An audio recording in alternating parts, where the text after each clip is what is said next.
weren't at this scene with this minor bump, and you can see as she pulls away, the tail light is well intact. So all of that is not going to hold water. People, it's over. Elvis has left the building. It's done. Over.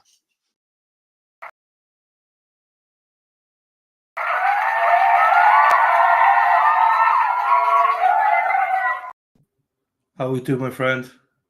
Dylan, good morning. We're in red. Holy camoli. Look at that. Not even coordinated. Wow. No, that's a red day. Happened to be. We come on a little bit early, don't we, Sean, because Karen has arrived. So okay. She's arrived. So I'll share that. Beautiful. Here we go. You're right on the money there, Dylan. Right on the money. I paused. We're a couple of minutes behind, but she has arrived. Let me just see the volume. For a long time, I couldn't come like this all the time. Right now, I don't agree with some of the stuff that he does and the way he does it, but that's okay. It's a free country. I mean, he hasn't been arrested yet for anything that he does. So what I'm happy about is Jerry, you're writing grammar. Is there a way to get a message to catch? I have no idea. All right, I got to go over this way. Miss Karen's here. Nice. All right, we're walking over. I got to go hop the fence.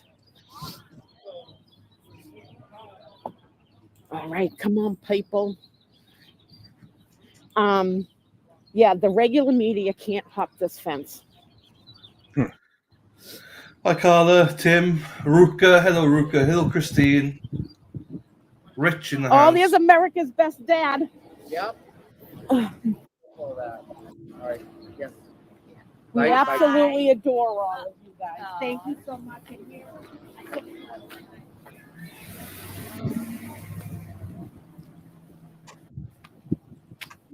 Morning, guys.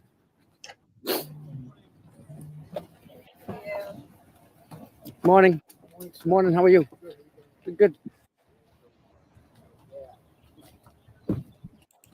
She's gone to the shower again. Christy's gone to the shower. Morning. Morning. How are you? Good. How are you? Very well. Can I give you the passes to go to my parents and to my Yeah, brother? absolutely. Okay. Good luck. Actually, no, they might be right there. Yeah, I'll get them. Right.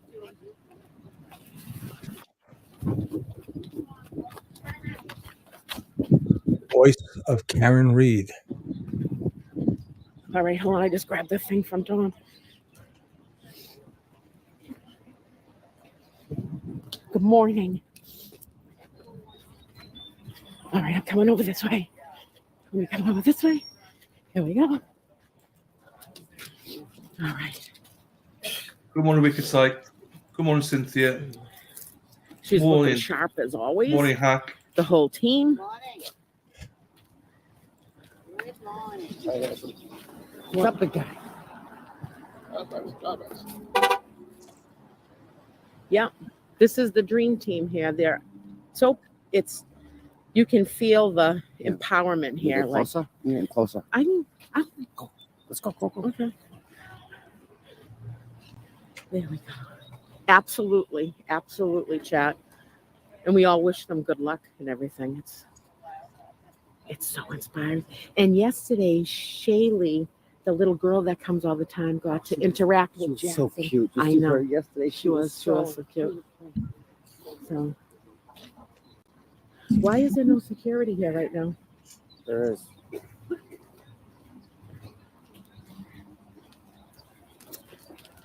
Good luck today. Thank you. Good luck.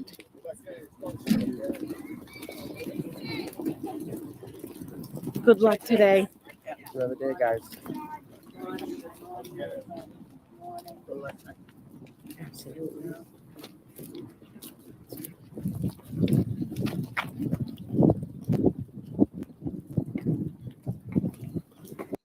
I'm running. You guys got me doing exercises now. Is Kurt the man? Here, Karen, you got this.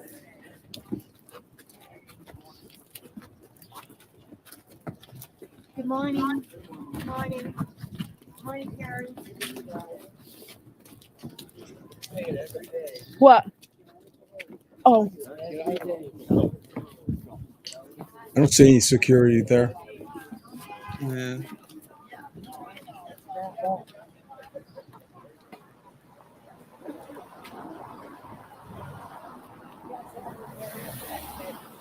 Good morning. Oh, What the chat say? Represent him in the grand church. so Yeah, we got kicked out of the road again. they get kicked out. That's right. Okay, that's fair. But that's her entrance anyway. So she's in. It's nice to hear her speak. I had an attorney friend of mine had to make a phone call in for a question. Of course, he got one of the attorney's voicemail, and a half hour later, the attorney, my friend of mine, got a call back, and they were inside the limousine, all the whole crew, Karen's team, right? The attorney friend said to me, "Wow, these guys are on cloud nine," and they should be. They should be. No, they should be. You're right, Chrissy. Because the judge won't allow her. The judge won't allow her. They put a motion in, and the judge refused. What was that question again? About Karen not going today. Oh yeah, all right, yeah, The judge said no. So yeah. I wonder who's gonna be with her. The family. Oh yeah, family be with her. The lawyers go. That's quite normal though. Do me the defendant and not going that because it's going to be a lot of antics. It's safer for not to go anyway. So. Right. But at least someone from the defense should be there just in case there's any crazy antics, right? The attorneys will be there, or at least one, if not. Right, exactly. The whole team will be there. Yes. Right. So this is the brother. Good. I don't think we've officially met. Thank you. Yeah. Great. Ryan, Yeah. right. Good to meet you. Put my Yeah, condenser mic understanding in. It's just, And now we got it all worked out. I hope it stays that way. Thank you, Aaron, for the validation. They're going to probably keep it all blocked off pretty well up there today. Yeah, I would assume. So I think they'll pick up. My understanding is they're going to pick up with Katie McLaughlin. they have to finish cross on her. Exactly. And then I heard maybe they'll sneak one more witness in. That I don't know. I haven't heard that. And then go on the bus tour. And then maybe give them lunch. And then more testimony 2 to 4. Yeah, That sounds right. you got my message right. Thank you. How are you? Good morning. How are things? Yeah. Good. Morning, bud. How we doing? Dennis there. See you. There you go. We'll take it off there. We don't need to watch it. All right. OJ went, yeah, but it's better that she's not going because if she went, all the jury will do is watch her reaction, watch what she's doing. It's much better that she's not going. It doesn't turn into a circus, in my opinion, anyway. From seeing other trials, I believe that's a good call. I really do. 100%, it is a good call. Good morning, Trez. My wife wants to know if Sean had a nice dinner last night. Yes, with your wife. Yeah, we actually did. I was a little fired up. I got more fired up when I got home. Starting to think about what transpired yesterday, and which resulted in another sleepless night in Naples. But that's all right. Yeah. Such good people on Karen, Team Karen. I'm guessing the next witness will be the hospital staff. Probably, wouldn't it? I imagine so. In hindsight, best. Yeah, you would think. Well, you would think they would stay on the scene. Still, right? There's still cops on the scene, but maybe they'll. Yeah, maybe they will. Hard to predict, Yeah. Okay, but she should have a choice. I don't know. The judge has to make a call because it's the safety of the jurors that are most important, not Karen, because the jurors need to look at it without any kind of circus around them and stuff. And unfortunately, Karen brings a lot of people with her. It's 100. God, I'm telling you, it's 100% better that Karen's not there. Right. It's by far, it's much better that she's not there. She's not going to learn anything new. She's, why? I saw someone say, "Why relive it?" And the only thing that come out of it is bad because, as I say, the press, they're going to be snapping her. It's just going to be bad press everywhere. Because if she doesn't cry, well, she never cried, or she did cry. Look at her fake emotion. Look at her now. Even she wears a skirt to court, and everyone criticizes her. She can't win, poor girl. No. She can't win at all, whatever she does. So Oh, well. how I've taken my wife out. Tony, come on, take your wife out more often, man. Come on. Should be a distraction. I thought they already covered all the first responders on scene. Who's left? Robbery, but he's a captain. I don't know. I mean, how much more can you talk about? I mean, come on, Lally. You can't stall. You can't avoid Jen McCabe much longer. You're going to have to put her on. He's already out of order. You should have started with the 911 call. What was the triggering event? How did those people get there? He's out of order, and that's on purpose. He's afraid. Yeah. He's afraid to put her on. And we know why.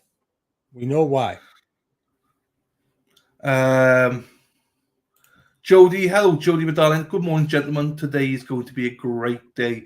It is. It really is. So we've got one, maybe, according to Nathan, 2 witnesses, maybe, this morning, and then the site visit. So we'll be off for a couple of hours. But I got a few videos lined up. I've not watched them.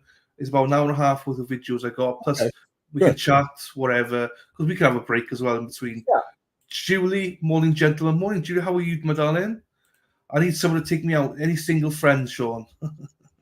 Let's see. I do, but I don't think I could introduce you. I wouldn't take responsibility for that. That's Gemma Cave, Christine. Gemma Cave. Good point. Most trials start with a 911 call. Yes. It is out of order, isn't it? So, yes. Well, we know why. I mean, come on. Yeah. I mean, it's bad already. I mean, the people should have been superstars have failed miserably. I mean, hey, he was warned. They were all warned. Callum asked my darling question: why haven't they played the 911 call? And will they? You just answered it, basically, haven't you? I mean, yeah, they at some point they will. They're going to have to. Hey, Wendy. Good morning, all. Who's ready for today's cross? Oof, I know they've still got a bit of direct left, haven't they? And then going to cross. Yeah, when you think about it, there's not much more to her because she's going to have to go through the pictures. Okay, that's the house. Exhibit 8, Exhibit 9, whatever the hell that's the house. Okay, big deal. I mean, this is the boring stuff. Hello, Grammy, as well. Will anyone from emergency room testify as to what report they received from the ambulance crew? Oh, absolutely. And wait till you see it. It's going to be a mess. See that report. Wicked Sight, thank you very much, Wicked Sight, for your generous $5. Appreciate you, my darling. Thank you very much for that. And thank you for your contributions as well. I like it when people contribute and ask questions. But not only that, because Wicked Sight's one that said yesterday about, we were saying about how they missed a gash on the head, but they couldn't missed it because of the hair and covering and stuff like that. So she made that point. I thought, actually, when you're in a rush, maybe you could miss something, Jackie McKee, you can go out to eat with my wife. Tony's awful. Your poor wife, Tony. Your poor wife. But also, Tony, thanks again for you yesterday as well. You and another user, I don't remember his name now. Great insight into all this, the medical lingo and all that. Simplifying things for us dummies. It's great. I love it.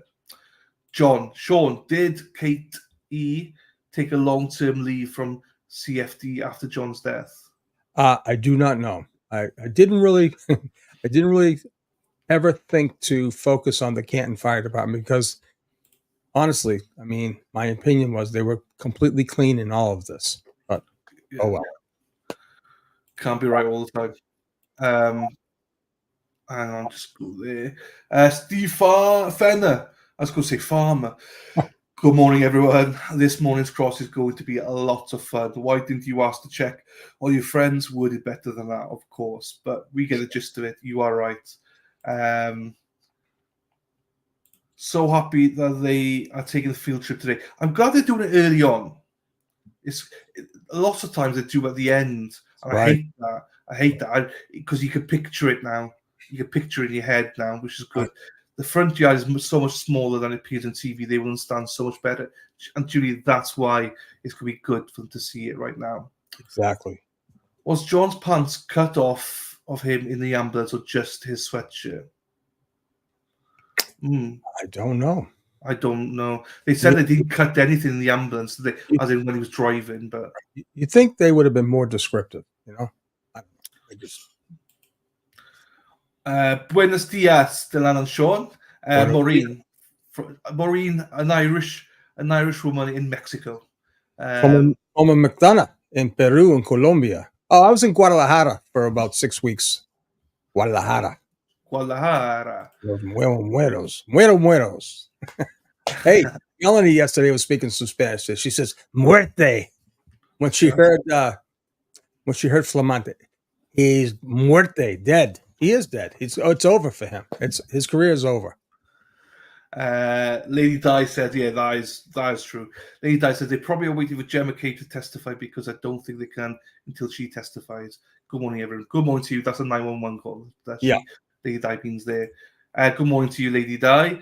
Sean, did Katie take a long time? No, we've answered that. Ali October, will there be time after the view for more testimony? Yes. So they're planning view, then lunch, and then testimony. So there'll be at least 2 hours of testimony this afternoon, if not more. Don't forget the weather, Sassy. Yes. There are 9 CFD witnesses on the state's list. Lally better not call everyone of them. Yeah. Wendy said, everyone take a moment to hit the like button for the lumpies there. Thank you, Wendy. Yes. Canterbury Tales, question for Sean. Can the Commonwealth revert to lesser charges if the evidence for murder 2 isn't strong enough for the conviction? Well, I believe manslaughter is in the charging. She's up for three charges that she's up for. So yes, so it's not just a second degree. She's also manslaughter and leaving the scene of a crime as well. There's 3, or whatever, however it's worded. There's 3 there, so they will have to discuss either guilty or not guilty for each one of those. But as they'll find out, the car never hit John. They'll find that out. The Tifa only has 2. Matthew Kelly, who went yesterday, and the captain, who is not on the Commonwealth list. Oh, beautiful. You see, Erin Hack, you see, she's just such a nosy bitch. I love her because of that. She knows everything. She probably knows what colour pants you got on right now, Sean. You know, she's that kind of, you know, she's got eyes everywhere. So hope it don't stand up. Karen Barrow said, top of the morning, boys. Top of the morning to you, Karen. Did they call each other to coordinate? I know. Unbelievable. No, we didn't. I said, I'm gonna put something bright on today. So I know. Tina, good morning to you as well, Tina. Thank you so much to Wicked Side for the super chat. I still want to know where the broken glass shards are on the phone. They rolled him to check for injuries on his backside and rolled him to get back on. Yes, they missed a gash because the amount of blood at the scene didn't represent a head injury. It matched his facial bleeding only. That's another thing, you know. I also they got to go through quickly, I understand, but wow, there's a lot of stuff here. Muerte. Is that how you say it? Muerte. Donna, have you noticed they are all focused on the right eye? They agree to injuries to both, but stress the right especially. They're up to something with that. They are. They're always up to something. Until they get into cross-examination and it falls apart. Yes. The firefighter could recall it or when pants were removed, although I thought he remembers started a femoral line from his... Good catch. Good catch, Karen. Karen, you see, this is what I love about chat. They're better than us. Rich, the Italian plumber. Maybe he has a job being a weatherman. Are they having trial today because of holiday or Wednesday? On Wednesday. Yes, they tried today. So at least one witness this morning, maybe 2, which I don't know how true that is. Then the site visit and then testimony this afternoon. So we're going to have at least 2-3 hours this afternoon as well. So did everyone have a nice balcony? I don't know what that is. Karen, yes, they can't remember or wrote it down. Go Joe, hello, go Joe. So they didn't check blood trails, etc. Were on lawn, fire hydrant, pole, etc. to determine exactly where his head may have ever been. Well, true story. They didn't do anything. Erin Hack, black pants. She says you got black pants on, Sean. And you're like, oh, Jesus. Navy blue. They look like it should a bit They colour. look like black right now, but they're navy blue. Kato says, I am curious about the pants being cut off because that would explain why the throw up was only down his underwear and not on his pants. Okay. Yeah, okay. But you think the state police would have analyzed his pants also and found vomit. You know, the whole thing. Listen, I don't think the defense cares at this point. I really don't. They just want to get things out. But like I said, I don't think they care. It doesn't matter. They know what's coming. They know the bombs are coming. I mean, like I said, you're not a baseball guy, but most of the people in the baseball, fungos, right? You're hitting grounders to the infield, get them warmed up. These should be ground balls in the early stages for Lally. No ground balls. He's losing the fight in the very, very early rounds. He's not going to survive. It's going to be another TKO. This might be a complete knockout. Cynthia, thank you for the super chat, my darling. Thank you very much for that. That's very generous and kind of you. Thank you, Cynthia. Every time you say baseball, I only can think about you with a popcorn. Oh, God. Jesus. I know. A lot of people hit me on the messenger. They're saying, still laughing, Sean. It was sad when it happened because I was so frustrated. But when the guy said, get the cups, I can make money on the cups, I said, oh, God. Jesus. Here we go. Hey, baby. Good morning to you. Good morning, Ronnie. How are you doing, darling? Oh, I still can't imagine. Yeah, I still got it there. Every time, baseball, Sean, popcorn. Popcorn. Popcorn here. Popcorn here. Hens for you all. Hello, Hens, my darling. How are you, my darling? Hope you're well. Close enough. It is close enough. Or the Earth appreciation. That's in Welsh. The Oddi Wrth means from. So that's a bit of Welsh there, Helena. Helena Basket, Han Basket. Hello, my darling. We can start now. So Oddi Wrth, the first two words there, that is Welsh for from. So from appreciation to Dylan and Sean for covering this case. Thank you, Helena. Sean, Lally keeps talking about these shears he used to cut off. Oh, Officer John O'Keefe's clothing. No way they're going to say the cuts on his arms came from the shears, right? No. Jesus, I hope not. God, didn't even think of that. They did their jobs, Tony says. They discredited the EMS. They did. Okay, sure. I know what you said yesterday when I said Beth made mistrial. Not that I want it. I just think that's the Commonwealth out. Yeah, but, and then they say, okay, we're not going to retry the case. I get that. But that leaves everything hanging in the balance, right? Yeah. Good morning, Casey. Good morning to you, Michelle, as well. How could Commonwealth let the witness go on then? FBI on their ass. Well, Die Boy. How's it going, fella? Die from Wales, but lives in England now. How are we doing the Druid? Die Boy. How's it going, fella? Hope you're well. Donna says, should we all have a moment of silence for Katie before her cross-examination this morning? Wow. But what was that yesterday as well? Turtle Boy ran into somebody's boyfriend. Was it Katie's boyfriend or was it her best friend's boyfriend? Yeah. On that note, for all the people in the Boston area, right? Someone's got to get a hold of Turtle, all right? Because he made a really, I don't want to say it, he made a really central mass problem, right? When you're at Castle Island, you don't say you're in Southie. You're at the island, you're at Sully's, all right? All right. He's at Castle Island. Just come on, Turtle. I hope Meredith can school him, right? That was like a real, I don't know what kind of newbie. What do you call them? What do you call them? Yuppie. Come on. You're at the island. Everybody in Boston knows I'm at the island. Going to go to Sully's for a dog, a Frank, a grilled Frank. Love the grilled rolls. Don't say you're in Sully. Sully's a big place. Pleasure Bay, Pleasure Island, Carson Beach. Come on. Tinny Ann. There you go. Columbia Point, A Street, D Street, L Street, Bathhouse. Come on. Don't say Southie. It's huge. Good morning to you, Alicia. People, tell me I'm right. Everyone agrees. You're always right. No, hello, Alicia.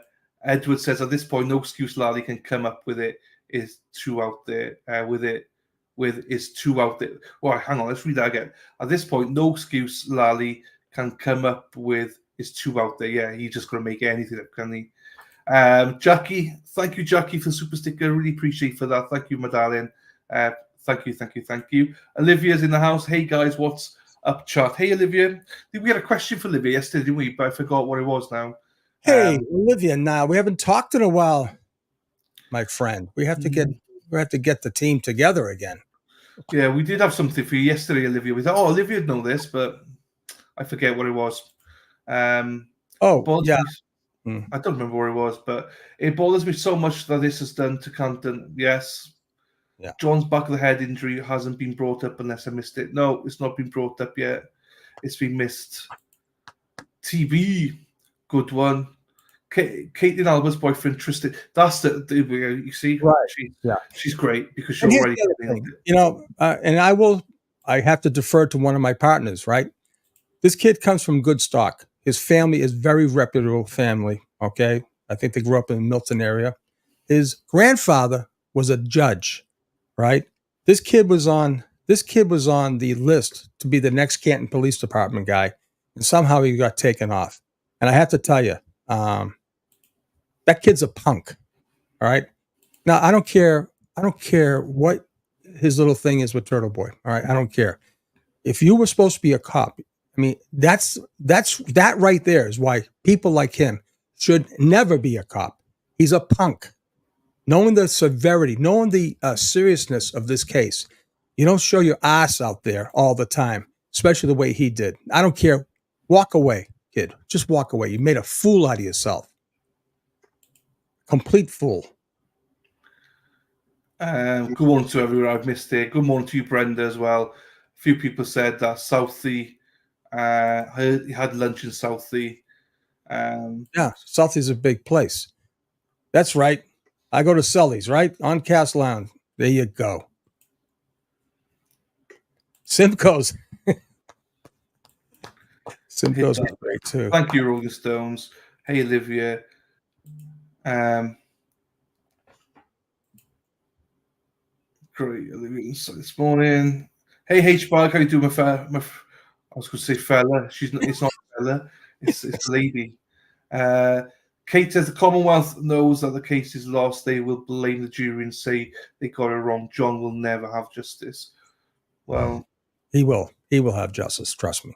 He will. Sorry, he will. Good morning to Nanika as well. Thank you for everything you do. Thank you, Nanika, for being here. Brian Stockball, Sean, how bad will it get for the Commonwealth and how quick? It's bad now. Let me tell you right now, it's bad. It's really bad. And we haven't even, come on. This is like, it's like batting practice and it's swinging and missing. This is bad. The game hasn't even started yet. Wait till you get Lank. Wait till Lank gets on the scene. Lank is going to get terrorized. You're going to see a meltdown like everyone when they get past the fire department and the medical people and whatever.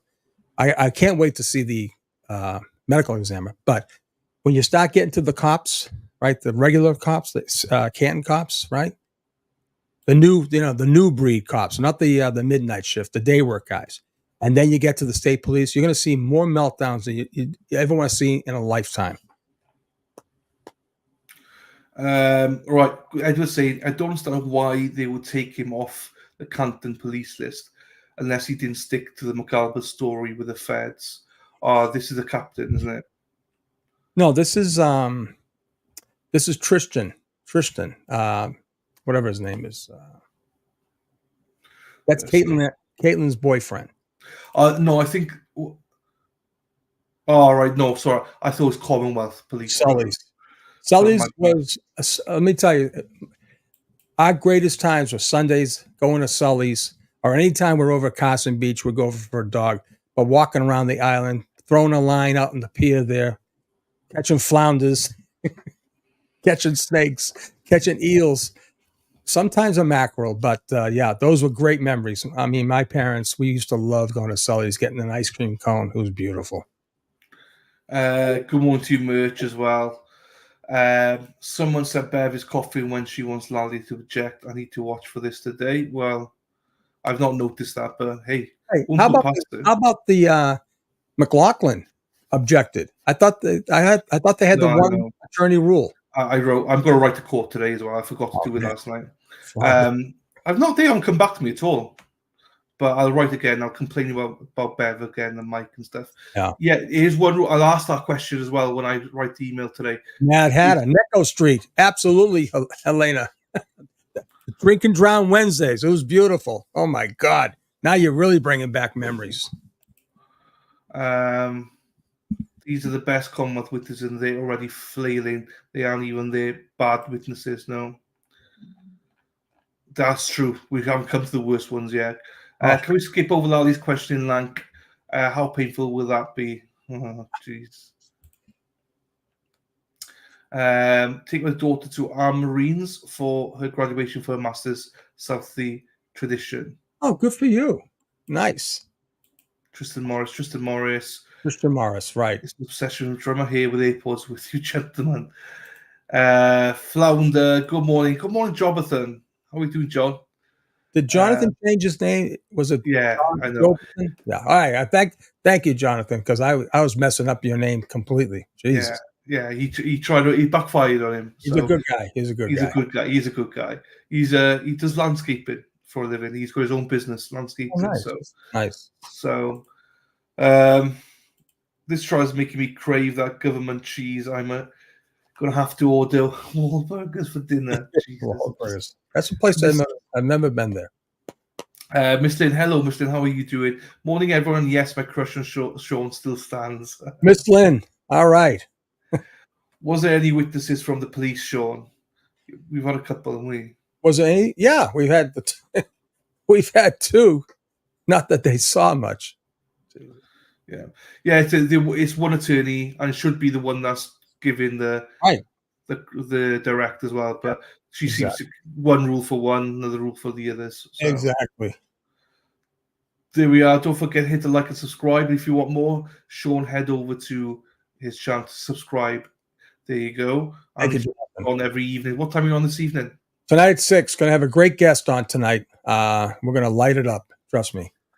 Hello, Shari D as well. Flounder. I have to change it back. Shari D says, Sean, your recap last night was fire. Oh, thank you. It didn't start out that way in my head, but it got there really quick.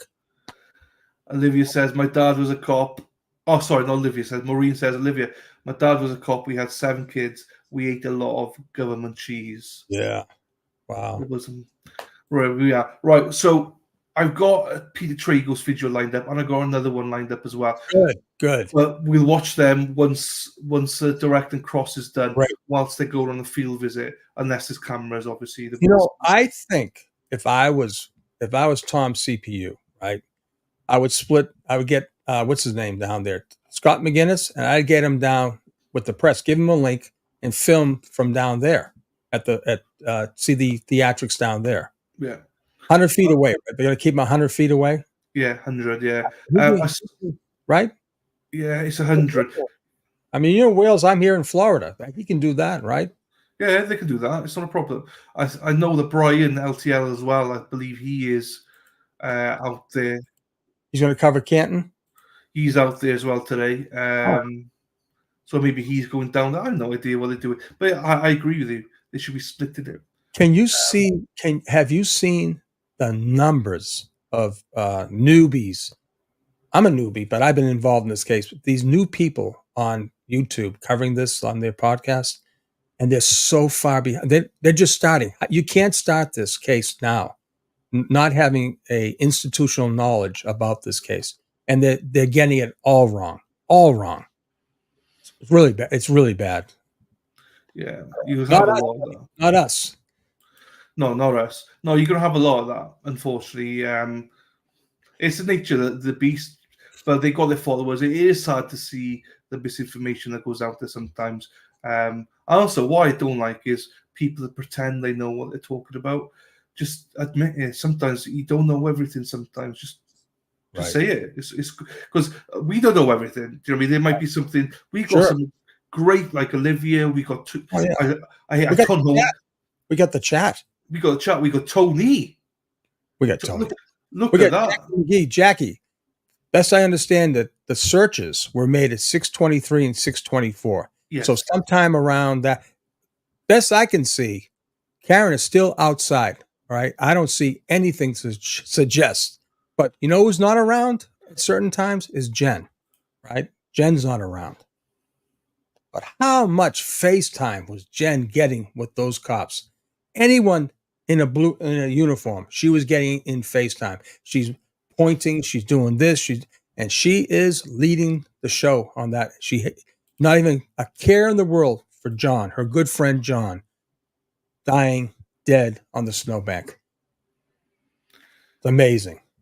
B says from Japan, hard to understand how Rafferty picks people on the list for the CPD this year. Number 5, 76, and 153. Did she interview the other 152? B, you know the answer to that more than anyone. You know that, Bobby. Maybe I wasn't supposed to say that. Jeez. Wendy says, let's all get caffeinated today. Buy me a coffee. Thank you very much. And you know what time that is, though? That's the time for...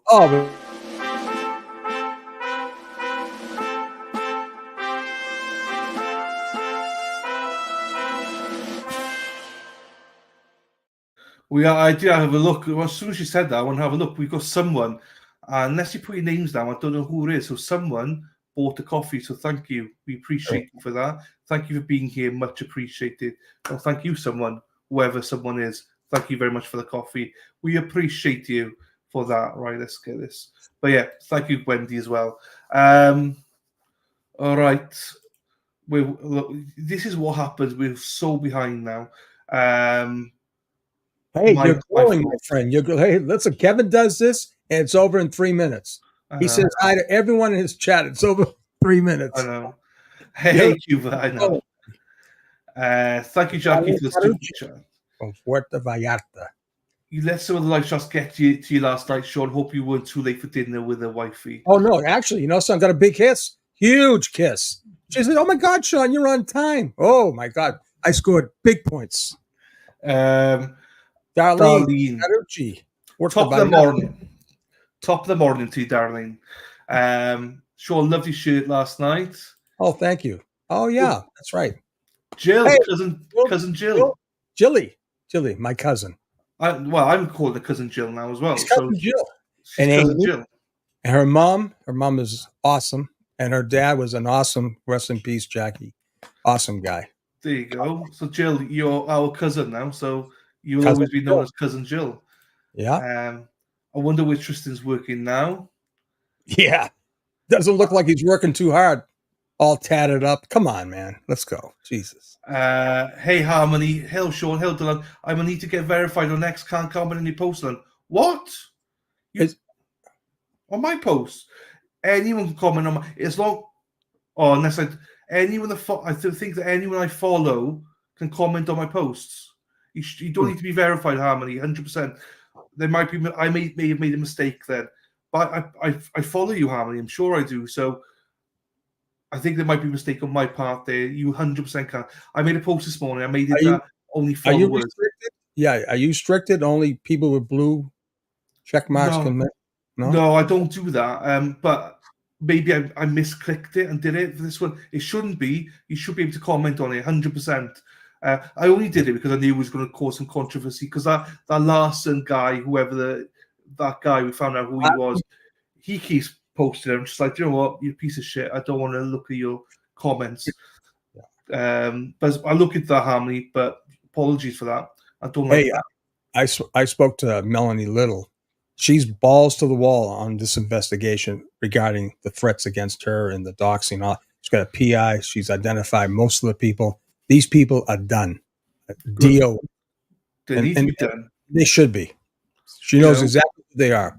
And I was actually surprised. So I'll just keep it. I can't divulge, but no, that's fine. Serious as a heart attack. I'm not surprised. I know a few of them, and I'm not surprised. These are the people that sent death threats. They've abused us. They've sent loads of threats. They're horrible people. If people saw what we received from these people, you'd be shocked. They're horrible, horrible people. They are. Can Katie plead the fifth now after last night's chapter? I would if I were her. Hello, Grace. Well, I mean, you can, but I mean, that would be a very bad look. That's going to be like, come on. I mean, that will put an impression in this jury like you wouldn't believe. 200 feet, Olivia says. No, I think it's 100, is it? No, sorry. Are we talking about two different things here? We're talking about the down viewing. the house, the viewing, 100 right. and the viewing. So Olivia's, the buffer zone's 200, but the viewing is 100. What about, is it 100 yards or 100 feet? Yeah, well, now we're going into the ground now. I don't know. Or 100 meters. Right, let's not confuse. We don't know anymore. I don't have a clue. It's 100 something or 200 something. Hello, Tricia. Tricia, how are you doing, my darling? Hope you're well. Scott McGinnis is going back to work. Daughter getting married. Oh, nice. Oh, wow. Sherry D. So it's 200 feet. So scratchy, itchy. That's the buffer zone, right? What about the zone on Fairview Road? It's 100. Right, it'd be 100 feet. It must be feet. Very must good. be feet. Lightning Leaf, Sean, do we hear if Alexis will be at the scene today? The motion for the CW Commonwealth asked for it. Really? That I don't know.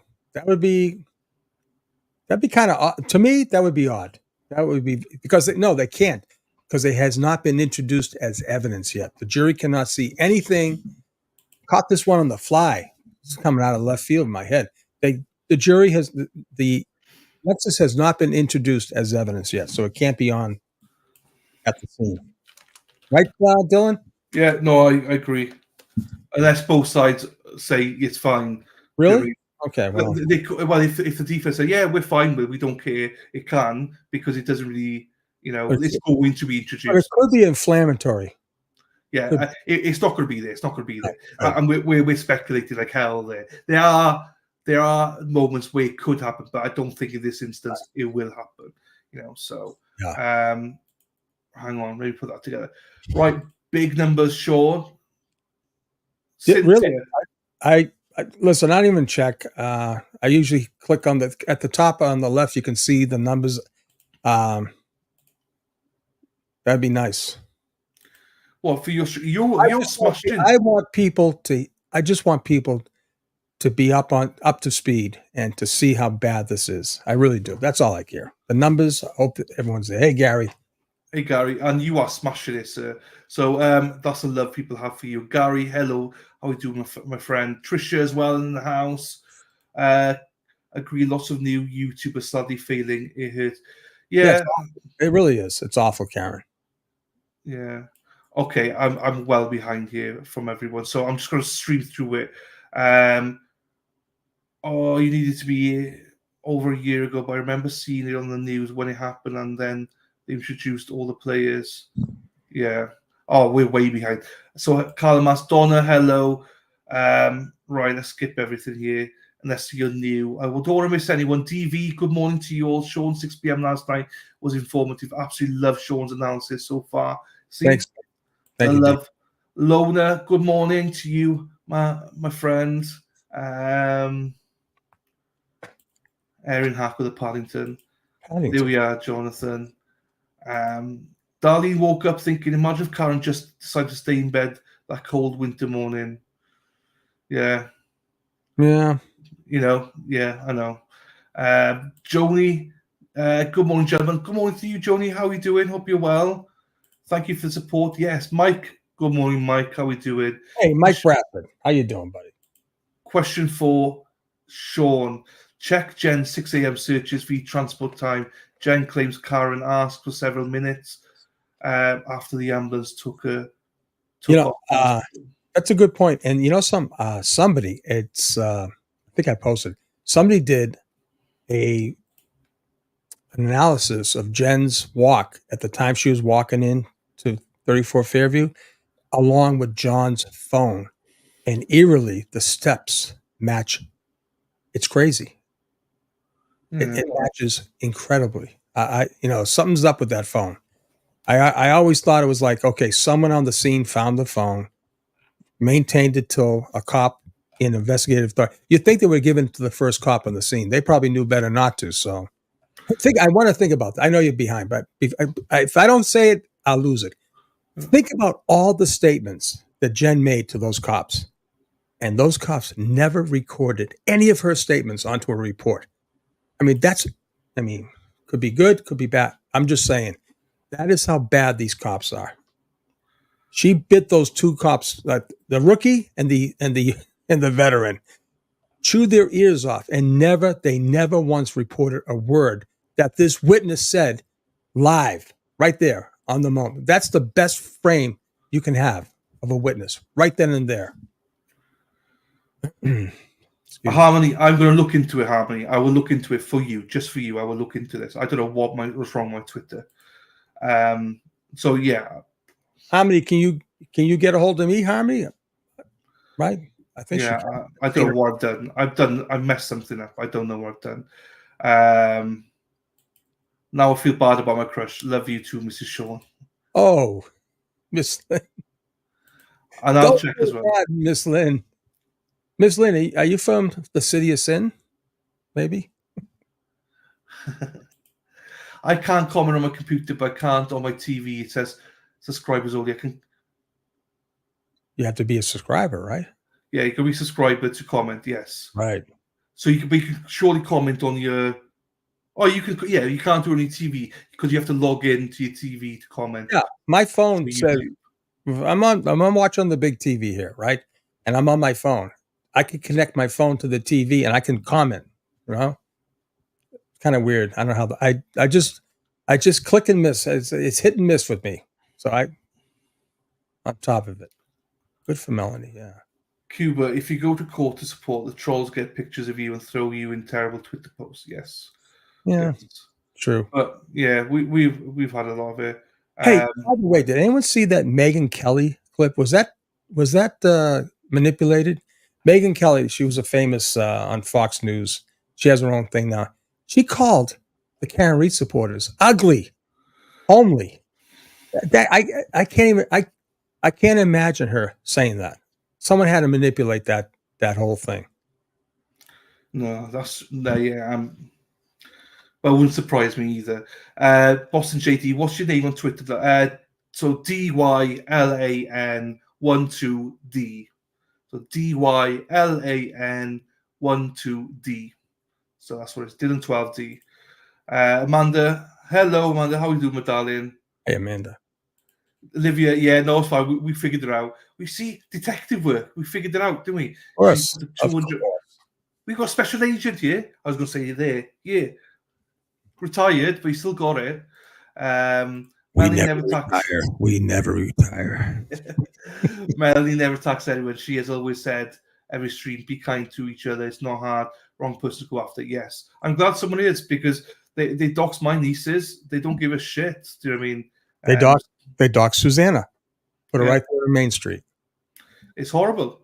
They put a skip tracer, put a pinpoint to my house and said, everybody, that's his full address. Go. Children living there. Don't care. Just go there. Piece of shit. Morning, Dana. Dana, I hate lamb. Leonard. There he is. Hey, Dana. I do, fella. Hope you're well, Dana. A TV pool camera has been allowed per David Dan. Okay, so we will get to see it. There's a pool camera going to be going down to the. That's good. They should. I think that's great. They just can't show the jury. So we'll watch it. I'm dying for them to go to Fair. Oh, sorry. Isn't the Lexus stripped? No. The only thing taken out of the Lexus was what Wanless did. He just took the housing, the taillight out. And rumor is, I mean, I don't like rumors, but rumor is that the 47 pieces that were found magically got put all together like a little puzzle. Isn't that amazing? Olivia, what do you say about that, Olivia? Comment on that. 47 pieces in a raging blizzard, and they find everything to put it all back together. Yeah, there we are. Lexus never discussed the hearings yet, so both sides will have to agree to it if they were to use that. So, judge ruled YouTube user. Here we are. Judge ruled no on the Lexus. There you go. Good. Cynthia, why is this his last day? Before his daughter's been married, I believe, Mrs. Ash. General would cost better. Yes. I think Scott's last day before his daughter gets married. His daughter's getting married tomorrow, I believe, Dana. I meant big numbers of new uneducated people, yes. It's scary. I've watched some like with huge numbers in the streams, and they're saying stuff. It's like, whoa, you got that all wrong, guys, you know? Okay. Sean, I appreciate your fire last night. You were a good man from a Southie guy. All right, Boston. And right, you say you're going to the island. You're going to Sully's, right? You don't say you're not saying you're at Castle Island and you're saying I'm in Southie. No, you're at Castle Island. You're at the pier. You're at Sully's. You're at Pleasure Bay. You're at Carson Beach. But you don't say I'm in Southie when you're right there at the island. That's my rant for today. Well, for now, before 9 o'clock. Tony, thank you, Tony, for the super chat. Thank you both for your efforts, and thank you, Tony, genuinely, and thank you for your comments. He's been great for the last couple of days. Oh, he's great. Good going. Full camera, yes. Thank you, Brian. Importance of call to Tom Beattie on 29th of January.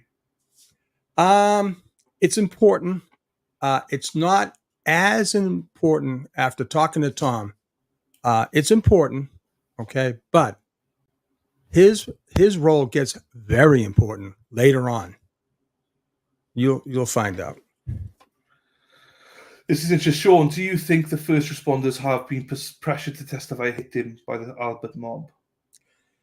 Well, as we're hold that thought right there from James. Yeah, we're finding out only one now has said the words "I hit him," and that particular person is a close friend, I guess, of Caitlin Albert. So I would tend to say yes. Okay, let's get back to James Carroll. Rad Fink outline. Right. He's right. He's right. From Nick, and I used to get my baseball cards there too. Yeah, that's great. I'll just read that now. That's Michael McLean, Paul Flynn, Mike McGuire, bartender of the Erie Pub. I mean, we were a crew, man. I'll tell you. Manipulated. Spider Girl, hello. Can see you actually saying that, but I haven't seen it. That's Megan Kelly, I think. Okay. Somebody posted on Facebook just now that there's a replica Lexus parked out in front of 34 Fairview right now in preparation for the jury video. We'll see what. You've got to be kidding me. We'll see what happens. I mean, they can't do well. I mean, we'll see what we'll see. Yeah. That's why the defense has to go there.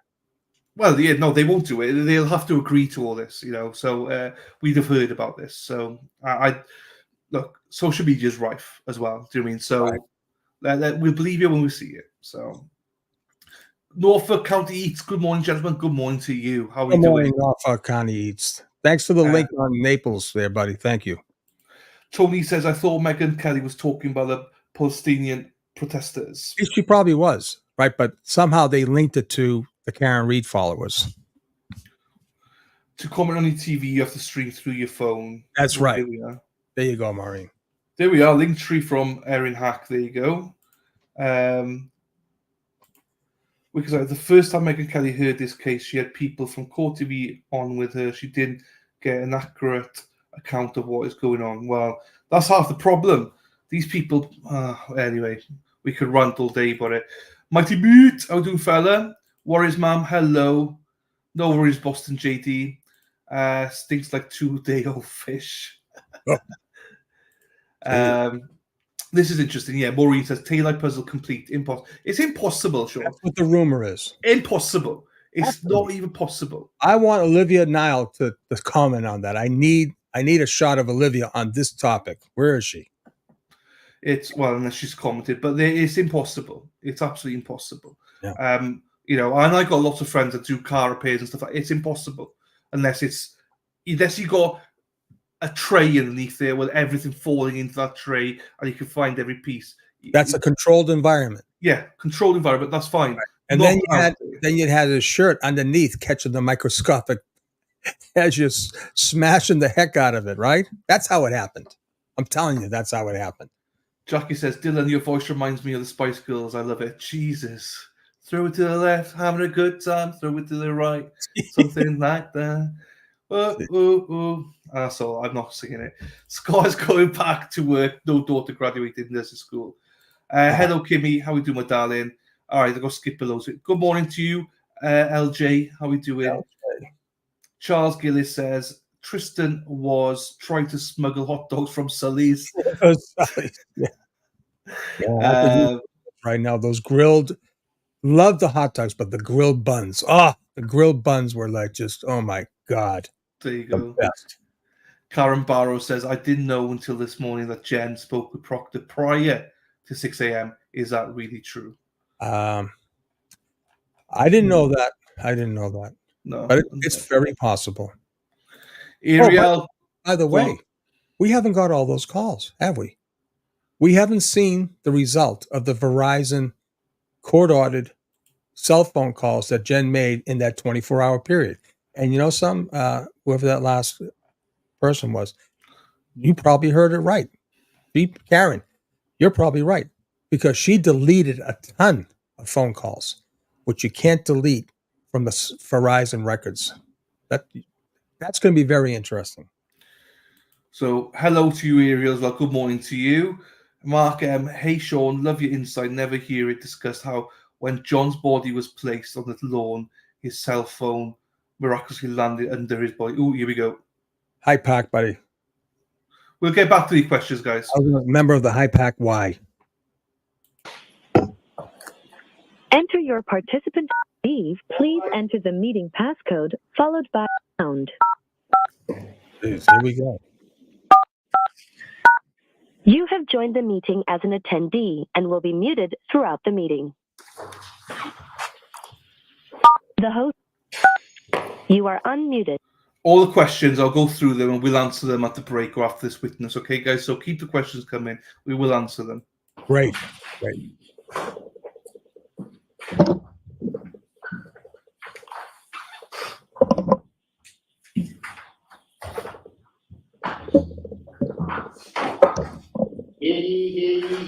All persons have any business before the Honorable Beverly Benoni, Justice of the Norfolk Superior Court in the County of Norfolk. Do I dare give me attendance and shall be heard? God save the Commonwealth of Massachusetts. This court is now open. You may be seated. 2282CR117, the Commonwealth versus Karen Reed. Can I have counsel identify themselves for the record? Adam Lally for the Commonwealth. Good morning, Your Honor. Good morning, Mr. Lally. Good morning, Your Honor. Laura McLaughlin for the Commonwealth. Good morning, Ms. McLaughlin. Good morning, Your Honor. Alan Jackson from the street. Good morning, Mr. Jackson. Your Honor, Elizabeth Little, also on behalf of the street. Good morning, Ms. Little. Good morning, Judge David Yannetti for Karen Reed. Good morning, Mr. Yannetti. Good morning, Ms. Reed. Good morning, jurors. I have to ask you those same three questions. Were you able to follow the instructions and refrain from discussing this case with anyone since we left here yesterday? Everyone said yes and nodded affirmatively. Were you also able to follow the instructions and refrain from doing any independent research or investigation into this case? Yes. Everyone said yes or nodded affirmatively. Did anyone happen to see, hear, or read anything about this case since we left yesterday? Everyone said no or shook their heads. So while you bring your witness in, Mr. Lally, I'd like to see counsel at sidebar for a brief minute. But there you go. Already. Again. Hey, Mexi Texi. Yeah, we got new emojis as well in the chat. Just so you know, we got new emojis for Judge Bev, Lally, Deep Sigh, What If Any. So he says What If Any all the time. So there's one of those as well. That poor guy, man. Look at him. Mr. O'Keefe. The pain, you can, some guys can mask it, but he can't. Yeah. It's pretty bad. It's tough, isn't it? Yeah. Hey, MJ. Let's hope Judge Bev isn't too bad today.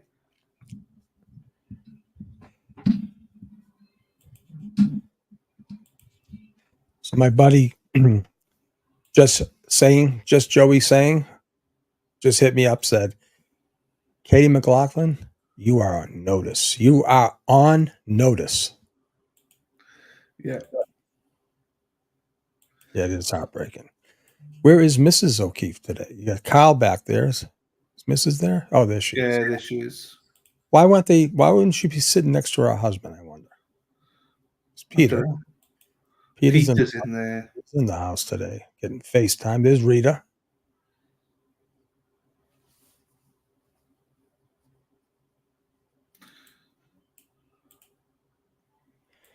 Dougal there. Yeah, he's there. Yeah, it is sad. Very sad. Big D Dog. Hello, boys. Hello, sir. How are you?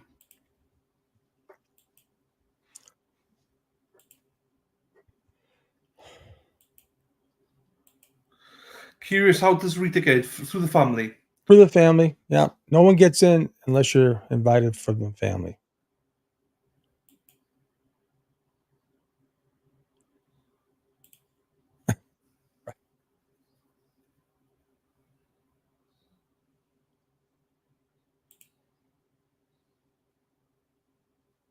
Hmm.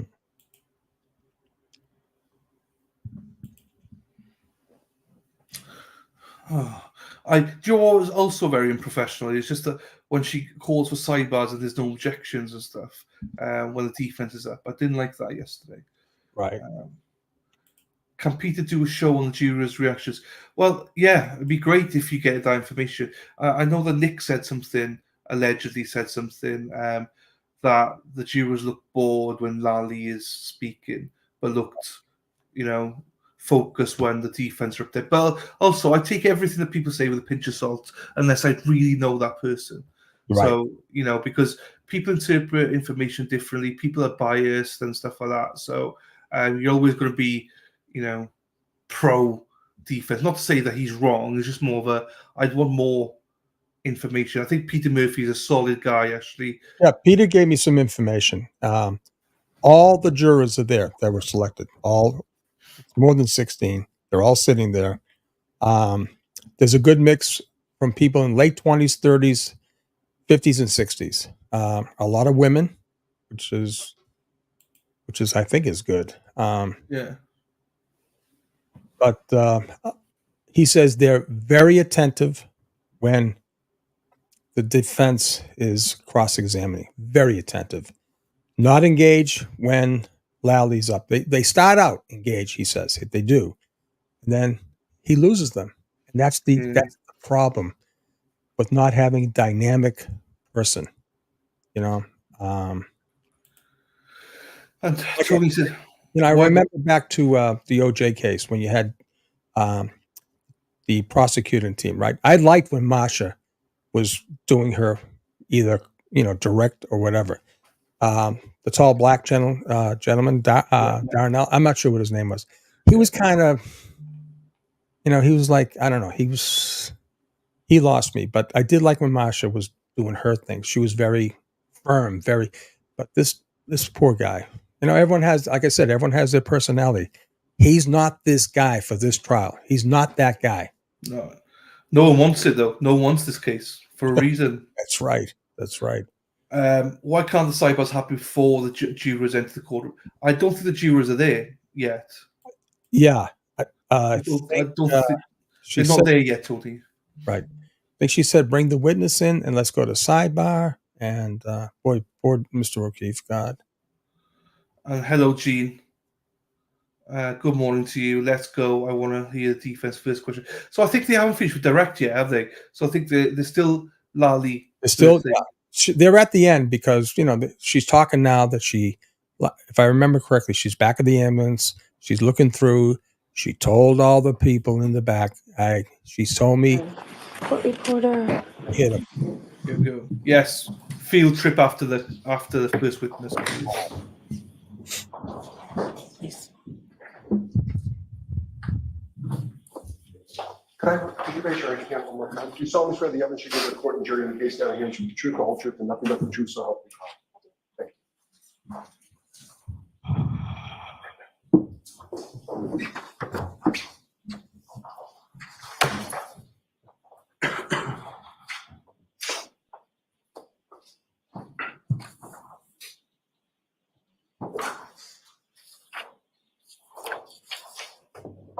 Whenever you're ready, Mr. Lally. Thank you, Your Honor. Now, I have a few more questions for you. So, Turn your attention to the period of time you testified about yesterday when you're at Mr. O'Keefe is in the back of the ambulance. With respect to his clothing, what, if any, observations did you make in regard to that clothing? He had, in terms of what he was wearing? First, in terms of what he was wearing. He was wearing jeans. He had on a dark colored light zip up jacket. And I noticed one sneaker. Now, with regard to that clothing, what, if any, observations did you make in regard to the condition of that clothing? It was soaked through.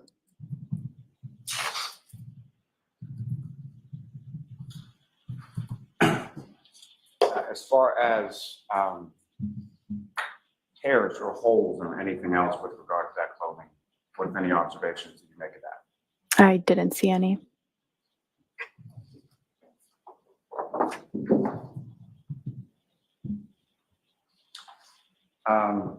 Ms. Gilman, if I could have exhibit number 18. May I approach the witness room? Yes.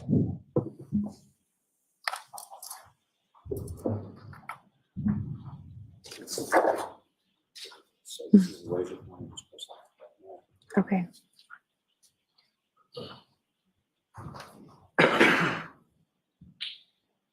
Now, first, Firefighter McLaughlin, do you recognize what's up on the screen as exhibit 18?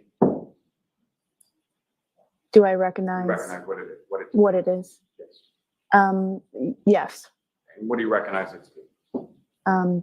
The address of the call, 34 Fairview Road. Now, with respect to this photograph, you observed within it or where Mr. O'Keefe was on the ground when you first arrived? From this angle, no, I don't. And if you could, it was not on the photograph, is it off to the left, the right, or where would it be in relation to this photograph? To the left, I would say. And about how far off frame do you believe it was? I'm not sure. So my view of the call was, my reference point wasn't a house on either side.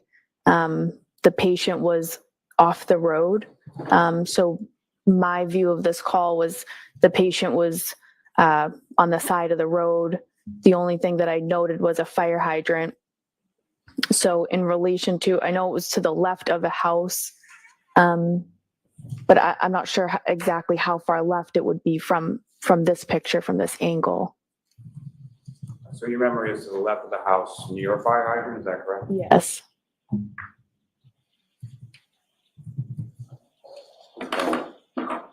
Take that down. I have no further questions. All right, cross-examination. Thank you, Your Honor.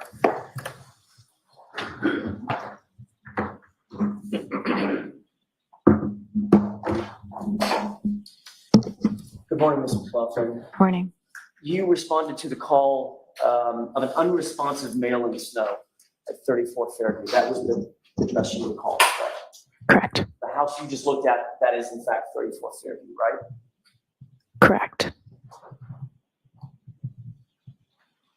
As Mr. O'Keefe was being transported by ambulance, you were instructed by firefighter Flamati to get information about the victim from Karen Reed, correct?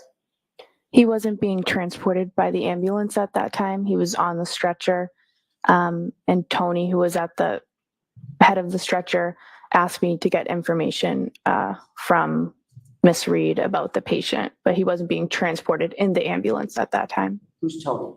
Firefighter Flamati. Got it. When you did, in fact, did you follow those directives? I did. When you finally approached Miss Reed in order to get that medical history as best you could, what did the scene look like? Who was with you or around you?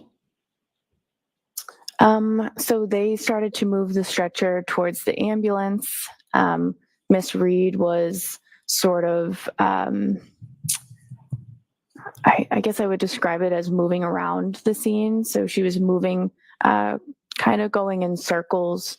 So I was really just focused on her, trying to get her to converse with me and get those questions.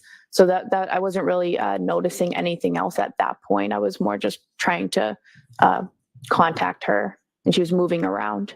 What were you wearing at the time? I had my like winter fire jacket on. What color is it? It's yellow and red. Bright yellow for safety purposes. Yes. When you began your actual questioning, once everybody sort of stood still, you began your questioning of Ms. Reed. You were standing in one spot. Ms. Reed was standing to your right. Is that right?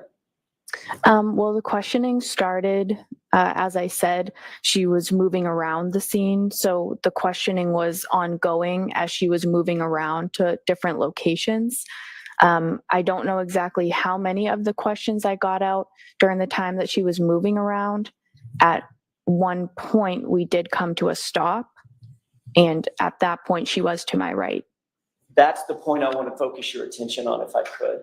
When you came to a stop, that's the point at which you recall the statement being made that you attribute to my client. Yes. Okay. And in that group, who was there? I want to make sure I understand this exactly. So there was Miss Reed to my right. There was a civilian woman to my left. There was a police officer who was not directly across from me, but I would say maybe diagonal to me, closer to Miss Reed. Your Honor, I'm holding a photograph of this shows the Commonwealth. May I approach? Yes. I'll show you Ms. McLaughlin, a still photograph. I'm going to ask you to take a quick look at that photograph and look up after you've studied it for a second and tell me if you recognize people that are in that photograph. I recognize people in it. May I publish, Your Honor? Yes. Is this an exhibit, or are you moving to introduce it? I'm moving to introduce it. It has not been introduced as yet. Okay. So go ahead and have the witness adopt it. Sure. Do you see the person closest to frame? Closest to the camera? Yes. In what appears to be a yellow and red jacket. Yes. Who's that? That would be me. Who's to your right? It appears to be Miss Reed. And to your left? A civilian woman. And across, as you said, sort of diagonal, closer to Miss Reed is? A police officer. Do you know that officer's name, by the way? I don't know his name. Okay. Your Honor, with that, I would ask that this be marked as next in order. Okay. Is there any objection? No objection. So we are going to remark these exhibits today because of the problems that I indicated at sidebar. How do you want to do this, Madam Reporter? I don't know where we start from.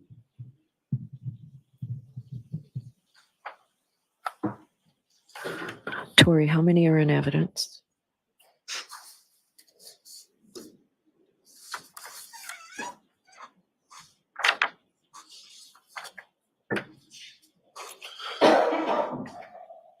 Folks, it's my responsibility to make sure the record is intact. And you've heard numbers 1, 3, 309, 247. We need to straighten this out to make sure it's appropriate for you. You know what, Madam Clerk, Madam Court Reporter, just mark it as the next exhibit number, whatever in the hundreds that is, and we'll take care of this today. I don't want to waste your time, folks, while we do this, but it's very important that we do it. Exhibit 381. All right.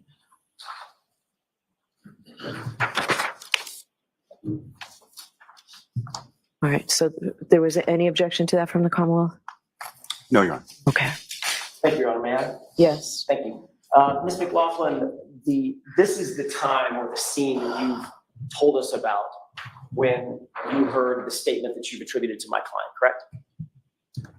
Sorry, say that again? Sure. This is a moment in time, it captures a moment in time when you're standing there. To your right is Karen Reed, which you've described. To your left is a civilian female, which you've described. And across from you is an officer, which you've also described. Yes. So this would be the time or close in time to the time that you heard the statement that you attribute to Ms. Reed, correct? Yes. The first time you ever made that official report, an official report to law enforcement regarding that statement was January 30th, 2022, correct? Well, yes and no. The statement was made in front of the police officer, so that would technically be the first time that statement was made to a police officer in my presence. And then, yes, I testified to it on January 30th, as you said. You said it on January 30th. You weren't testifying under oath, correct? Okay. Said it. Okay. Yes. My question was really, and I appreciate you clarifying, my question was really the first time you actually told this statement to any law enforcement officer was on January 30th. Yes. Okay, we can take that down. That was when you met with Trooper Michael Proctor, correct? Yes. Obviously, that was very close in time to the event. It was the next day. Is that right? Yes. The events were close. The 29th. Yeah. So it would be the next day. Right. 29th, 30. Yeah. Okay. The events were fresh in your mind at that time? Yes. You obviously knew about the importance of that interview. You knew that it dealt with a police officer who had passed? I knew it was important to talk to the police about what I heard. And you wanted to be accurate? Yes. You wanted to be as detailed as you possibly could? Yes. And you understand that memories, obviously, they get a little worse with time, not better with time, right?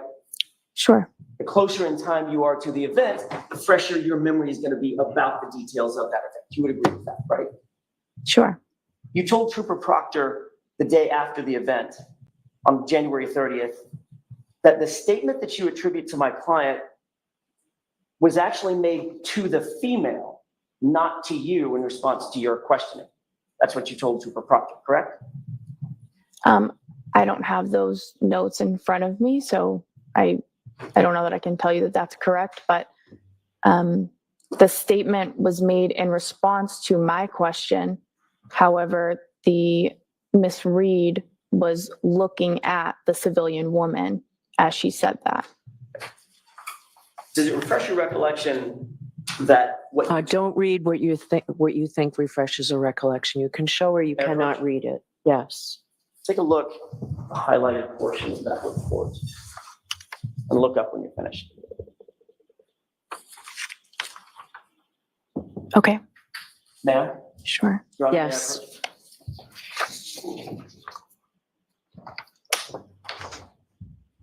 Does that refresh your recollection about what you told Trooper Proctor on January 30th? Yes. And you told Trooper Proctor, No, quote, let her, in terms hold on. I'll see you type. Jesus. So, right out of the gate, for Lally, she cannot identify that picture where everyone else of the fire people and police officers did. Right out of the gate, she can't identify where the body was.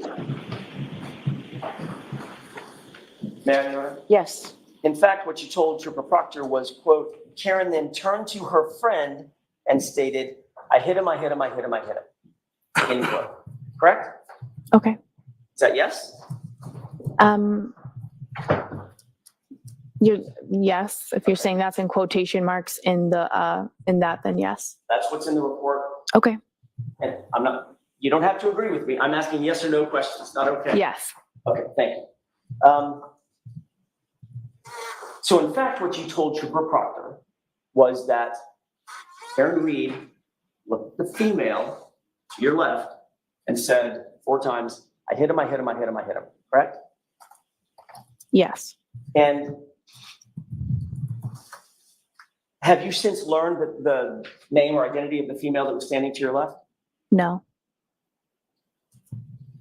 You're aware that the female that was standing to your left reported the exact same statement? No. Are you aware that the female standing to your left reported that exact same statement as, could I have hit him? Did I hit him? Did I hit him? No, I'm not aware of that. You then went back to the ambulance after you heard that statement that you believed you heard my client state. Yes. You opened the ambulance door, correct? Yes. That was the back door? The side door. The side door. And there were two firefighter paramedics in that ambulance at the time, correct? I believe there were more than 2 at that time. 2 of them included firefighter Nuttall and firefighter Flamani. Yes. And at that point, you told them what you believed you had just heard. So I went into the back of the ambulance. I said, this is his name. This is his date of birth. She says he doesn't have any medical history or allergies, doesn't take daily medications. And then I said, she's saying I hit him. And firefighter Nuttall motioned to his face and said something. Objection, Your Honor. Ask another question. So the answer to my question is yes, you told in front of Flamati and Nuttall the phrase, I hit him. Yes. You didn't write that in any report? I don't write a report in this scenario of my job. Let her finish the answer, please. So there are 2 people that will write reports in my department on a call, one being the lead paramedic and the other being the officer who's on scene. So those are the people that write reports, and I was neither of those, so I did not write that in a report. Okay. That's correct. So let me ask the question again. You didn't write it in any report? No. You didn't write it in any notes? No. You didn't document that statement in any way whatsoever, correct? Other than my interview with Proctor and my subsequent testimony. You didn't document that statement in any way yourself, did you? No. Since January 30th, in that conversation that we just talked about with Trooper Proctor, your statement has evolved. Is that right? I don't know how to answer that. You testified yesterday to something quite different Not quite different. than what you testified, I'm sorry, than what you stated to Trooper Proctor. Respectfully, I think my testimony has been pretty consistent. You testified to something yesterday quite different in context than what you told Trooper Proctor. Isn't that right? I don't know that that's right. Well, you told Trooper Proctor, Karen Reed looked at a female standing to your left, said, I hit him, I hit him, I hit him, I hit him. Right? Yes. Yesterday, you told these jurors that Karen Reed said, I hit him, and an officer said, you what? And she repeated, I hit him, and the officer immediately turned and went to find another sergeant. Is that right or no? Yes or no? No, there was more to that testimony. That's not what you said yesterday? I think I said more than that, than what you just repeated. Is what I said consistent with what you said yesterday? There's a lot of things that you said more of. I'm asking, is that the sum and substance of what you told these jurors yesterday? Yes. So you would agree that from that time till yesterday, your story has evolved. It's changed. Would I agree with that? No. I don't know that I agree with that. You think the story that you told Trooper Proctor is exactly the same? I understand what you're saying. So I understand what you're saying. So has your story evolved? Okay. Yes. Okay.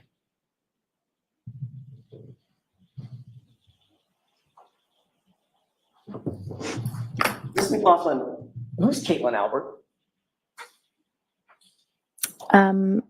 I went to high school with somebody named Caitlin Albert. Somebody named Caitlin Albert. I went to high school with somebody named Caitlin Albert. So do you know Caitlin Albert? I do. You're friends with Caitlin Albert?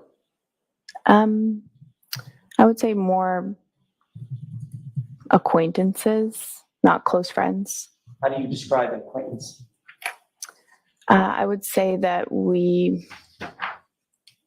have mutual friends, so we might see each other occasionally because of mutual friends, but we don't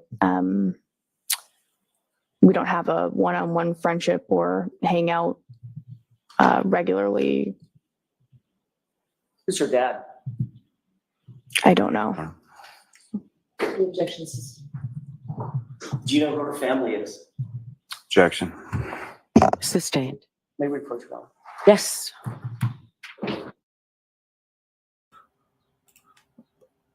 Bollocks. Objection. Here we go. No, it doesn't matter. Well, no, but it needs to be consistent. What I love about this now, she thinks she's going to take on the assassin. She's been told to snap back. She is going to get crucified. Jackson knows it. She's defensive. She's taking on Alan Jackson, this little whippersnapper, whatever, how old she is.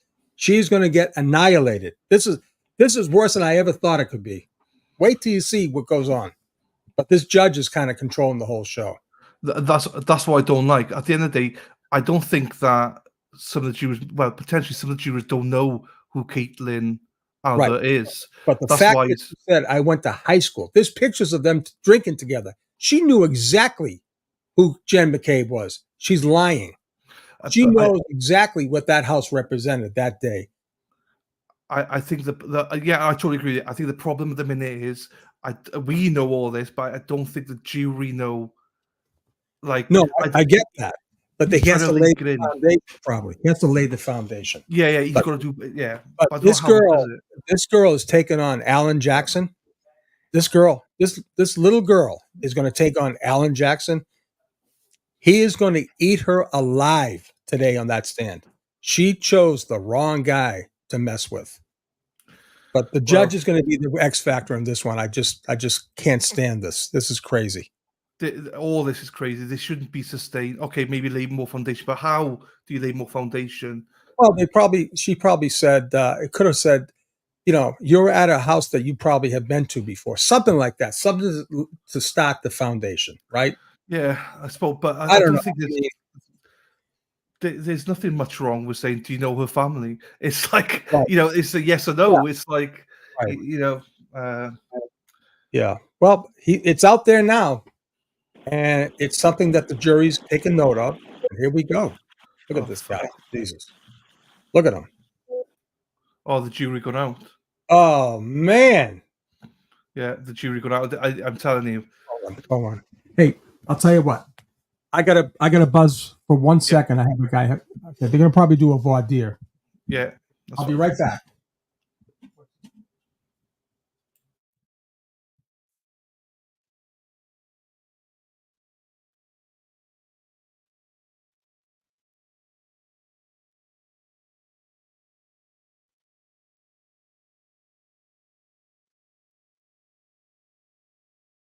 The jury been sent out of the room.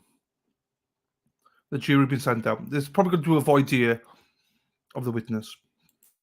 All right. Ms. McLaughlin, I'm going to let you step out for a few minutes, show them what you have, and let a court officer know when you're ready for me to come back out. All rise for the court, please.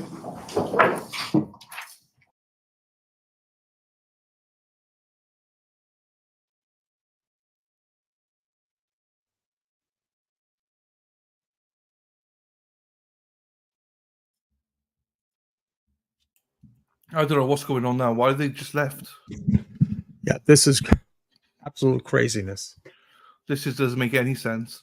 It's not voir dire. So that I don't even know what's going on.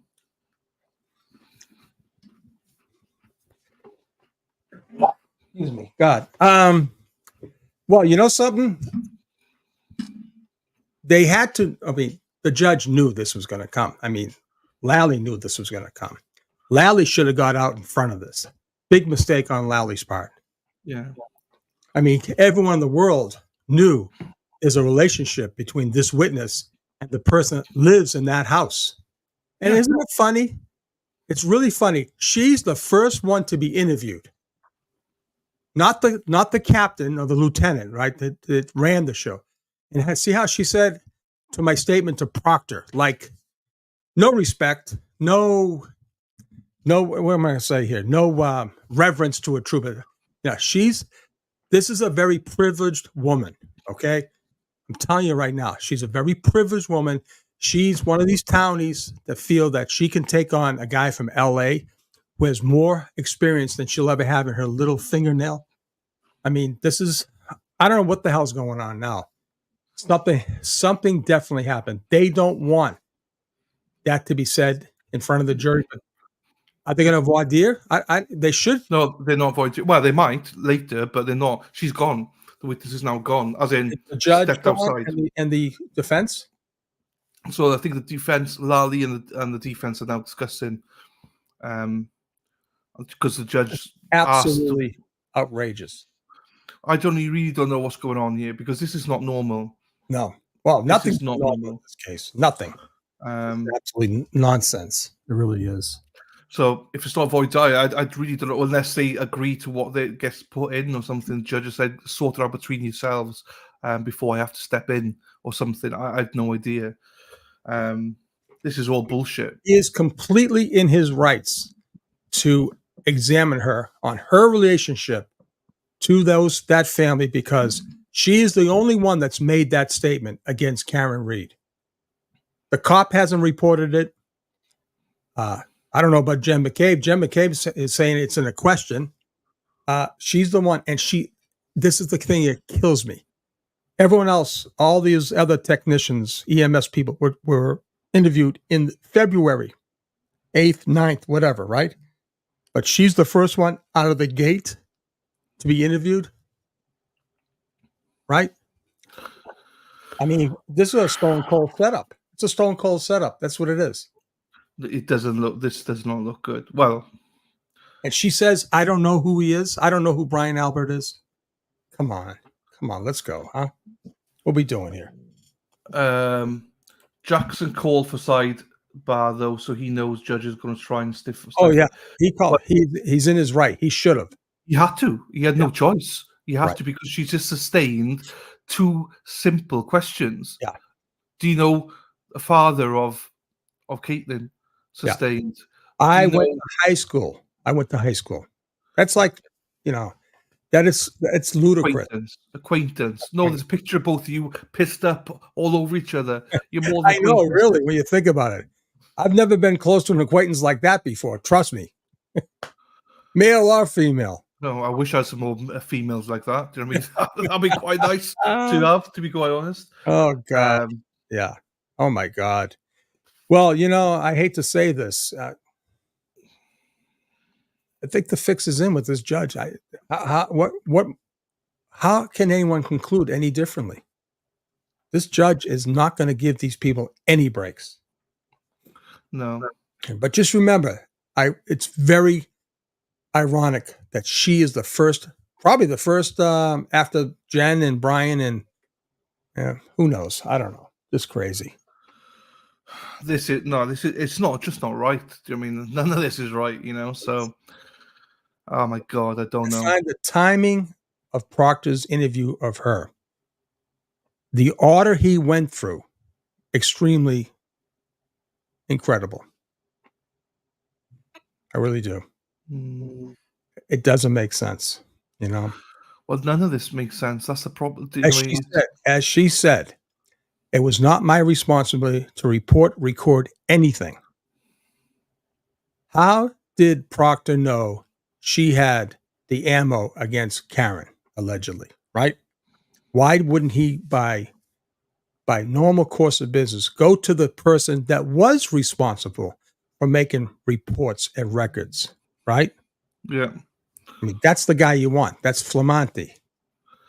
But it's interesting, though, that she had to go into that as well on the stand, saying that she didn't write reports. It's not her job. That's all trained. That's all practice. That's all. Yeah.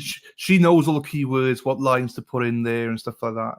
So, well, she's going to be into the fight of her life. If she keeps that attitude, someone better talk to her. She challenged Alan Jackson on the stand, knowing that he had the goods on her. If you say so, if you say no, you said it. What's her name? Katie. Katie, no, you said it. I mean, this is wow. And it's going to be, well, in normal circumstances, this is good, obviously, for the defense, but the judges, but the judge is now impacting it. It's like, not only is the flow gone, now she's restricting what they can say and sustaining everything. It's like, it's good though. It is good because the jury's saying, "Ooh, wait a minute. She can't identify the place where the body was at. Now we know there's some kind of relationship between her and the family at that residence." Well, they don't know that yet, though, do they? Well, they have an indication. He's asking about an Albert. But do they know that that's the Albert household, though? Oh, that's a good point. You're right. I think that's what I'm getting at from earlier on was we know all this stuff, but do they know? Do you know what I mean? Yeah, see, that's what I'm saying. I hate to say this. I probably would have started out. Do you know anything about the site you're at? That house you seem to not want to. Here we go again. I said this a year ago. Everybody in the world wants to keep their eyes away from 34 Fairview, just like this girl. You know, I don't know if you say that's the house. I mean, even her, right? Everyone close to that family did everything possible not to mention 34 Fairview. And it's so obvious now. Yeah. Yeah. Oh, this is... Anybody noting anything on Twitter? Does the Mad Dog... Grant? I don't know. Grant be like, this is this is great for the state, for the Commonwealth and all that. Wow. It was like, what's Ted Daniels saying? They're coming back, right? This is too early for a break. Yeah, no, they're coming back. They're coming back. Yeah, they're coming back. Jackson asks if McLaughlin is friends with Caitlin Albert. J.O. Right, okay. No, they're just acquaintances. Hang on, let me get Twitter up. Let me get Ted Daniels up. Okay. Ted Daniels, this is quite funny actually. I'll have that on the StreamYard here. StreamYard. Share Ted Daniels post.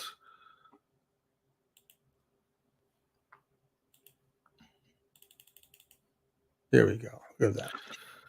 Jackson asks if FF McLaughlin is friends with Caitlin Albert. J.O. was found outside of the home they own with Brian Albert, Caitlin's father. She describes her as someone she knows from high school and an acquaintance.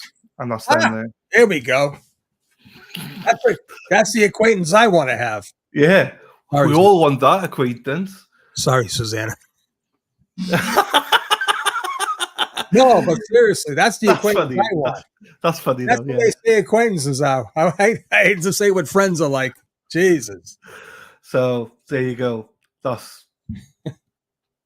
Let me get the stream back on for when it comes back on. Share screen.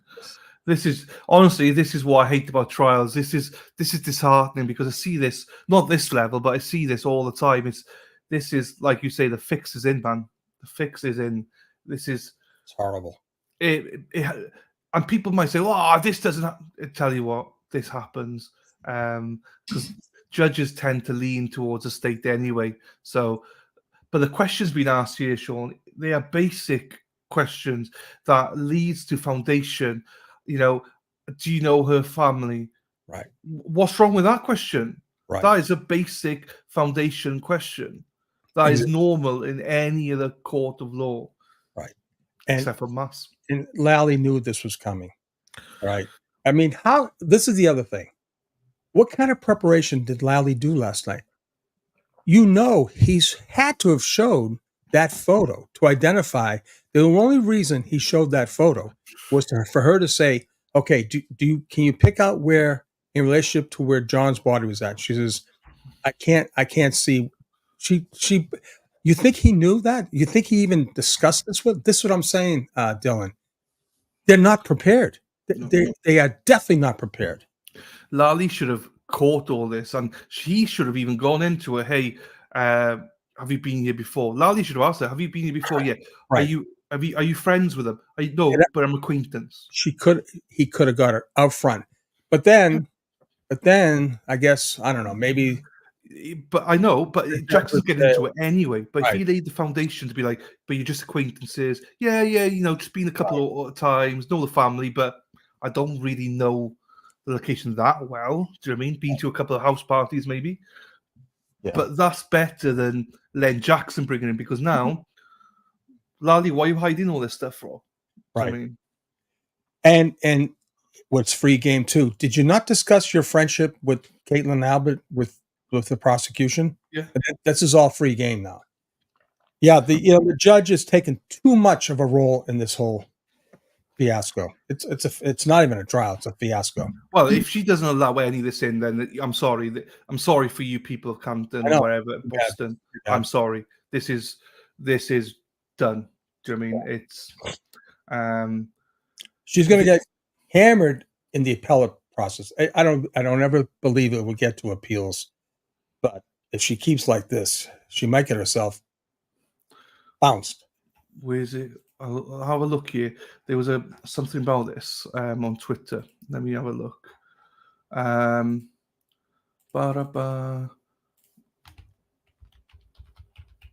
Andrew Burkhardt spoke about it. Andrew. Let me look here.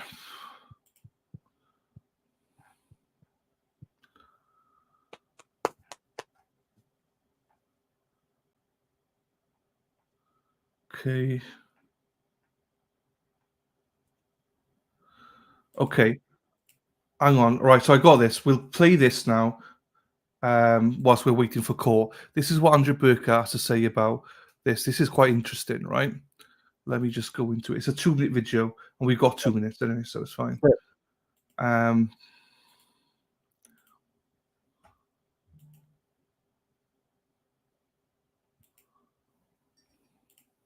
Because this came up during that final hearing that they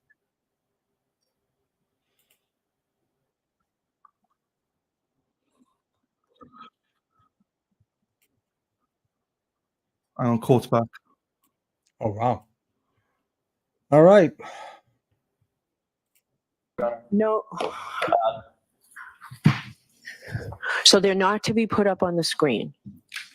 These are 4 items. One of them. So don't describe them. I need to see them. So let's bring them up, mark them for identification, Madam Clerk. Then you'll get them back. But I need these marked for identification, and I need to see them. Thank you. So we'll Mark them first. mark them first.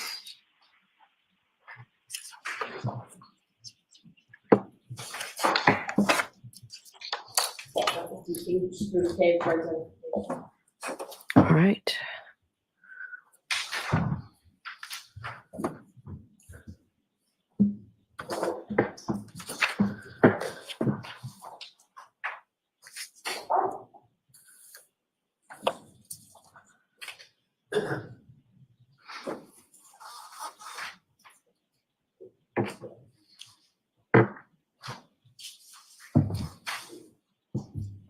Thank you. Mr. Clerk.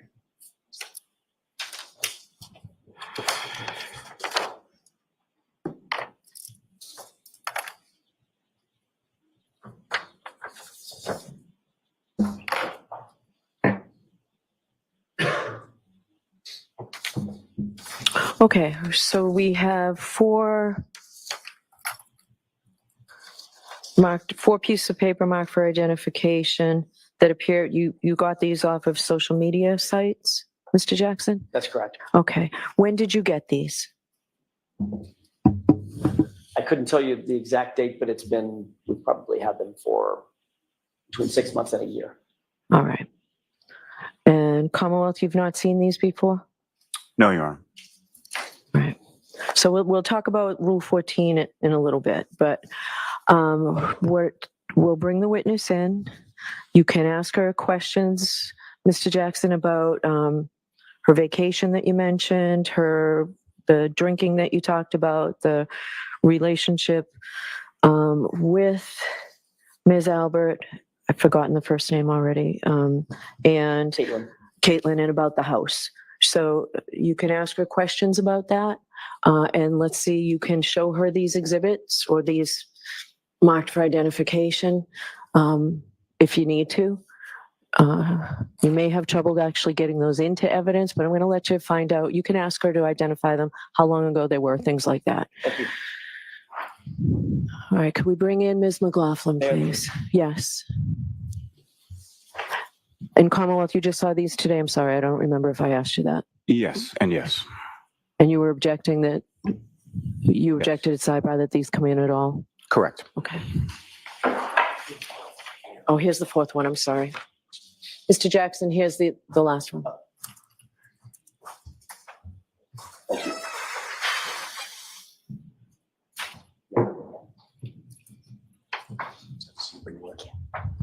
All right, so Ms. McLaughlin, Mr. Jackson's going to be allowed to ask you questions outside the presence of the jury, and you're still under oath and you have to answer them truthfully, okay? Okay.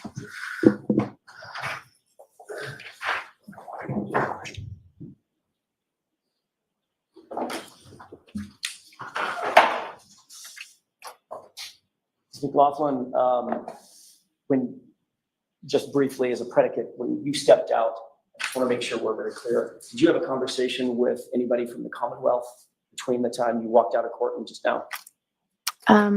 Just about if I needed a drink of water or to use the restroom. Okay, but nothing about the substance of your testimony? No. Ms. McLaughlin, I asked you before we broke if you know who Caitlin Albert is. Yes. You said that you went to high school with somebody by that name, correct? Yes. You in fact know that person as a friend, correct? I know her. She's more than an acquaintance. I would say she's an acquaintance. She's not a close friend. She in a group of friends of yours? We have mutual friends. How long have you known her? Probably since high school. When you say, and I don't want to ask your age, I wouldn't do that. How many years, how long of a span of years have you known her? Since high school, so maybe 10. And you know her family, generally? I don't. You don't know anything about her family? I don't know her family. Had you ever been to her house? Not that I recall ever being there. Not that you recall, or you haven't? There's two different things. I don't recall ever being there. Okay, so you might have been there, you just don't recall. I don't recall ever being there. Okay. If I were to ask you if you have ever been to her house, yes or no, you cannot answer that because you don't know. You cannot recall, correct?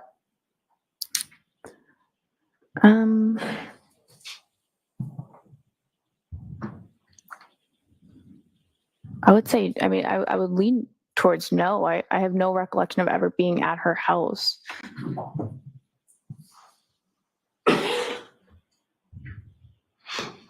Are you friends with her on social media? Yes. May I approach you on her? Yes. I'm just going to leave all four of these up here. I know what they look like. Can you do me a favor and take a look at the first document? What does that document appear to be?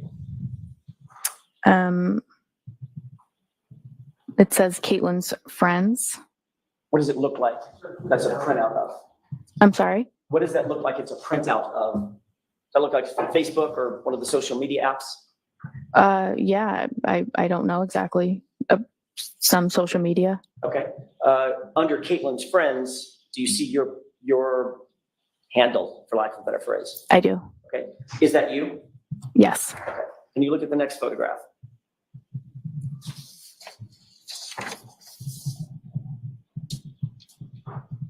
Before we talk about that next photograph, which is, I should go in order for the record, Your Honor. The first one was H.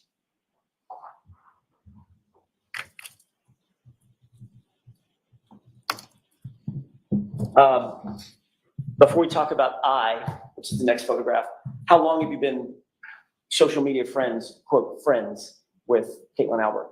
I don't know. More than 5 years? Probably. More than 8 years? I don't know. The second photograph, or the second document, appears to be a photograph. It's I, is that right? Yes. Do you see yourself in that photograph? I do. You see Caitlin in that photograph?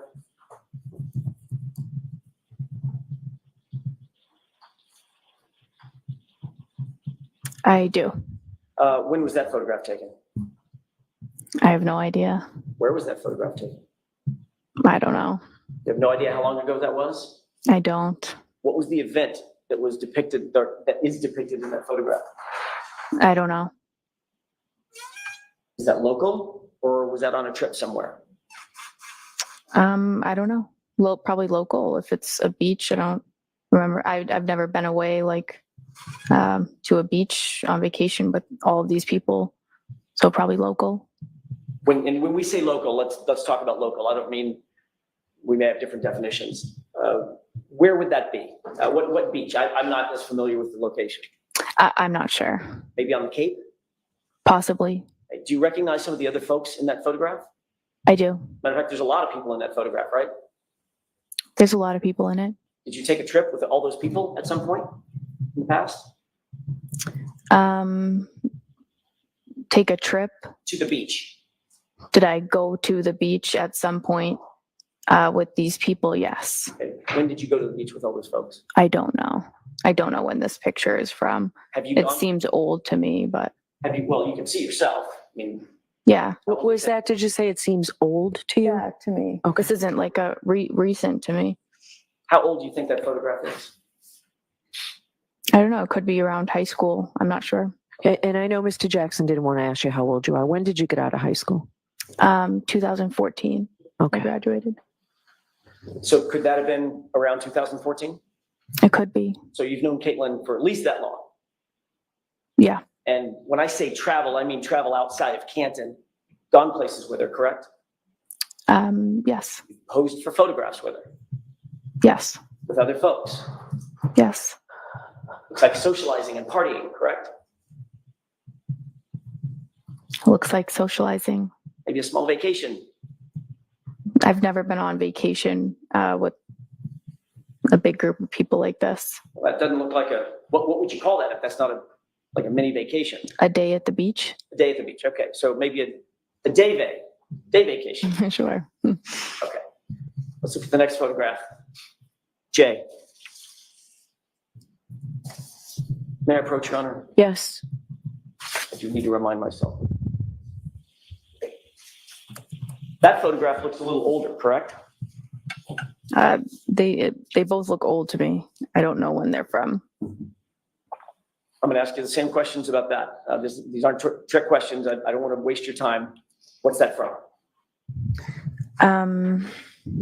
I don't remember specifically what or where this is. Do you see yourself in that photograph? I do. You see Caitlin in the photograph? I do. You're all posing for the camera, correct? Yes. What's the location? I don't know. No idea. I don't. This is yet another socializing event with Caitlin that you can't recall. I don't know where this is exactly. I'm sorry, I didn't mean to step on your words. Go ahead. I don't know where this is exactly. So you've had so many socializing events with Caitlin and other folks that you can't pinpoint this one as opposed to any of the others that you've had? No, I'm saying I can't. These photos are old. I don't know. I don't remember where these were or the circumstances around them. That's what I'm saying. You see how you're dressed in that photo? Yes. You see how you see the other friends that are there with you? Yeah. How many people would you estimate are in that photo? Do you want me to count how many people? Give me it. I don't have the photo in front of me, so just give me it. Is it more than 5? 12. 12 people. Ish. Do you recognize those dozen people? I do. Did you go on a day trip with those dozen people? Yeah, possibly. When? I don't know. Where? I'm sorry. I don't know. I don't remember. How many times have you gone on day trips with those dozen people? I don't know. How about turning back to photograph I? How many times have you gone on day trips and socialized with those number of people? So it's like probably double that, 20 or 25 people. I don't know. That's a big group of friends of yours that includes Caitlin Albert, right? A big group of mutual friends. So it's not just that she's a mutual friend, she's a friend. Isn't that right?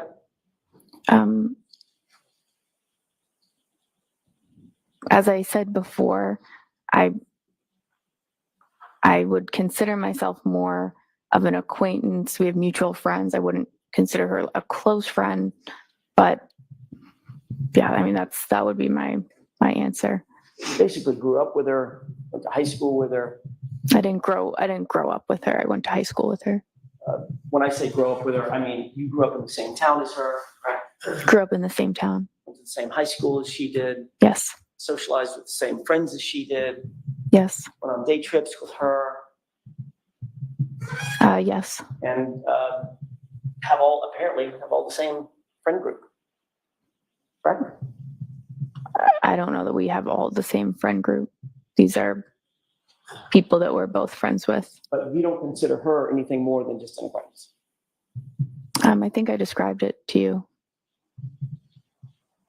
The answer to my question is you don't consider her to be anything more than an acquaintance. I wouldn't consider her to be a close friend. Now let's take a look at the last photograph.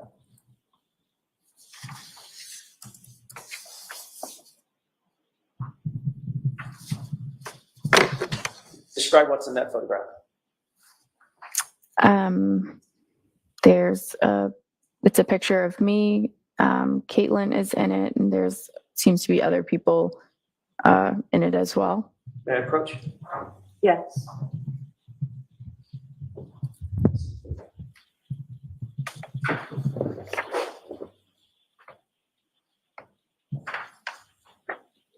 Both of you can take it. Sorry, I just want to drop it on you.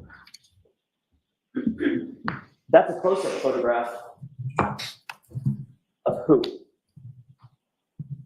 Caitlin, and I'm also in it. And you're doing what in the photograph as it relates to Caitlin? It seems like I'm kind of kneeling down next to her. Touching her? Can I see that for just a minute, please? Thank you. I'm sorry, can you show me you?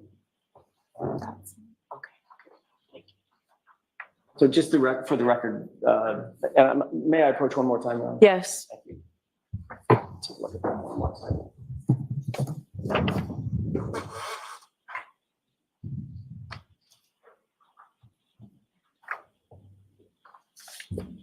You're sort of just behind Caitlin in that photograph? Yes. Caitlin's the one drinking the beer? Yes. You got your right arm around her? Yes. Both appear to be wearing swimwear? Yes. Bathing suits? Yes. And you're giving some sort of a sign with your left hand? No, I'm not. Is that somebody else's hand that I saw? Maybe that's Caitlin's. Yeah. I'm sorry, I don't have the photograph in front of me. I don't have it committed to memory. Looks like that's a photograph that you and Caitlin posed for together, correct? It seems like it's a close-up of a bigger, like a picture. It seems to be zoomed in on a group of people. Which was posted on social media. Okay. Is that right? Are you telling me that? I'm asking you that. You ever seen that posted on social media? I don't recall seeing this picture, but if it was on social media, then okay. How long ago was that picture taken? I don't know. Who took the picture? I don't know. Where were you when the photograph was taken? Probably at a beach if we're wearing bathing suits. Probably at a beach or at a beach? Well, I can't see a beach in the picture. We're in bathing suits. It could be at a beach. Right. Do you recognize the bathing suits that you're wearing in the photograph? No. You literally don't even recognize your own outfit? No. So that doesn't help define where you were and when that photograph was taken? No, sir. Do any of these photographs remind you that you've been to Caitlin's house at some point in your friendship with her? No. Has Caitlin ever been to your house? Not to my recollection. When was the last time you talked to Caitlin? I don't remember exactly. It's probably been a few years. When was the last time you went to an event, socializing event with Caitlin? Again, I don't remember exactly. Did you talk to Caitlin at any point at or around, on or around January 29th, 2022? No. When was the last time you had talked to Caitlin before January 29th, 2022? I don't know. Would it have been a day before, a week before, a month before? No, I don't talk to her. Like I said, we're not like close friends, so it's like pretty infrequent that we would interact. So I don't know when the last time before that. What about texting or Snapchatting or communicating in that way? I don't remember. Would it have been a week before the 29th? I don't think so. You don't think so, or you know so? I don't think so. What about after the 29th, after you responded to 34 Fairview? You ever have any communication with her? Not that I can recall. So is that something that you think you might remember if you responded to a house of her father where there's a police officer dead or dying on the yard, on the lawn, 30 feet from the front door? You might have had a conversation with Caitlin? I've never had a conversation with Caitlin about that call or this case. Did you ever contact any of your other friends about the fact that you responded to Caitlin's parents' house? No. Were you ever asked about this relationship that you had with Caitlin Albert, this friendship that you had with Caitlin Albert at or near the time of the 29th of January? No. Did you ever disclose to anybody that you had a relationship with Caitlin Albert at or around the time of this event? No.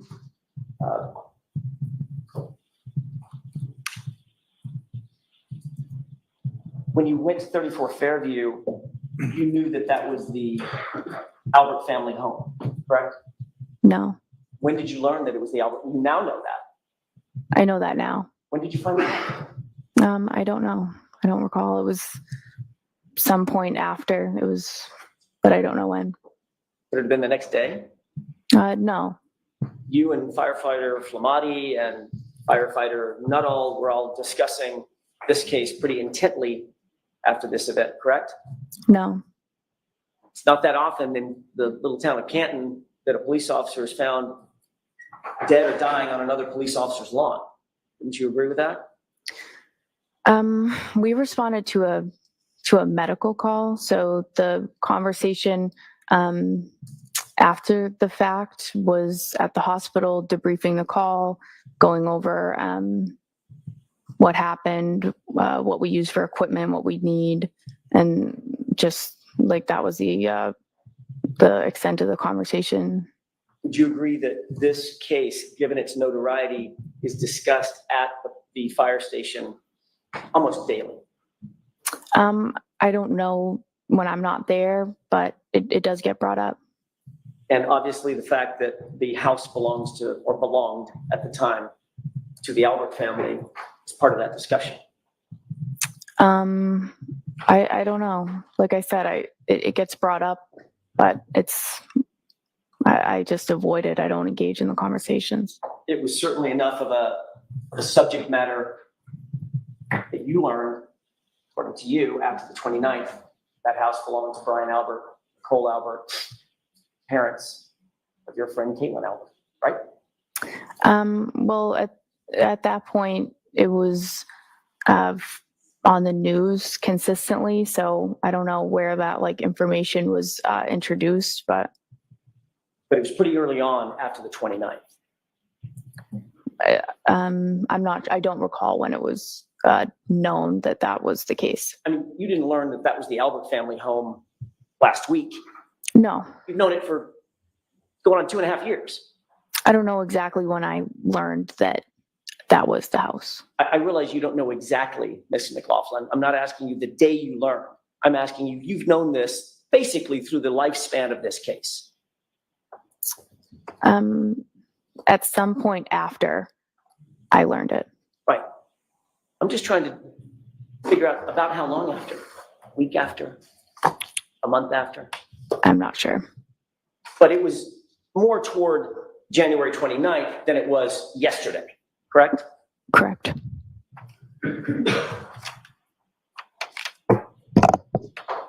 Just a moment, Your Honor. Yes.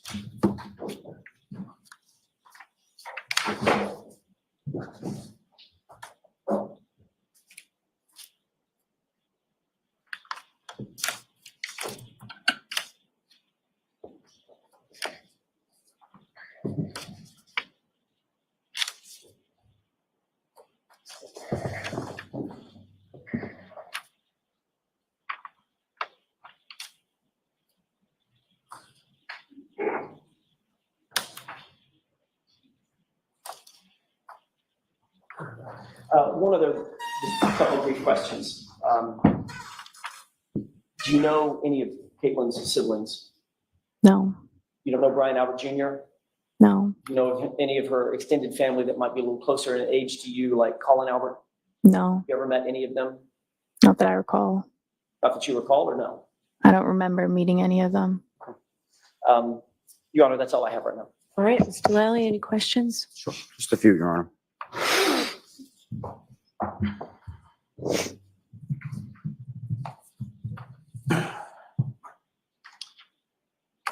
So, Ms. McLaughlin, you're not friends with Caitlin Albert, correct?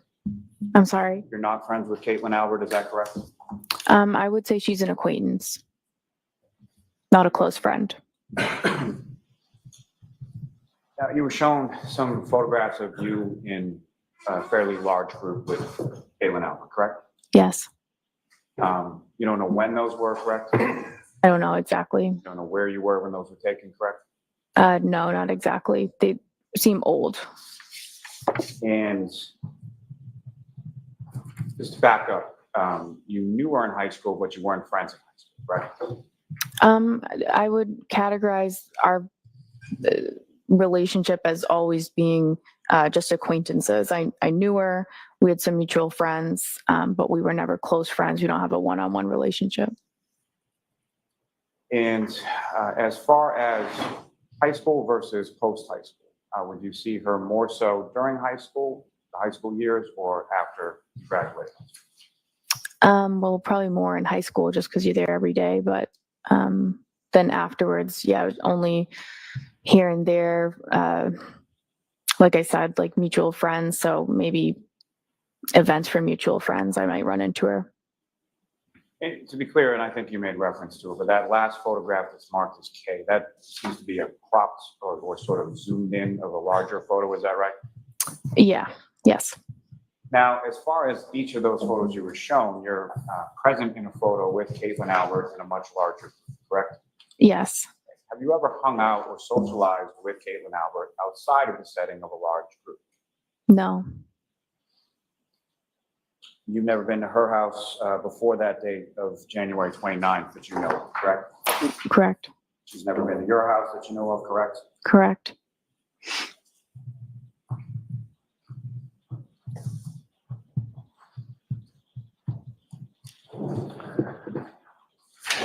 Now, as far as that first one, that's as far as social media is concerned, as far as a friends list, and without sort of doing it, I'm sort of putting that in air quotes. How many friends would you say you have on social media in total?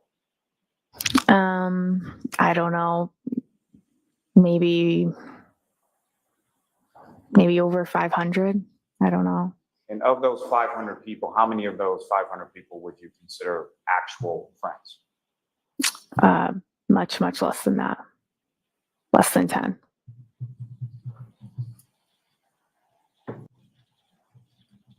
All right, why don't we wrap this up, Mr. Lally? Sure. Just when it comes to that day that you responded, you're working with the fire department, you responded to a call on January 29th to a home, or as you say, to somewhere on the side of the road. Did you have any idea whose house that was adjacent to where the treatment was concerned with regard to your patient? No. I know. Okay. All right.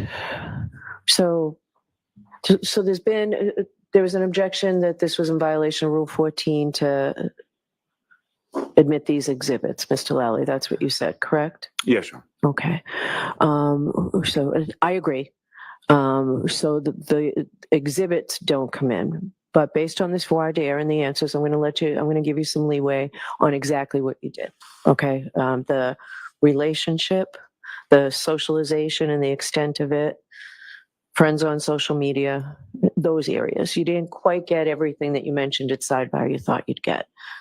So that's not coming in. So if you stay within the parameters. So why don't you come over here then, just because?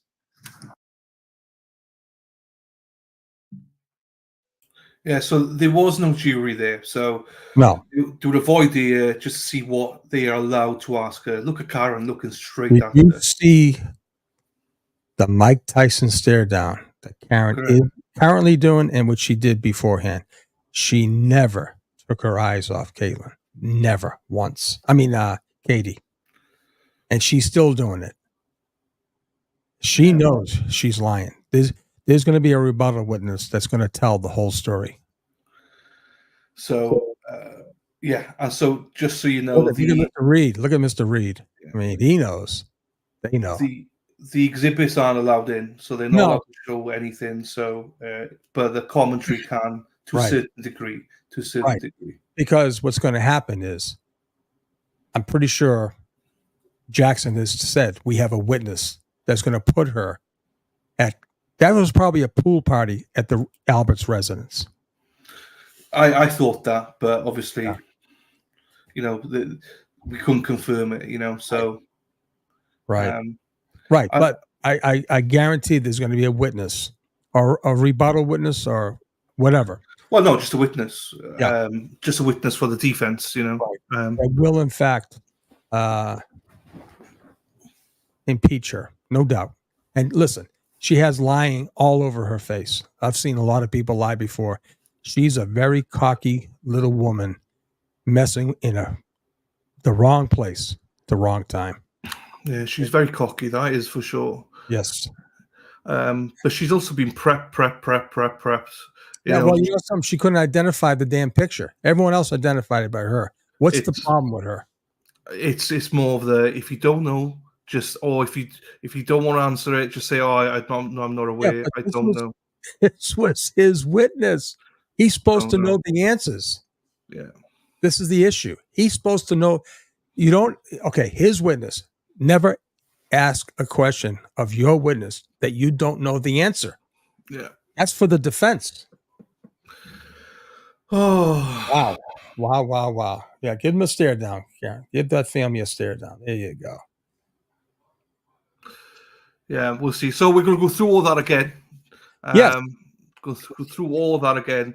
Right. So the reason I don't like it is because obviously she now knows all the questions coming. But That's I think the defense are going to maybe tweak their questions slightly as well. Sure. Maybe, They will. They will.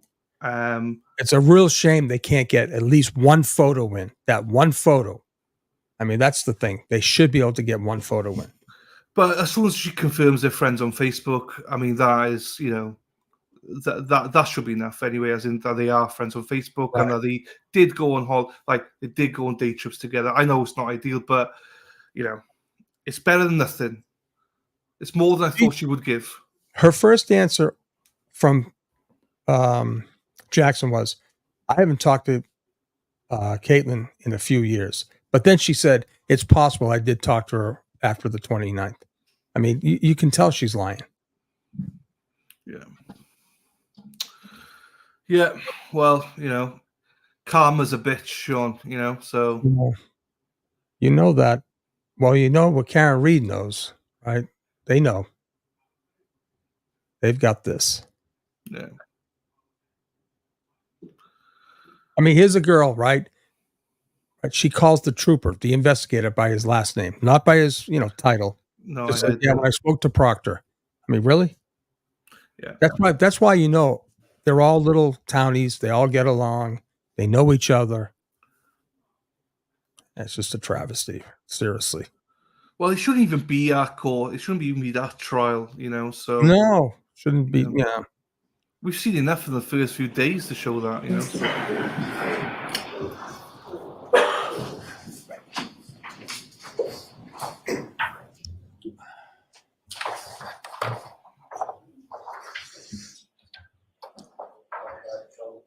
If you all think they're right outside the door, you're mistaken. Please be seated.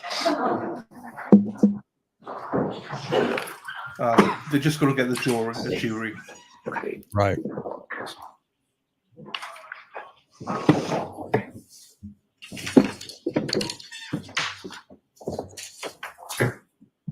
Jimmy, do you have any envelopes over there? I do.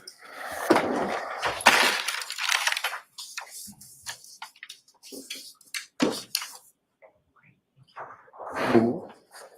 Do you need any more? I'll work on it. No, this is good. We're good. All right. Jesus, I emotion.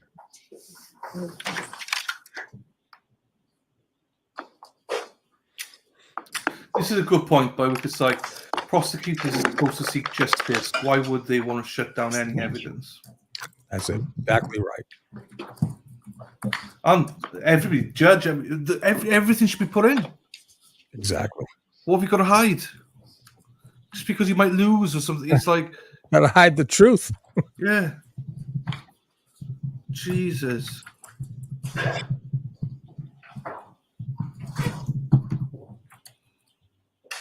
I mean, look, at the end of the day, there's so many other evidence that the defense could put in that this isn't, it's fine, you know. Yeah. Ms. McLaughlin, did you say you had a water? Is there a water waiting for you out there that you need? Or? I'm okay. Okay, thank you.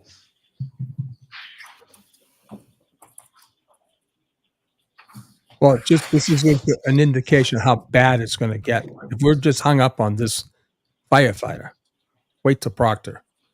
Huh. Wait till Lank. Yeah. I mean, it's gonna get real. Gemma Cabe. Oh, Jesus. I got a poll up saying which witnesses are you most looking forward to watching, Gemma Cabe or Proctor, and 68% say Gemma Cabe. Oh yeah. 309 people voted. So. Brian, how about Brian Higgs? Oh yeah, that's another. Oh. Yeah. Well. And Dylan, I've talked to the other side, deep into the other side. They are confident that she's guilty. They're confident that none of like Higgins and Proctor, there's no problem with Jen McCabe. She's solid. It's crazy the way they think. It's all right. I can't believe they're that naive, though. That's what I can't believe. I wouldn't be surprised if Jen McCabe was hired. Like I bet she's been running through scenarios with her lawyers, left, right, and centre. She has to. She'd be stupid not to, right. You know. So I wouldn't be surprised if she spent thousands upon thousands of dollars prepping for this. Right. Cross.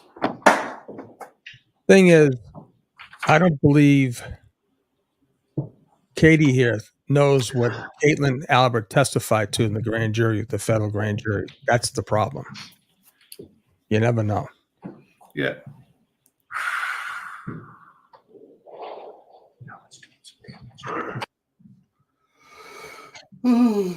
I'm Bev, flirting. Please rise to the jury.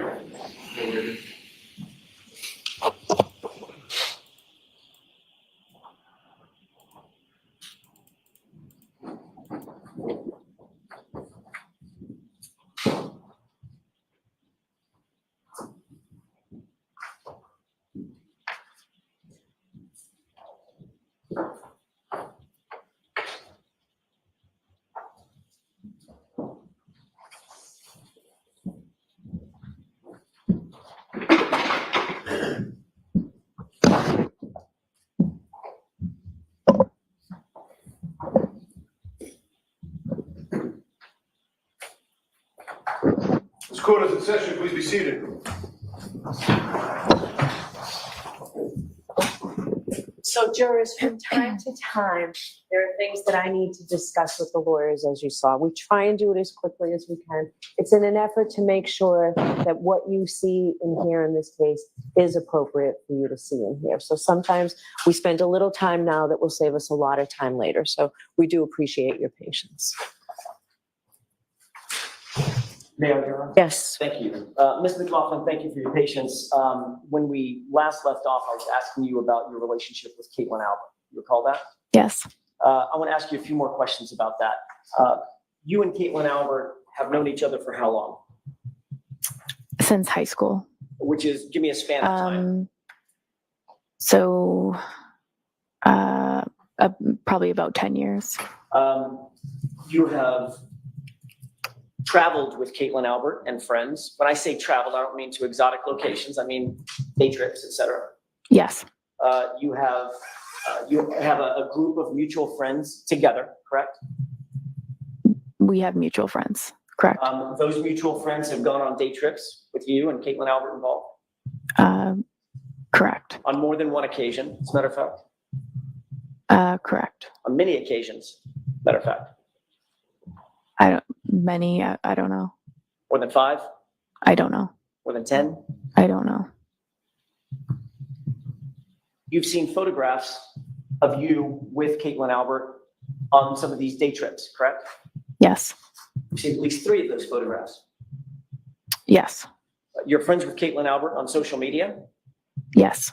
Other than the 3 photographs that you've seen, we just talked about, there have been other events that you've been at with Caitlin Albert that weren't necessarily photographed, or we don't have those photographs, correct? Probably. You know that Caitlin Albert is the same Caitlin Albert as the daughter of Brian and Nicole Albert, as you sit here. Yes, as I sit here today, yes. And you know that Caitlin Albert also has siblings, Brian Albert Jr., correct? As I sit here today, yes, I know that. And you also know, as you sit here today, that 34 Fairview was, at the time of January 29th, 2022, the Albert home, correct? I know that as of today.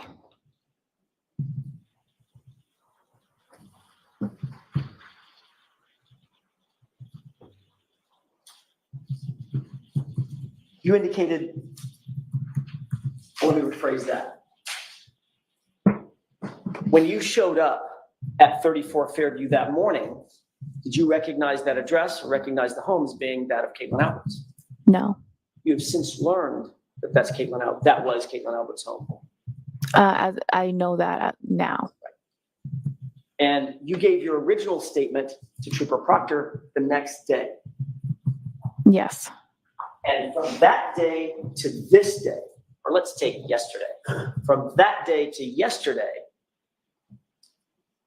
you learned that 34 Fairview was the Canton Albert family home, correct? You're asking if I know from... Between those 2 dates. Yes. Between the time you spoke with Yes. Proctor in this report till yesterday when you testified, you now know that that's the Albert home. Yes.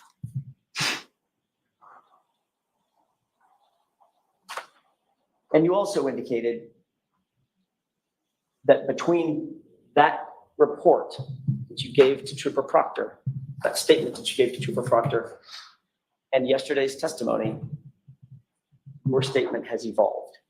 You've already admitted that, correct? I don't think I agreed with you on that. It's changed. It's different. I've always testified to I feel as though my testimony has been consistent.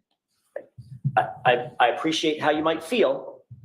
I'm just interested in the actual facts. You didn't tell Trooper Proctor anything about this officer questioning my client. Correct? Objection. So I'm going to see counsel at sidebar because I think this morphed into a different. That's Sean. Whoa. Come on. She testified that it has changed. That's not a good look for the Commonwealth. No. And this judge keeps interjecting. She should have said overruled.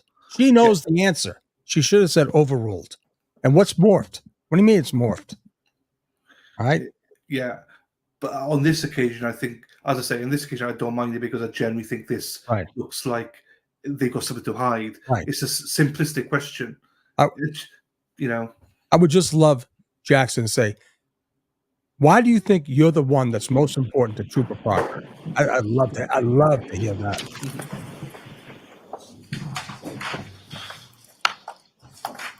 You agree, Mr. McLaughlin, that the statement that you gave to Trooper Proctor is not the same as the statement that you gave to these jurors yesterday? Right? Yes. That just told me that. Yes.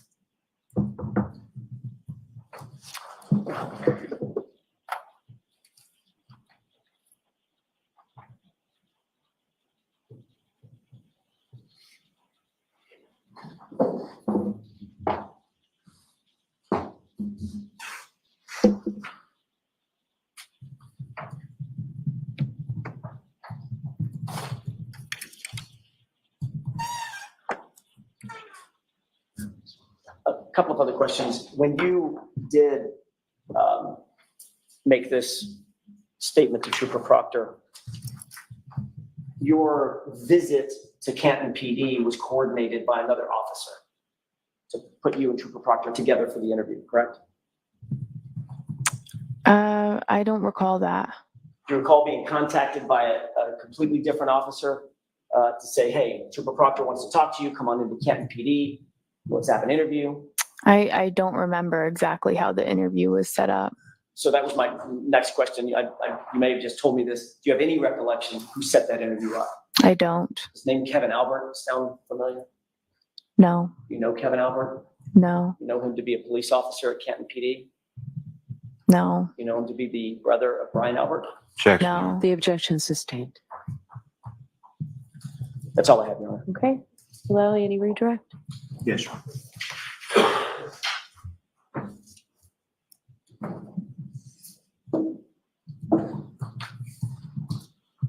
So Firefighter McLaughlin, you went to high school with Caitlin Alford, correct? Yes. And could you describe the nature of your relationship, if any, with Caitlin? I would describe it as we're not close friends. I would say we're more acquaintances. We have mutual friends. I don't have a one-on-one relationship with her. And you were asked some questions about social media, correct? Yes. And if you could, or if you could guesstimate about how many friends, and I'm sort of throwing air quotes in there, how many friends on social media would you have?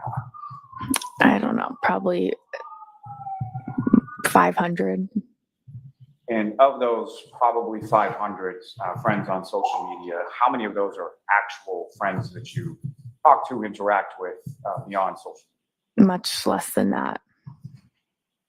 Now, prior to, well, let me ask you this. As far as, would you say that you saw Caitlin Albert more so when you were in high school or more so since you have graduated from high school?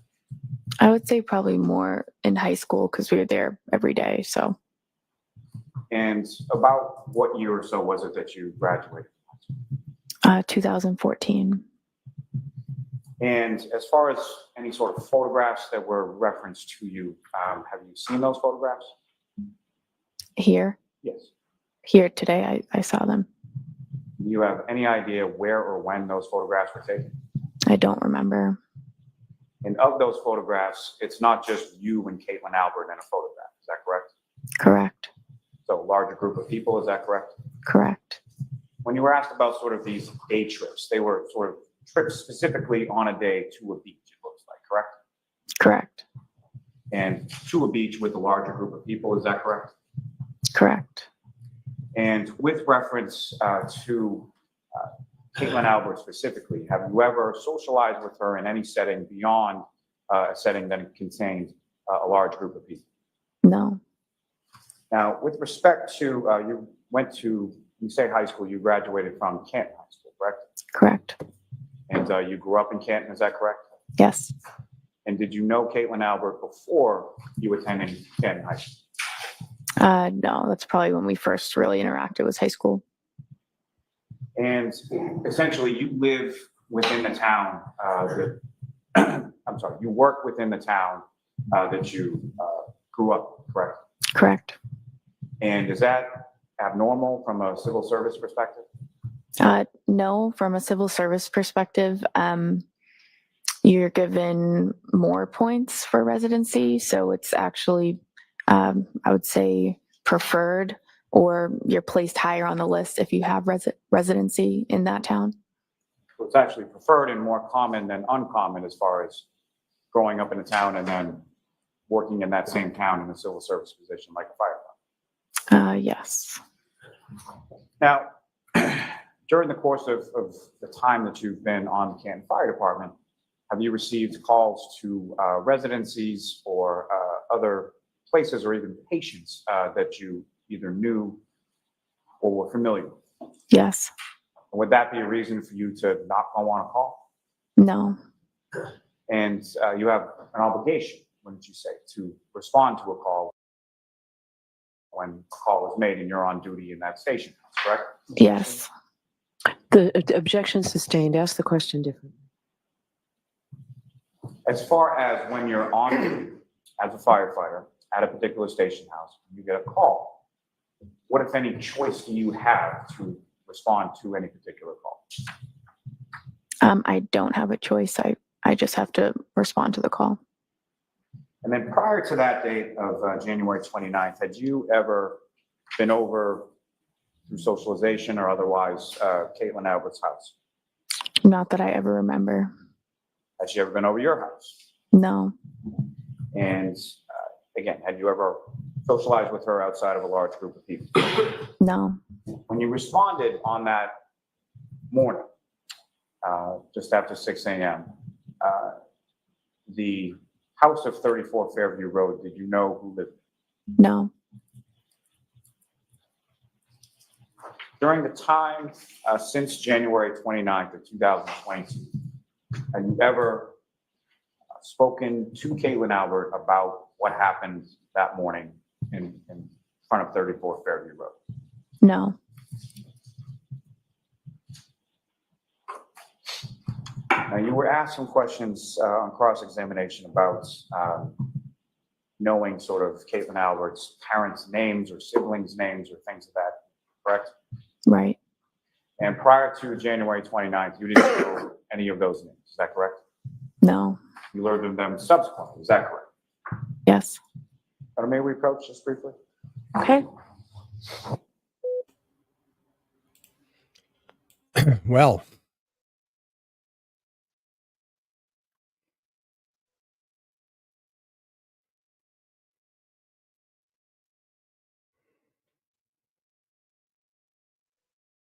Yeah, I don't understand why he wants to approach right now, but I don't know.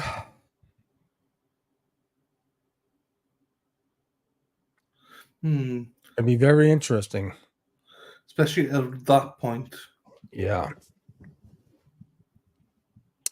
Well, Kay's a tough cookie, I got to tell you. Well, yeah, but So it does appear to have a Lexus parked outside 34 Fairview. I just seen that, yeah. Did you see that video? Yeah. Not of it. I just saw a picture of it actually. Yeah. Yeah. So they got Karen's car outside the house. Yeah. But what they might not do anything with it. They might just leave it there. I don't know what they're going to do with it. You know. Right. Because they can't demonstrate or anything because it's not the same conditions or anything like that. So. True.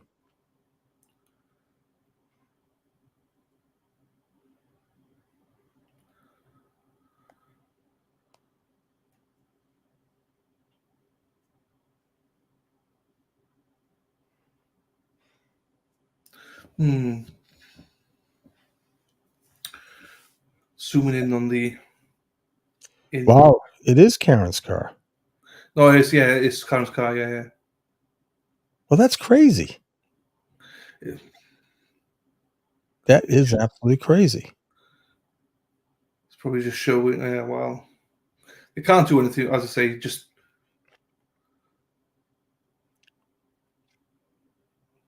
showing. I don't know. I don't know what they can't do anything with the car. So it's just probably for this was the car. This is the size. I don't know.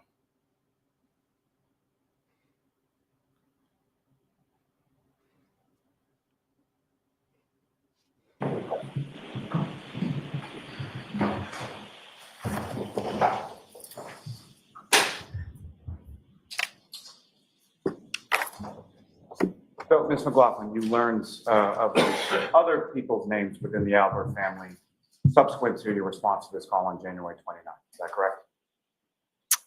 Yes. And you learn of those through sort of various news or media reports in relation to this case, not something that you had any conversations with anybody about, correct? Correct. I have nothing further. All right. Your Honor, if I may, I have Okay. Okay. You indicated, Ms. McLaughlin, Mr. Lally just asked you about these 500 friends on social media. A couple of quick questions about that. Of those 500 friends on social media, how many of those have you taken day trips with? I don't know. How many of those have you gone to the beach with? I don't know. How many of those have you posed for photographs with? I don't know. How many of those have you posed for photographs in swimwear with? I don't know. How many of those have you been photographed with your arm around while that other friend is drinking a beer? Sustained. Sustained. Ms. McLaughlin, all of those things that I just mentioned, you have done with this Caitlin Albert. Objection, Your Honor. Sustained. That's all I have. Okay. All right, Firefighter McLaughlin, you are all set. She says sustained before you even objected.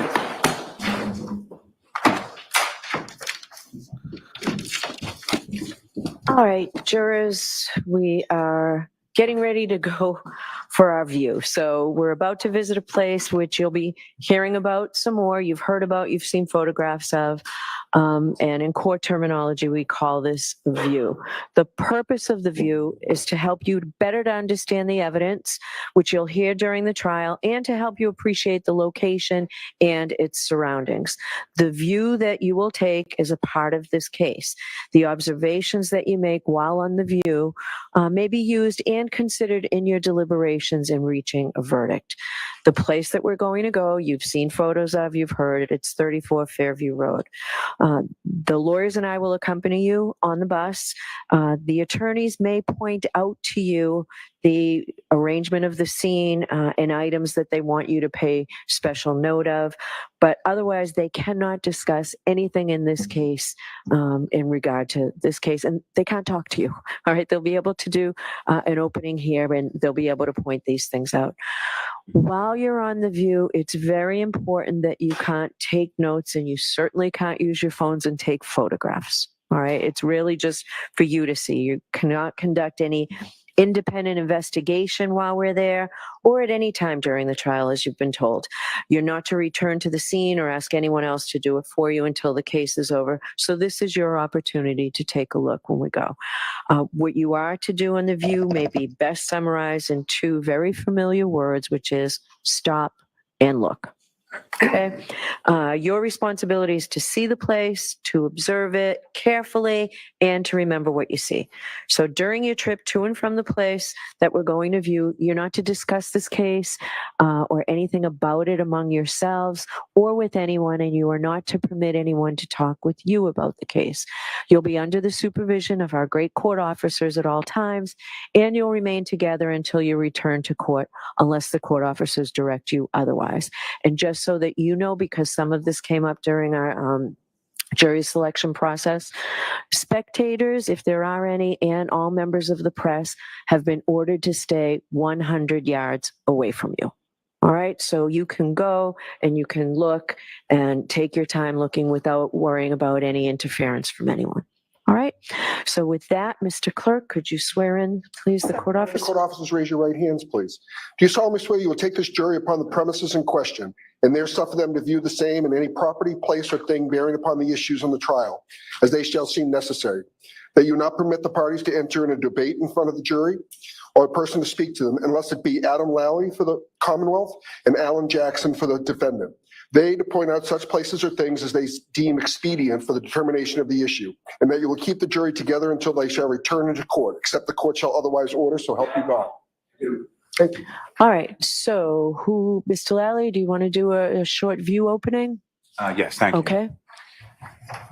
So ladies and gentlemen, as Her Honor just described, we're about to go to a place.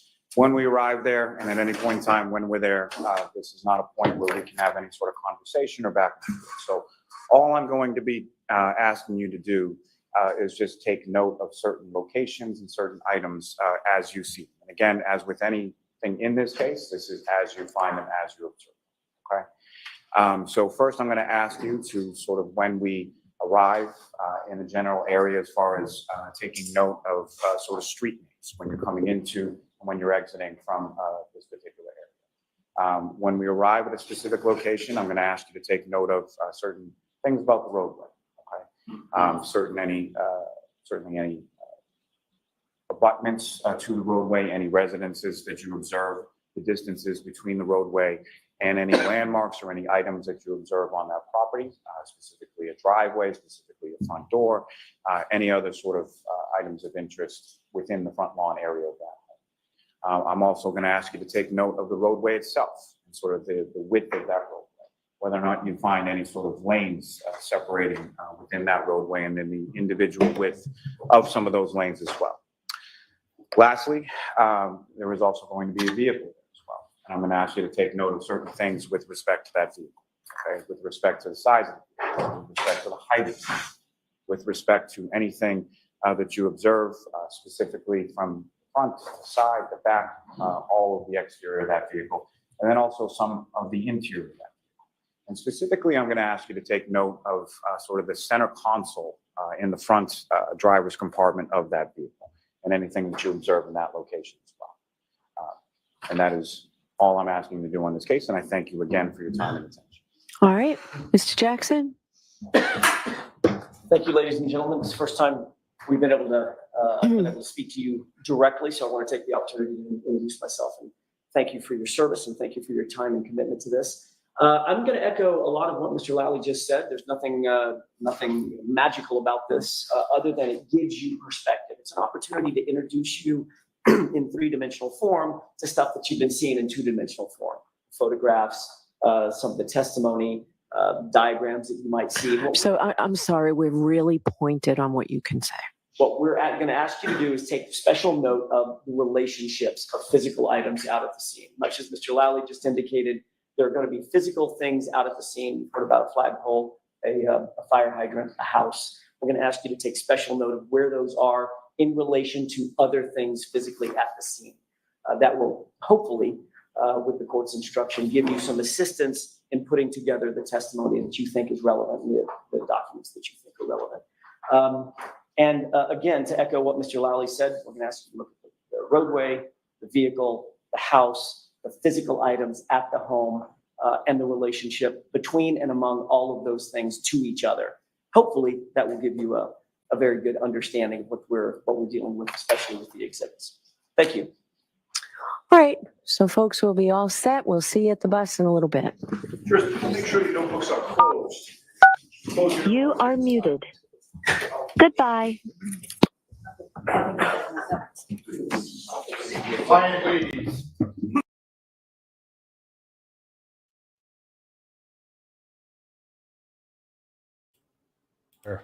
Oh, sorry, we moved it. I'm not sure which court is going to be, court feed is going to be following. So we'll just to wait and see with that. I don't know. So if anyone sees it, here we go. All aboard, Erin small bus. Yeah, right. Whilst we got that there, right. So we don't know what's happening. They're going to the bus now. Once we find out more, we'll maybe Tom CP will have some video. I don't know. We'll take a look. Yeah, if he was smart, he'd have another guy down there somehow. But I find it very strange that they have Karen's vehicle there. I really do. Apparently, the defense requested it. Really? So, allegedly. Very strange. Here we go. Hang on, she's back. The court's ruling on the Go ahead, you can make your record. Maybe it would be better if I did it over here. I wanted to interpose an objection to. So I think it would be better if you did it over here. It's illegal. It's just illegal. I don't know what you're doing. Come over here and tell me what you're going to do, and then I'll put you back there and do it. Wow.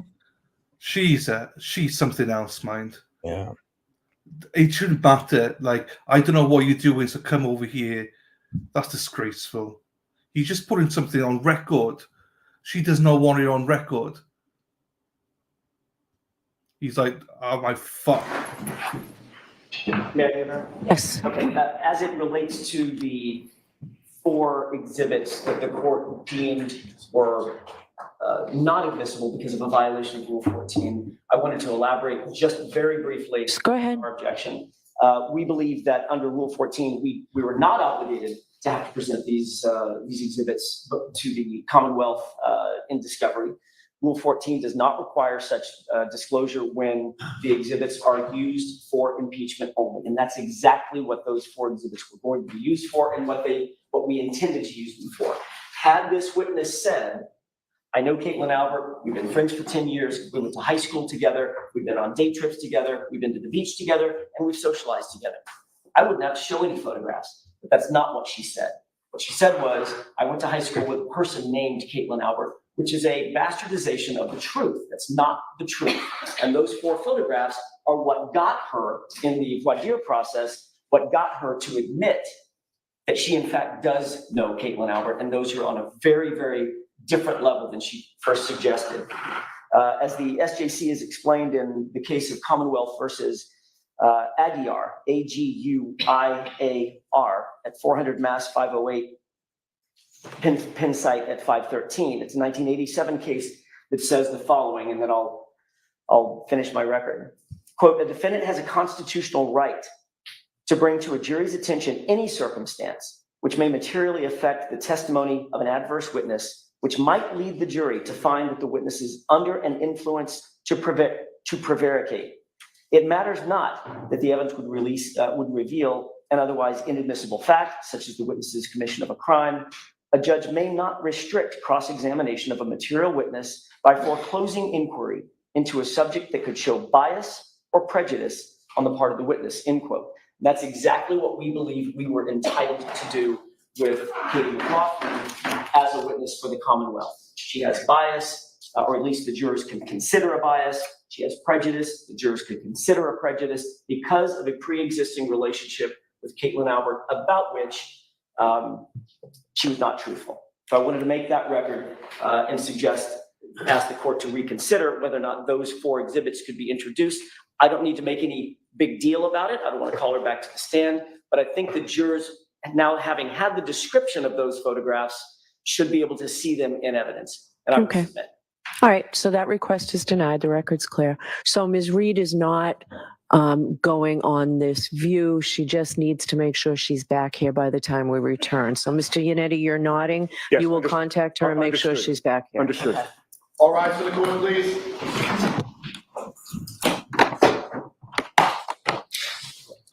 She's ridiculous, this judge.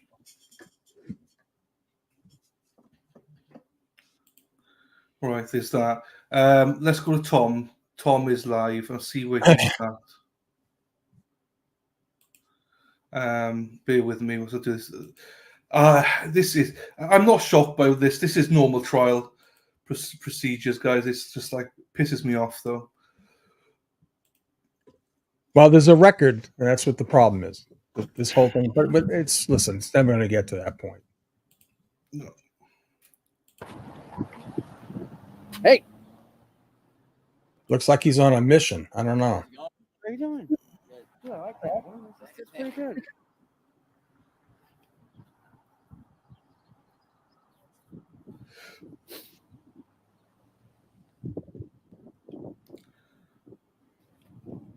It's all good, Steph. Nice to see you.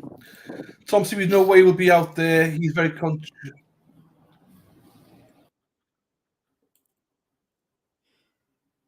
So the press are allowed there, Shari. He's allowed down there. They're not allowed to record the jury, but they're allowed down there. Oh, wow. So that's why the 100 feet yard thing is there. And that's why there's a pool recorder there. Now, what are they going to record? I have no idea, but they might record before the jury, after. Do you know what I mean? I don't know. Yeah, looks like there's a state trooper in the car. Yeah. Public are allowed. Anybody's allowed. I believe anybody's allowed down there as long as you're 100 yards from there. So is the camera going to? I think strategically the camera would probably be like following. Jury be that way. He'll be following, or they'll be following, but not bunched away. I don't really know the purpose. In Murdoch, did they? I thought they did from behind. I mean, you couldn't really identify the jurors. I keep forgetting. There's ways you can do it. I don't know. I don't see what they could do it beforehand or after and say this is what they saw, rather than I got you, Shari. Okay, no, I understand what you're saying. I understand what you're saying. It's all good. Shari D. So yeah, Cuntone is corrupt as die. Say as it is, bud. She's on the fix. Right, so let's play this. Oh no, I can't because Tom's here. I'm not sure what we're going to see with Tom, though. To be quite honest with you. Well, he's a little.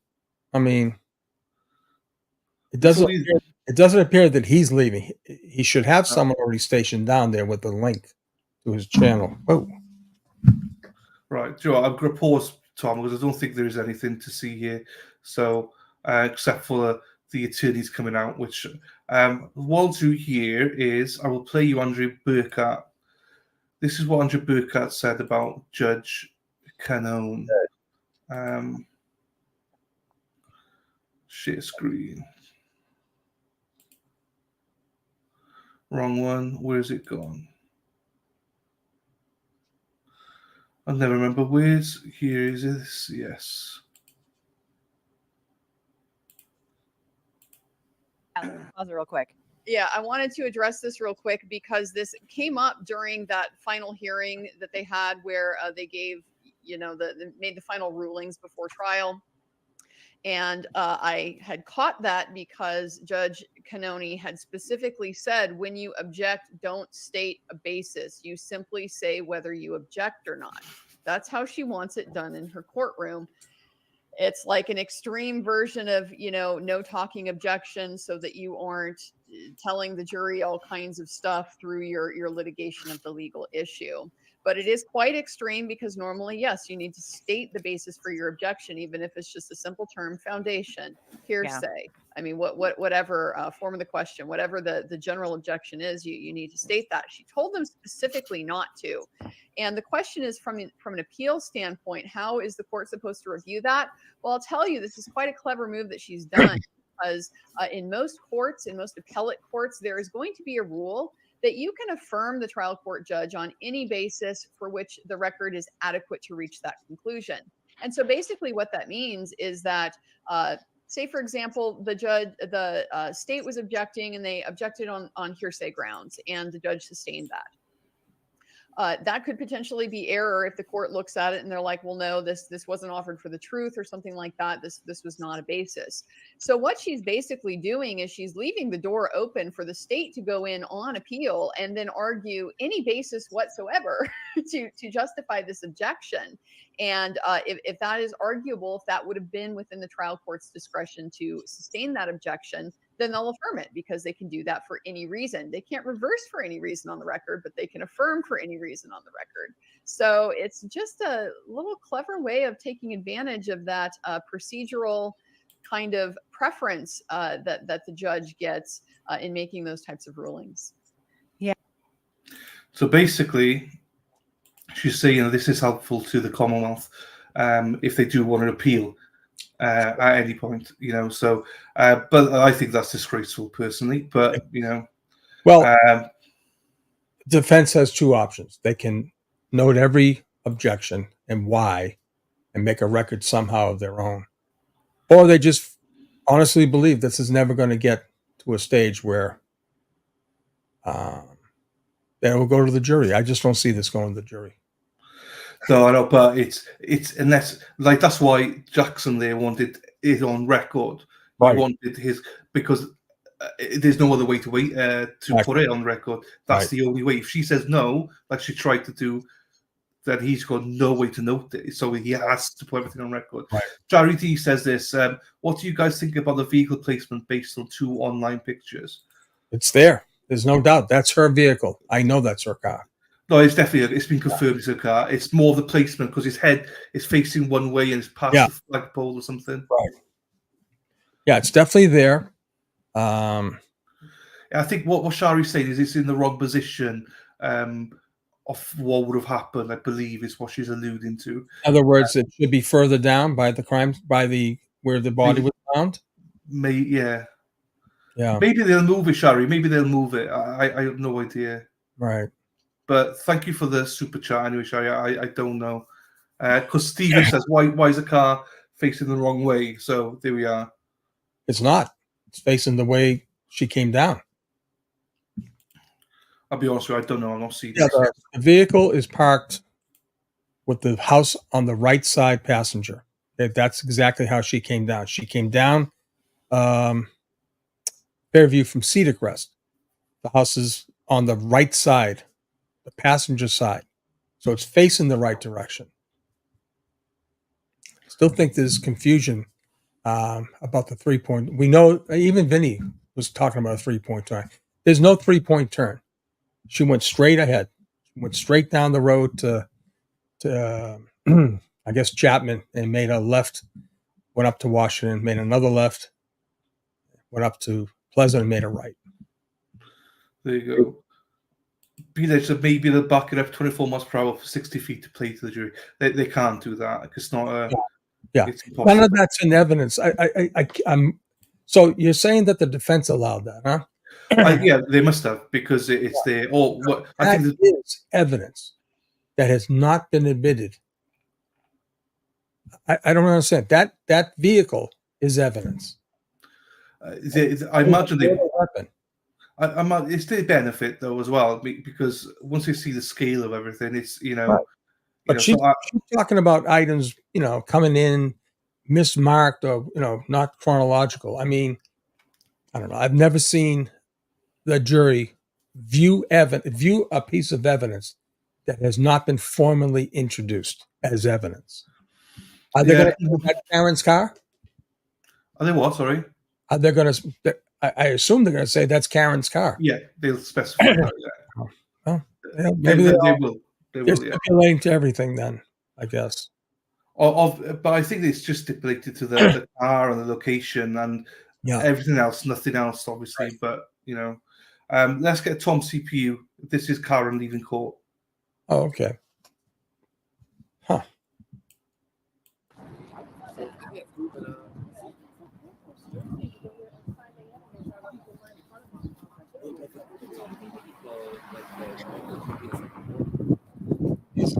Oh, Grant.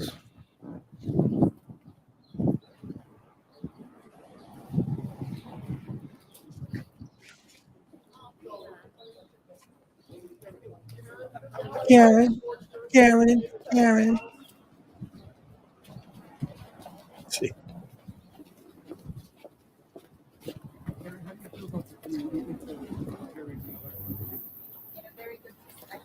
Oh wow, she's talking.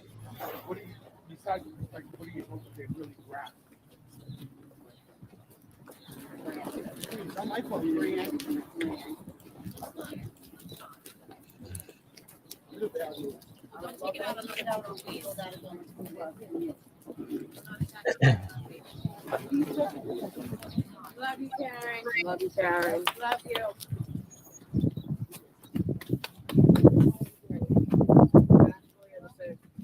Integrity right there. She's innocent.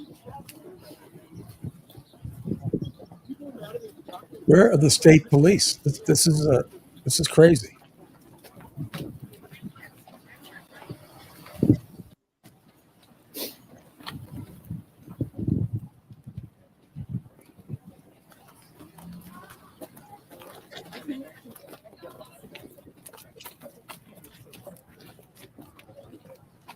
That's a great picture there. Mother and daughter.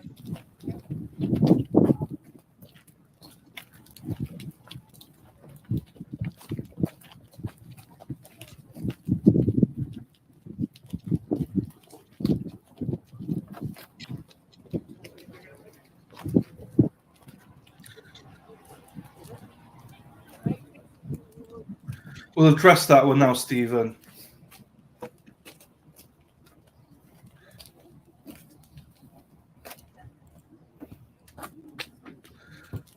Yes, they will be.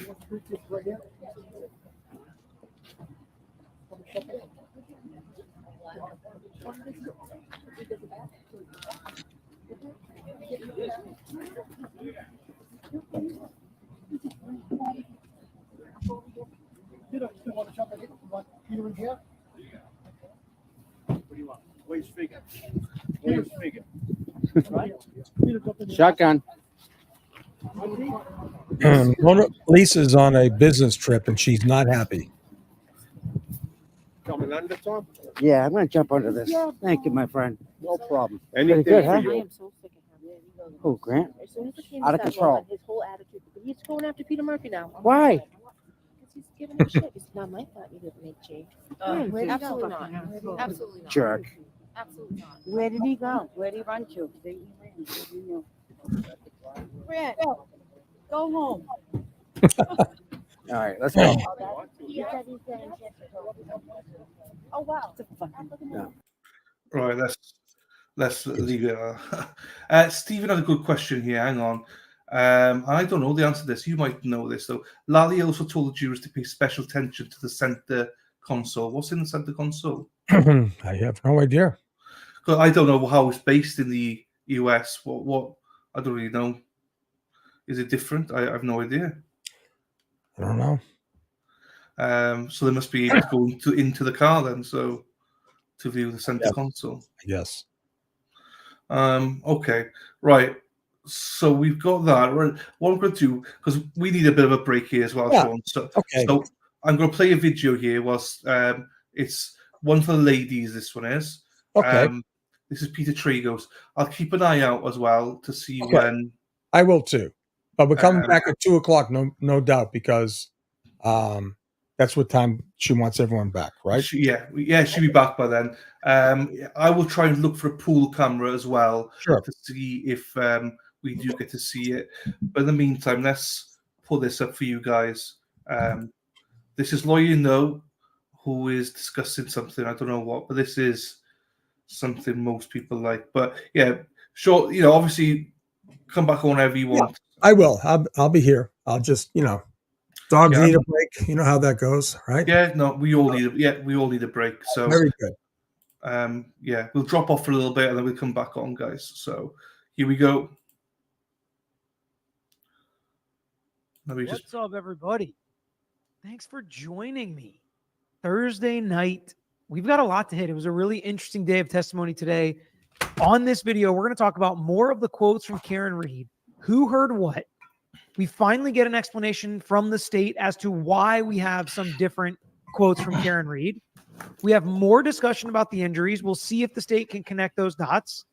And we actually have an officer that the defense admits has been consistent in what he has reported happened at the scene the whole time during the trial. So we'll dig into that. We'll answer all of your questions. We've got a half day of testimony to get through, but a lot of highlights to hit here on tonight's video. So thanks for joining me. Make sure you guys hit the like button and let's jump into this.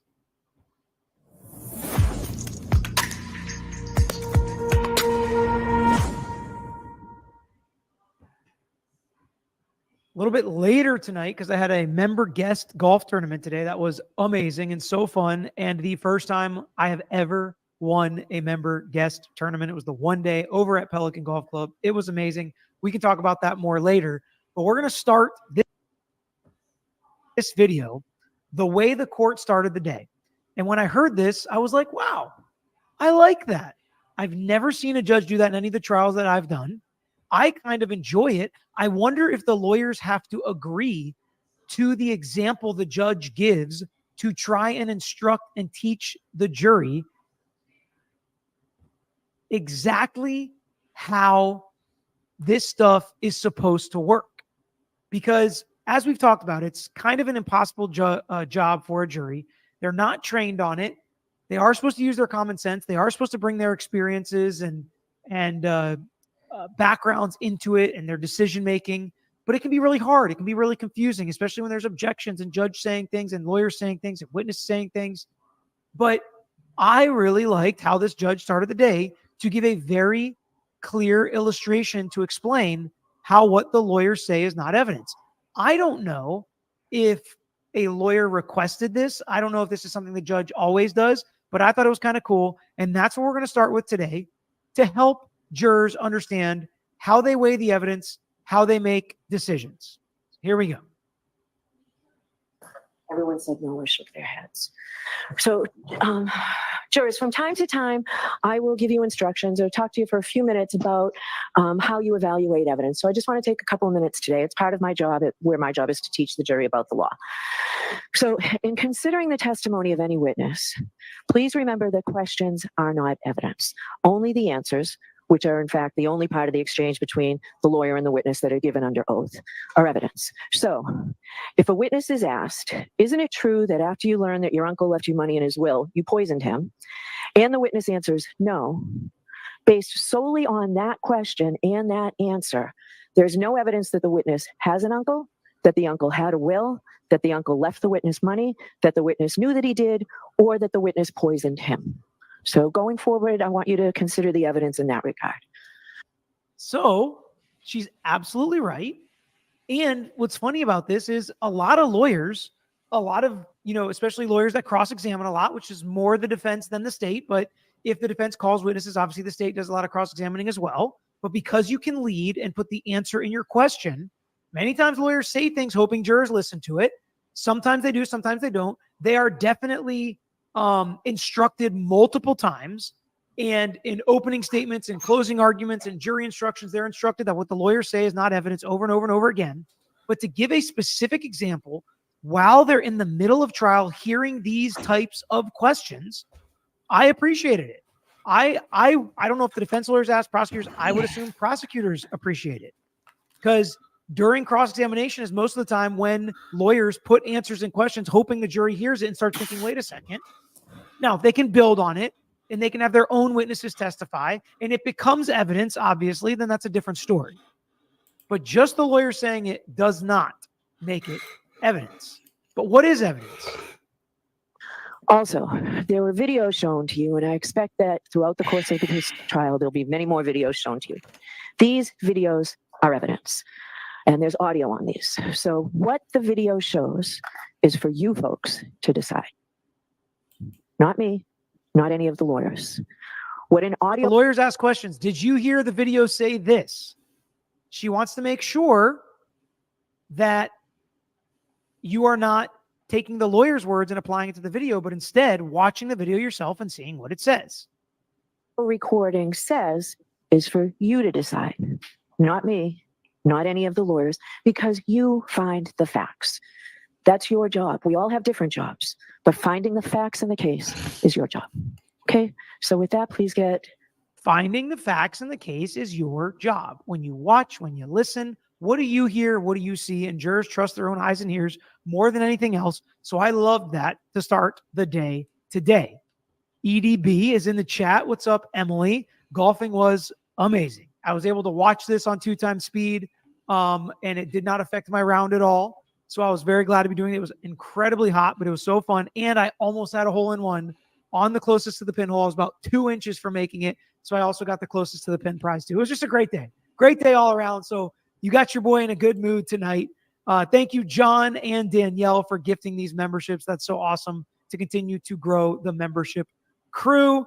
All right, what do we got next? Let's get into this first witness that's back on the stand to talk about his perspective on what John O'Keefe was wearing and how he thought about it, what he thought. Was it a huge winter coat? Does he remember cutting off a big jacket and it being messy, or not cutting it off to get a mess? What does he think about it? Let's hear his explanation. Specifically, what are you and the other firefighters doing in regard to those efforts with Mr. So we're beginning CPR. We're trying to establish good quality CPR, get the patient onto our stretcher, begin an IO, start medication, start ventilating the patient. All of the conditions that the body has, we're trying to remedy through intervention. So we're trying to breathe for the patient. We're starting to press on his chest to do CPR to cause his cardiac muscle to compress, and spread blood through the heart, cardiac muscle, cerebral brain. And we're trying to reverse what's happening in the body. Now, as far as when Mr. O'Keefe, you observed him on the ground, what, if any, snow did you observe on or around him? So the snow was probably up to the mid-axillary point. So we're looking at probably halfway up his rib point. Top of his body was clear. Okay, this is direct. Let's not forget this is direct. Nobody's trying to trick him. Nobody's asking leading questions. The top of his body is clear. So you could see the top of his body. It wasn't covered in snow. So some of the arguments made by the defense already that people would have been walking in and out, people would have been driving by. If he was there at certain times that the prosecutors say he was there, somebody would have seen him. And they dig in more to that later, but it's really, really interesting to me how this witness explains it. And do you know about how much snow was covering his body up to the mid-axillary? I'd say probably about 4 inches, 4 to 6 inches. Now, as far as your observation, And the prosecutor said how much snow was covering his body, but it sounded like he was saying the snow was not, in fact, covering his body. on the grounds, what any observations did you make as far as how he was dressed? For the exposure, I'd say he was pretty underdressed. Long sleeve t-shirt, jeans, nothing really substantial to be out in that type of weather. Long sleeve shirt, long sleeve t-shirt, jeans, nothing substantial to be out in that weather. And that could mean a lot of things, right? Like he wasn't planning on being out there. The defense is obviously arguing that means he was inside and then taken out. He wasn't planning on being out. But I also think the prosecution could say he was just planning on getting out of the car and walking inside until she hit him. But again, what the issue is these are prosecution witnesses, firefighters, EMTs, cops that have inconsistent testimony, memory, and evidence of what happened when they showed up to the scene. And as we know, jury instructions, we hear it in closing argument all the time. You can get reasonable doubt from the evidence, from the lack of evidence, or from the inconsistencies in the evidence. And at this point, or any subsequent point, what, if any, observations did you make of Mr. O'Keefe's football? By the time so our first priority is obviously going to be treating the patient. His clothes do matter, but it's on the list of priorities, not huge. So by the time we figured out he was missing one of his shoes, we were already at the hospital at that point. And do you recall which of his shoes he was missing? I don't. And as far as that missing shoe, was that something that you or any of the other firefighters, paramedics were needed to have removed on scene? All right. So that was kind of the end of that point that I thought was interesting. Then we get into the injuries again. And there's so much repetition through a lot of these state witnesses, but like it's inconsistent repetition. I see people asking about the treadmill trial. I don't know what the treadmill trial is. I'm watching some Chad Daybell. I'm watching some Karen Reed. I don't think I can handle any more trials. I think I'm going to look at the Brian Kohberger hearing later. I wonder if Emily did the Brian Kohberger hearing. Triple threat. Happy birthday. Thanks for spending it with us. So, while they're consistent topics, some of the details are inconsistent, but one of the consistencies is the injuries to John O'Keefe. And one of the consistencies so far has been the state has not tried to correlate those injuries to being hit by a car. And the door is wide open for them to ask the question, could these be consistent with somebody that got hit by a car? That door was open because the defense has continuously asked the question, could this be consistent with somebody getting beat up or punched or whatever? But they don't ask it. I don't know why. I'm assuming they're going to have an expert come up and testify that these injuries either are or can be consistent with getting hit by a car, accident reconstructionist, a biomechanic expert, whatever it may be. But why not ask the paramedic firefighters as well? They've been to 1 million car accidents probably. So I feel like they could ask them and they're not. But let's hear how this, I think it's firefighter, paramedic. I'm getting them all kind of mixed together. But let's hear how he explains the injuries he saw on John O'Keefe. And there's some important details here that I don't know that we've gotten with every witness. Ambulance. What, if anything, specifically were you able to observe with reference to any injuries Mr. O'Keefe at the same? Injuries are pretty tough to see outside of the ambulance just due to the weather, due to the lighting. We have seen lighting on the ambulance as well, but let me ask you this, as far as what, if any, difference did you know between the lighting in the back of the ambulance versus when you were with Mr. O'Keefe on the ground? So he was still out in the weather at that point, so bleeding wasn't really obvious at that point. As soon as we get him into the back of the ambulance, then we start noticing hemorrhage from different areas of his body. And when you say hemorrhage from different areas, which areas? So mostly from his mouth, his eyes, nose. Yeah. And just to be clear for the record, when you use the term hemorrhage based on your training experience, what do you understand that? Bleeding, external bleeding. Now, you mentioned that there was some suctioning of Mr. O'Keefe's airway, is that correct? Correct. And what, if anything, specifically was suctioned from Mr. O'Keefe's? Suction from the airway was mostly blood, blood, sputum.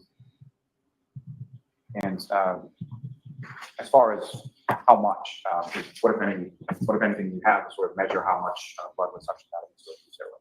So we have a canister that has marks of milliliters, so we can determine as we're suctioning how much is in that container at different times. And about how much? More than just, dried blood on the outside of his face. It's hemorrhaging from eyes, nose, and mouth. Based on that, was suction from Mr. O'Keefe's airway.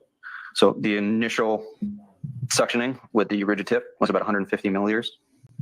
And subsequently, so that would have been above the airway in the mouth in that type of area. We established the intubation, and then deep suctioning with that soft tip through the intubation tube would have been another 50 milliliters of fluid.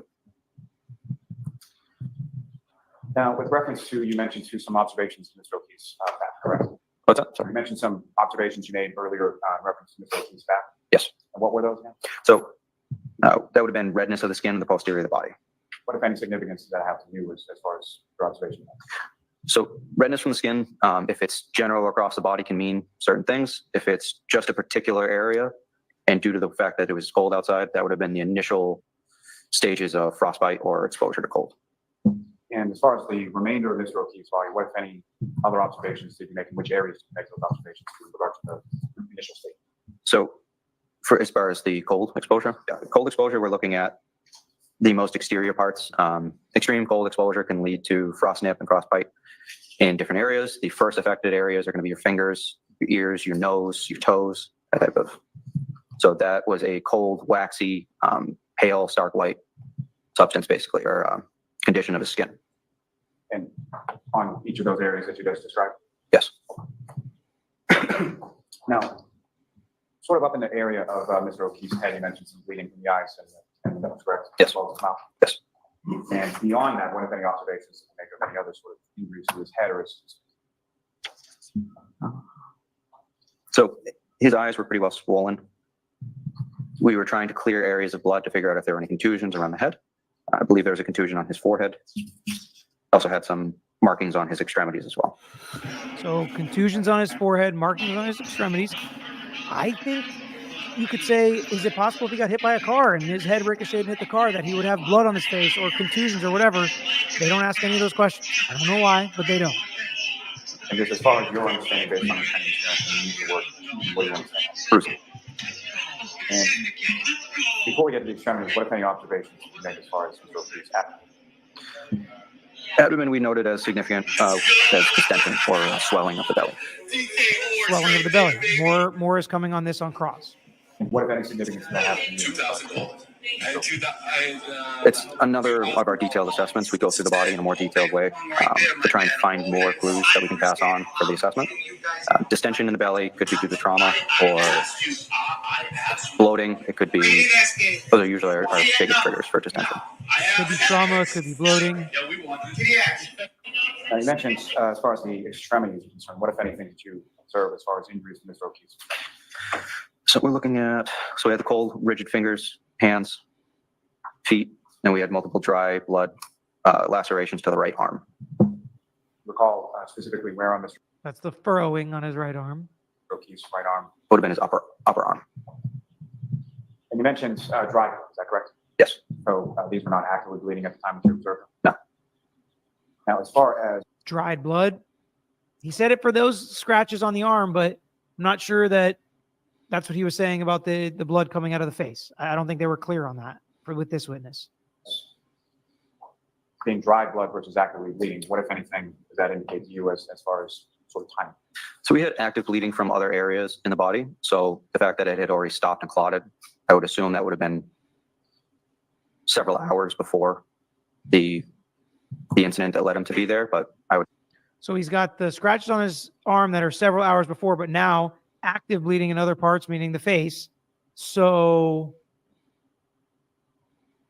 active bleeding would be kind of weird if she hit him with a car hours earlier, right? I guess earlier in the evening.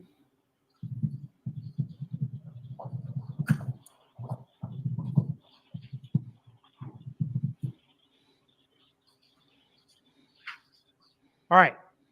We're going to jump now Oh, so one of the things that was important that he said Karen Reed talked to McLaughlin and they, talked together some. So that's an important name to remember because she's going to be the last witness we talk about today. And we're going to get to what she has to say about what Karen Reed told her. And she's very clear within. So we will wait till we get there for that. But we are going to jump now to cross and listen to a little cross-examination here.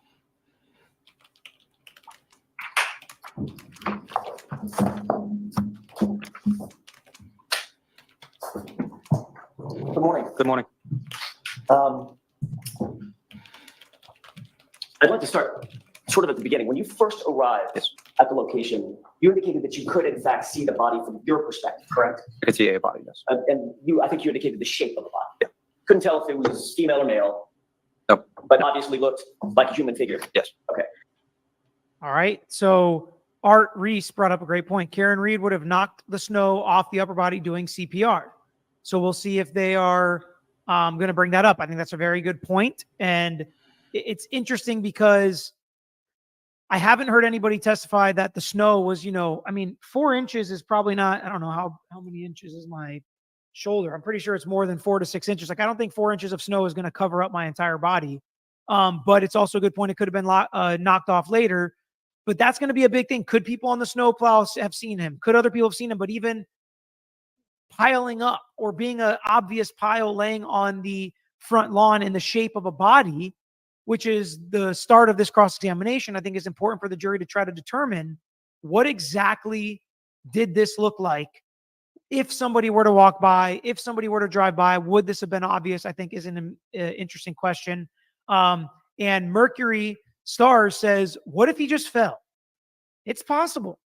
Is it reasonable that he just fell? I don't know yet based on the evidence. I would say no. Based on his injuries, I don't think you just fall on the back of your head in the front lawn and end up with, swollen shut eyes, bleeding from your eyes, nose, and mouth, and, trauma all over the place and scratches on your arm. But if you believe he just fell, that still would end up in a not guilty verdict. So we'll see what else the evidence says. That drew your attention to the left side of the ambulance as you were approaching, correct? Yes. And you're sitting on the right side, which means you're sort of the furthest away from that figure from the perspective of the ambulance. In the ambulance, yes. And you had no problem making out that figure in the snow. So figure in the snow, we had good distance between the ambulance and the engine, so yes. Okay. And you indicated that the figure in the snow was on top of the snow, if you will, with some snow accumulating up the body of the individual. Yes. But he was not covered in snow. No. There wasn't like a mound of snow over this figure. There were mounds of snow in the area, but not over the patient. Due to the wind, there were snow drifts in the area. And his clothes were dark as compared to the white snow. Yes. I want to ask you a couple of quick questions about some of the last conversation we had with Mr. Lowry about the injuries. You did note that Mr. O'Keefe had a laceration over his right eye, correct? No, over his right eye? Over his right eye. The contusion over the eye. Okay, and your definition of contusion is? Bruising. Was it also swollen? There was swelling around the eyes and a little bit of contusion and bruising around. Did you see an actively bleeding laceration over his right eye? I don't recall. You don't remember that? What about his left eye? Both eyes were pretty well swollen shut. What about not from the nostrils, but on the skin on the nose? Did you know the laceration or multiple lacerations on the nose? So due to the bleeding that was coming from the orifices, trying to clean the area and find exactly where it's from is sometimes difficult. So we can just say it was bleeding in that area. Okay, so you can't define, as you sit here, you don't remember if it was bleeding from the nostril or from a laceration on the nose? I believe it was the nostrils. Okay. Are you saying that there was no laceration on the skin of the nose, or you just don't recall it? On the top of the nose? No, I don't know. I'm sorry. On the top of the nose, I don't recall. You don't recall. Okay. With regard to his abdomen, you indicated that it was distended. Yes. The medical term for swollen. Yep. All right, so here we go into the abdomen. First off, I think he's making some good points, obviously, that it looks like somebody got punched. And once you start asking those questions, even though it's not in evidence, or even though it's not evidence, the defense's question, the jury's thinking now to themselves, do these injuries sound more like somebody who got punched or somebody who got hit by a car? I think at this point, they've gotten the point. Here is the fact that we're trying to determine. Did he get punched or did he get hit by a car? So they get it. So every time the defense attorneys are asking these repetitive questions, the jury's trying to pick up what is true. What is true? And while the defense doesn't have a burden, whenever you have a case like this, I've talked to a lot of jurors that have sat in the whodunit type cases, and they always try to figure out who's right. And sometimes you can lose the, poking holes for beyond a reasonable doubt. So we'll see if that ends up happening in something like this. Jane said, are they usually allowed to read from their reports? It depends. They can refresh their recollection. Some defense attorneys don't mind if they're good for you. You can just let them read and answer off it. It doesn't matter. Sometimes they'll say, you can review it and then put it back and then answer. And then you can review it again and then put it back and then answer. And sometimes that just takes forever. So. You said that could be from trauma or it could be just bloating, correct? Correct. Did you notice any contusions on his abdomen? No. Any skin that was abraded? No. Or cut? No. So there's no bruising, no contusion. So I kind of think he should have just stopped there. But he's on a roll. And again, he's gotten a lot, and he doesn't have a big slip up here, but he got the answer he wanted. There was no bruising or cuts or exterior trauma to the exterior of the abdomen, meaning if you get hit by a car in the abdomen, you would think there'd be bruising. I know there's bruising, right? It's what I do. Represent people that get hit by cars. If you were to get hit by a car, you'd have some external bruising. Just had somebody yesterday send me pictures of their lower back that got hit by a car walking across a crosswalk, and it's destroyed. Bruising all over the outside. Yes, internal trauma as well, but there's none of that here. Now he keeps asking, and I think the witness is kind of picking up what happens, and he clarifies his answers a little bit, which I think is good for the state, and the state comes back on redirect and hammers this as well. But there was a distension, correct? Yes. So there's no visible trauma to the abdomen. Visible trauma doesn't really matter to internal trauma. It's not always indicative one way or the other. So my question was, did you see any visible trauma on his abdomen? No. Okay. But you did note that it was bloated. That it was distended, yeah. Okay. I want to talk to you for a second about, if I could shift gears, about the conversation that you indicated to Mr. Lally that you had. All right, so now he goes to a conversation that he had with Karen Reed. And they play the video, basically the whole video, and they're like, stop me when you talk to Karen Reed. And of course, he's like, well, I don't know who this person is. I was wearing a jacket. A lot of us were wearing similar color jacket. That could be somebody. I don't remember where I was. I was probably in the back of the ambulance, but I could have been getting supplies. So he didn't give him like perfect answers. But at the end of the day, I think the lawyer made the point where there's not really a lot of opportunity for you to be having conversations with Karen Reed, which is why it's so important, this McLaughlin lady. But the lawyer's going to get into a quote that he says Karen Reed said that I didn't remember the prosecutor getting into. And I think that's because it didn't happen. So let's listen to hear kind of the end of cross.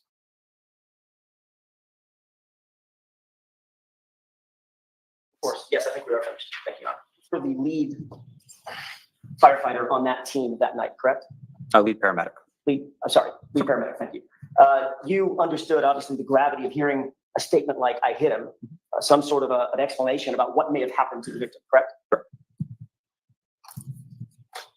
That statement could potentially have direct relationship to, or a direct relational impact on how life-saving measures are done by the medical personnel that you turn the victim over to. Correct. You testified at the grand jury that you wanted, once you got to the hospital, you wanted to be as quote unquote helpful as possible when you handed over the patient, correct? Correct. So he's setting all this up because it's real and it's true, right? If somebody can't speak for themselves, and you know, either as a paramedic because somebody witnessed it, or the person that shows up and said, I hit him with my car, there's probably going to be internal bleeding, probably going to be internal issues. And you need to check that stuff. And it can matter if somebody was punched in the face a bunch of times. Is there a brain injury? Let's look at that. It matters how the injury happened. What was the trauma that caused the injury? Because that can help us diagnose and treat and do all this stuff the right way, medically speaking. So if this is so important, you should be telling people, right? If this really happened, why wouldn't you tell people? It could have helped with their diagnosis and treatment. And so now he's going to dig into the fact that this is important. You agree it's important. You wanted to be there to help. You said it yourself. So why didn't you tell him? That said, you actually stayed at Good Samaritan for an additional 10 to 20 minutes, which is your habit in cases like this, because you wanted to be quote unquote an asset to the medical intervention team, correct? That team includes the doctors and nurses that were trying to provide life-saving services to you. Correct. But you never relayed to a single doctor or a single nurse a single word about a woman who said, I hit him, did you?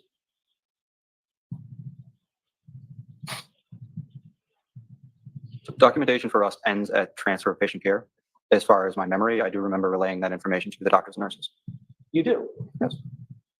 Have you ever testified about that? Ever? Previous to this? Never been asked about that. Oh, nobody ever asked you, so you didn't tell anybody? In the court setting? No.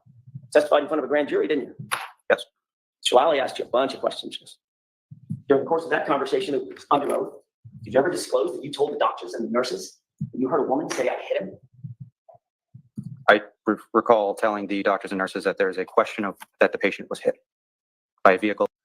So, new information that I don't remember coming out on direct, and that he never told the grand jury, that he told medical professionals this stuff that is not in any report anywhere. Very interesting. Or we don't know, is what I directly said to the doctors So, and and nurses. then it gets that the even patient worse was hit. because I think he's kind of trying to search, and sometimes this happens if a witness gets flustered. But when he starts to search, then he's like, well, then there was kind of a question if somebody was hit by a car or not. So now he's kind of questioning, was this guy even hit by a car? Did he just not believe it? And that's why he didn't say anything about it. By a vehicle, or we don't know, is what I directly said to the doctors and nurses. The patient was hit. I recall telling the doctors and nurses that there's a question of that the patient was hit by a vehicle, or we don't know, is what I directly said to the doctors and nurses. You directly told the doctors and nurses by a vehicle, or we don't know, because nobody said that Karen Reed said, I hit him with my car. Nobody said that. And now we're about to get into a discussion where he starts bringing up car. Not she hit him with her hands, not she hit him with anything else, but now he knows it's a car. As we all know, because we're watching the trial. that there was a question about whether or not he was hit by a vehicle, right? Yes. Have you ever said that in any context, either to the police or in a grand jury before today? I don't recall. You were asked a bunch of questions yesterday, the day before yesterday, and this morning by Mr. Lally. Yes. Did you say it on your direct examination? I wasn't asked that question.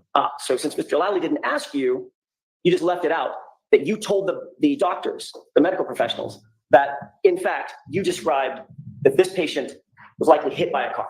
Objection, Your Honor. Sustained. You had a report as well, correct? Yes. We talked a little bit about that report. There's an area in the report for a narrative. Yes. About your observations, your experiences with this patient, correct? Correct. Your job as a lead paramedic is to be as detailed as possible, correct? Correct. You want to provide and impart the most detail you possibly can about an incident to assist in medical intervention, correct? Correct. Take a look at page 3 of 5 of your report. Yes. You see that narrative area? I do. Can you point to that portion of your report where you indicate that my client said the words, "I hit him"? It doesn't say that.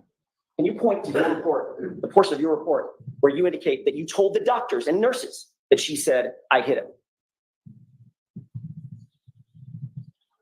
Doesn't say that. Can you point to that portion of your report where you indicate that your concern for the patient was that he had been hit by a car? Doesn't say that. So some good comments coming in, but yeah, it doesn't say it anywhere. And that would be medically important. And Heels in the Air said, with the car is his opinion. Is Lally asleep? If that's his opinion, if I was the defense attorney, I would love for him to say that on the stand. So it's your opinion now, all these years later, that you think she meant hit by a car. Yet you didn't say she said that. You didn't look at a car. You didn't tell medical personnel. There's no car mentioned anywhere in any of these reports, but now it's a car because it lines up with the state's theory. Oh, I would hammer that if he added to what she said, as opposed to just going with the I hit him, which is at least some other people are corroborating. So I think the car would be a step too far for him to say that he heard. Girl Rye said, could the Commonwealth not ask the EMTs about how the injuries occurred, be strategic to prevent the defense from talking about it on cross-examination and save that for the experts? I think it could absolutely be strategic if they feel like the strongest explanation of all that is with the experts. And let's hear the experts explain it, and it's going to be clear and the jury's going to be locked and loaded. That absolutely could be strategic, but it's not preventing the defense, because they were allowed to ask, especially when they laid the foundation with some of the other witnesses, that you've seen people get in fights before. Is this consistent? Is this something that could happen from a fight? So they're allowed to ask those questions if they lay the foundation. So it's not blocking anything strategically. Velo Ange said, I don't know what to believe. Are they trying to frame Karen Reed, or is there more compelling evidence that she did it? And the question is, which also goes to Daphne, do you think the prosecution has a case? I would say at this point, I don't know yet. It's problematic and frustrating when I feel like sometimes the prosecutor is not as engaging or as structured, and maybe, I don't want to say prepared, because prepared is kind of an insult. I mean more, it just doesn't seem like they have it going from A to B. There's a bunch of repetition, then some inconsistencies. So I'd like it lined up a little bit better, and like just have this person come and testify to the additional information that they have. They don't need to testify to all the same stuff, especially if it's irrelevant. We don't need to hear any more about what training EMTs get. Like, we already know that at this point. The jury's still out at this point. Ashley said, why didn't they show the video until the ambulance pulled away? So he had to be in it. Easy way to prove it. What was up with all the small split screen too? So I don't know. These are questions that are impossible to ask without, or for me to answer without all the evidence and seeing exactly how it all came in and how it was cut. So unfortunately, I don't know. But sometimes it's not as clean or easy as you'd expect it to be. Trish C said, am I the only one whose confidence in the first responders as reliable witnesses falling steadily with this case? So I wouldn't say applying it generally. You know, sometimes people show up, they do their job, they save lives, and it's hard to testify to the details afterwards. But that's why you make a report. And that's why lawyers they hammer so hard on reports. Reports have to be detailed. They have to be correct because they're so important. And when you screw it up or it's not detailed, well, then you have a problem, because now the report doesn't back it up and we're relying on your memory, which is not going to be perfect years later. So I wouldn't say hating on all first responders or even these people. I think they're doing the best they can, but it's tough. It's tough. You indicated on direct examination that you were, quote unquote, looking for anything that we could pass on to the emergency room that would assist. Yeah. I think it might have been an assistance to the emergency room personnel to indicate that you believe this person had been hit by a car. Objection. Sustained. Do you believe that that would have been an important piece of information to pass on to the emergency room assistants? Objection. I'll let him have that. Thanks. They would have been important, yes. And it's nowhere in your reports, correct? It's not in the reports, no. You didn't tell that to the police when you were interviewed? He admits that it would have been important and that it's not in the report and that he didn't say it over and over again. Days later. I was not asked about how or what I was. My question is, did you tell the police 8 days later or 9 days later when you were interviewed? And you didn't tell the grand jury that, correct? No. And you didn't mention that on direct examination in front of these jurors, did you? No. I have a moment, Your Honor. Yes. And that is the end of cross, but we're going to listen to the beginning of redirect. Phoenix said, how is the Commonwealth objecting without any grounds? Well, it's funny you should ask. Usually, yes, there has to be grounds. But this judge doesn't want them. Very strange, and it creates appellate issues, but she doesn't want them. That's all right, here's redirect. So far from on, you have been asked some questions about the observation you made of Mr. O'Keefe's abdomen being distended. And absent any external observation of injuries, that could be from an internal injury cause. Is that correct? Correct. It's a great point. Start out. Sometimes you don't have external injuries, and sometimes what that can result in is internal injuries if you get hit, and they don't always manifest, especially if you're like in the snow, right? I would think being in the snow would affect bruising, right? Because you're supposed to like ice bruises. I don't know. I'm not a doctor, but at least he brings that up, that there still could be internal trauma, even if there's no external injuries, which I think is a good point. I think there's a little bit more I want to hear here. Now, the conversation that you were talking about, in which the defendant indicated to you repeatedly that you hit or I hit, That occurred on your sort of way to the body, correct? Correct. Now,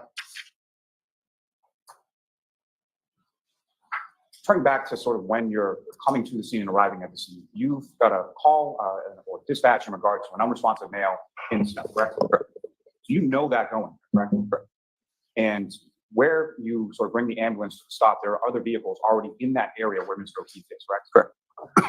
And it's from that vantage point that you're able So he did get him to say that she said it over and over again. That's kind of what I wanted to get there. And then I want to play the end of Cross here as well. And I'm sorry, the end of Redirect and the entirety of Recross, because this is interesting here.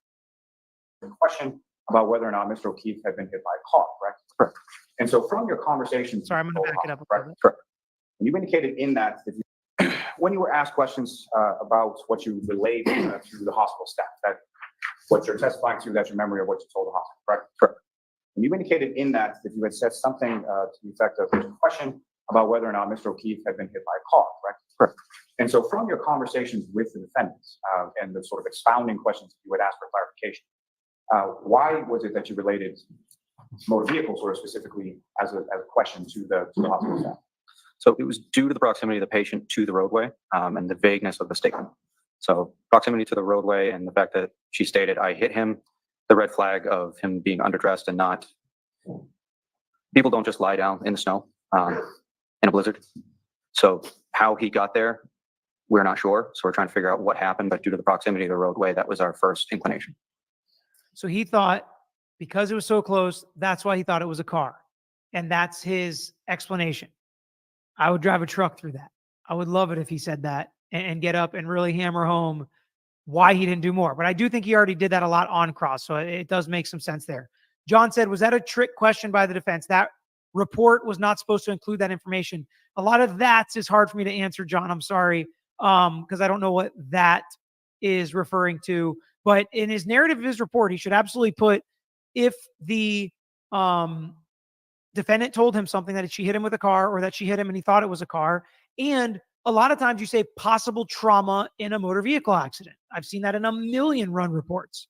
So they do put that in there as a possibility to help in the diagnosis and treatment. But I'm not positive what you mean. So if I'm answering your question wrong, I apologize. Amy said something about the judge. When she talks, it's like wispy and she sighs a lot, like it's the last place she wants to be. So, I mean, I've heard some mixed reviews on her. I haven't made up my mind yet.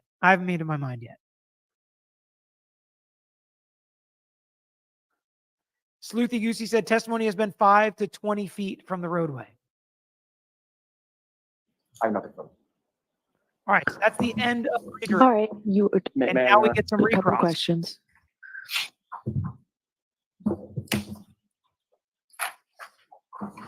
You indicated that it's not recommended that someone do chest compressions for 15 or 20 minutes. Correct.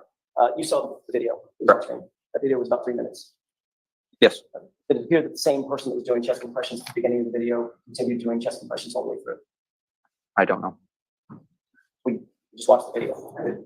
I can't tell you for certain which personnel. We all have yellow coats, so I can't tell you if somebody swapped. I don't know. Did it appear to you in watching that video that the person that started on the chest compressions on the left side of the screen continued all the way through up to the scoop, up to the gurney, and off screen doing chest compressions? Objection. Sustained.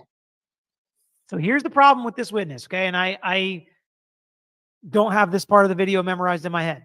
But if it in fact shows the defense attorney thinks or says that it shows, which I will be willing to bet with these lawyers so far, if they've questioned something, they've usually had the goods to back it up so far, okay? Doesn't mean they're going to continue to.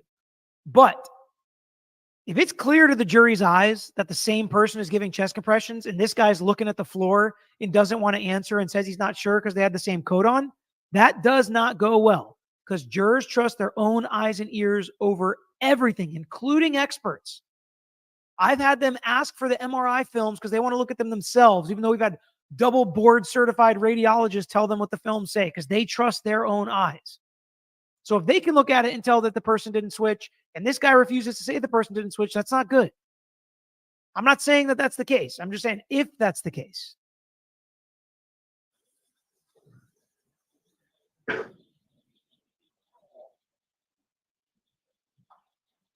You indicated that when you heard this phrase, I hit him, that your response was, did you hit him with your hand, right? Yes. Did you kick him? Yes. Did you punch him? Yes. That's what you previously testified to, correct? Yes. Nowhere in that conversation did you ever suggest, did you hit him with your car? I don't recall if I asked. There it is. It's like in the conversation, you talk about hit him with your hand, hit him with this, hit him with that. But he never asked her if she hit him with the car. But if that was the most plausible explanation based on proximity to the road and what he was wearing, why would he not ask her? It just doesn't add up. This guy's testimony doesn't add up to me personally. Just specifically about that. So now you don't recall about that either. Objection, Your Honor. Sustained. And for the first time And those objections are argumentative. in any forum, you're telling this jury that you then thought, based on that conversation that was attended to the video that we just watched, you believed that Mr. O'Keefe had been hit by a car and that she said she did it. I did not say that. So what, am I allowed to respond? Yes. So I left it open-ended to the staff of the hospital that these are both possibilities of what happened to the patient. Of course, if you had said that to the staff of the hospital, the staff of the hospital would certainly put it in some of the medical reports, correct? They don't have to. It's really up to them. And you're aware that none of those have that statement. I'm not aware. What's that? So I will say, again, if you've read hospital records before, they usually say patient reports or comes in or presents possible post-MVA or post-blunt force trauma from a fist fight or whatever. They'll put in the possible differential diagnosis, differential causes to try and help them figure out exactly what happened. So while it's not perfect and it might not make it into the medical record, it's plausible that it is. And then this guy admits he doesn't know what's in the records. Again, I would assume these lawyers have read the records. I think that's the end of cross, but I'm not positive. All right, you are all set, Okay. firefighter. So that's the end of cross. Then they call another firefighter. This one's pretty quick, a lot of similarities, but the cross was very different. It's an unusual cross by the defense. They come out and say, "You've been very consistent, sir, haven't you?" And they're highlighting it. And it's actually, it's very good presentation because all the other ones, they've hit these inconsistencies. But this guy, they're like, "You've been very consistent and consistently good for us." So let's listen to just a couple minutes across here. Yes. Okay. Actually, before we get to that, I want to answer this question because I thought it was interesting. Amelia said, "What motive would he have to not just be totally honest? So strange." I don't think he's lying. I don't think he's trying to, it's just my opinion, okay? I don't think he's trying to lie. I think he's given a couple statements, and when there are inconsistencies in what you tell one person and what you tell another and something that didn't make it into a report, sometimes you're like, crap. I'm pretty sure I remember saying that. I don't know why it's not in the report. Yes, I did the best that I could in the best memory. Sometimes inconsistent statements happen when you give statements to 5 different people and you write your own report and there's one thing in this one and not something in another. So Miranda said, as a medic, I think you should do a video about talking about just writing run reports. So I got to be honest. I've been frustrated in my cases sometimes when the run reports are horrible or have no information in them. So they all write them very differently. A really good paramedic writes a really detailed run report because if they ever get deposed, they're like, yeah, it's all in my report. Those are the easiest depositions for the deponent. It's all in my report. I will testify exactly what's in here. But when you write very short reports and you're adding stuff in or you remember stuff you didn't put in your report, that's where some of the chaos is created. All right, just remember, this is the defense questioning him on cross. And while you were on scene, it was the woman who had the blood around her mouth who appeared to be most upset, correct? Correct. She was really upset, correct? Yes. Would you go so far as to say she was distraught? Yes. Hysterical? Yes. Frantic? Yes. And you heard her say, he's dead, he's fucking dead, something like that, correct? Correct. And she didn't say it in the tone of voice that I just said it, correct? Correct. She was screaming when she said that, correct? Correct. It was... He's about to get more into consistencies. He's dead, he's effing dead. And that's what the defense wants the jury to remember. And that's what the defense thinks was said that night. And the other stuff is part of the setup. That's the defense's theory. Very easy for you to discern that her words were, "He's dead, he's fucking dead," correct? Correct. And she repeated it more than once, correct? Correct. And it's fair to say that at no point in time did you ever hear her say, "I hit him, I hit him, I hit him," correct? Correct. And you never heard her say, "I hit him, I hit him, I hit him." The defense likes this witness. You would agree with me, sir. I'm not even so sure what this witness added to the story for the prosecution, to be honest. That you have been extremely consistent in terms of your memory of what she said, correct? Correct. You've been asked these questions not for the first time by Mr. Lally or me in court today. There have been other occasions where people have asked you, what did the woman with the blood on her mouth say when she was on scene, correct? Correct. You were asked that by Trooper Proctor on February 9th, 2022, correct? I don't recall. It's probably unfair of me to say the date, but you do recall speaking to a state trooper not long after these incidents, correct? Correct. And to that state trooper, you told him that what she said was, "He's dead, he's fucking dead," correct? I don't recall. You don't recall saying anything differently than that, do you? I remember saying a lot differently, but I might have also said that. I just don't recall. Well, let me rephrase that. You don't recall changing her words at all. You've always said, "He's dead, he's fucking dead," correct? Correct. That was not only to the state police on February 9th, but then in April of 2022, you were in a grand jury setting, correct? Correct. There was no defense attorney there on that day, correct? I don't believe so. You don't remember seeing me there? No, I didn't see that. What's great about this too is, by the way, he started this cross saying we've never met before, and the witness agreed, and he builds on it, right? To get to this question. And it's interesting that they can talk about this grand jury process right in front of the jury. There are certain jurisdictions you can't do that. And to say, I mean, to think about the stuff that's being revealed to the jury, and if they're paying attention and they can understand this stuff. So all of these inconsistent statements that are bad for Karen Reed happened at a grand jury proceeding where there was no defense attorney. And I don't remember if they've said that before, but when they said it here, it stuck out to me. It's like, so the jury is now understanding that these prior statements that are inconsistent are the only time they said it, or the first time they said it was in front of the grand jury. There was no defense attorney there. I find that interesting. Mr. Lally was asking the questions, correct? Correct. And there, you also said that what the woman with the blood on her mouth said was, "He's dead, he's fucking dead," correct? Correct. And you testified to that today? Yes, sir. You've never changed that story, correct? Correct. And that is because the truth does not change, correct? Correct.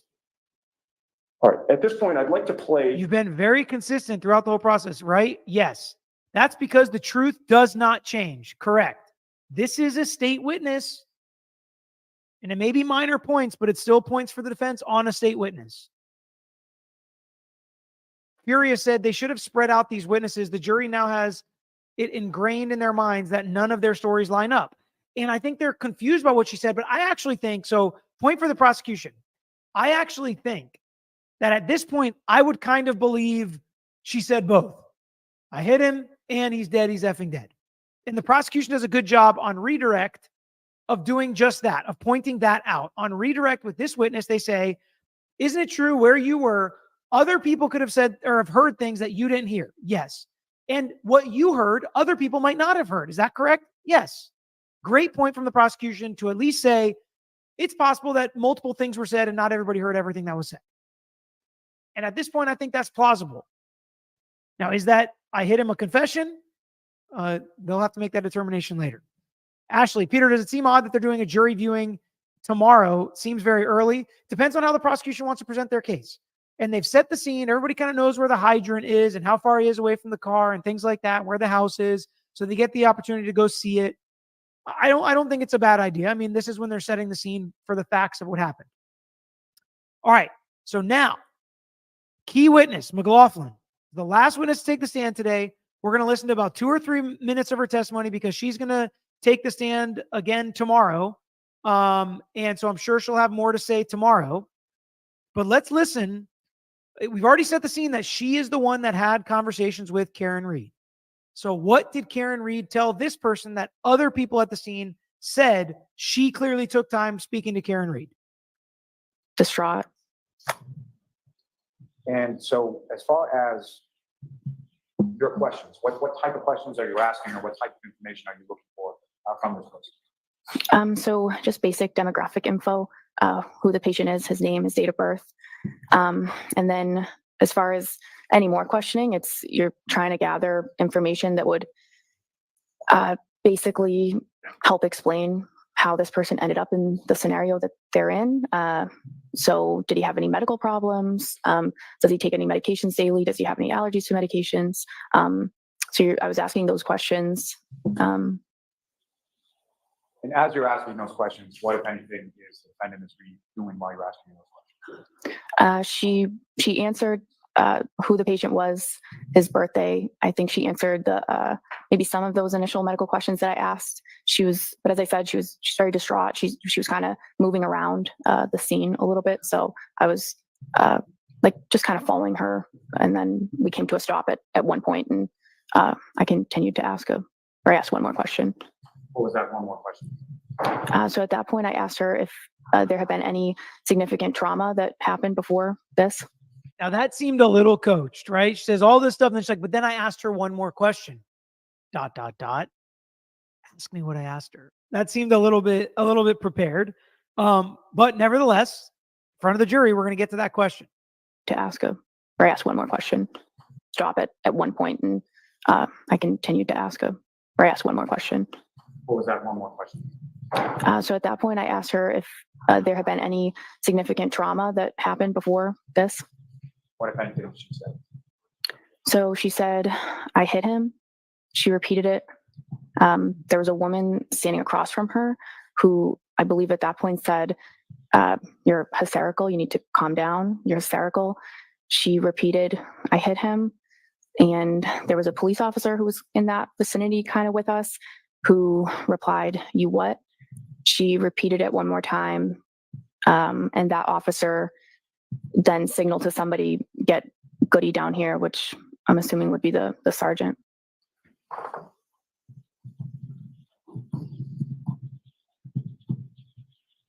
All right. So, I mean, I think that's pretty plausible, pretty strong evidence I know people are saying she's lying in the chat. That's fine. Once people kind of pick a side and they pick which witnesses they believe and not, that's fine. And maybe the jury's doing that. But I think they set her up to be credible as somebody who spoke to Karen Reed. And she's very clear and unwavering that that's exactly what Karen Reed said. And she repeated it multiple times.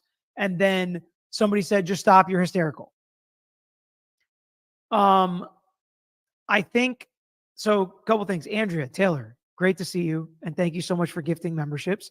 Ashley said, why would someone say you're hysterical, calm down to someone who just lost a significant other? So I will say, if these people are law enforcement adjacent, maybe they're trying to protect her, saying, don't incriminate yourself by saying you hit him.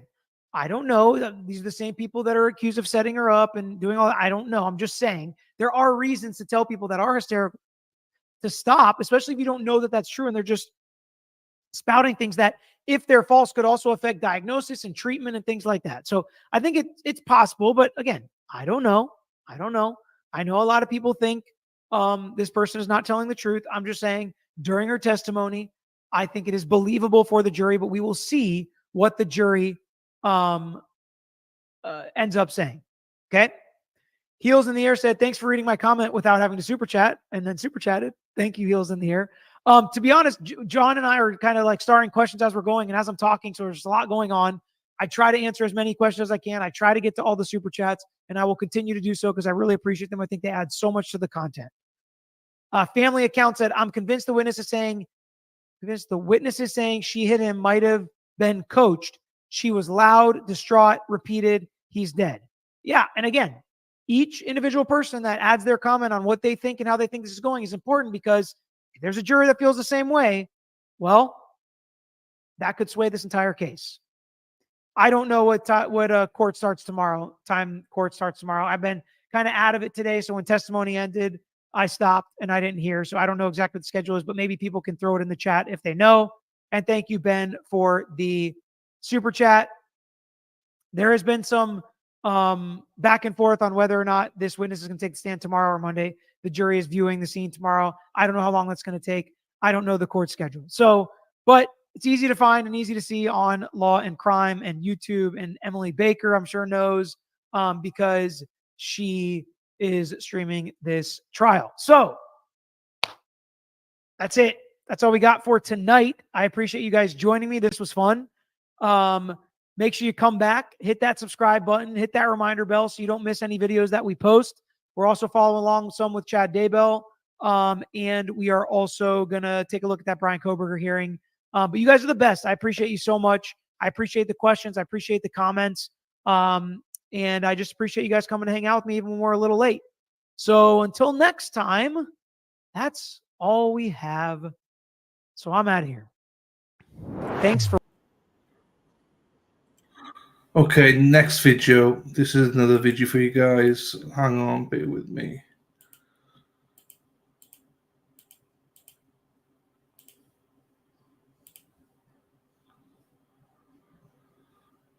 This is a different analysis from someone else.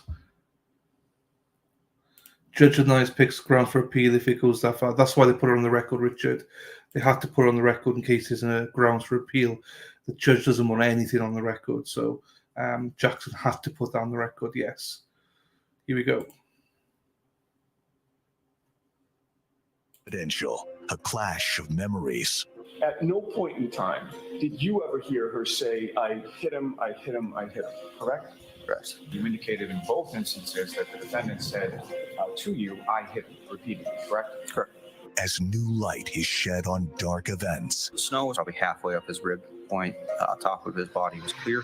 Who I believe at that point said, "You're hysterical. You need to calm down." We are breaking down the biggest moments from day 3 of testimony. Canton Confidential. The Karen Reed murder trial starts right now. Good evening. First responders were back on the stand today, answering questions about the morning John O'Keefe's body was found. Welcome back to Canton Confidential. I'm JC Monahan. Glenn Jones has the night off. Today, the prosecution called 4 witnesses. They are firefighter paramedics who responded to the scene at 34 Fairview Road in Canton on the morning of January 29th, 2022. Questions from both the prosecution and defense seem to zero in on the timeline of that morning, what they saw at the crime scene, and more specifically, what they said Karen Reed said that morning. NBC 10's Kirsten Glaven live outside the Norfolk County Superior Courthouse with a look at today's testimony. Kirsten. Well, 3 of the 5 paramedics that we've heard from so far have testified saying that they heard Karen Reed admit to hitting Officer John O'Keefe that morning, or that night rather. But still, we are hearing the defense counter that argument using video from the scene to challenge that claim. 4 Canton firefighter paramedics taking the stand on Thursday with different accounts over one key phrase. Some saying they heard Karen Reed admit on scene, quote, "I hit him," while others claim they never did. You indicated in both instances that the defendant said to you, I hit him, repeatedly, correct? Correct. At no point in time did you ever hear her say, I hit him, I hit him, I hit him, correct? Correct. All I recall her saying was, is he alive? She said, "I hit him." She repeated it. This first responder, Katie McLaughlin, adding that a police officer also heard the alleged confession. She repeated, "I hit him." And there was a police officer who was in that vicinity kind of with us who replied, "You what?" She repeated it one more time. And that officer then signaled to somebody, "Get Goody down here," which I'm assuming would be the sergeant. This dash camera footage of that snowy morning on Fairview Road shown again to a jury, depicting these first responders arriving on scene and trying to resuscitate John O'Keefe's cold body before putting him into an ambulance. The defense pointing out some discrepancies. Did you see any place in that video where you had any sort of detailed conversation with my client? No. Outside of court, She didn't say I did it. Reed's attorneys doubling down and looking forward to a viewing on Friday. What are you hoping the jurors look for tomorrow or see? Well, I think they'll need to get out there themselves and eyeball the property and see how close everything is to everything else. And I think it's going to really assist them. And I'm glad that the judge allowed the view. Now, during that visit tomorrow, jurors will be taken to the Waterfall Bar and Grill, along with possibly other locations tied to this case. The judge recommending that all the jurors wear sneakers because she says it's going to be a long day. Kirsten, I think it has been for the 3 days of testimony already. Can you recap how many witnesses we've heard from so far, and more importantly, how many are left? Yeah, it's been a long week so far, and this is just week one. So far, we've heard from 9 witnesses, and 2 of those were family members. 7 were first responders. Just to give you kind of a look at how long this might go, there were 160 witnesses on the combined list. Some of them could be called, some of them maybe not. But either way, it looks like we have a long way to go here. Kirsten, thank you. I know you'll be with us for the remainder of the trial, but joining me now in studio is local attorney Catherine Loftus. You may also recognize her from her TikTok because you've been posting a lot about this trial. Can you talk to me a little bit about what the intrigue is for you? It's really interesting for me, having spent quite some time in the district attorney's office as a prosecutor, working in the grand jury as well as in the district courts, and then spending some time on the defense side. I think it's really interesting because the 2 theories are so disparate that they're effectively presenting 2 separate types of cases. And what they're doing here is the Commonwealth is presenting one theory, the defense is completely rejecting that theory and likely will be introducing evidence of a third party. So for me as a trial attorney, it's been fascinating to watch how both sides present their cases. She's got a lot of followers on TikTok.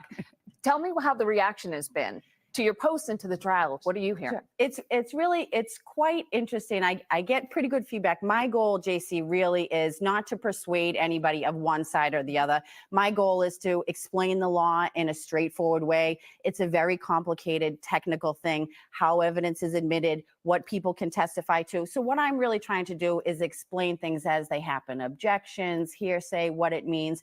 And I really get feedback from both sides. People are feel very strongly one way or the other.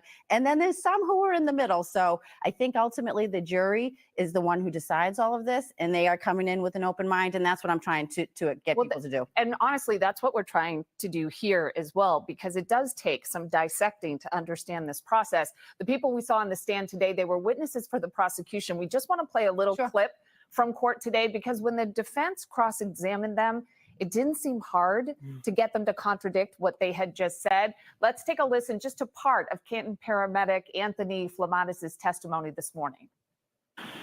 She just repeated the phrase over and over again, I hit him, I hit him. There's an area in the report for a narrative. Yes. About your observations, your experiences with this patient, correct? Correct. Your job as a lead paramedic is to be as detailed as possible, correct? Correct. You want to provide and impart the most detail you possibly can about an incident to assist in medical intervention, correct? Correct. Can you point to that portion of your report where you indicate that my client said the words, I hit him? It doesn't say that.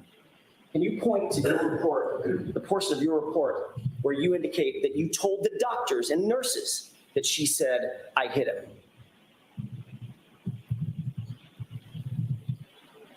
Doesn't say that. Can you point to that portion? Okay, that was just one witness. So I'm hoping as a former prosecutor, you can help at least me understand a little bit about what's happening here. Because so far, I mean, these are witnesses for the prosecution. My takeaways, most memorable moments have been from cross-examination. Well, I think it's unfortunate that the prosecution is trying to put together a number of witnesses through both the police officers and the firefighters to establish that multiple people, as they allege, heard Karen Reed say, I hit him in various forms, in various states of frustration, emotion. The problem with that is as you stated, some of that didn't make its way into reports. And as most attorneys will tell you, that the most important thing is to memorialize right away, because statements, when they're contemporaneously written, are inherently more reliable. The fact that they're not, many of these statements were not, in fact, put in police reports or the firefighter reports, what it does is it doesn't mean that they didn't happen, but it does allow the opening for the defense to attack them. And essentially that's what their job is to poke holes in the Commonwealth's theory. And they did an excellent job of doing that today. I think it's sort of clear. We've talked a lot about prosecutor and the defense. There is quite a difference between the assistant district attorney, Adam Lally, from the defense attorneys, especially Alan Jackson, who we heard a lot from today. I mean, the district attorney, he's just a little quieter. He's a little more straightforward. He wants to lay things out, it appears, very strategically. As a juror, though, because the energy level is different, how does that play with them, the more quiet, straightforward approach? Well, I think that it's really interesting because lawyers, we're all human beings. We all present things in our natural inclinations. Some of us are more like Alan Jackson. Some of us are more quiet like Adam Lally. I don't think one is always necessarily better over the other. They're just different. The Commonwealth in this case, the way I see Prosecutor Lally is he's a little bit more methodical, and it might be not as exciting to watch, but I do think he's attempting to lay the foundation throughout for the jury to rely on. But I will say it's probably a bit more enjoyable to watch the defense because of, Alan Jackson is a showman and he's clearly a good attorney. And maybe that doesn't play. Maybe you think he's too slick or he's too, whatever word you want to use. That's why I say maybe it plays like you said, maybe it doesn't. It will be interesting. It can really play both ways because ultimately the jury is made up of all different kinds of people, and some people might favor the quiet types and some people might favor the other. And at the end of the trial, they're all going to go into a room and battle that out together about which one was more effective at the end of the day. Incredible. And again, we're only on day 3. Catherine, don't go anywhere. We're going to have you back a little later in the half hour. But first, we want to go over the timeline of events that are being put under a microscope. Our courtroom insider, Sue O'Connell, talks about what's happening during testimony that our cameras can't capture. Stay with us. Canton Confidential is back in just a moment.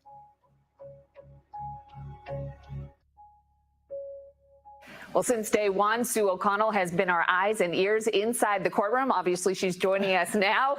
You've been able to see people's reaction, their body language, which tells so much about how we're feeling. And it's an angle that we don't get with the courtroom camera. So did you notice anything today, or did anything stand out? Yeah, the jurors are getting into the groove of what's happening. Some of these, I'm sure these folks, it's the first time they've had jury duty, and they're, you're upset, you're concerned, you want to behave correctly. It's very important. But now that we're getting into the swing of things, I can see them relaxing a little bit. One of them told one of the court officers that they had to use the restroom today, and the judge used that as an opportunity to take a recess. So my favorite part today was the judge at a sidebar said, you can all take a moment to stand up and stretch if you want. And they almost did like they were being instructed. So there's definitely a rhythm that's now happening. And there's a little bit more, I think, just getting with the flow for the jurors. That's a good point, that there's a lot of people they haven't served before, and this is not just any jury. Let's talk about Karen Reed. You have eyes on her. You can see her. There was new testimony today specifically about what she had to say on the scene when paramedics, first responders first got there. Did she physically respond in any way to hearing somebody testify? She said, I hit him. I'll tell you, JC, that from the beginning, from the jury selection day one, if you didn't know who Karen Reed was in that courtroom, you would think that she was part of the defense team. She is not, and I haven't covered a lot of trials, but I've seen a lot of trials. Usually defendants aren't really active in their defense. She is conferring with the other defense lawyers. She is talking with them about what should happen. She's taking notes. She's sitting in between them? Yeah, she's sitting right in the middle of the table. And when there's a sidebar that she's not participating in, they are kind of, with body language, signaling to her something, and she's signaling back to them. So the emotion of this, and I think she said earlier in the week that she's seen the tape so many times, it's not really impacting her the way it might on the first look. But she's very professional at the table and very professionally detached from what's happening up on the stand. That's so unusual to me. And I know it's been 2 years, but still you have somebody under oath swearing to what they think you said, which would convict her. If she said, well, it would help you know, with the case saying I hit her. So to still stay so stoic is. Yes, or she's communicating, none of this happened and I have complete confidence in my defense. So True. it's really interesting to watch this unfold. Sue, we know you'll be there for us each and every day. Indeed. You can't get rid of us. We're here. All right, coming up, you can get your questions about the trial answered right here on NBC 10, and we'll tell you how. So stay with us. Welcome back. Today's witnesses face questions about the morning John O'Keefe's body was found in the snow, what they saw and what they heard. But let's take a look at some of the facts of that timeline. A tragic end to a night out in Canton, and it all played out in less than 12 hours. Here's a quick timeline. Around 9 p.m. on January 28th, Karen Reed and John O'Keefe meet at C.F. McCarthy's in downtown Canton. They later stopped at the Waterfall Bar and Grill, where they're invited to the home of Boston police officer Brian Albert. When the bar closed, reports from that night indicate everyone headed to the Albert home about 2 miles away. According to court documents, Jennifer McCabe, Brian Albert's sister-in-law, says it was 12:15 in the morning when she saw Reed's car outside the home. Details of the next few hours are unclear, but what we do know is that at 6:04 a.m., a 911 call is made after O'Keefe's body is found in the front yard of the Albert home. First responders arrive within minutes. By 6:24, paramedics had moved O'Keefe to an ambulance to continue treatment. By now, a handful of officers had arrived at the scene. And just before 8 a.m., Boston police officer John O'Keefe was pronounced dead at Good Samaritan Hospital.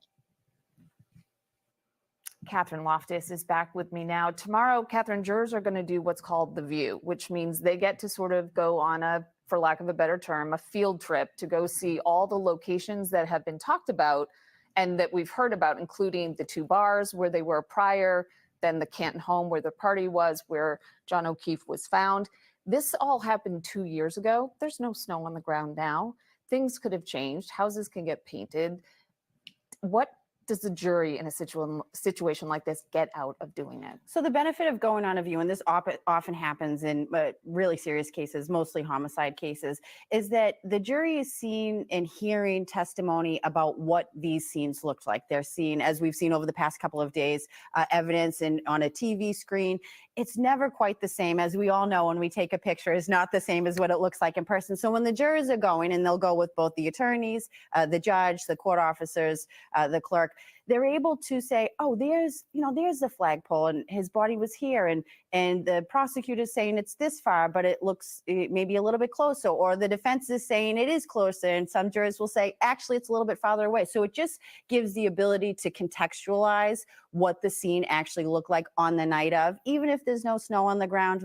We're all from New England. I think everybody can imagine what it was like. Well, and to that point, it's hard to see in some of the video and the pictures exactly what we're looking at least on the smaller screen, because there was so much snow that night. So you're right. They get a really close-up view. Can they talk to each other to prosecute, or does the defense or prosecution get to speak at any time, or is this like a silent? It's pretty much, there's a general layout of a description of what they're looking at, but just as if they were in the courtroom, it's really the same type of procedures. The judge actually set out a ruling about the media, about if any onlookers were coming. There's no interaction with the jury. They really want to maintain the same level of decorum as if you're in a courtroom. It's really just like taking it from the courtroom and putting it at the scene. So, no interacting, really just observing what the scene looks like. In this case, real quickly, prosecution versus defense, does anybody have an advantage on something like this? I don't think anybody really does, because ultimately the scene is the scene. They're interpreted in different ways. So I don't think it goes one way or the other. I think it helps all of the jurors. But I'm not sure that one has an advantage over the other. I have to circle back to the TikTok, okay? Because you don't just post about this, but you are going to be covering the trial in your way. I am. And helping to explain. So as we're going forward, what are you hoping your role can be for all the tens of thousands of people who are following you? Sure. So, really what I do, I've been streaming every day. I'm on TikTok and I'm planning to expand to YouTube. But what I'm really doing is explaining things as we go, because it is confusing. It's difficult. It's hard to understand. Sometimes the things that make sense in the real world is not how the law is applied. It's not how the judge makes rulings. It's not how evidence is admitted. So my goal is to really just break it down so that people can understand and ultimately make their own decisions based on the evidence they hear instead of what they've, the outside. I was just about to say, in this particular trial, I think it's so important to hear from people who are experts, because for 2 years, we've had a very divisive groups about, speaking very loudly about how they feel about one side or another. I hope you'll come back. I will. Thank you. Thank you very for having much. me. I appreciate it, JC. Catherine Loftus, look her up on TikTok. But coming up, we just talked about how all of you are really getting drawn into this. Matter of fact, nationally, it's getting attention. It has thousands of people talking online. We want you to join the conversation with our team of experts. We'll explain how you can do that right after the break.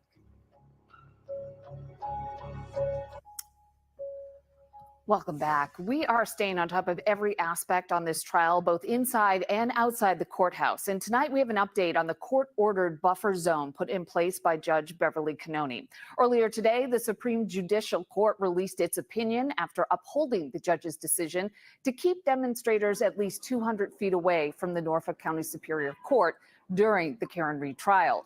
Demonstrators appealed that decision, arguing that the buffer zone impacted their First Amendment right to protest.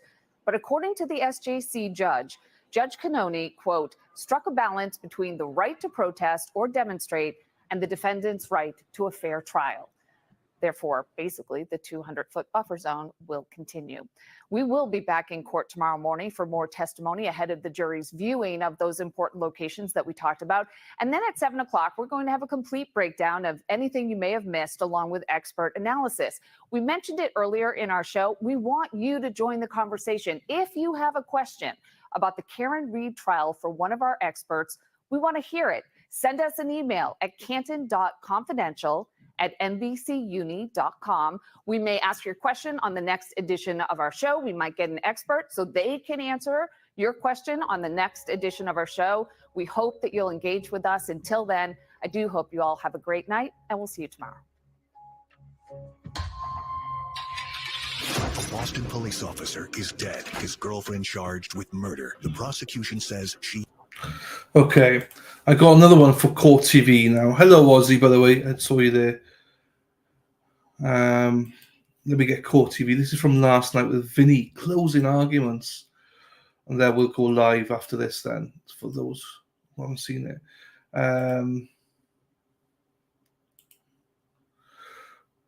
What's the score so far? 3 firefighters heard it personally and 3 didn't. I think I posted this morning, there's like a 50-50 split, isn't it? It should be 100%.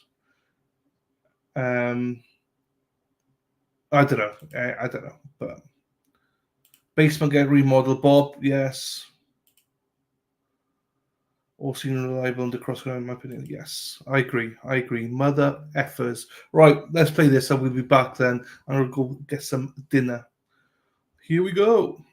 Oh, Shelly Ortiz, I'm way behind, but maybe it's good her car's there so they can see the taillight, how it is now, and when the videos are shown on the taillights, you would get it and see taillights there. Yeah, the defense will work around it. It's not really, I don't think it's that much of an issue, to be quite honest with you, personally. But it'd be interesting to hear what Traegos and all this say, but I don't think it's an issue myself. Tim, what the fuck happened to journalism? They did not look at the evidence or listen to the testimony. Did not dig to the story. Yep, don't disagree with you. Right, let's listen to this. This is Court TV, Vinny. On a cold Friday night in January of 2022, Boston police officer John O'Keefe met some friends at a local tavern in Canton, Massachusetts called C.F. McCarthy's. He got there around 7:30. At 9 o'clock, his girlfriend Karen Read showed up. They stayed for a couple of hours, then went across the street to another local bar called the Waterfall. When the Waterfall closed at midnight, Brian Albert, a fellow officer, invited a group of people to his house for an after party. John and Karen got into Karen's car and headed there. When they arrived, Prosecutors say John got out of the car and Karen purposely backed over him and left him in the cold to die. Karen has a much different story. She says John went inside, got ambushed, and the killers in the house framed her for his murder. Tonight, we are live from downtown Dedham, Massachusetts at the Dedham House of Pizza as we take a look at the morning after when Karen finds John dead in the snow. What did Karen say? Did she confess to hitting John? Then we take a look at some of the evidence the defense claims is part of the cover-up. Is it enough? We'll break it all down as we continue our investigation into the tragic death of Boston police officer John O'Keefe. I'm Vinnie Politan. Great to have you with us tonight here on Closing Arguments. We're live from downtown Dedham, Massachusetts at the D-Hop, the Dedham House of Pizza. Have been gracious enough to host us here this evening. And today, another big day inside the courtroom. It was a half day, but there was a lot of testimony and information about the morning of John O'Keefe's death, the morning that his body was discovered. But today I had the opportunity, and it's tough to get in there, but I made it inside the courtroom. And that is a small courtroom. It's a tiny courtroom, and there's two in this building. The first one that the case was in is enormous and is known for having and hosting big trials. But they moved, the defense wanted it moved so the jury could see the face of every witness who testified. So they're in a much smaller setting. And inside there, there's a different level of tension in a small courtroom when everyone is next to one another and there's standing room only capacity. You've got the families catty corner to one another, the jury right on top of the witness, the defense table and the prosecutors right on top of one another. And you take all that plus the securities that is there, the judge who's running a very, very tight ship, and it is just tension inside this tiny courtroom. Now, something else about the courtroom. I was in there today, so I had an ability to see and understand the dynamics inside. And the first thing you have to understand is that in many courtrooms, you need the microphone so you can hear everybody. That's not the case in this courtroom. Your phone vibrates. Everybody hears it. The door opens, you hear it. Radio communications coming over the communication system for the security officers, you hear it. Someone's stomach growls, you hear it. So there's a lot of focus, a lot of attention, and as much quiet as is possible. Even when they go to sidebar, right? And usually the judge goes to sidebar so nobody knows what's happening. I mean, you can hear them at sidebar. You can tell who's talking, the level of the volumes of their voices, because it is so tight inside that courtroom. The other thing I noticed inside was this jury. The jury's engaged. I call this the ping pong effect, where they will watch the question, take a look at the answer. Watch the question, take a look at the answer. But there was a slight difference when the prosecutor was asking the questions and when the defense was. And when the prosecutor's asking the question, a little less ping-ponging, more concentration just on the witness. And I'm a former prosecutor. That's kind of what you want, because you want your witness to tell the story. But when you're a defense attorney and you're cross-examining someone, you are supposed to be telling the story. And the jury was listening to that story because the heads all turned to the defense attorneys as they were asking their questions. Prosecutor about half, and then they would go to the witness for the answer. So from where I was sitting, which is right in the middle of all of this, for the prosecution, their witnesses, it's getting through. The jury's paying attention. They've got their notebooks. For the defense, the jury's paying attention, not just to the witnesses, but to the questions as well. And today, a lot of the questions and the witnesses were all about the response that morning to the scene at the home where John O'Keefe was found on the lawn. So testimony from those first responders. So before we get to that testimony, I want to take you there and go through what happened in the moments leading up to that. Where was Karen Reed? When she left? How did she come back? Who was she with? Take a look. When Karen left, she headed to John's house because that's where she was staying. She got there, went to sleep. When she got up early, John wasn't there, so she grabbed John's niece's cell phone and called Jennifer McCabe at 4:53. At 5:07, Karen Reed gets into her SUV and backs out of the garage, and you can see on that video, does she or does she not hit John O'Keefe's car? Well, the defense says yes. From there, she goes to Jennifer McCabe's house. When she gets to Jennifer's, Kerry Roberts joins the group. Kerry, Jennifer, and Karen all get in the car. Kerry's driving, Karen's in the back seat, and they head over to the Alberts home. They get here at 6 o'clock in the morning. They park on this side of the street. Karen's in the back seat. She sees John O'Keefe's body right there on the yard.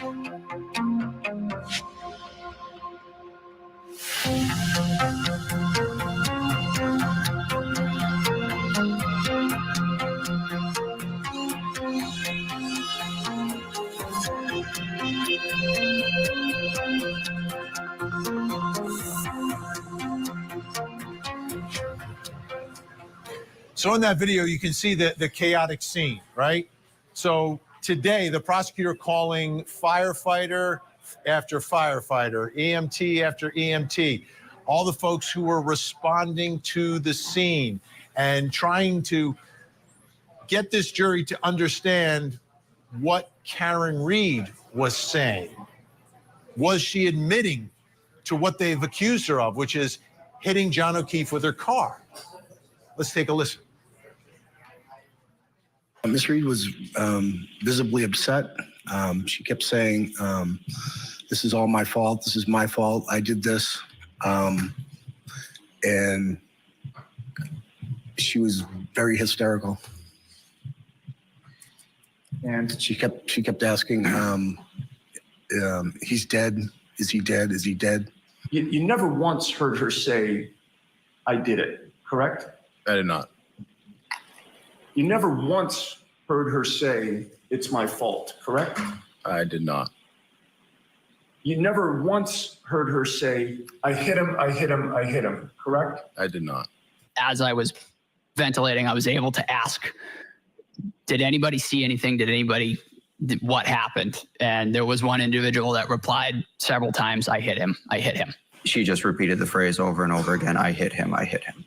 At no point in time did you ever hear her say, I hit him, I hit him, I hit him, correct? Correct. Do you recall specifically what, if anything, that person said? All I recall her saying was, is he alive? When I asked her if there had been any significant trauma that happened before this. What, if anything, did she say? So she said, I hit him. She repeated it. There was a woman standing across from her who I believe at that point said, you're hysterical. You need to calm down. You're hysterical. She repeated, I hit him. This is a big part of the prosecution's case. The words of Karen Reed, as heard or allegedly heard, depending upon who you believe here, by the first responders at the scene. I want to bring in Court TV crime and justice correspondent Matt Johnson, who was also inside that courtroom today. Matt, so this series of first responders all saying, I heard I hit him, I hit him, I hit him. I think 3 of them said that. What have we seen from the defense in response to these allegations that she's basically admitting to this? Right. Like, this is so important, this key testimony, because you had first the police officers, one of them who testified that he heard that she had hit him, and then he recanted that when he was under cross. And you have that with this case where the cross is doing a very good job, the defense, in they're explaining that they didn't initially report this in their reports or even at the hospital. if they said that they heard it, you know, and that was a big And this is part of the police testimony officers and firefighters, right? So police All the officers, first responders. right? You would expect them, like if someone just admitted to something, put it in the report, but admitting that he didn't put it in the report. Firefighters didn't either. Tell me about this. There was a moment with one of the firefighters today that's sort of caught my attention, right? Where something we didn't necessarily expect to hear. Alan Jackson's cross-examining, who was it? Flamati, the lead guy. How did that go? Well, you know, that was a big surprise to everyone in the courtroom. And when you have this such small courtroom and everyone is close together, these defense attorneys, they really belt out their voice. And this jury really pays close attention. And man, they put down their notebooks. I know you noticed it as well. When this particular witness said that he actually didn't report what Karen Reed had told him, what he had just said on the stand. If we can play that right now. You never relayed to a single doctor or a single nurse a single word about a woman who said, I hit him, did you?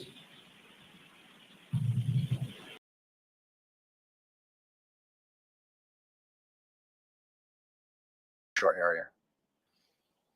And if you could just, with regard to your working as a paramedic and a firefighter, specifically as far as being a paramedic, what, if any, sort of specialized training did you receive in regard to, or certifications did you receive in regard to being a paramedic? So after I got my EMT, when I went to paramedic school, I went to Northeastern University. It was a 1-year full-time program. And following, you successfully completed that program, is that correct? Yes. And is there any sort of continuing educational component or recertification component in regard to your paramedic certification? Yeah, every 2 years, paramedics have to recertify. We're required to get so many hours of continuing education to recertify every 2 years. Its surroundings. The view that you took is part of this case, and the observations that you made while on the view may be used and considered in your deliberations.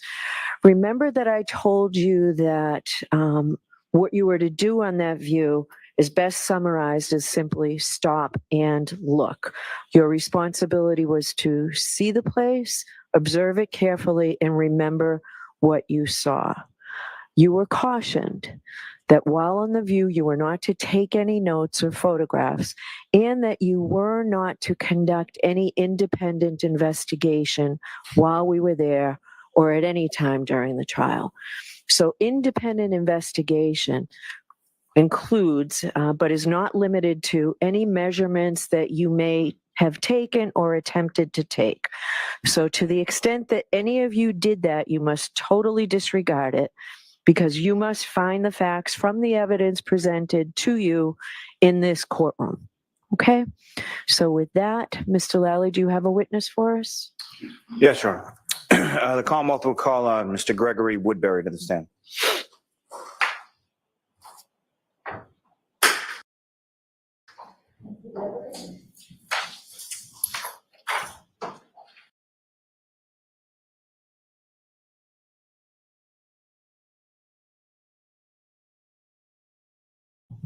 All right, Mr. Lally, whenever you're ready. Thank you, Your Honor. Good afternoon, sir. Good afternoon. Could you please state your name and spell your last name? Greg Woodbury, Woodbury. And what do you do for work, sir? Lieutenant paramedic on the Canton Fire Department. And how long have you been a member of the Canton Fire Department? About 24 years now. How long have you had the rank of lieutenant within the Canton Fire Department? That's been 8 years now. Now, prior to working with Canton Fire Department, what, if any, other work did you have within that same sort of field? Prior to being on Canton Fire, I was an EMT paramedic in the North Shore area. And if you could just, with regard to your working as a paramedic and a firefighter, specifically as far as being a paramedic, what, if any, sort of specialized training did you receive in regard to, or certifications did you receive in regard to being a paramedic? So after I got my EMT, when I went to paramedic school, I went to Northeastern University. It was a 1-year full-time program. And following, you successfully completed that program, is that correct? Yes. And is there any sort of continuing educational component or recertification component in regard to your paramedic certification? Yeah, every 2 years, paramedics have to recertify. We're required to get so many hours of continuing education to recertify every 2 years. If I could turn your attention to the date of January 28th, 2022 into January 29th, 2022. Were you working with the Canton Fire Department on that day? Yes. And what kind of shift were you working on that occasion? It was a 24-hour shift. And 24-hour shift within the Canton Fire Department is what? It's 8 a.m. to 8 a.m. the next day.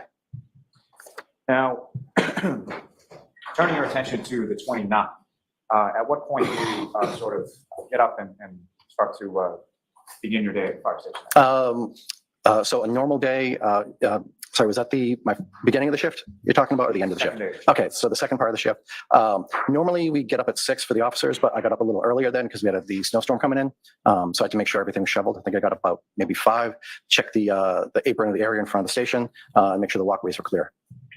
And when you got up to check that, what, if anything, did you? It had been snowing. There was blizzard type conditions coming in. So it was a decent level of snowfall there. Let's see, maybe 2-3 inches on the ground at that time. And as far as with reference to that, what, if anything, did you do to? I think we can move quickly through this part of it. The cleaning the apron. Okay. As far as that particular date or that shift, how were you assigned within the firehouse? I was lieutenant on engine 4.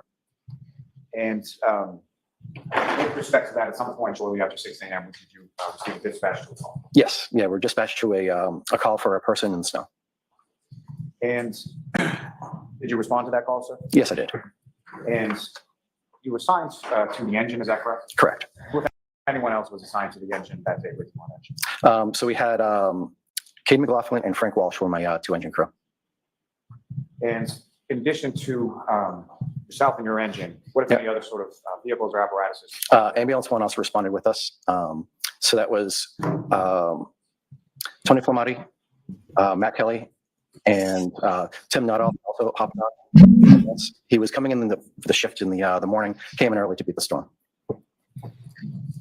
And you recall where the call was in regards to what the address was? I don't remember the address offhand, but it was not that far away in the district. And when you arrived in the engine, you first arrived on scene. As you were arriving on scene, what, if anything, did you sort of see as upon your arrival? So the police were already there. We were approaching the scene. I could see several people off to the side in the yard doing something. So we went to investigate that. Say off to the side, was that to your left, your right, or something? So the way I was approaching the street, it was on the left-hand side. And when you indicate you see some group of people, is that correct? Yeah, there was a few people around. I don't remember exactly how many or what they were doing. And when you start to make your way over there, what, if any, when you arrive on scene, what is sort of the first thing? So we went to evaluate the patient. So I believe someone had started CPR prior to us getting there. So we went to continue that. When you say someone had started CPR prior to you? I don't remember the particular individual that was doing it as we arrived. My only question, sir, so it's someone outside of your department, correct? Yeah. And do you know if it was one of the police officers or someone else? I don't remember.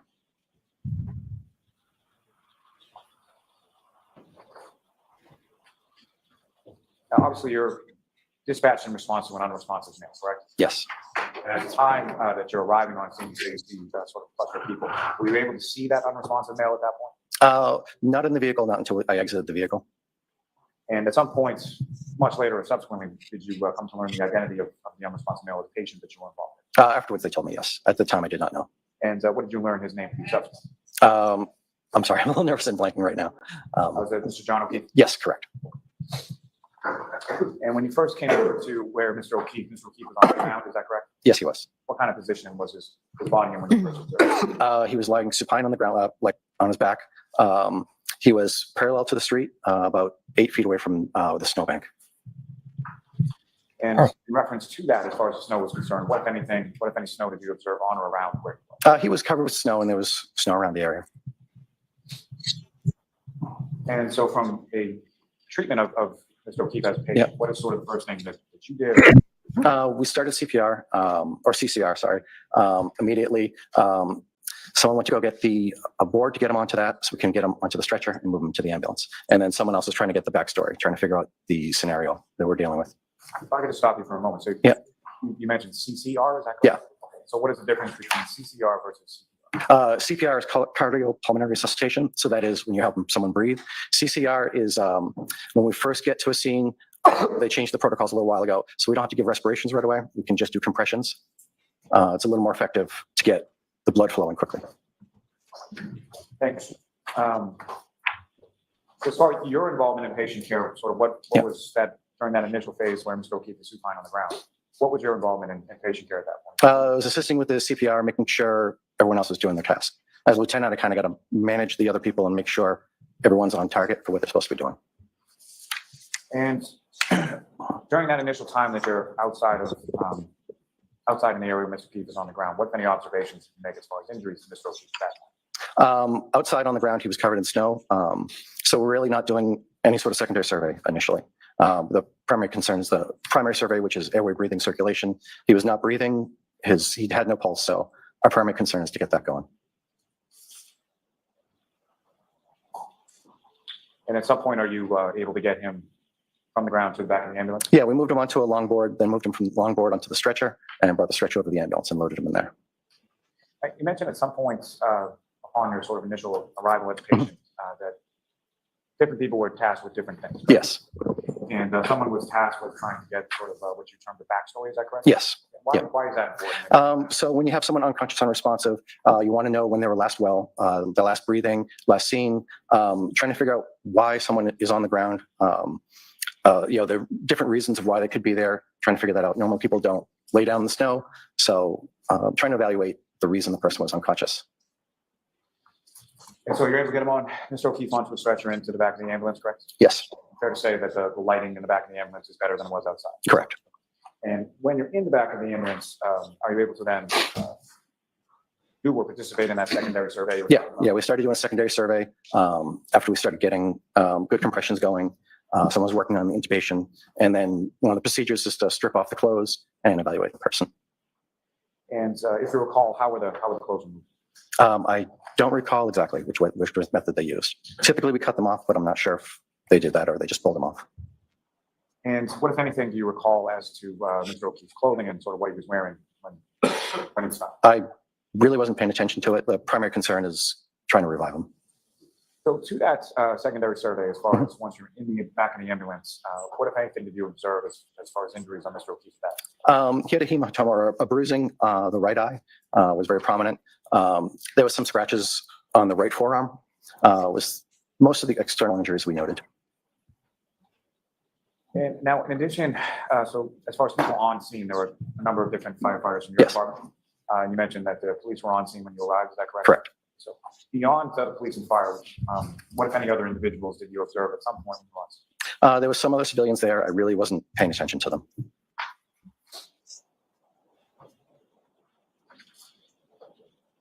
Now, with reference to that backstory that you were talking about, at any point in time, either outside the ambulance or inside of the ambulance, who, if anyone, was tasked by you or anyone else to try to obtain that backstory? I think Katie McLaughlin was the one that obtained the backstory. And if you know, was there any other conversation that you were present for between any of your other firefighters and any of those civilians? That was primarily when she relayed to us the information that she had obtained. We were trying to figure out the scenario of why he was found unconscious, unresponsive. Let me ask you this way. So as far as arrival at the patient when he's on the ground, yep. Who gets there first? Is you and the other individuals in the engine or the firefighters in the ambulance? We both respond from the same station at the same time. The engine's in the front, the ambulance usually in the rear. So I believe we pulled over, the ambulance pulled over at the same time as us. I believe C5 went as well, which is the captain. He was also responding with us. Now, as far as the person that Firefighter McLaughlin spoke to, what, if anything, did you know about that person at that time? At that time, I knew nothing. I knew there was someone that had been with him. She relayed the information of what she had heard to us.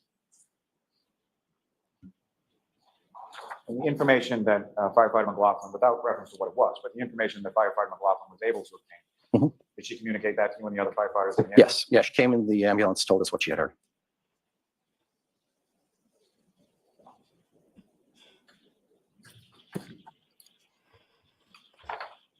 As far as the information that Firefighter McLaughlin provided, did that comport with what you were observing as far as injuries to Mr. O'Keefe? Objection.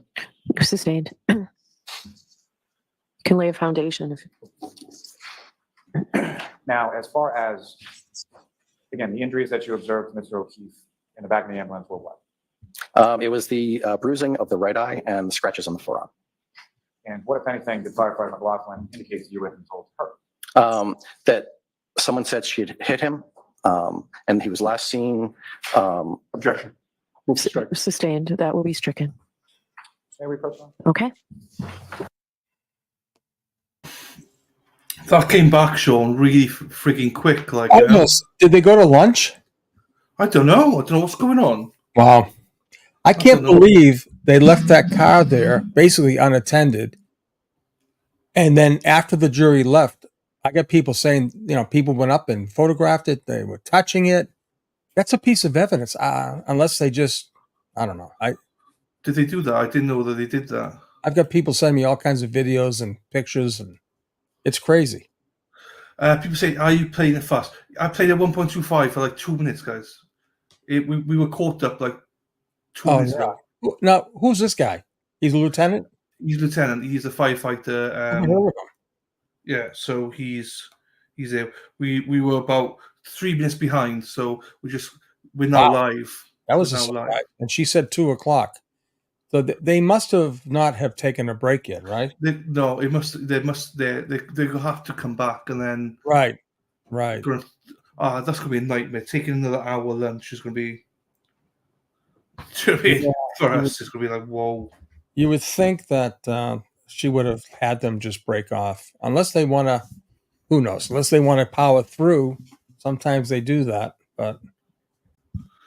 I mean, it depends. It depends what they did. We don't, we obviously don't know. But it's interesting that we say somebody said that they were looking under the car and everything as well. I couldn't believe it. I mean, reporters and cameramen are right up on the car.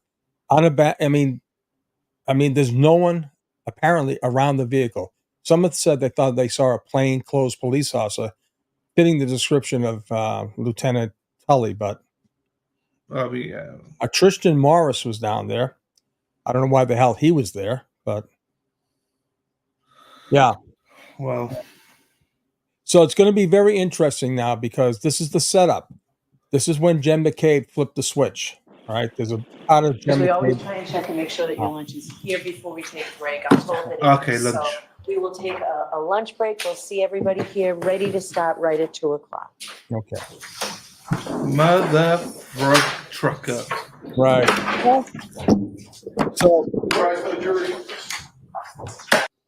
So getting back to what I was saying, okay, we're starting to see the beginning of the setup, right? We know Proctor was doing his interviews on the 29th. Okay, we know they were working the case originally as a domestic assault. Okay, Yeah. somehow between the interview with Jen McCabe. Now, I got to remember this, right? There's so much to remember, but I know there was a callback of Lank to tell Lank that she said, I remember Jen saying, I hit him, right? Is it that, or was it the crack on the, I think she said, I remember Jen saying, I hit him. So at 9 something, I'll have to find this in maybe some of our sleuths in the chat can remember this. Or so clearly the plan, obviously, once Brian Albert was with the crew, okay, he had complete access with no cops around to say, hey guys, listen, they will never believe a 95-pound woman ever beat him up. Okay? So Jen McCabe calls back Lank and said, I forgot to tell you. I remember Jen saying I hit him. Okay? Okay, good. No other cop, no other firefighter remembers any of that except for the good friend of Caton Albert. Okay? And the fact that Proctor, of all the fire people he could interview, he interviews Katie McLaughlin the very next day. He didn't interview the lieutenant. He didn't, he's supposed to go to the chain of command, right? Mm-hmm. You go down the chain. He goes to the last person on the scene that talked to Karen. And she says, I hit him, I hit him, I hit him, I hit him, right? That's her statement. And then it changes. She's fighting Jackson on her representation of back on the 30th to today and still wants to fight him. So I see where Jackson's going with this, and it's going to be very interesting. Yeah. Very interesting.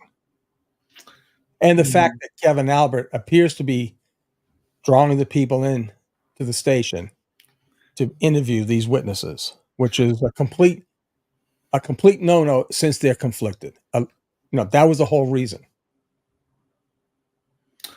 It's more dodginess, Sean.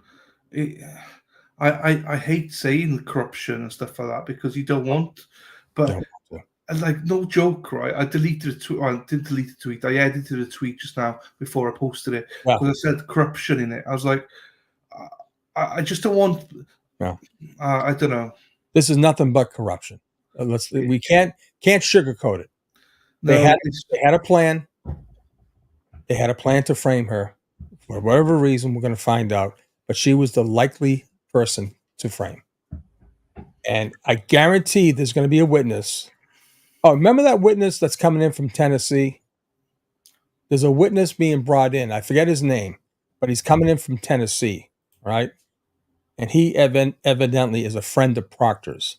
Now, I heard that witness is going to say that Proctor attended pool parties at the Albert residence. Okay. Right. Which is not a surprise. Right. You've got to believe that they have a witness that can put Caitlin Albert and Katie McLaughlin at the Albert residence. You know that you just know. I mean, but Liz, what her decision earlier on by not allowing the pictures in. What I'm trying to say with this is like they have got lots of stuff, but it's about getting it in now, right? Because she's denied some stuff now, so it's like, well, the whole thing that Jackson and Team Reed was trying to establish that she has an incredible amount of bias. Had Jackson been allowed, I think he said at the end there, he said, hey, listen, if she said, yeah, I'm a social buddy of Caitlin and I knew her in high school, but she didn't. She basically said, yeah, I went to high school with a person named Caitlin Albert. Okay.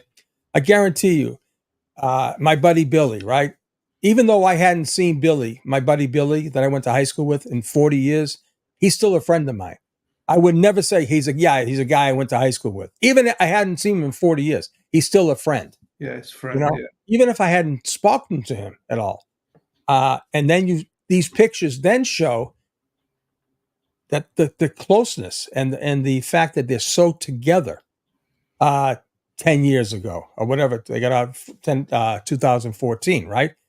I mean, God knows how old that Facebook picture is. But it's all over social media. This poor girl is going to be she's going to be, yeah. Torment. Right, before we answer some questions, we're going to go to your favorite part here, right? Oh, come on. Light it up, buddy. Light it up.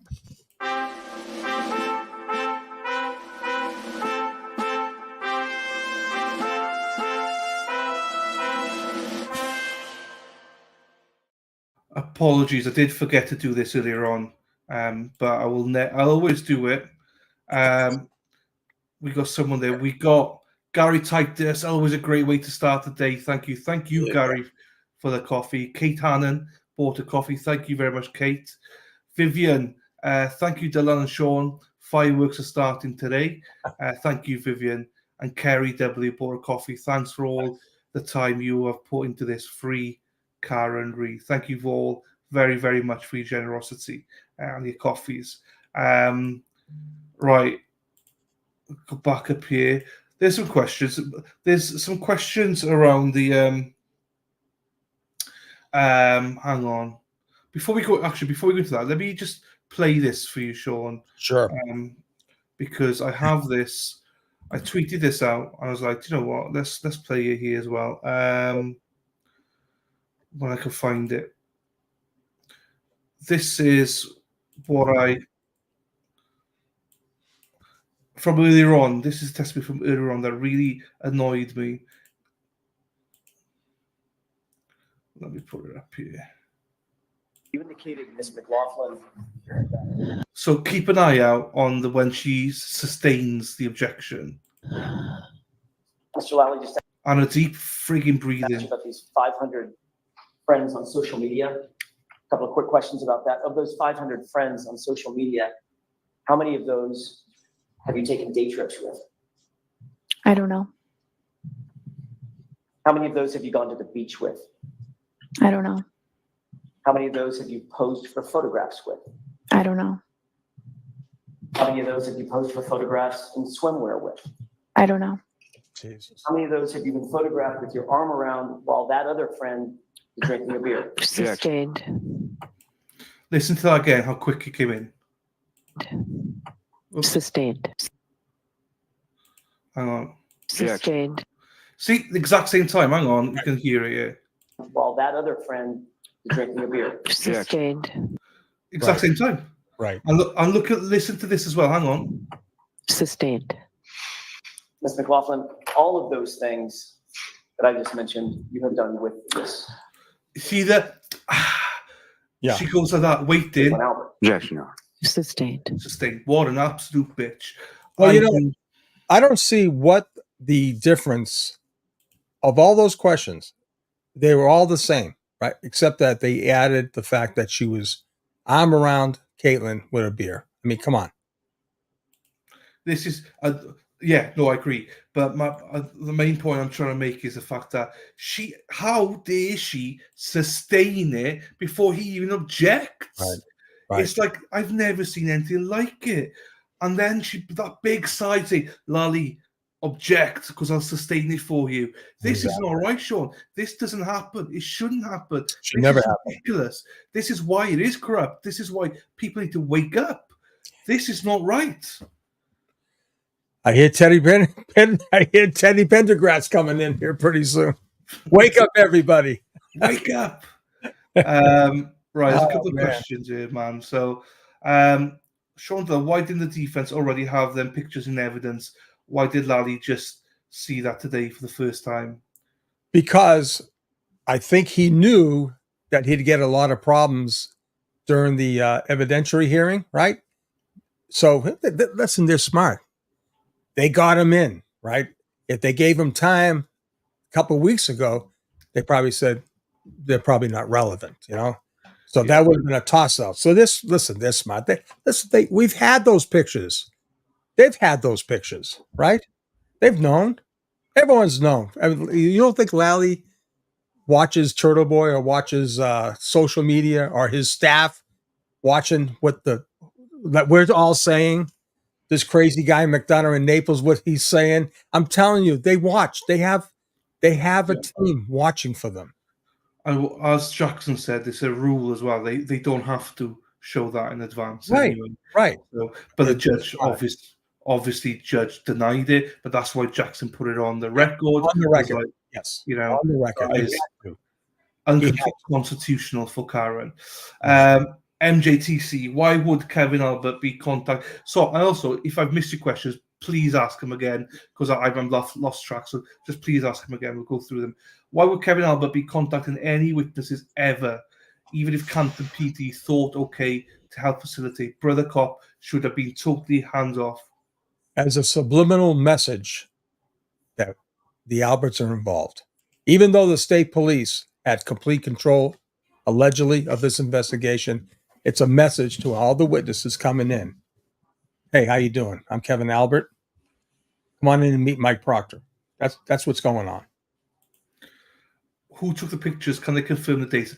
I think the dates are out there, but I don't know myself what they are. I'd imagine on Facebook that you could click on the metadata on Facebook. I'm pretty sure it's easy.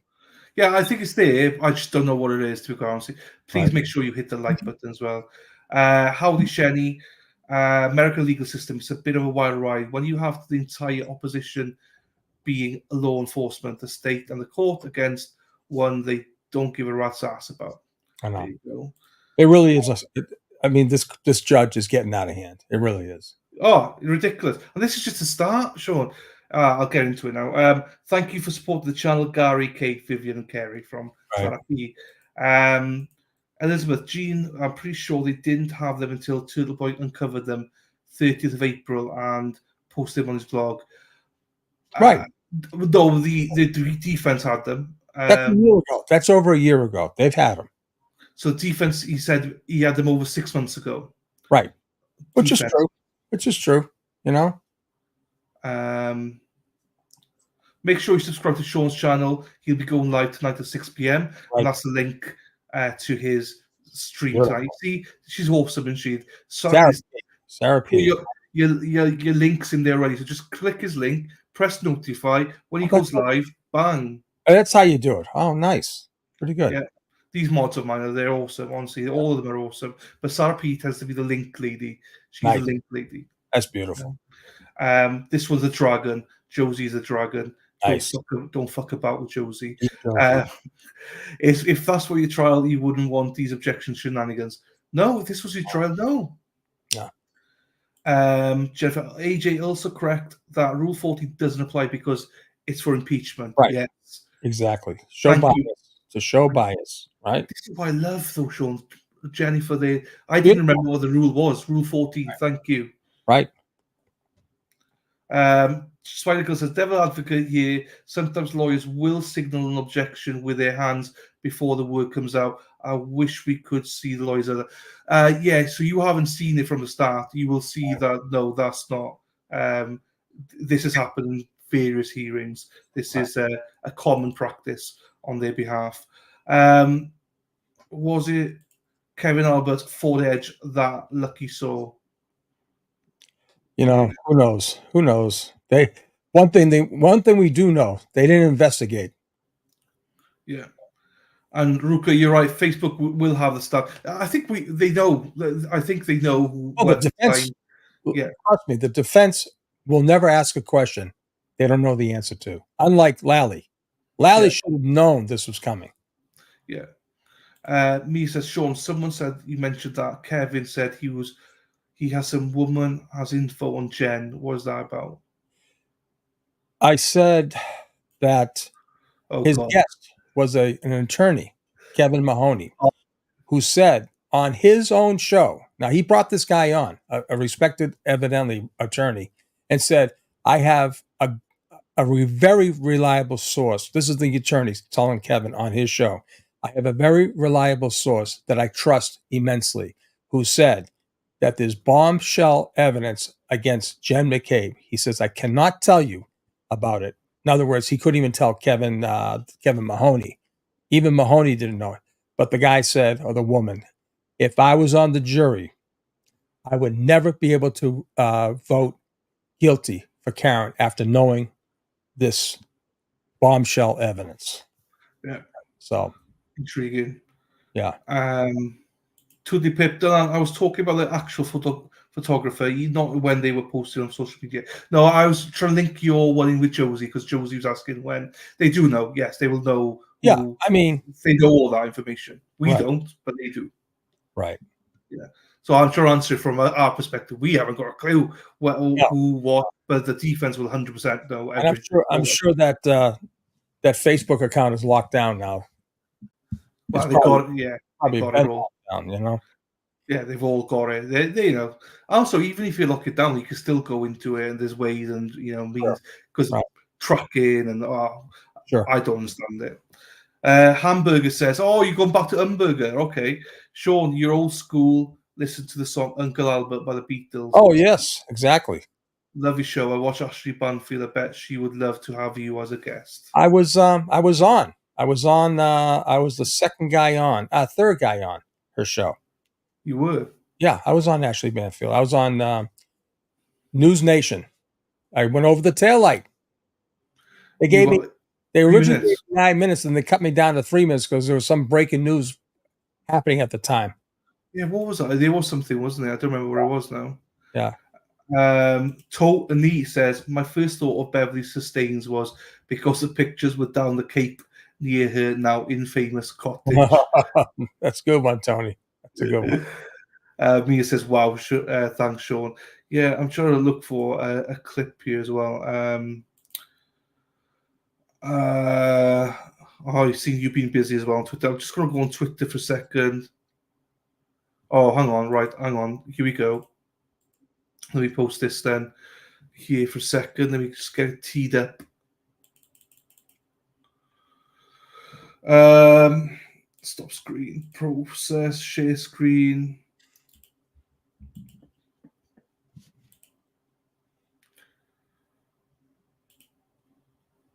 So that's a photographer, obviously. Yeah.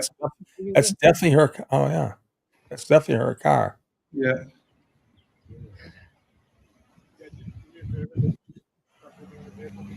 Oh, don't touch Is that it. the actual vehicle or is that a mock-up? That's the actual car.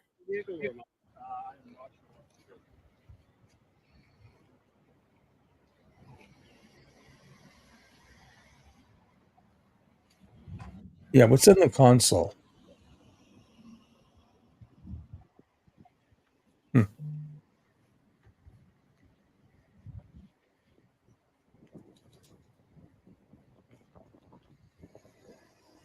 You know, she's still paying for that vehicle. Yeah. Maybe it is. Let's have a look here. I'm more careful. So, Someone look at said that. it's like paint. It's not paint removal. That's just the shadow of the clouds. Oh, there. Yeah, no, that's not. Yeah. Yeah, that's fine. Right.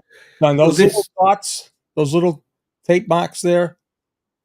Yeah, those are where they say evidence was found. Like below, down below there. Oh, there. Right there, and down below there. Yeah, a little scratch there. You know. Hey, you know how easy it is to do that?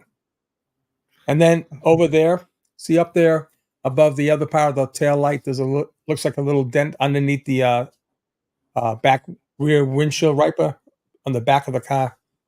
It's another thing right there. All right. So there you go. So what part of John did that? I mean, come on, this is crazy. All right. How wide was John? He's not that wide. You know? This is unbelievable, isn't it? You know, listen, this was a fabricated, elaborate fabrication of evidence. You're gonna listen, we're gonna find out. It's not in their favor. This is not gonna be in their favor at all. Yeah. And listen, I was talking to someone on the break. This is the thing that's supposed to be the easy part. Get through the firemen, women, whatever. Get through that. That's a ground ball. That's an easy one. That's like kicking. You play soccer, right? Kicking the ball back and forth, back and forth, back. That's an easy one, right? You're not in competition. There you go. So that's it. A 508. Yeah. So you know the bottom line is, if you look at the picture that I put up, that light would never shine like that. Never. Absolutely not. So you go, it's there, gone from that. Well, that's not good because the whole light is gone there. That's what Wanless did. Wanless removed the whole. You can find it on my Twitter. Oh, he's more of a look what it looks like. So these are where the lights were. Right. So if you think about that part right there, okay, there's only a little sliver of red at the end. So if you go back to that other picture you had below, and you'll see where, yeah, all right. The only part that should be red is way over to the left there on that back light. Right. That all that red there should be gone. That should be gone. That shouldn't even be there. It shouldn't be working. You know why? Because the LEDs were history. Gone. The wires were pulled out. There's a double shell of polycarbonate. That's how crazy these guys were. So they went too far. There was a crack in the backup light. Okay, if you see the other car, if you put, well, it doesn't matter now. I know it just gives people an I know, it's so difficult. The StreamYard makes it so difficult to work. You know, other pages. Okay. You know, it's crazy. So it's fine though. Everyone's seen it. It's fine. Right. Right. Here so we go. tonight I'm going to have a medical profession come in who is a certified EMT person, right? And is going to critique what she's seen so far, which is going to be awesome. All right.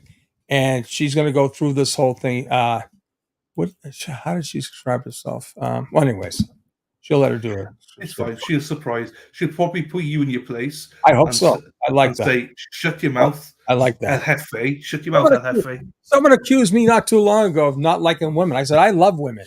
I love women who slap me around. No, but Mona Lisa, the other night, she says, okay, Sean, I'm taking over. I said, fine, take it over. I loved it. I loved it. Back. It's beautiful. Well, you like that because it's like you just come on. I like someone who takes charge. It's exactly. You know, Christ. Give me a break.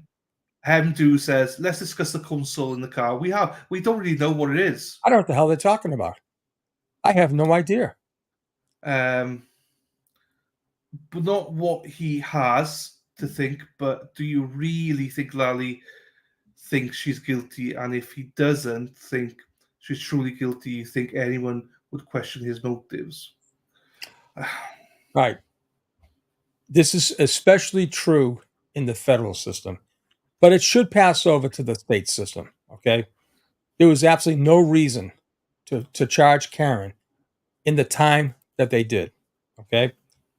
They had a very weak case, and most prosecutors, it was said on Vinny's show the other night, he was a prosecutor, right?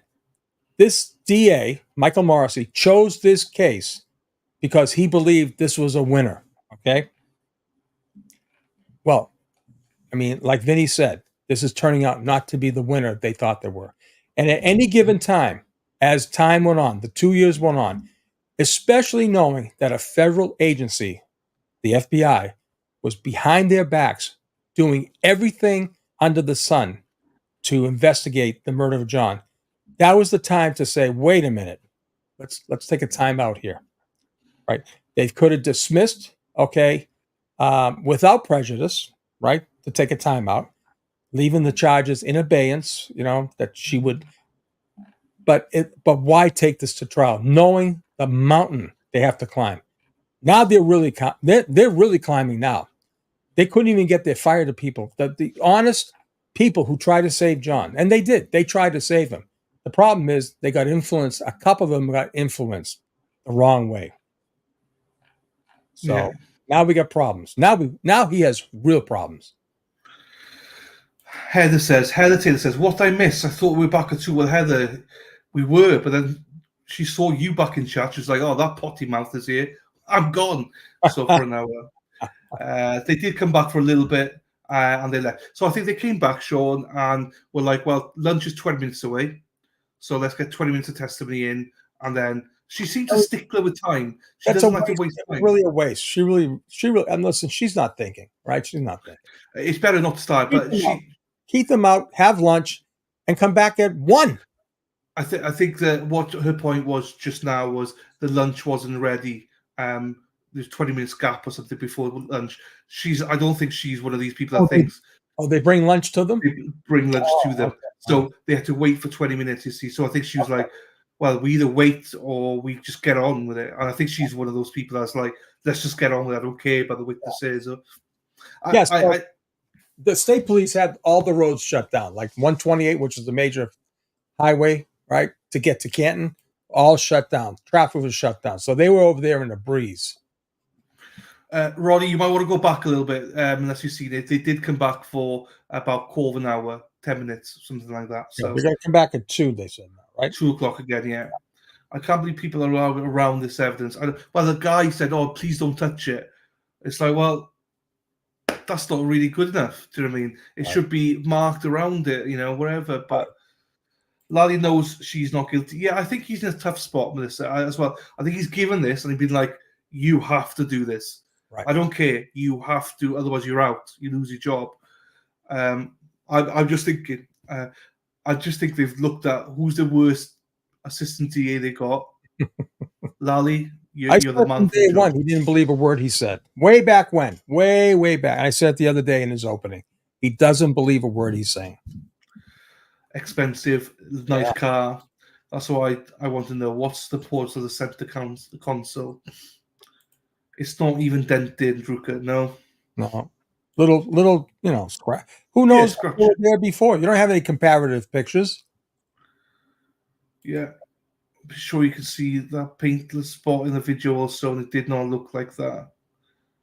So what should more of a shadow? what should bring their light? His crotch. Jesus. Did they test for JO's DNA or blood on the car?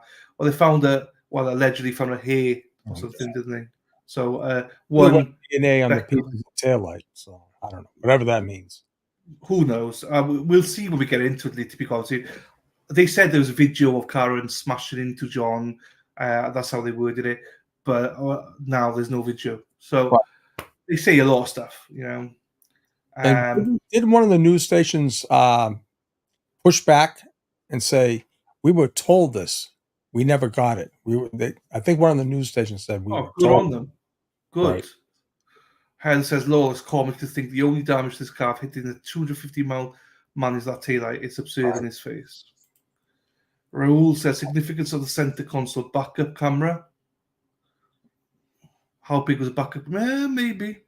Now, Maybe that's, I don't know. Yeah, maybe. But there's also something else going around Twitter that someone brought my attention to that said that particular model does have a backing up mechanism that stops the car at a certain speed. I know my car is 19 miles. I have to be going 19 miles an hour, I think, to have the braking mechanism get into place. I believe. Okay, that's interesting. Parking thing. I'm not sure. I know I had to be driving a certain speed. Because you've seen Vinny driving. Jesus. I know. That was like, I was like, whoa. And that was like 40 miles per hour. I was like, there's just no way. Right. But then did you see he did it to 3 miles an hour? They sped it up, 4 miles. And they sped it up 6 times. That's pretty darn fast. It's impossible. I'm telling you. That's like 4 miles an hour. And not the dark, not the slippery weather, not after drinking. Right? No chance. And the fact that he braked. But they're saying the EDR, whatever the hell it is, said that collision was made and no brakes were applied. Kept going. Well, then she's going to be in the house then somewhere. Do you know what I mean? It's definitely hitting the cars in the driveway. Yeah. Right. Well, she's going to be all over the lawn. Yes. Because that corner, you see, Turtle Boy did it as well. Turtle Boy hit the corner. He went up the curb. Yeah. So, is Bev going to screw this trial up? Well, I mean, depends which side you're on, really. Do you know what I mean? Right, these are the cupcakes. Let's get to the meat. Let's get to the meat. Don't give me kisses and drinks. I want the meat. Straight to the meat. Meat and true veg. That's what the ladies love. They've had the veg. We want the meat now. Yeah. Right. The last favourite sports, football and bog snorkeling. Yeah, bog snorkeling is very famous here. Bog. Let's get to the duck. Yeah. They got hammer happy. Well, if we go back to the whole thing, controlled environment, if they, do you know what, sure, if they can prove that they fit it all back together, it's done. In the sense of it's done as it. Can I ask you a question? Yeah. If someone in the state police reconstruction team brings the completed taillight into court as evidence, what would you say? It's corrupt. It's absolutely corrupt. I mean, there is no way in hell that you can fully get that because you've got small pieces of glass that will shatter. I mean, there's fucking no chance in hell. I would say I would laugh. I'm like, you're taking a piss. You're taking the piss, guy. There's no way. Lally, what a fucking fraud you guys are. No way. There's just, sure, even if he had a controlled environment, everything, it's impossible. Everything's possible, I know, but it's impossible. Yeah. It's not. It's the small, tiny shards. Have you seen glass shatter? Oh, hell yeah. You can find it all over the place. Yeah? You can't get it back. Do you know what I mean? Not every microscopic parts that's in his clothes. I mean, come on. No, bog off. I am not like I would. That for me would confirm how corrupt this is. It's not. Sorry. Done. Do you know what? I would smash this keyboard through my. I would be like, fuck off! I'm done, mate. I'm done. I'm done with trials. If it comes out like that, that would be the ultimate slap in the face to all of us. It really would. Yes, I agree.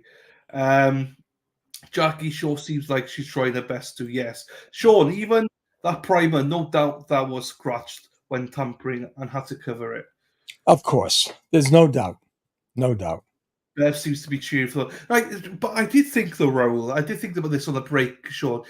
do you think she feels sorry for him though? As in, she's like, "Oh, mate, you are out of your depth here. You need every second of help you can get because these guys are making mincemeat out of you."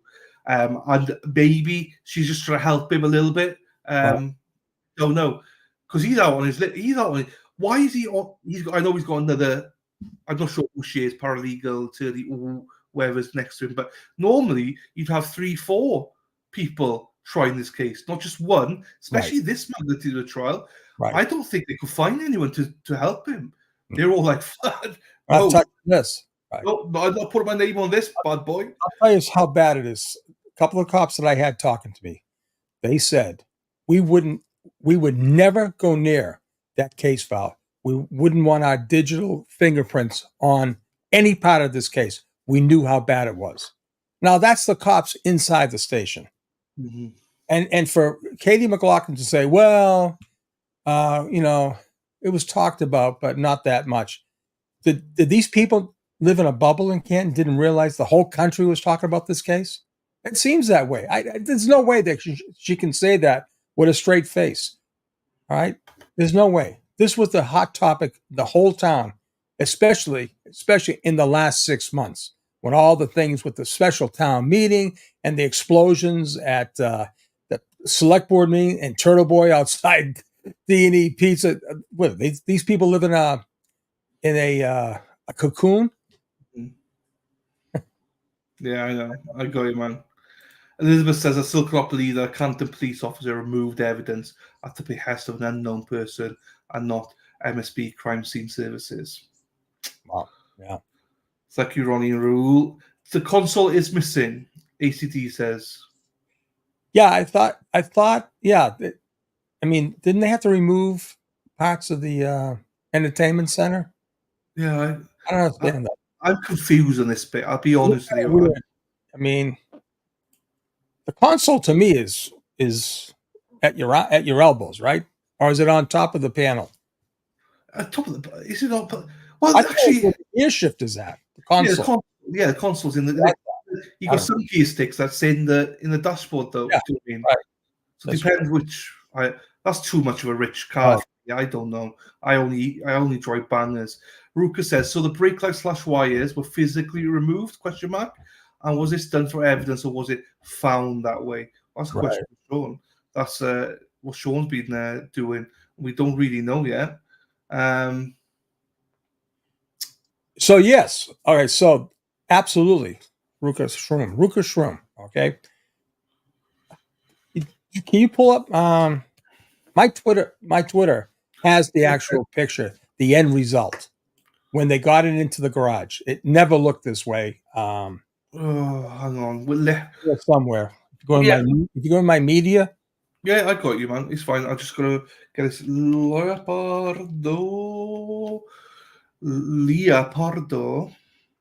media. Right, I got you. I got you, babe. Da, da, da, da, da, I got you, babe. Put that up. I'm just gonna tell you exactly where. And you have the cursor you can put over there. I don't know. All right, there it is, right there. Oh, let me go bigger here. Which one do you want? The top, the one on the far right. That's the one, right? All right, so here we go. See, put the marker on the far left, that black outline. See the black outline up? No. Keep coming down into the taillight area. Okay. Yeah. Into the tail. Okay. Up further. See this black rubber. Yeah, here. Okay, that is the part where inside there is the backup light. That's what she cracked. All the rest of that on the other outside of that black rubber is supposed to be red. Now, if you have any way to zoom it in a little bit, inside, you come in. Here we go. All right. Okay. Well, you see where that yellow kind of arrow is pointing? Yeah. You look inside there. There's a tool mark. Now, this car in January of 2022, right? Didn't come off. Where? Go up further. Up further. Right there. Down. See that tool mark to the left? There's a little scratch right there. That is a tool mark. Okay. And that should never be there. The Lexus dealership guy said, Sean, in January 2022, that car, that model probably came off the line maybe 3 or 4 months prior. Okay. And he's saying that car was brand new. That part should be pristine. But the whole point is the only part that should be white is inside the black. Yeah, right there. That's the only part that's white, right? All the rest is red. And I'm telling you right now, there is absolutely no way when she leaves the parking lot at One Meadows that neither the right side nor the back side should be illuminated anything but white, not red. It's impossible. That happened when they got it back from Dighton. And I'm telling you, that dash cam that they say is going to save the day for them is going to show a crack. Just like Jen McCabe said, it's a crack. Just like Kerry Roberts said, it's a crack. Just like Karen Reed herself said, my tail light was cracked. Okay? Because I'm telling you, if you saw that gaping hole, if you went back to the first days of this trial and they're outside in the snow and nobody looked at that big gaping hole, that would have caught my eye in a heartbeat. Paul went by it, the mother went by it, other people went by it, and no one ever noticed this big gaping hole on the right side of that taillight.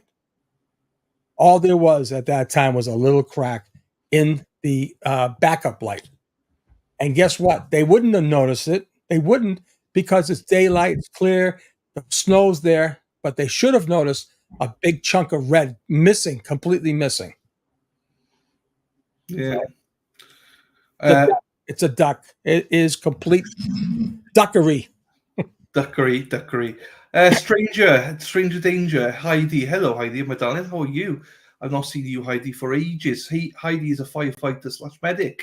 And I'm appalled at these clowns. Yeah, so you've got a lot of input on this because you've done a lot of this. Now, Heidi, they had no skin in this game. They had no reason to be messed up on the stand. They should have been completely down the line.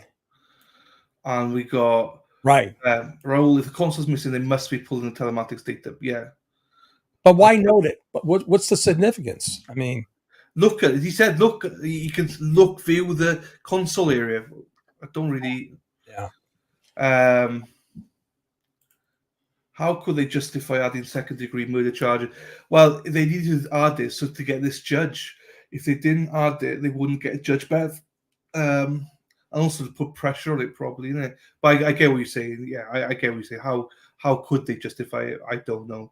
With in it together, I'd be fired when the officers QA the reports. Yeah, and Mighty B says, I'll send you a Discord message about my thoughts. I know your thoughts are, Mighty. My thoughts are very negative, same as mine. Melissa says, I would never, ever lie to help put an innocent woman in prison.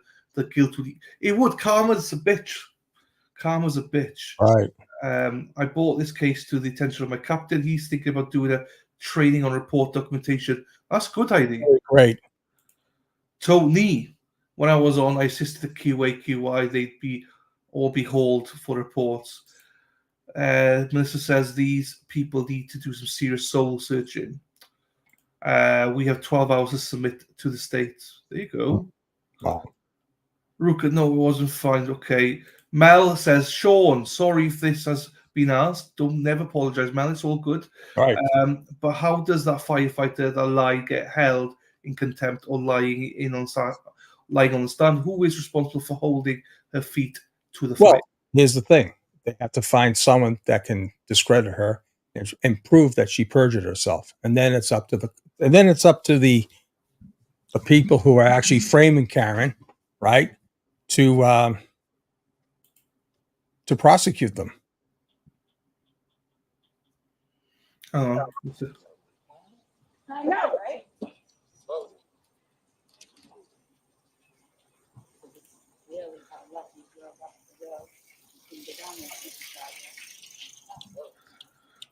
This must be the visit. This must be the visit.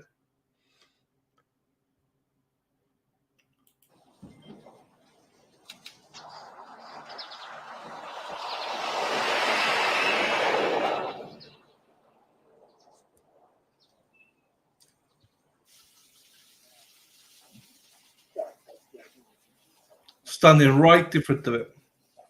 Right. I mean, okay, so they're just showing that. That's fine. There's a couple. Let's go through the questions. I'd rather answer the questions. but see, if you keep it on that, see how the red is on the left, and all the pictures when she's leaving, it's all the way across to the very end, from left to right. It's always red, red at the top, right? Well, just picture if that taillight was in there, there'd be nothing should be red. Should have been a big white flash of light coming out, if that, because all the wires were gone.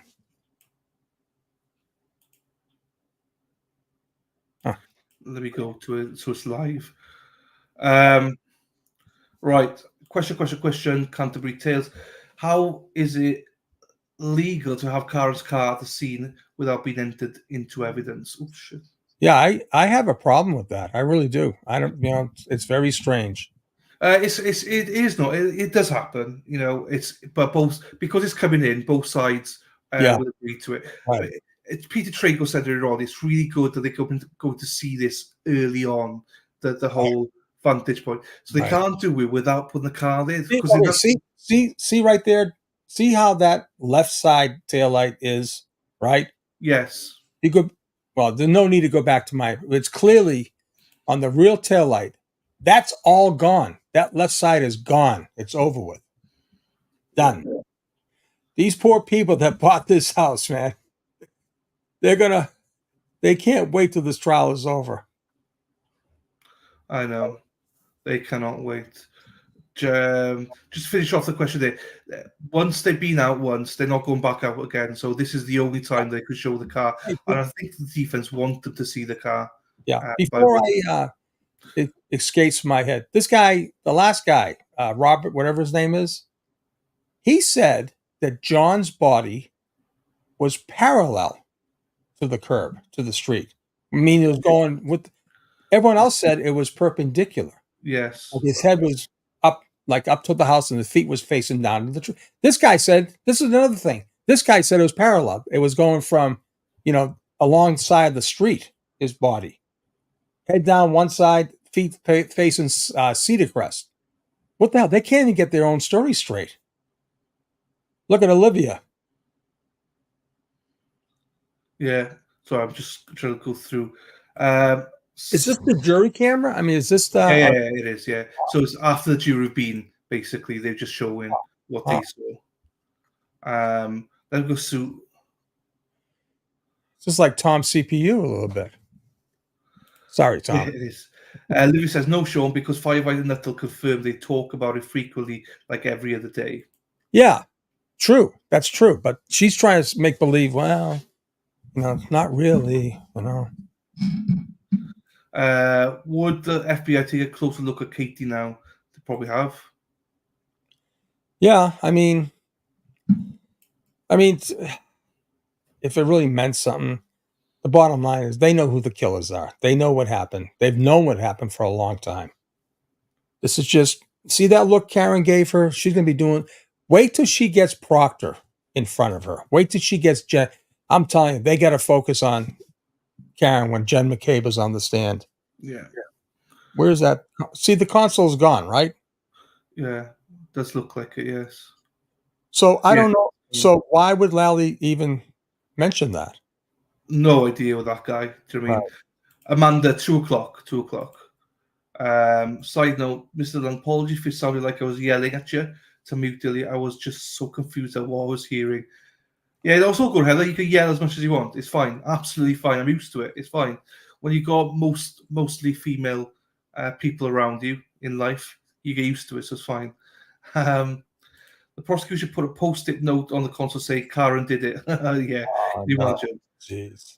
Hurting. Trust me as a firefighter, I can guarantee the kitchen table at Canton FD was kept about this case for 2 years. And even more so last night. My husband is retired at Boston Fire Department. They gossip more than my girlfriends and me. Yes. And Helena, the cops are worse. Let me tell you, the cops are definitely worse. Why did Paul O'Keefe not notice this huge chunk of red lens missing when he was out shoveling snow? Because it wasn't missing. Um, Oh God. Do the defense get a chance to make a field trip to Campton to see things? They've done it. That's what defense and prosecution were out there today. Right.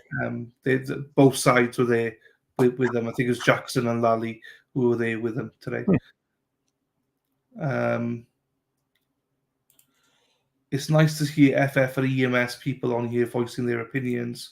Yeah, it's good. Working. It is. But get it straight.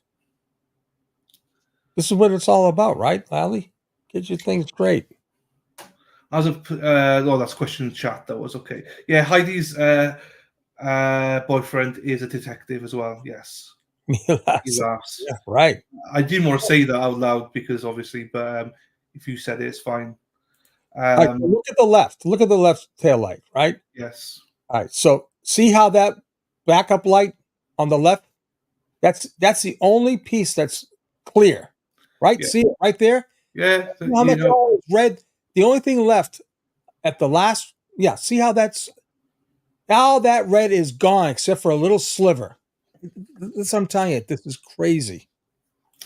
Don says, how is it not prejudicial to have Karen's SUV in the scene for the jury field trip, but not a mannequin to simulate John for jurors to see proximity from body to front door? Well, the good thing is I'm sure that team from ARCA, right, the 3 PhDs, you're going to see mannequins, 3D, 5D, 6D, all over, up and down, speeds, toppling things over. I mean, they will probably have someone, a representative dummy, 218 pounds, 6'2", right? They'll show exactly at the speed and show the damage would have happened to John, right? That's how they're going to do their test. I doubt if the state police has anything close to that, if at all. Yeah, it's interesting. Barry saying defense going to call Sarah to ask whether he heard I hit him. Now that Katie said he did. I think they have to. I really do. I think they have to. Rachel says, what impression does this give jury with taillight missing? Well, I mean, I guess they're cluing them in, I guess. Yeah. The fact that, that's probably part of the narrative, right? Yeah. Imagine though, Olivia says, the jurors seeing her car, they are probably so underwhelmed by it. Joyanne, hello. How is it that not a single EMT found the broken glass in John's clothes as they were moving him to care on him? Yes. Right. Stumbling block. No one knows. And how the hell did they not feel the broken glass under their kneecaps? They got to be kneeling down, working on it, right? Yeah. The broken glass was found around his body, right? What did they do to the center console? Good question. No one knows. Where's the rock that hit his head on? Don says, why does the state now have evidence markers all over, like shaving nicks, but no damage in Sean's pics, phantom damages after Sean's Sallyport pics? Listen, they had that car in their possession. I'm telling you, they had their way with that car. How far away from the fire hydrant was he found? Anyone know? Well, I don't remember. The most cohesive statement is he was 12 feet off the curb line. But they're all saying different things now. It's like, 6 feet, 10 feet. One person said 20 feet. Jeez. I know. Someone said 6 inches, I think. But had some rocks going through. Okay. The black box. Right. Yeah, they had to take that out probably, didn't they? Bizarre question. In a perfect world, the players will be charged or found guilty. If it's proven that online influencers were paid to help the conspirators, can they be charged too? If online influencers were paid to help the conspirators, I don't know. I mean, I don't really know if any of the online people are helping them, right? They're just causing interference, right? But There's there'll probably be charged with something, but nothing major. Right. You know, I mean, and then they can say they're giving their opinion just like me and Dylan and everyone else, right? Well, it's a source, isn't it? So right. Mr. says the feds were already looking into this before he tore up the policeman floor, right? Oh, absolutely. No doubt about it. Absolutely. They were on this very, very early. We need to your department audit, yes, Dan. Hey, Dennis, I'm sorry I didn't give you a call. I was just a little tied up. I'll get back to you. It's a video. It's all good then. Yeah. To me, the console is between the seats. Yeah. Yeah, that's what I thought. Di says, I drove past in September. The house is on a curve with no sidewalk. No way could a vehicle driving in reverse get up to 24 miles per hour in a distance as short as 60 feet in ideal conditions, let alone at night. And Di, you know what the roads are like in Wales, boy. You know, but called me back at 2 o'clock in the snow after food drinks. Yes. I know. Exactly. Enjoying the stream. Where's this video coming from? Media. Fart box. Yes, media pool. Black zip up type jacket, fluffy puffy coat, OD, all 3 firefighters with different descriptions of a guy. They're all huddled over, yes. Yeah. Foley have been a few months old. Has it been left in the event? Then there's rusted exterior. It's probably been left outside, but who knows with that crew? Yeah, I'm sure it's in an outside lot somewhere. They probably had it cleaned up. Who knows? So there's a guy, Matthew Moore, for you. Let me guess him. It's come back up. So Matthew Moore is a guy I speak to you about something. Oh, that's Matthew. Yeah. Who was acquitted. Man, you got a great story there. Holy camole. Yeah. Wow. If anyone is interested in Matt's story, he is acquitted of killing his wife 2 years ago, or nearly 2 years ago. He's got a book out, Emily, A Staged Suicide in Ohio. It's on Amazon. Go and take a look. It's a one-day read. Matt is he's all there. He can't spell couch, but he can't put numbers in the books either. What a numpty. But we love him. Matt, welcome, my friend. So yeah, that's good. He was made bankrupt because of bullshit like this. So So that's what it is, you know. go and buy the book so he can get Did some money. anyone do super chats for him? I don't think so, right? I mean, no. He- No one did fundraisers or. Buy the book. That's all you need to do is buy the book. He gets all proceeds. I will do that. Thanks, Don Sean. Thank you, Don. Nice to see you as well, Don. Thanks, Don. Haven't seen him in a while. Hired by the FBI. Meadows should have been on the field trip. That driveway area is so small. No That is one actually backed into his car. My boyfriend sees a comment from you pop up on the screen. He cracks up with your handle name. I crack up as well. I crack up at your spelling as well, Heather. Some of these handles are amazing. Great creativity, you know? Creativity. I think gone, so defense can't get anything from inferior system, nothing from electrical, nothing to show any evidence of a car not being in an accident. Imagine Lally trying to cross-examine the biomechanical crash expert. Yeah, he is. Jesus. Field glass through turnout close. The impact was in the road. Why was so tail in the road where the impact was? Well, they're trying to allege that the plows were moving it, right? 47 pieces of taillight at 6:03 or whatever time they got there should have been very noticeable. I don't care what they're saying. And how do you get them all back if it's, but anyway, that's If they ever come out, I'm just imagining a magician's cap and they come out, they say this is going to be the rabbit, and they come out with a taillight all put back together and they say this is her taillight. These are the pieces we found. I'll walk off. Elsie, hello, medallion. How are you? EMC stated they rolled John on his side to check his back. Why didn't they see his cell phone? Yes, when they put him on a backboard, so didn't find cell phone. Yes, there's a lot here, guys. There's a lot of questions, and there shouldn't be this many questions. Exactly. See, I said that. I'm not sure what he said, but yes. Mike Bradford, who knows? Did anyone measure and sketch distances from John to the 2 permanent hydrants? No. I mean, that's what Mike knows. Mike and I have talked about. That's what a real crime scene sketch artist does, right? They take the measurements from a known reference point and they mark everything off that point and they triangulate. Listen, it's a whole process. I hated it, but you have to do it. You know why you have to do it? Because God forbid you have to come back in 10 years. You got to put that crime scene back together. They can't do it. I'm telling you, they can't do it. They don't even know where John was. This lady's saying he's no.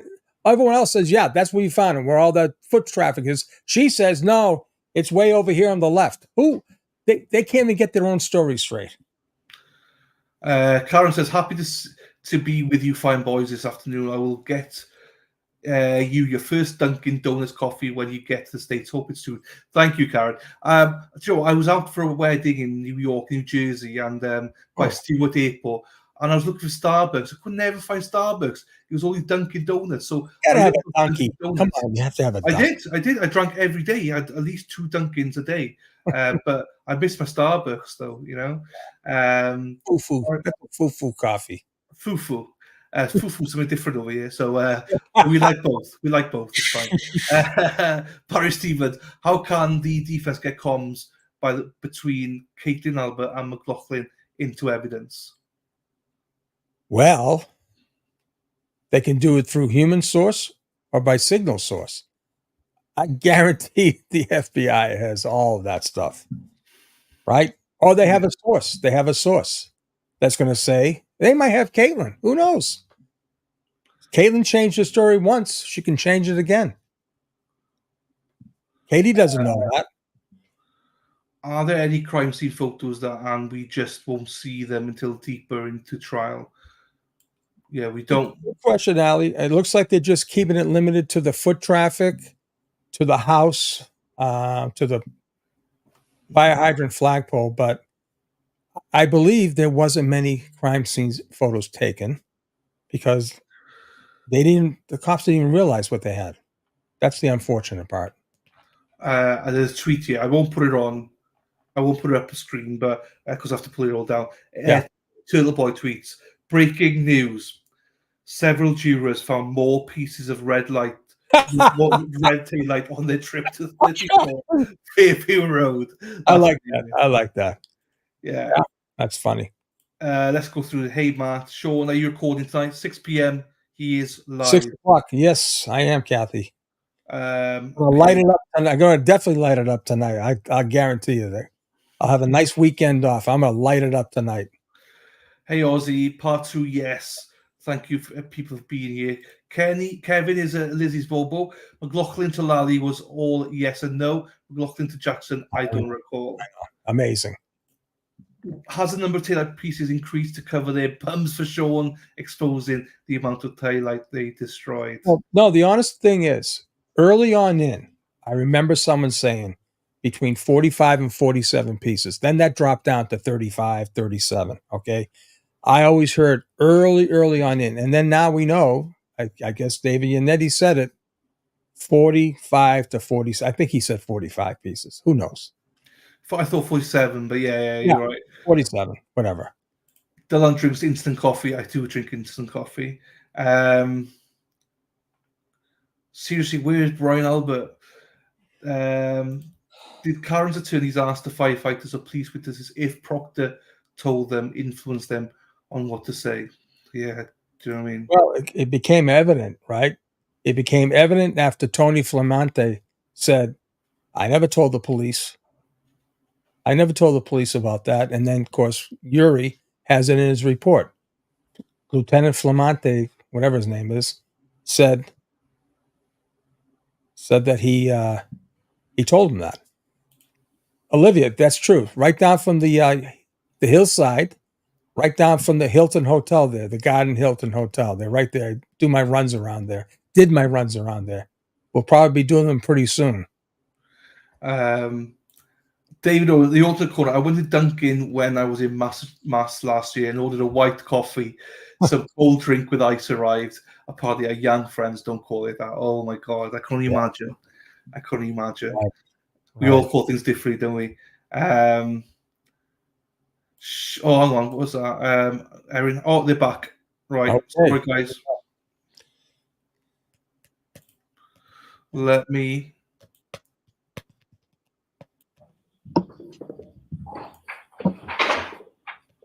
Well, attention, please be seated. All right. Why don't we get the lieutenant back up here? Thank you. Oh, God.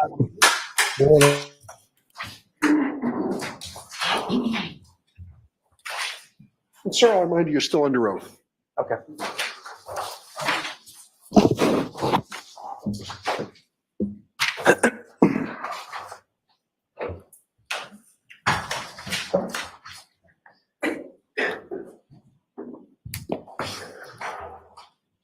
Go right ahead, Mr. Lally. So Lieutenant Woodbury,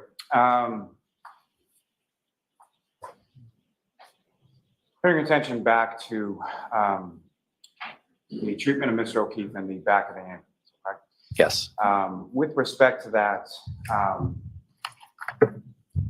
you testified that you don't recall sort of specifically anything.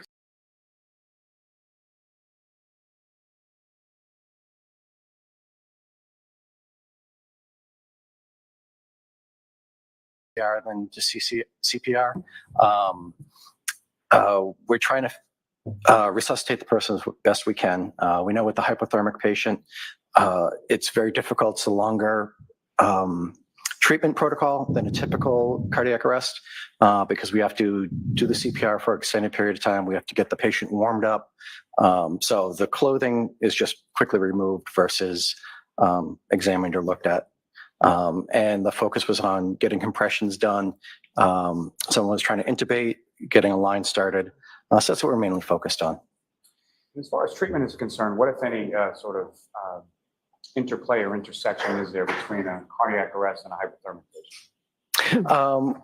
When someone's hypothermic and in a cardiac arrest, we can't declare them dead or passed on until they've been warmed up. A lot of times with hypothermic patients, they can appear to be dead when they're still actually alive. So there has been instances where people have woken up in morgues that were hypothermic when their body warmed up a little bit. So we have to be very cautious, very careful about, treating them as much as we can, as careful as we can. We can't shake them too much, can't move them too much. So it's getting the blood circulating and then starting ventilating after a few minutes.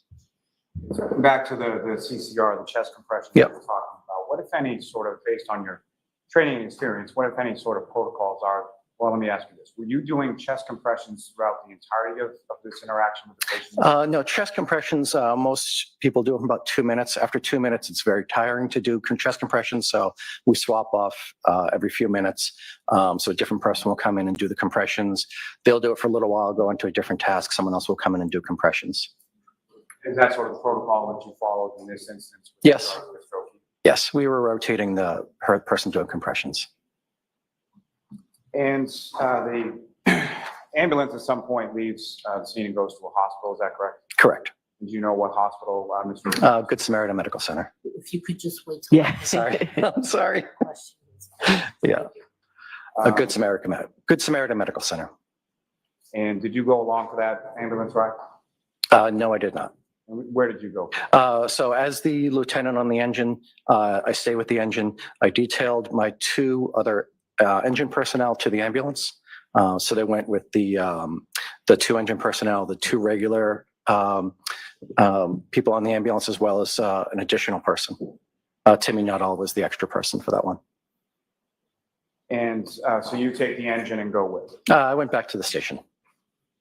And at some point shortly after that, are you called back to the roadway of Fairview Road? Yes. And same general area of Fairview Road? Yes, same address. And how is it that you get from the station back to Fairview? So we had struck a box to cover the personnel that we had detailed. That means we send out a page looking for additional people to come in. We had Sam Pock come in. So he was my engine driver. And I was in the lieutenant's seat. We responded back in engine 4.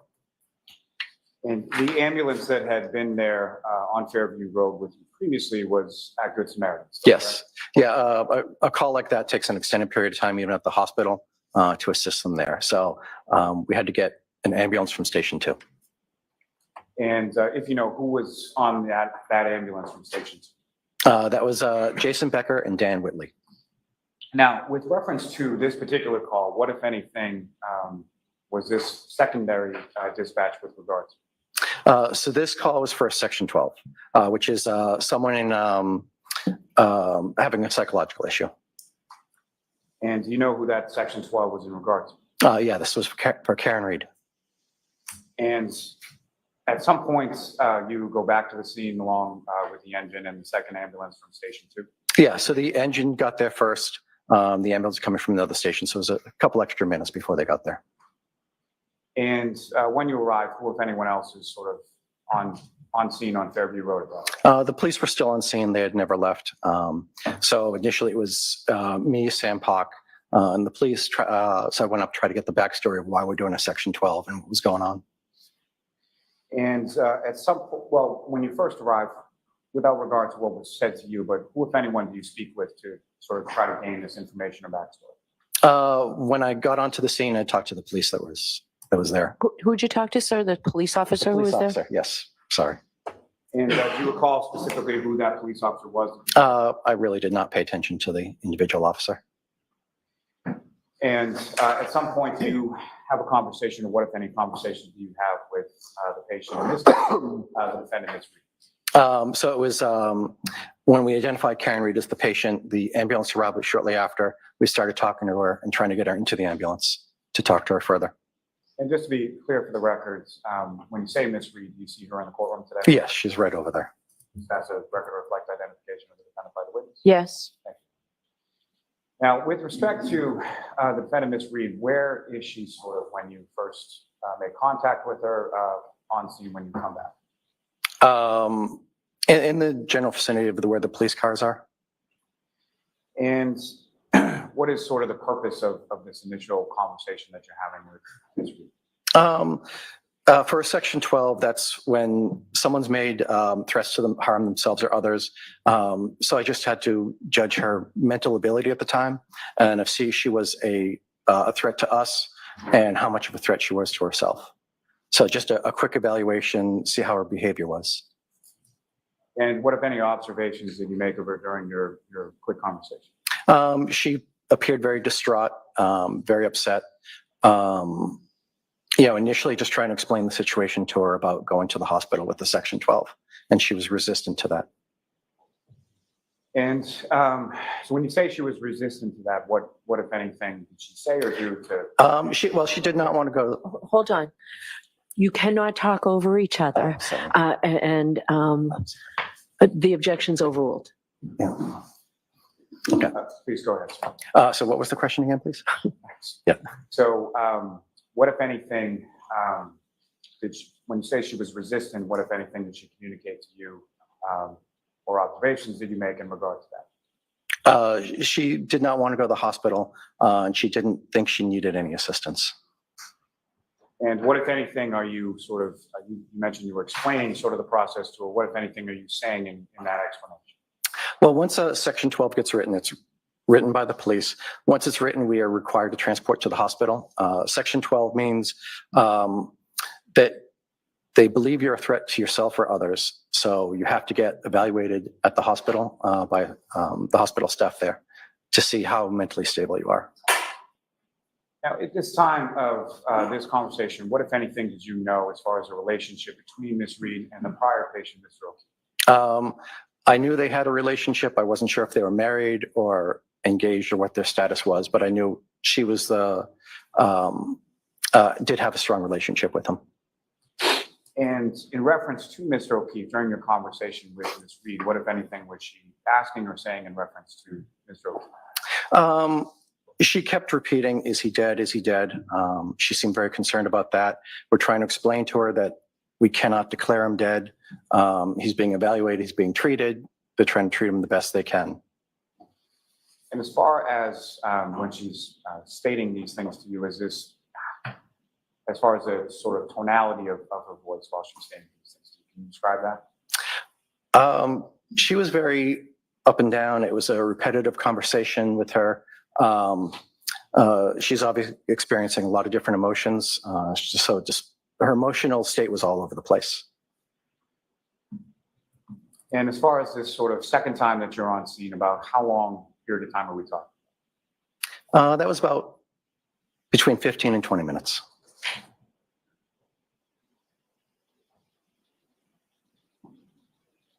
And as far as your conversation with Ms. Reed, where did she go? Did you stay with her sort of the entire time that she was on scene that second time, or? Because she was resistant, we were trying to get her to voluntarily go. If someone voluntarily goes, even with the section written, they're released a lot quicker. So we're trying to convince her to go, be willing to go with us versus being forced. If at some point we have to actually force her to go against her will, then it's going to be a much longer hospital stay. So our main goal with staying on the scene so long was to try to get her willingly to go. Just makes her experience much better. And just to be clear, when you say we, who specifically are you? It was me, Dan Whitley, Jason Becker were the ones talking to her in the back of the ambulance. When you clear, so when you leave the scene, where is Ms. Reed at that point? So the ambulance transported her to the Good Samaritan. We also detailed Sam Pock as the driver. So the gentleman who had driven, or the firefighter that had driven you in the engine to the scene that drives the ambulance away? Yes, correct. Would you say his name again, please? Sam Pock. Sam what? Sam Pock. Spell it, please, the last name? P-O-C-H is the last name. Oh, okay. Thank you.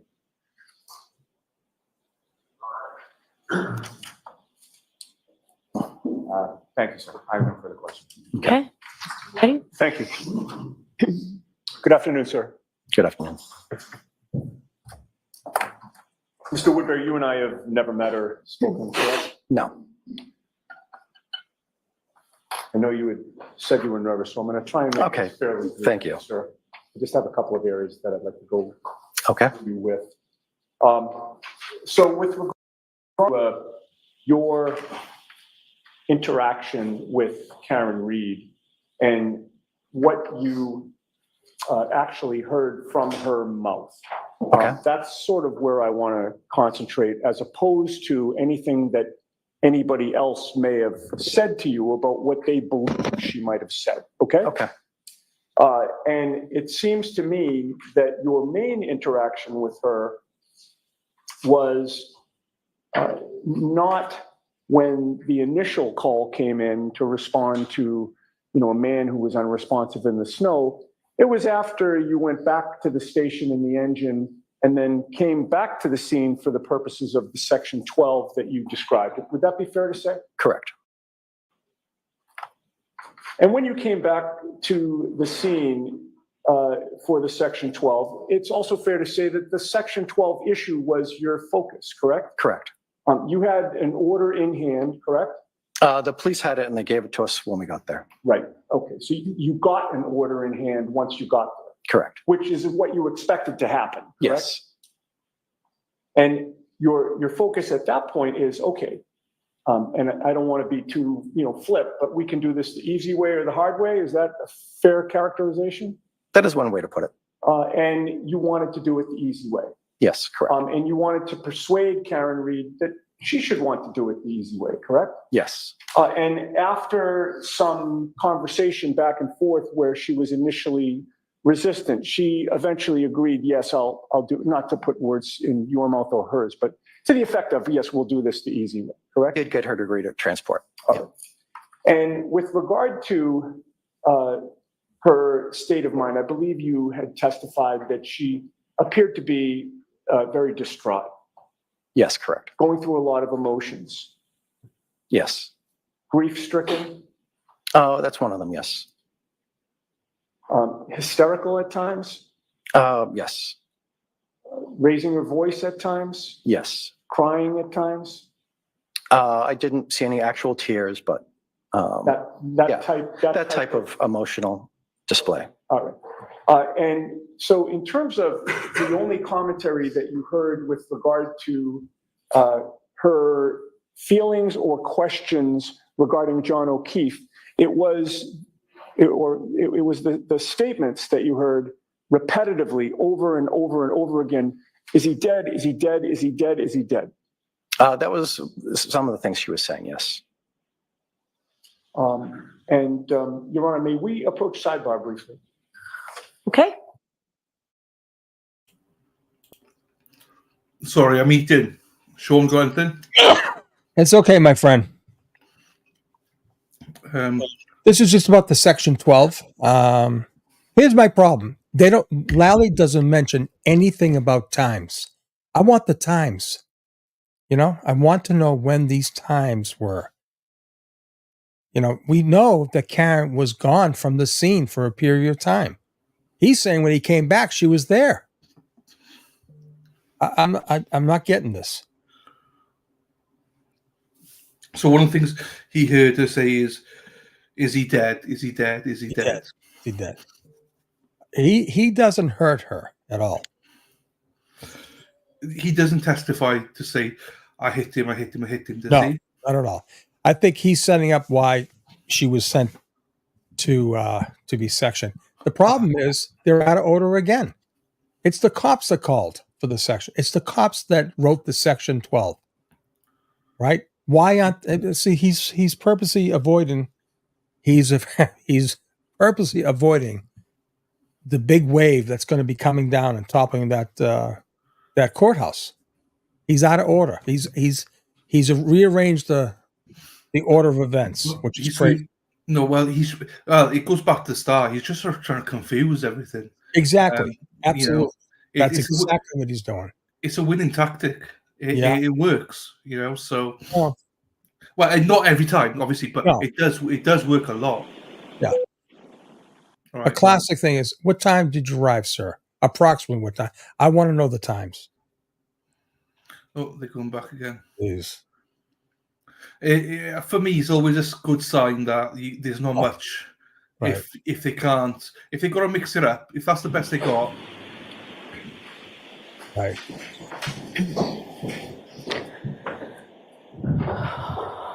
So I Lieutenant Woodbury, I think, Mr. Unetti, I think you need the actual. Yes. I was going to ask a couple of questions first and then grab it. But it's right there for when you need it. Lieutenant Woodbury, on your direct examination, you testified a bit, and I don't want to block a jury here. I'm sorry. You testified a bit about the injuries that you observed on John O'Keefe when you first arrived at the scene, correct? Yes.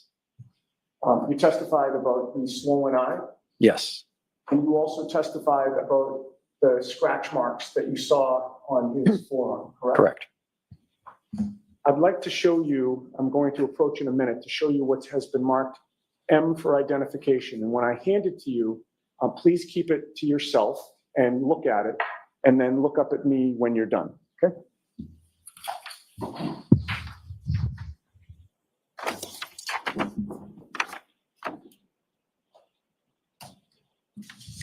Having reviewed M for identification, do you recognize what that depicts? Yes.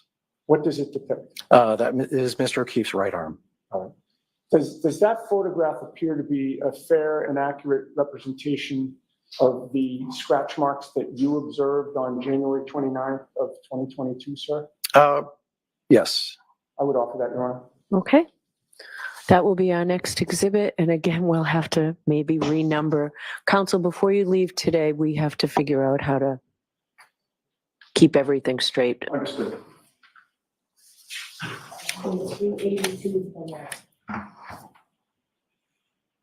And with the court's permission, Your Honor, may I have that published on the screen for the jury?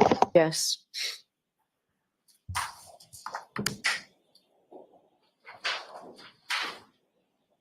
Now, on direct examination, Lieutenant, hang on. Let me just have a moment. Good point. I'm going to try to get out of your way so everybody can see. With regard to the injuries that you described on direct examination, Lieutenant, I believe you would mainly concentrate. I'm sorry, I need to, please take this down for me. I need to see counsel inside. What now? Masterful. So they get the jury out to the scene with the car, right? And the first thing they go to is the arm. Yeah. This is beautiful. That is beautiful. And they get it in through this guy, which is perfect. There's always a reason why they do so. Yeah. So, This, I think, is awesome. And now the jury has this in their mind and saying, how the hell is this a car accident, right? Yeah. They're saying like we all did. I'm telling you right now, that arm did it for me. if I'm on the jury, trigger one. Just in case. I like that. I like that. Just in case. No, but seriously, that's a masterpiece right there. Got them right back in the game, right? Yeah, see, Paul's looking at the jury right now. He's studying the jury's face. He knows what they're thinking. Look, he's looking at him. He's going to look at him. Look at him. Yeah, he knows. Jesus, Mr. Keefe, man. God. Poor man. I feel bad for him. Looks like he hasn't slept in God. Probably Awful. hasn't. You know. Hey, Ralph. Ralph Mann. I had a relative named Ralph Mann up in Auburn, Massachusetts. The Mann brothers. Yeah. No, not Auburn. Charlton, Mass. So this is pretty impactful. They're probably always saying, well, wait a minute, I thought this was a car accident. His dad's not from a car accident, right? Yeah, well. Good luck trying to prove it's from a car. Jesus. There you go.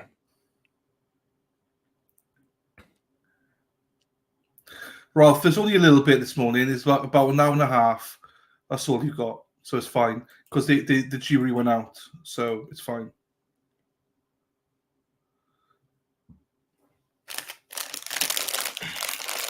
Cheech and Chonk. His name is Ralph Mann.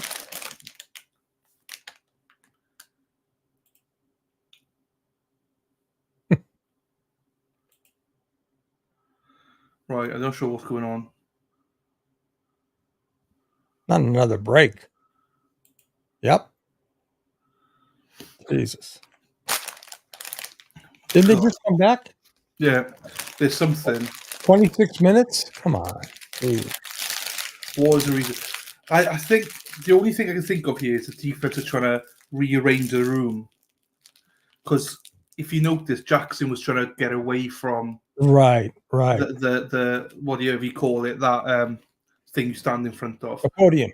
Because he knew it was in the way of the jurors. So Sure. he was like, "Oh, just step away, guys." So you can. So maybe they're trying to rearrange. Oh, here we go. We're back.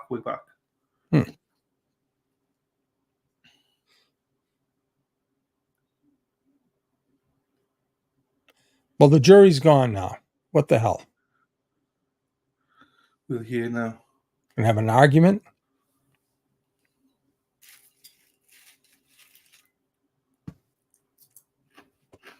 Sidebar. Jesus.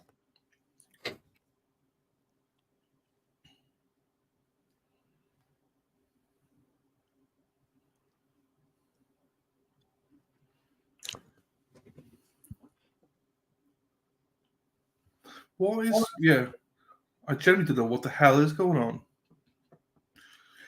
I've never heard a judge call so many sidebars either. Oh, it's crazy. Never.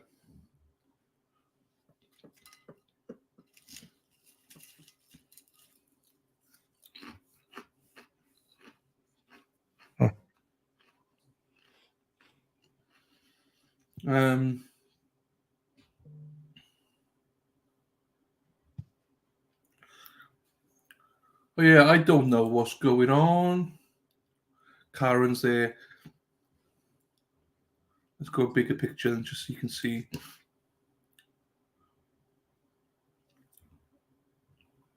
Everyone's so professional except for Grant with his stickers. Oh, he's such a, I mean, he really is, something's up with him. Hackster saying Vinny said last night the entire room can hear the sidebars anyway.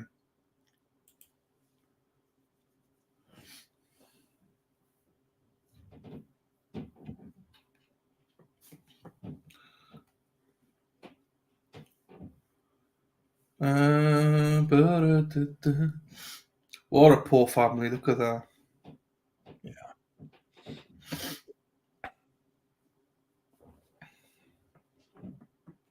I love seeing Peter Murphy there though. Yeah. Peter came out of the shadows. Olivia says, my 2 cents. The defense is killing the Commonwealth at their own supposed game. Right. The defense is entering autopsy photos into evidence before the Commonwealth. You know you've got a problem. Lally's probably freaking out. Yeah, I mean, I think Lally knows he's out of course he does. Out of his depth. LL is asking, who is next to Peter? Oh, I missed it. I don't know. There's a Brad Goldstein is one of the guys up there with Rita. So Shocked that all can hear the sidebars. but why excuse the jury? I mean, God, so much time's being wasted. In, out, in, out. I mean, come on. Shake it all about. Do the hokey pokey and turn around. That's what it's all about. Go on. Oh, you. Yeah. I got you. You did. Oh, man.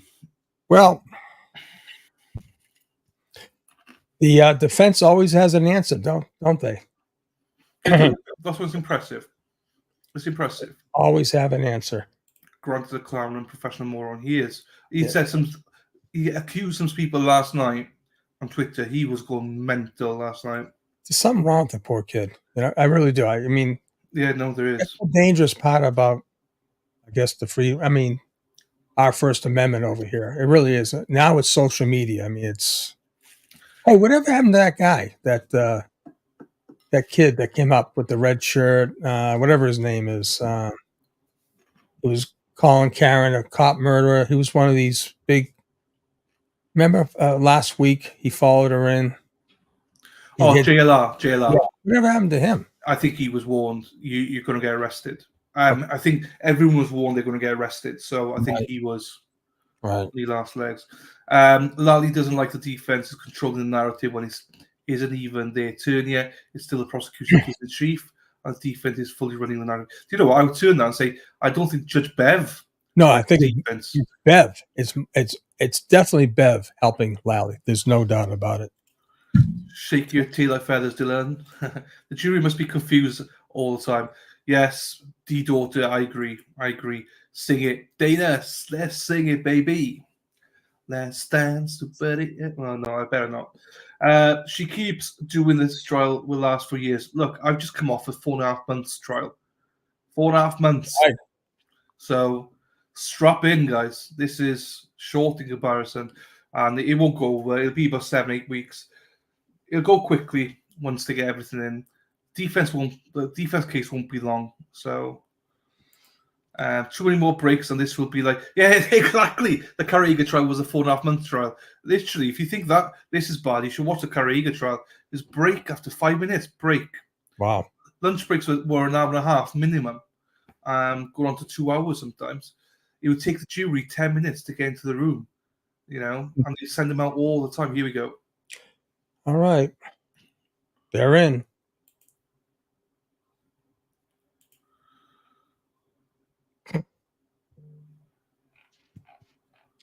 What's up with Grant's hair? Something.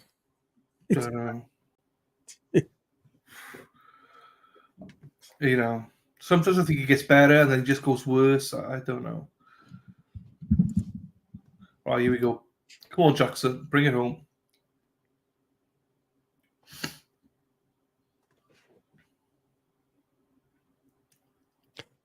Yeah, they definitely did the right thing, not cross-examining the O'Keefes, which was nice. I think they were right. Yeah. This court is in session. Please be seated.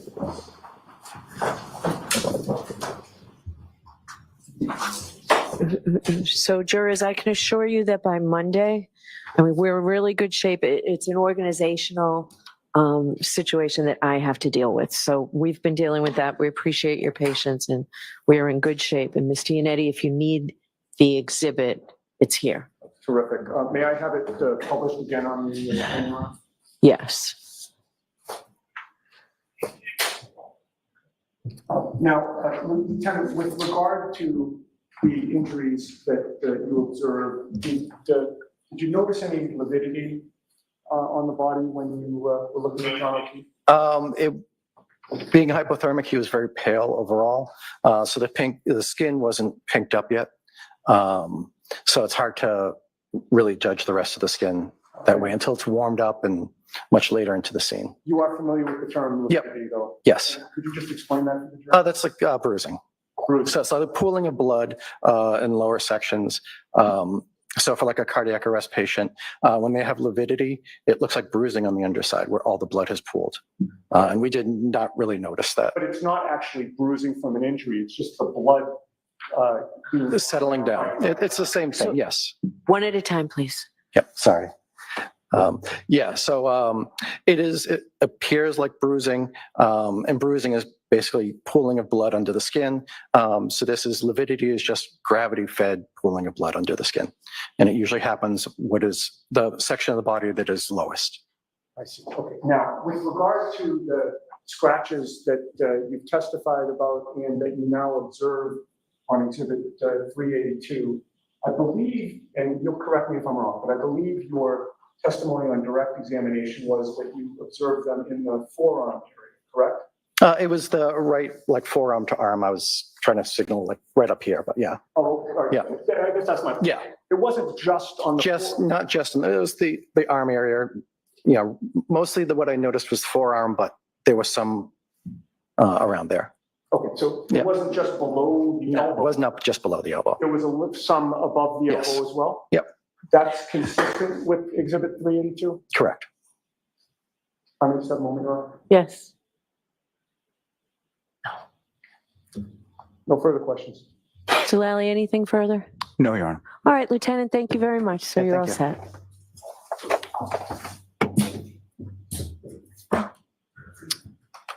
Your next witness, Mr. Lally. Yes, Your Honor. The Commonwealth would call Mr. Daniel Whitley to the stand.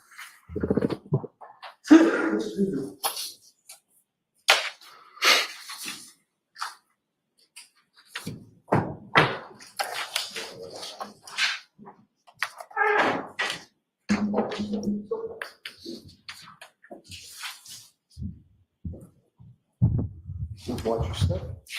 Clerk, and raise your right hand, please. You solemnly swear the evidence given in the court and during the case now and hearing to be the truth, the whole truth, and nothing but the truth, so help you God. I do.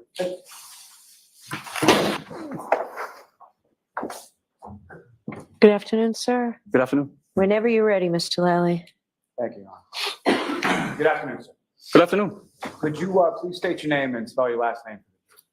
Daniel Whitley, Whitley. And what do you do for us? I'm a paramedic firefighter with the Town of Canton Fire Department. And how long have you been a member of the Canton Fire? I was hired in March of '06. And prior to that work with the Canton Fire Department, did you work within that same field in any other capacity for any other company? Yes, correct. I worked for American Medical Response out of Brockton as an EMT intermediate and a paramedic for 5 years. And you're a certified paramedic, is that correct? Correct. And how long have you held that certification? It was, I believe, November of 2006 that I got that certification. And is there any sort of continuing educational component or recertification process that's involved with being a certified paramedic? Yes, we recertify every 2 years. We're required to hold basic life support card, which is just generally CPR, and advanced cardiac life support, which is ACLS. It's more dealing with EKGs and how to run resuscitations, cardiac arrests, things of that nature.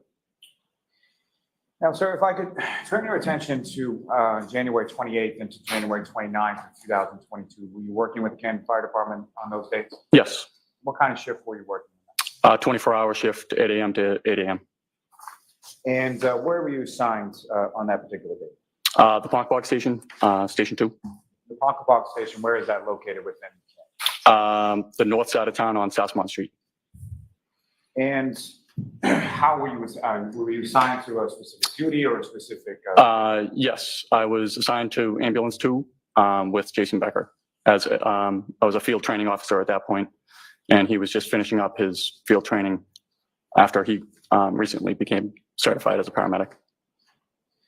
And now, at some point shortly after 6 a.m., were you aware of a call or dispatch in regard to Station House 1? Yes, we had just returned from a previous call about 5 a.m.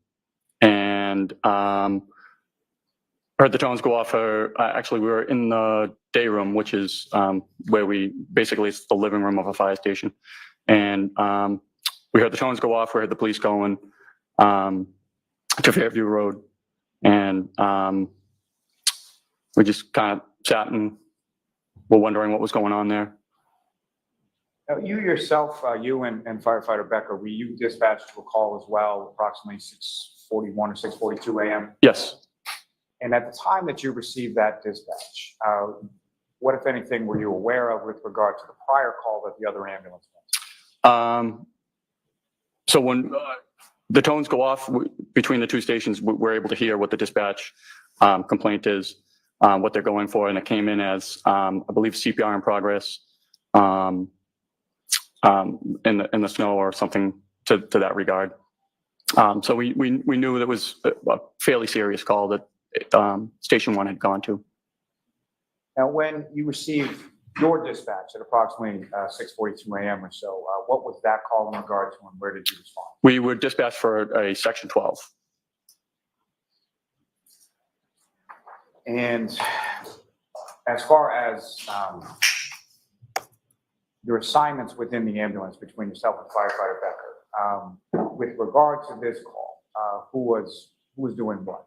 I was driving. He's what we call the tech, the lead paramedic on the case. That's just generally how we operate.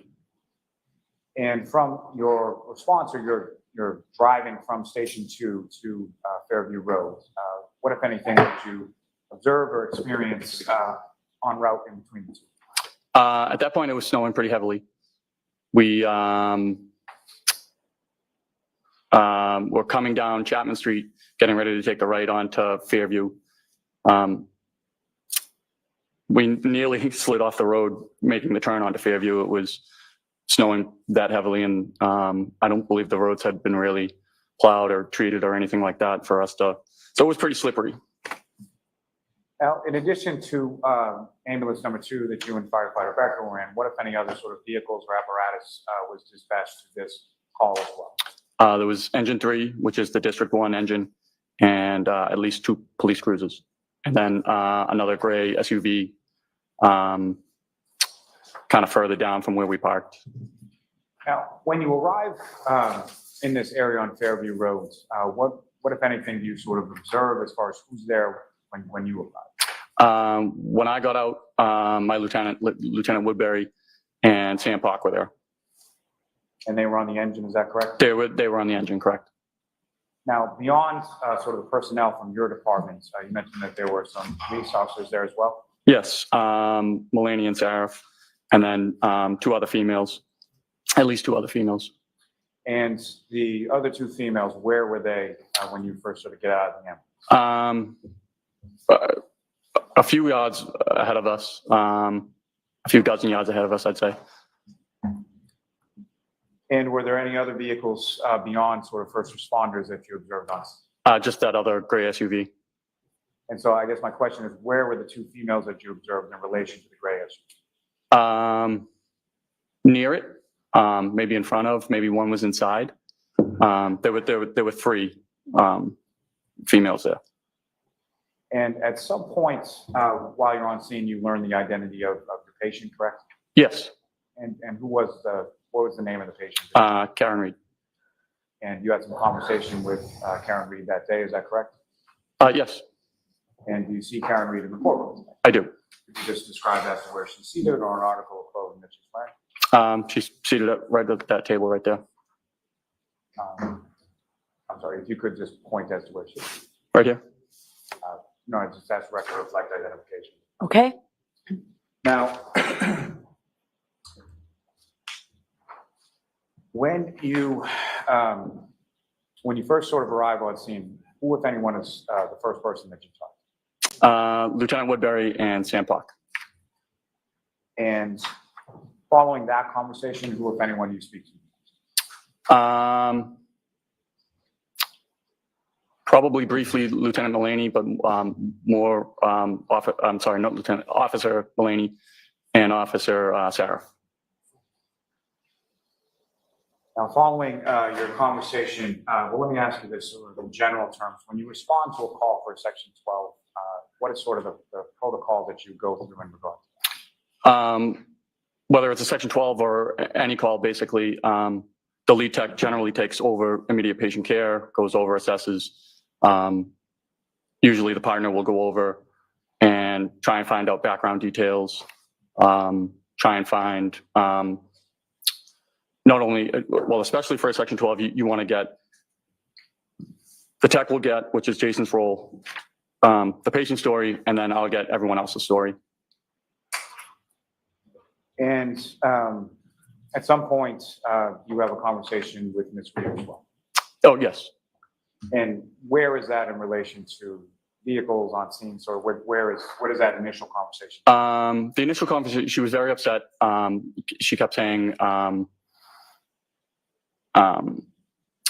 so we had a Section 12 written, and that was to take her to the hospital because she made threats against her life, saying, I don't want to live anymore. If my husband dies, I don't want to be alive anymore. And myself and Jason and Lieutenant Woodbury were kind of like, well, that's seemingly more in the lines of normal grieving process after something traumatic happens to a loved one, whether they're going to die or not. We kind of didn't feel like it kind of led to that level of a Section 12 to have her transported to the hospital. So at that point, I exited the ambulance and I went to speak with Officer Saraf, and I said, this kind of doesn't, if we want her to be at the hospital, get a full eval, we're going to need more than just, if my husband dies, I want to die, because that seems just like normal grieving things to say. And so I went back to the ambulance. He went, I don't know where he went. I don't know whether it was cruiser or what, but he came back, notified me that her Sustained. And from that conversation, did you receive more information or more clarity as to statements in Ms. Reed made?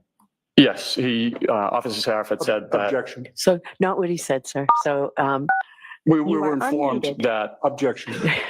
I'm not sure. So you can't testify to what somebody else told you. You can when there's no objection regarding what Ms. Reed told you, Okay. but you can't testify what anybody else told you. Okay. So when I say sustain, that means you have to stop.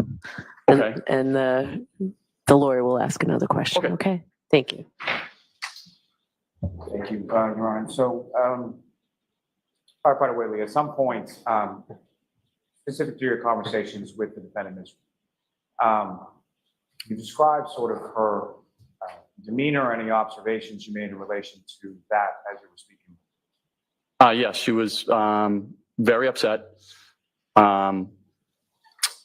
She kept asking if there was any chance. She kept asking us if we knew if the person ambulance 1 had transported was alive or dead, and we could not speak to that. She asked if somebody could be alive in the snow without a jacket for many hours. And at that point, we were just trying to give her any hope that whomever A1 transported was still alive. And we kind of just talked about far off hypothermia cases where, kids have fallen in rivers and been submerged for many minutes, maybe even hours, and survived with no neurological deficits. So we were just trying to give her some sort of hope on the way to the hospital that there was a chance that her husband could be alive. Now, at this point, what, if anything, did you know about sort of the relationship between your patient, the defendant, Ms. Reed, and the patient from ambulance 1 that had been transported previously? She identified him as her husband. And is that something that she said once or more than once? Many, many times.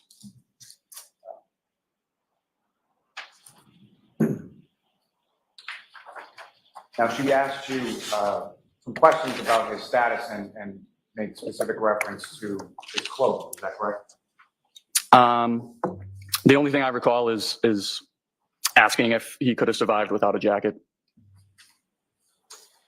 Now, as far as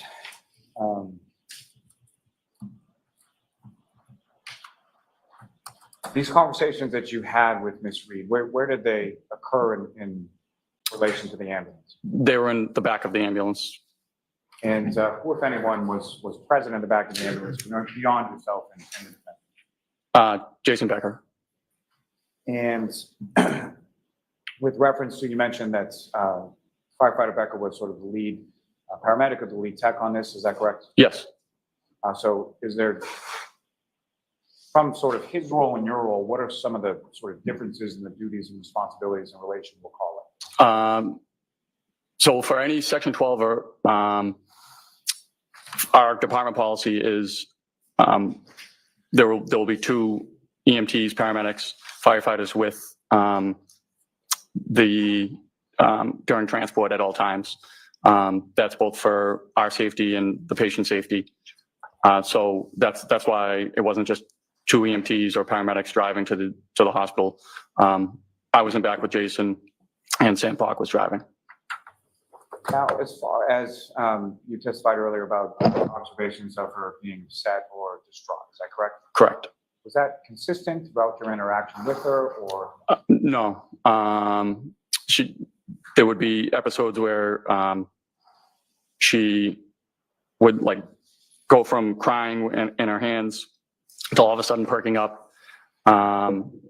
She was crying about having to take care of kids, saying she couldn't do it.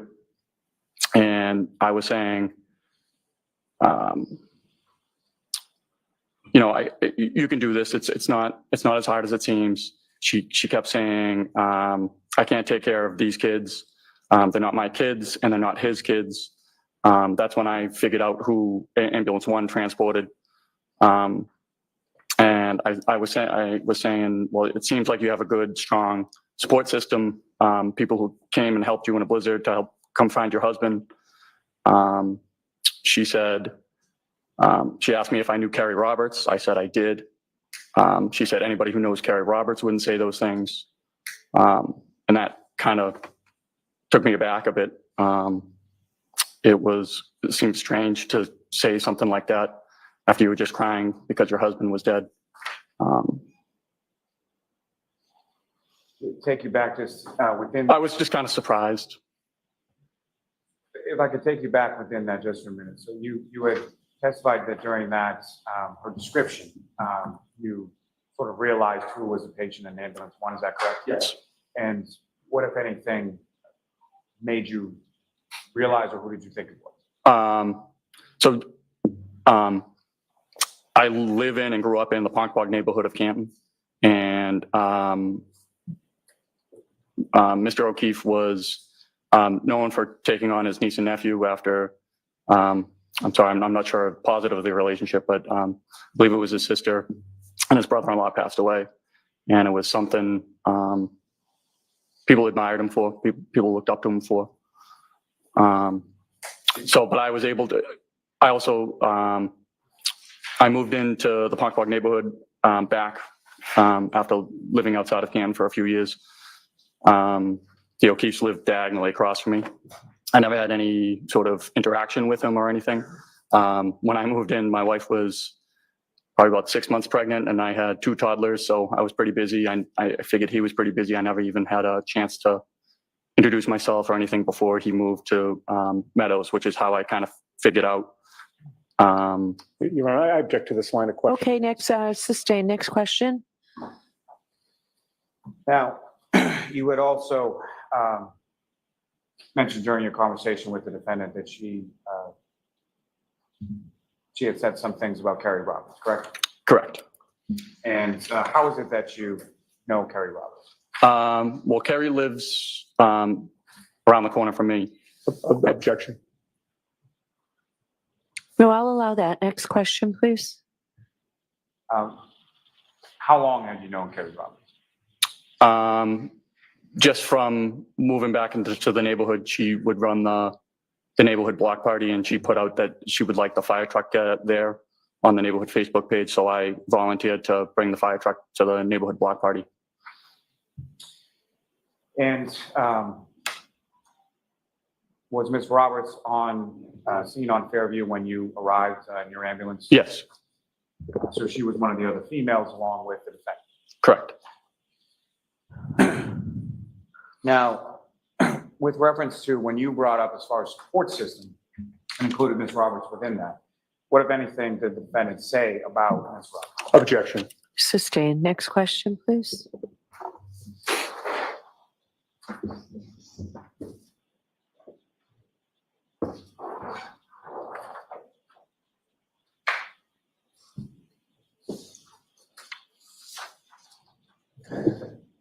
This conversation that you had with the defendant in the ambulance, about how long a period of time are we talking about? 20, 25 minutes. And beyond what you've already testified to, what did sort of that conversation consist of, or what was the sort of tone and tenor of that conversation?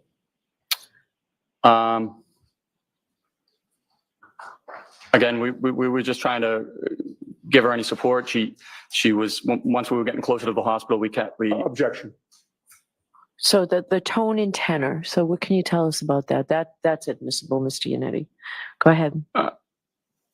The tone, she would go from being almost despondent to when she asked me if I knew Carrie Roberts, the only tone I can use to describe it is snarky. Objection. Move to strike. I'll strike that.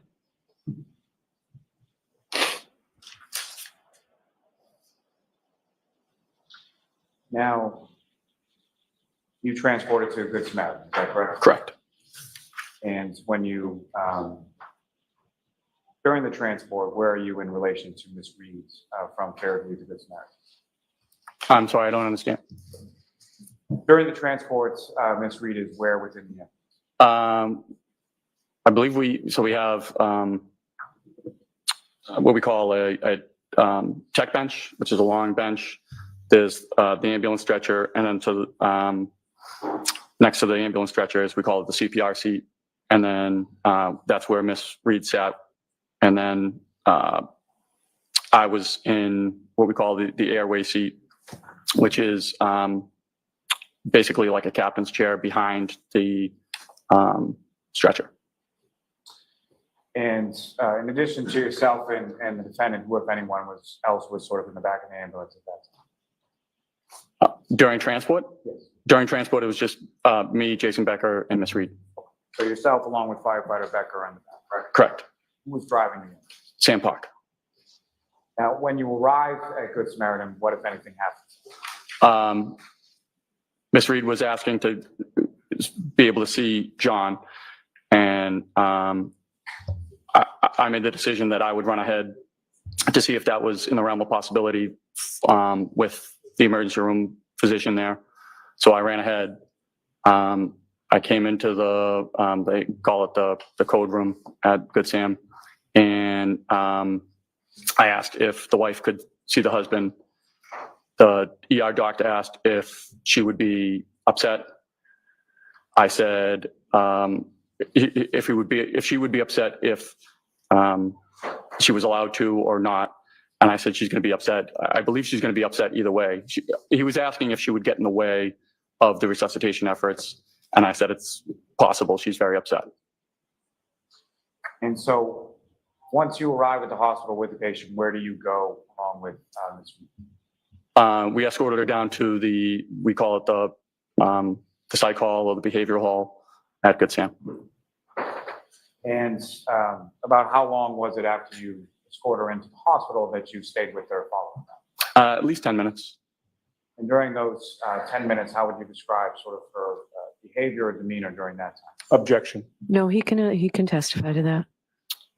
He was giving the nurses a hard time about, I'm sorry, she was giving the nurses a hard time about having to get into a Johnny, about having to submit a urine sample. even the AR text went to the physician who was in the code room to see if she could not have to wear a Johnny, and the ER doc said no. If she's in the psych hall, she's a psych patient, needs to be in a Johnny. So at that point, there was just a nurse and a tech. We don't usually leave a psych patient with just a single nurse and a tech. So we decided to wait until security had gotten there before we left. May I have one moment? Yes.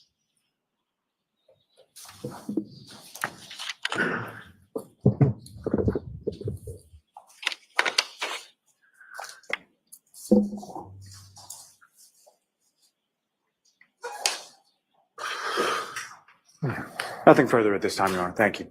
All right, Ms. Giannetti. Thank you. Good afternoon, sir. Good afternoon.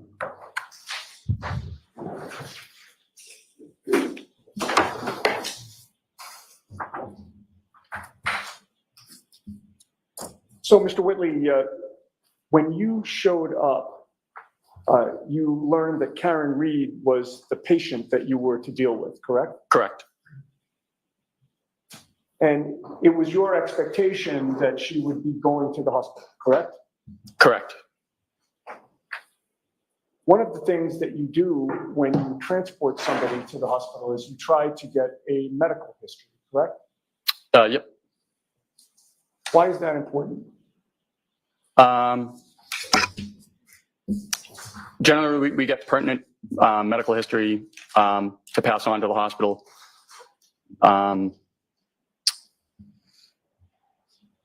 So if something were to happen where the patient wasn't able to describe their past medical history, it gets passed on to the next caregiver, which would be the nurses, doctors at the hospital. Okay. More information is always better than less information, correct? I would say so. And with regard to Ms. Reed, did you take a medical history from her? I assume Jason did. Okay. Did you learn the results of that medical history? You'd have to refer to Jason's report.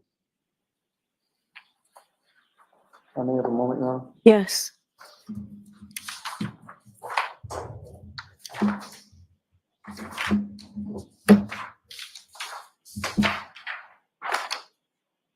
May I approach? Yes. Mr. Whitley, if I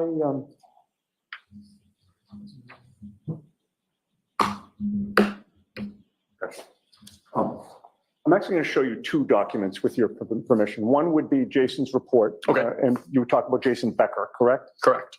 The other is a police report from Sergeant Yuri Buchnick. I'm going to give you the second page of that. So let's do them one at a time. Sure. And you've asked for Jason Becker's report, so I'll give you that first, okay?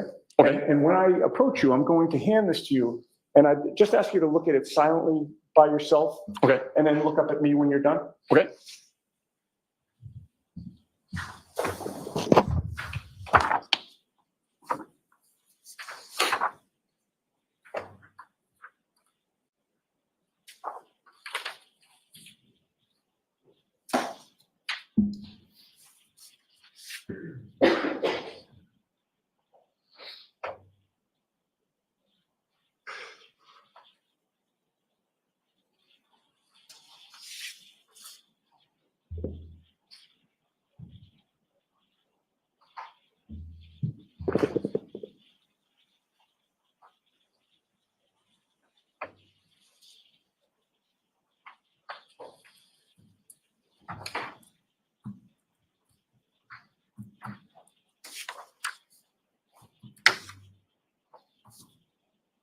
I'm going to collect that from you if you don't mind.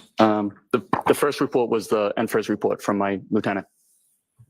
Was Jason Becker's report included in it as Yes. well? Yep. Having reviewed those documents, does that refresh your memory as to the medical history that was taken? Yes. And what can you tell us about that? Just lists multiple sclerosis. What is multiple sclerosis? I believe it's a neurodegenerative disease where the myelin sheathing of the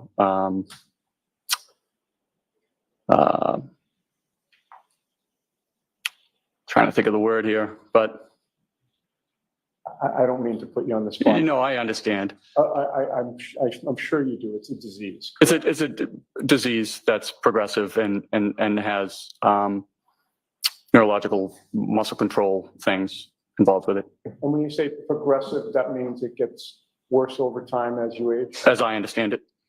And that was the medical history you got from Karen Lee? Correct. I'm nothing further. All right. So, sir, you are all set. Thank you, Mr. Whitley. Your next witness, Mr. Lally? Yes, Your Honor. Commonwealth call Mr. Jason Becker to the stand.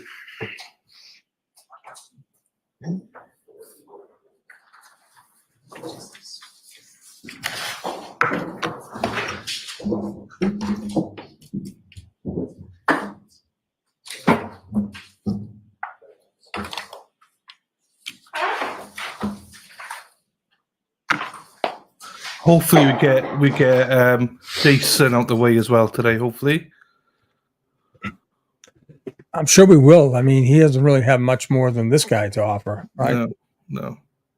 Let's get him all out the way today. Jeez. How old is this kid? Raise your right hand. Do you solemnly swear the honesty of the court and jury in the case now here should be truth, the whole truth, and nothing but the truth, so help you God?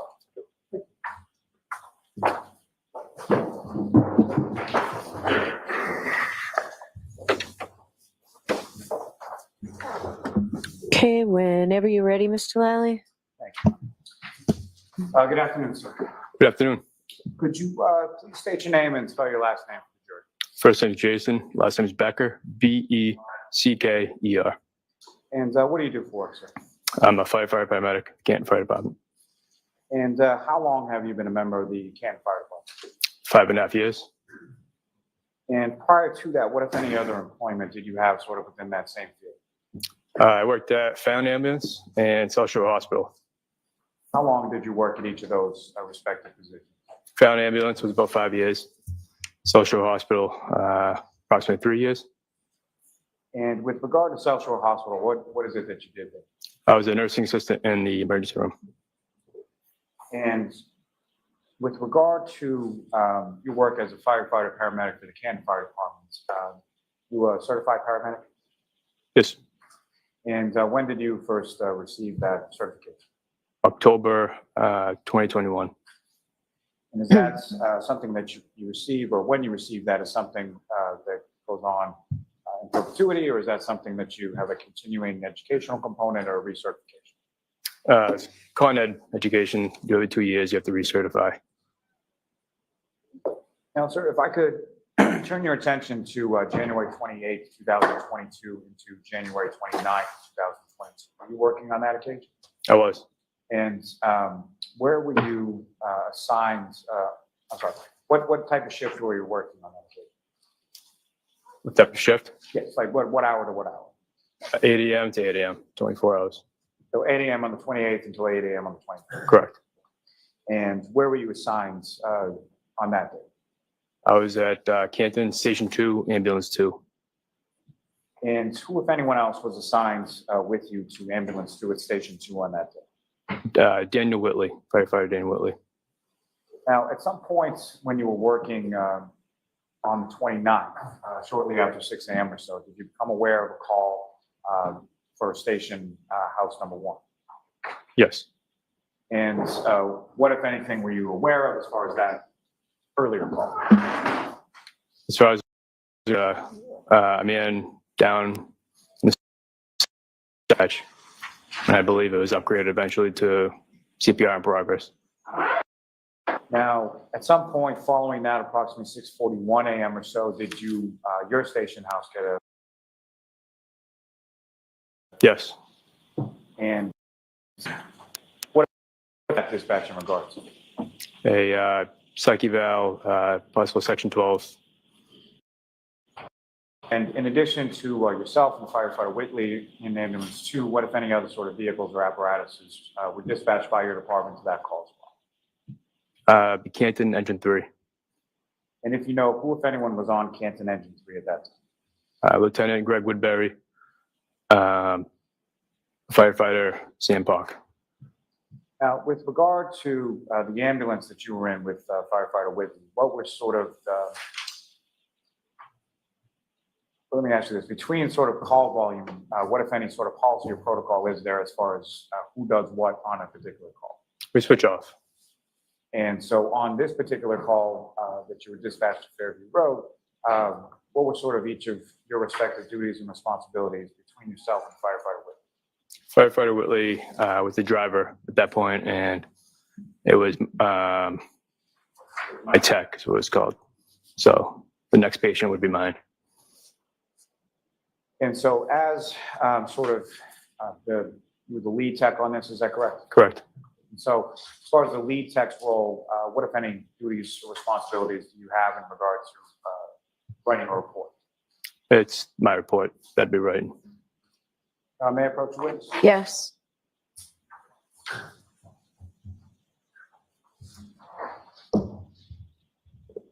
Only with documents just after the review that look up on me.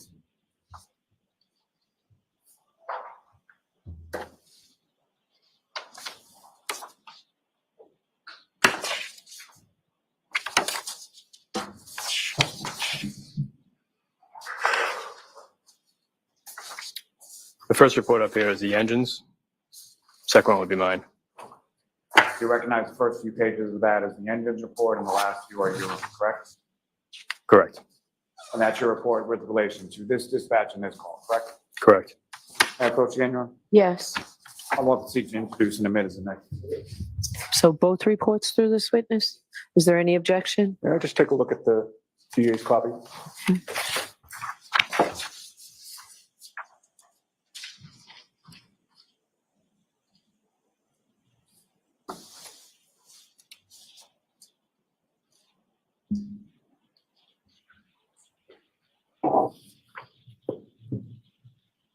May we approach? Okay.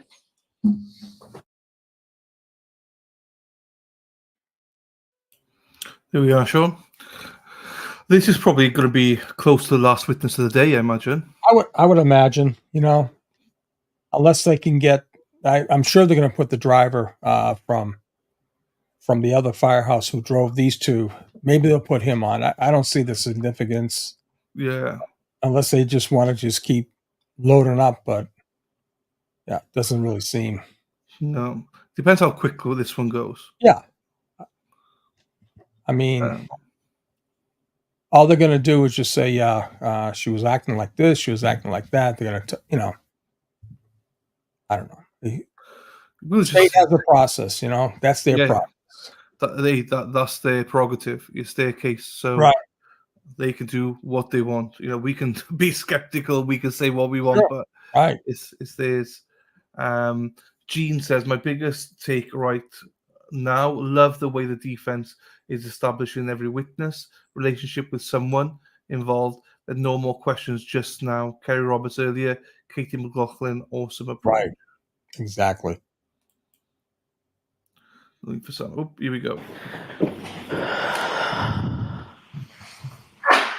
Bless you. Bless you.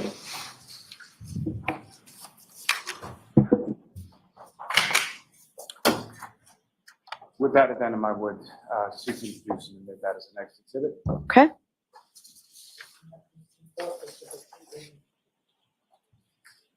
And Your Honor, with the court's permission, can I return the report to the witness? Yes. Testimony.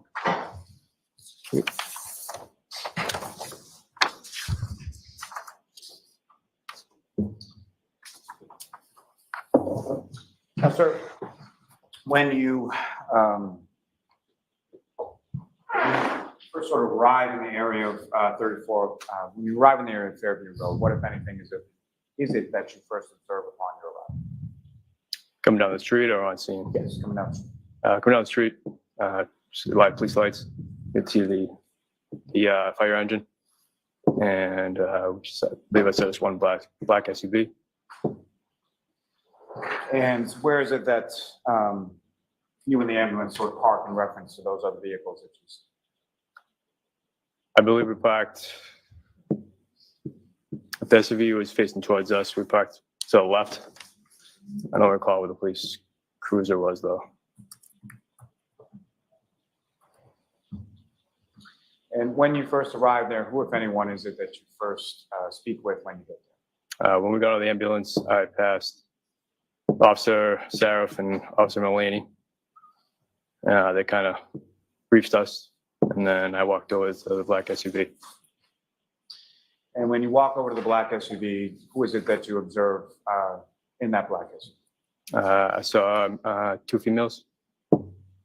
And of those 2 females, do you see one of them in the courtroom today? I do. Could you just identify as to where she's seated or an article of clothing that she's wearing? Right over there, the jacket on. That's the record reflect identification of the defendant. Okay. Now, with respect to the defendant, Ms. Reed, where within the vehicle is she when you first come up to the vehicle on the foot? When I remember, she was in the front passenger seat. And what, if any, knowledge did you have as far as the defendant, Ms. Reed, and her relationship to the earlier call that ambulance 1 had been dispatched? Very little. I think we had gotten briefed that she was the wife of the previous patient. And was that something that she had stated or something that somebody else had stated? Where does that awareness come I believe it was one of the Canton police officers that said it. I'm sorry, what was that answer? It was one of the Canton police officers. Okay.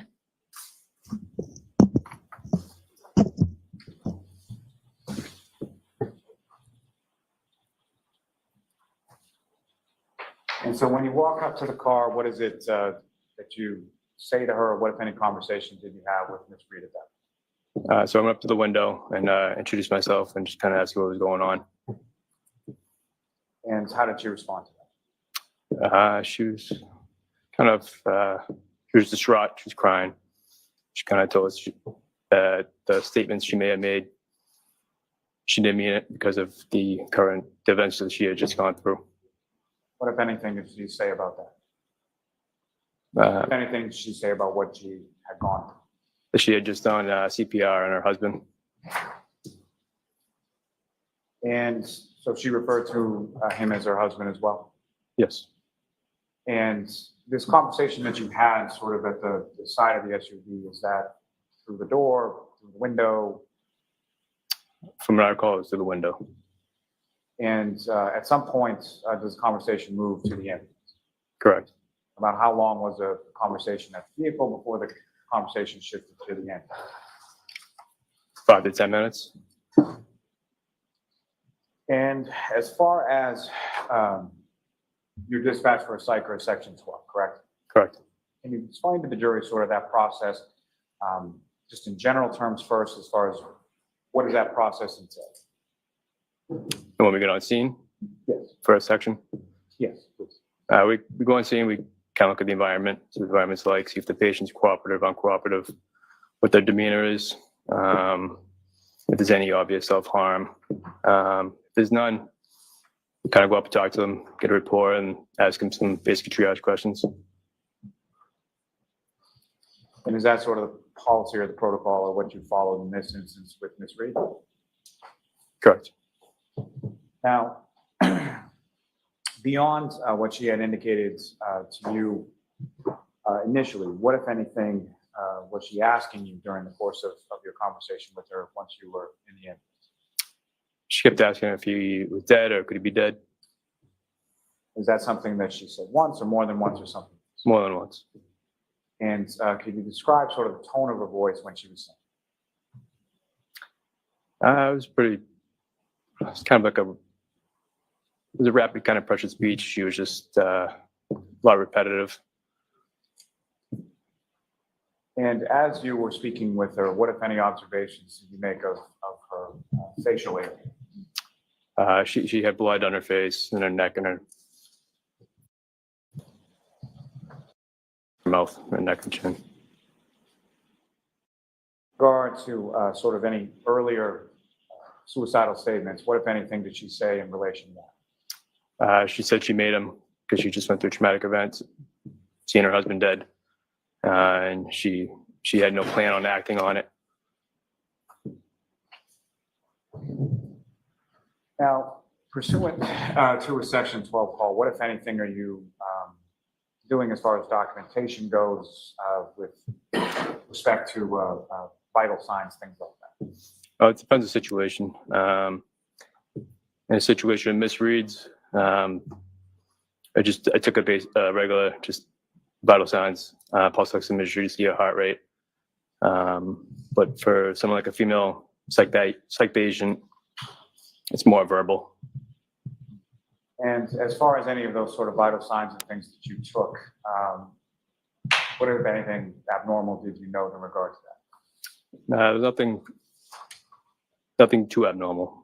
Just the heart rate might have been a little bit high, but within normal range. Could you please keep your voice up, sir? Thank you. Sorry. But the vital signs, her heart rate was a little high, it was 98, but it was nothing concerning. During the time that you're having this conversation with her in the back of the ambulance, how would you describe her demeanor? She would have periods of calmness, and then other periods she would appear agitated because she didn't want to go to the hospital. But all in all, she was cooperative with us.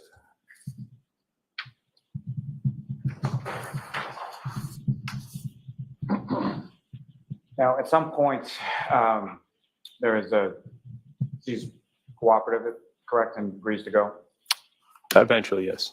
When you say eventually, was there some conversation related? We kind of mentioned to her basically what a Section 12 is. And unfortunately, she'd have to come with us involuntarily. So you're explaining the process to her, is that correct? Correct. Eventually, she agrees to go, correct? Correct. And as far as the transport goes, who, if anyone, is in the back of the ambulance with her during the transport period? Me and firefighter Whitley. And who, if anyone, was driving the ambulance to the hospital? Firefighter Park.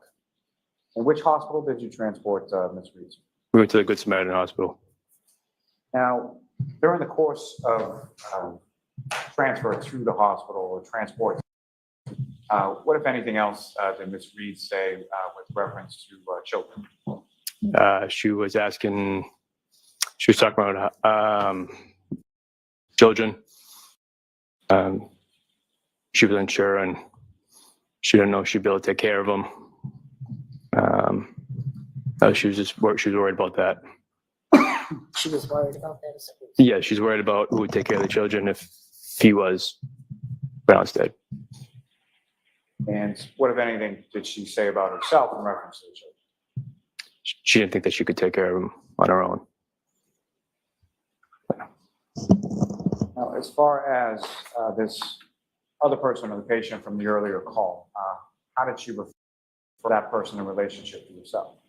She was calling him husband. Now, with reference to this particular, with reference to Ms. Reed in this conversation, what, if anything, did she say in regards to the last time that she had spoken to who she called her husband? She had said that they had gotten into an argument. She was sad because that was the last thing she had said to him was the argument, but she didn't go into detail on what the argument was about or what was said.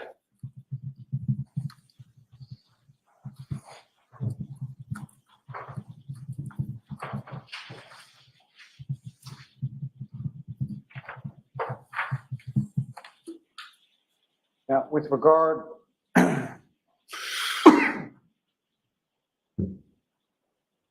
to her speaking about children, what, if any, further conversation did either yourself or firefighter Whitley have with her in regard to that? With children? Yes. I don't recall.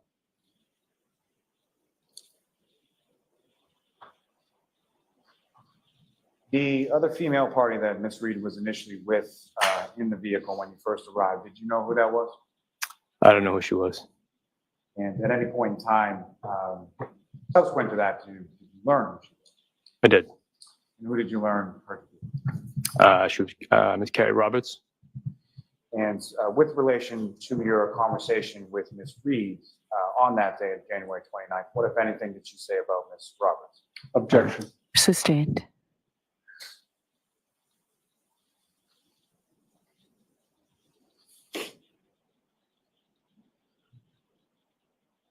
The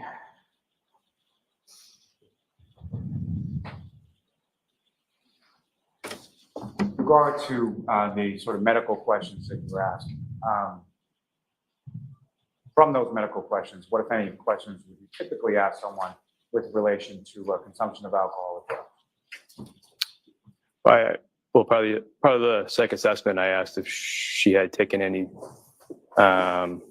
drugs or alcohol, and she had denied it at that point. She said that she had not, correct? Correct.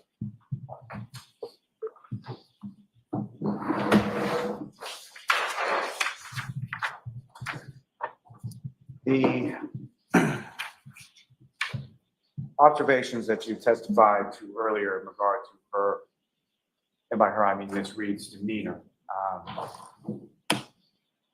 did that change at all during the course of your interaction with her, or was that consistent as well? Demeanor as in? It's a poorly phrased question. Let me try and rephrase it.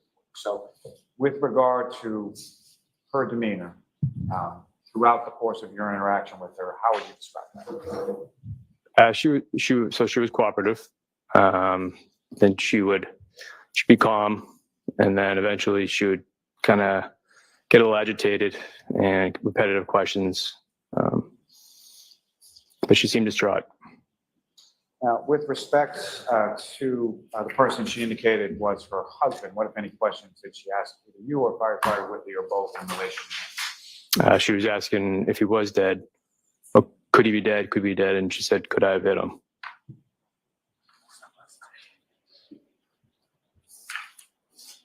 Was that something that she asked once or more than once? It wasn't a lot. It was more of, could he be dead? Could he be dead?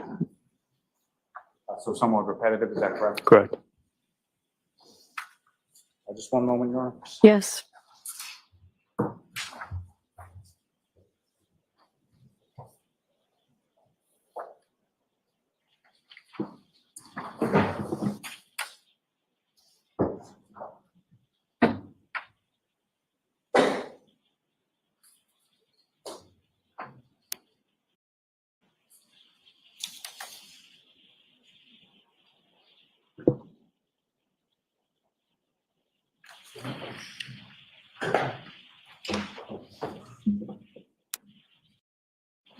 Firefighter Becker, just my own clarification. You had testified earlier that first arriving on scene and first spoke with Ms. Reed, she indicated that there was some statements that she said there were some statements that she did not mean, correct?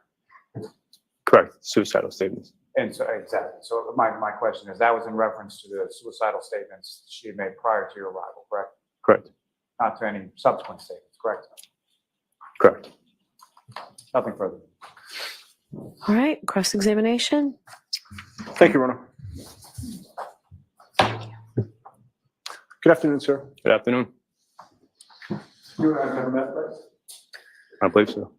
I wanted to go back to one piece of testimony that you offered on direct examination, if I may. Sure. You had, in response to a question from the prosecutor about the medical history and your question to Ms. Reed about whether she had had any alcohol to drink. I believe your answer today was she denied having drank alcohol the night before? At the time that she was, she could have, I don't know if she drank alcohol the night before, but at that time I asked if she had any drugs or alcohol, and she said no. I'm sorry, if I just didn't hear. Yeah, you need to keep your voice up, sir, or speak Okay. directly into Sorry. the microphone. I asked her if she had any drugs or alcohol, and she said no. Oh, if she had any drugs. Well, she taken any drugs or alcohol, she said no. Did you specify a time period? I just assumed it'd be in the last few hours for the reason why we were there. Oh, I see. Okay.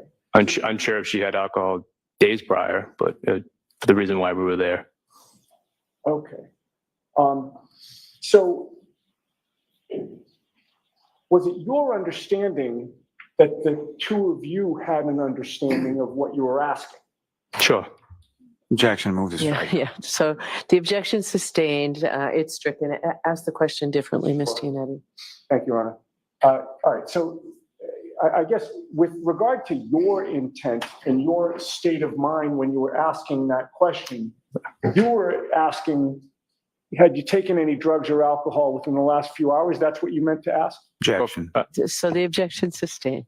What did you specifically ask? So when I ask a patient if any drugs or alcohol, I'm talking about at that point in time, but an hour before, 2 hours before, not days before, weeks before. Okay. So- And this was at 6:40 in the morning? Correct. Did you smell any alcohol on her at that time? I did not. Okay. You would agree that she did tell you at some point that she had alcohol the night before, correct? No. All right. So this is now, what's today, May 3rd of 2024? Correct. And this happened back in January, on January 29th of 2022? Correct. You were interviewed by a Trooper Michael Proctor on February 14th of 2022. Do you recall that? I recall meeting with him, yes. And February 14th of 2022 would have been a little bit more than 2 weeks after January 29th of 2022, correct? Correct. Your memory of what Karen Reed told you about whether she had anything to drink the night before would have been much better on February 14th of 2022 when you were talking to Trooper Michael Proctor than it would be today, correct? Correct. Because your memory doesn't get better over time, correct? Certain circumstances, sure. And with regard to whether Karen had indicated that she took any drugs, you told Trooper Proctor she said that she had not, correct? Correct. With regard to whether she had had alcohol the night before, you told Trooper Proctor on February 14th of 2022 that she did consume alcohol last night, correct? Objection, Your Honor. All right, I'm going to see a sidebar on this. Please bring that with you, please. That's interesting. Yeah, I guess he said something inconsistent from his testimony with Proctor, or his report with Proctor. Yeah, well, he's obviously testified under oath now that she never said that she drank the night before. However, in his testimony with Proctor, he states that she did state that she drank the night before. That's the inconsistency. And why is the objection? It's in the report.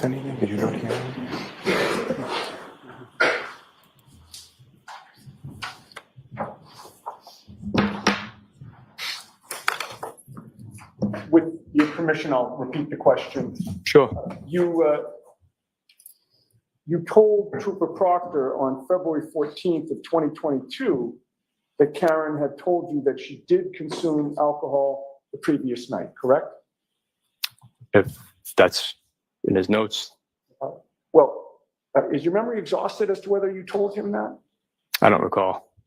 If you saw his report with your statements in it, would that refresh your memory? Sure.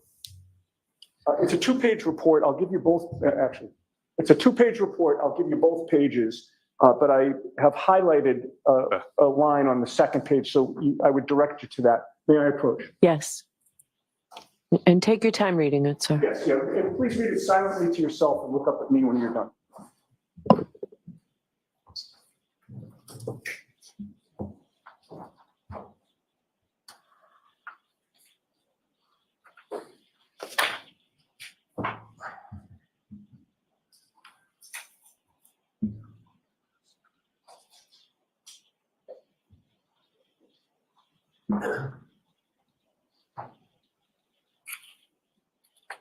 So I have to dart there. Anything going on?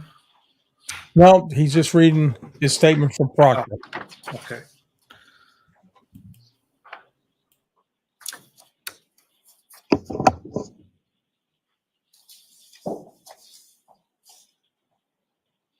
So I did say. So, Mr. Becker, a couple of things.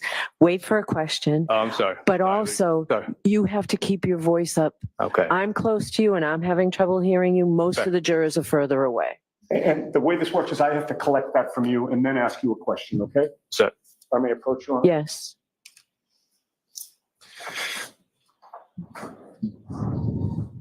Having reviewed that document, does that refresh your memory as to whether or not Karen Reed, or strike that? Having reviewed that report, does that refresh your memory as to the fact that Does that refresh your memory? Does that refresh your memory? It does. Okay, and so did you tell Trooper Proctor on February 14th that Karen Reed had told you on January 29th that she had consumed alcohol the night before that? Sure. Yes. Okay. Is it fair to say that when you were listening to her talk at times, that her speech was very rapid? Correct. And particularly when she had said the words, is he dead? Is he dead? She would repeat it repetitively, correct? Correct. And she was fixated on that, correct? Correct. And with regard to the last interaction that she spoke about with whom you thought she said her husband, she didn't give you any detail about that, correct? She did not. You don't know whether it was an in-person communication? That wasn't my position to ask more details about that. And I'm not criticizing you, sir. I'm just trying to get to what your knowledge was in terms of Right. information you got from her. So she didn't specify that it was an in-person communication, correct? No, She didn't specify as to whether it was a phone conversation? she did not. She didn't specify whether it was a text message exchange back and forth? She did not. And she didn't specify whether it was an angry voicemail that she left, correct? She did not.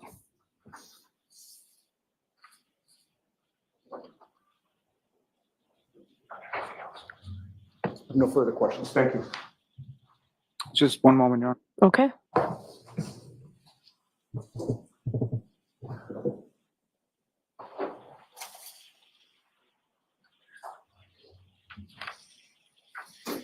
Sorry.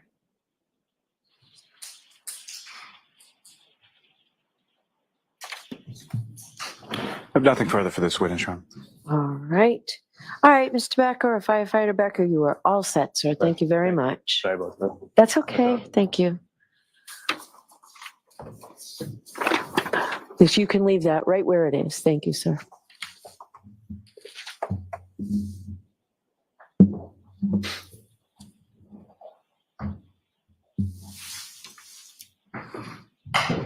Your next witness, Mr. Lally? May we approach? Sure.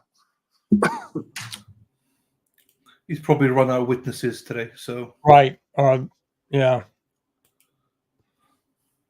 I imagine anyway. Or he might say, "Look, my next witness is going to be like an hour." Right. So, You're right. He probably didn't expect this to go back, to go on as quickly as they did, There's some good questions in chat, like by the phone, there's a lot of good questions here. I like it. Thought provoking.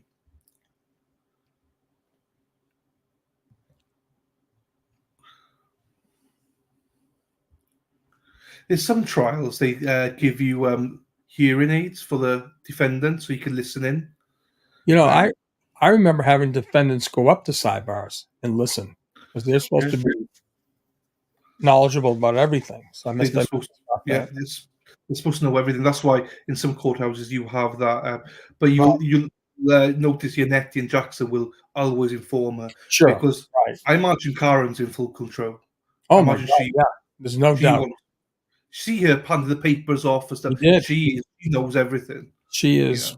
Does it make sense that rather than starting with another witness, there you go. Figure it's a Friday afternoon, it's been a long week for you all, we'll excuse you at this point. So please do not discuss this case with anyone. Don't do any independent research or investigation into this case.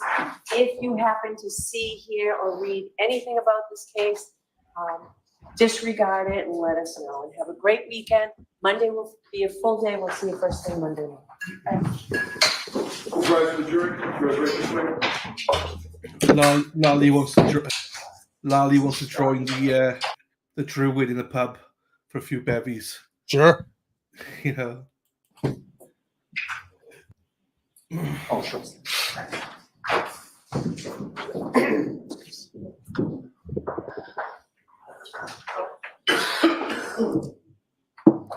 She is one tough cookie, man. She's a tough cookie. Can tell.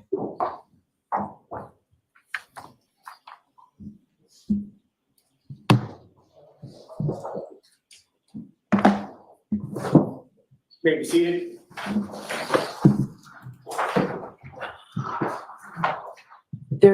I think there's an exhibit in the witness stand.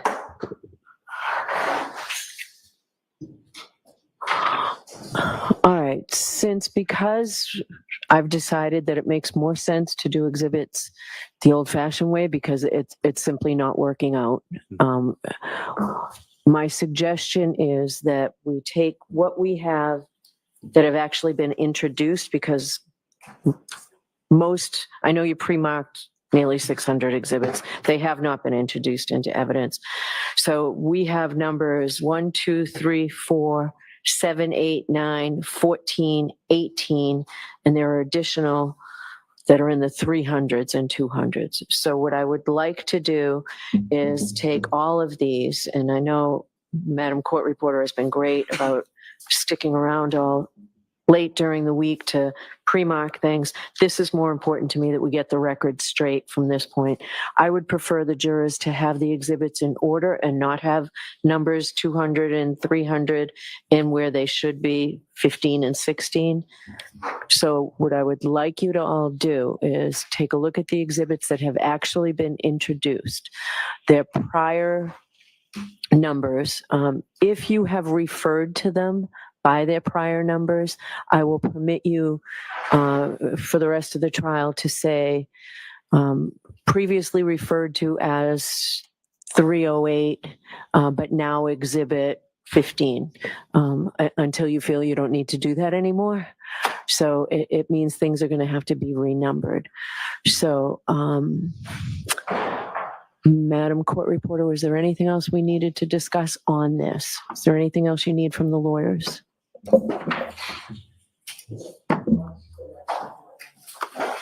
Okay. So I don't want to use your name. You've got a list of everything, and Mr. McDermott's got a list of everything that's been introduced. Do you need me to do this, or is this something you can all do with Madam Court Reporter? And I want to come out and make sure it's right. All right, so why don't you all take 10 minutes to see if you can work this through. I'll come out at the end of 10 minutes, see what you have, and we'll make sure the record's straight. Does that make sense to everybody? It does. The only thing that I would ask to add to that, Your Honor, is in conformity with the court's ruling as far as redaction to the run sheets and the run reports. I'm not sure if they've been stickered or not, but there are medical records with regard to both the victim and the defendant that would be in there, and I would ask for them to either be marked for identification or taken out at this point. Okay. Ms. McLaughlin indicates they haven't been marked yet, so I would just ask to sort of retrieve. All right, so that's sort of the second point. I assume there are many pages of medical records, and one of the things I told you this morning is if records are going to be introduced subject to redactions, those redactions have to be done before they're introduced. It's going to take some time. So you have to be, if you're not in agreement, then you need to tell me what you're not in agreement over, and I'll have to decide it, but they need to be redacted beforehand. Just because this is a long trial, I don't want it to take any longer than it necessarily has to be. And we have to make sure all of the exhibits are in order, especially if they do end up numbering in the hundreds. So, all right, so you've factored that into your schedule. We've got many days that we won't be in session. It seems like a good use of counsel's time to redact records and talk. If you need additional time and we need to cut into the evidence, I'd prefer not to, but I need to know. All right. So I have received from the Commonwealth all of the videos that I requested. I received a flash drive today. When can I get the videos? I thought I was clear yesterday. Apparently I wasn't. So when can I get all of the videos that the defendants intend to introduce? I had hoped to look at them over the weekend. We can do, it's not a matter of getting them onto a flash drive. That's quick. It's just a matter of getting them to the court. So I would invite the court to direct us how, if you want to use the weekend, let us know. We work on Saturdays and Sundays. So so you can't do it today? You can't do it before you leave? I don't think your IT person's here, right? I might Oh, if you can do it before you leave, if he can just download it onto a flash drive, that would be great. Do you want to go talk to him and see how long? You might be able to do that. We may be able to do that. Why don't you talk to him? Yes. Yes. All right.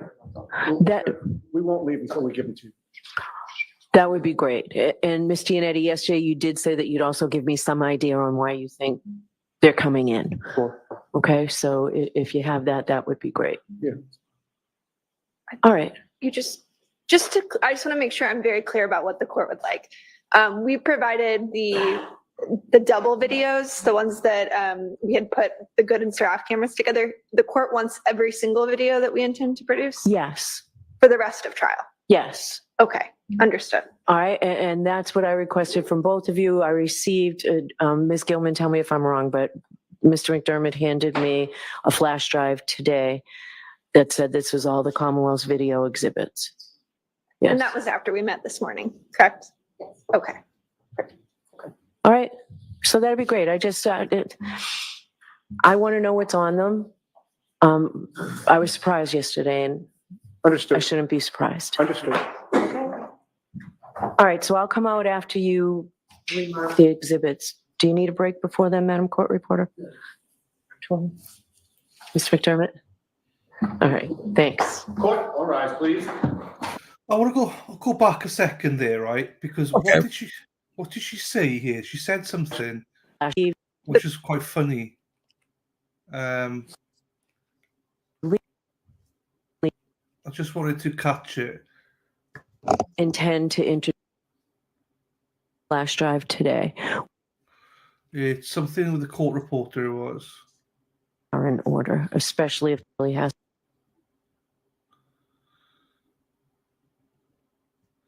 Damn it, I will find it now. It was something because I'm intrigued with what she said.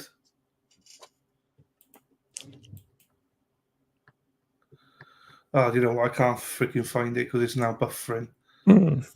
Doesn't matter. I think she said something to the woman next to the court reporter saying, I don't want to say your name or something. I was like, well, that's a funny thing. Why did he want to say your name? Is that, yeah, she like a trainee? Maybe she Right. is. Let's say her neighbor is me. Maybe she is. Maybe she's trainee. Yeah, she was like, I don't want to say your name. So Right. If I can get that. Oops. Bugger it. Doesn't matter. It doesn't matter.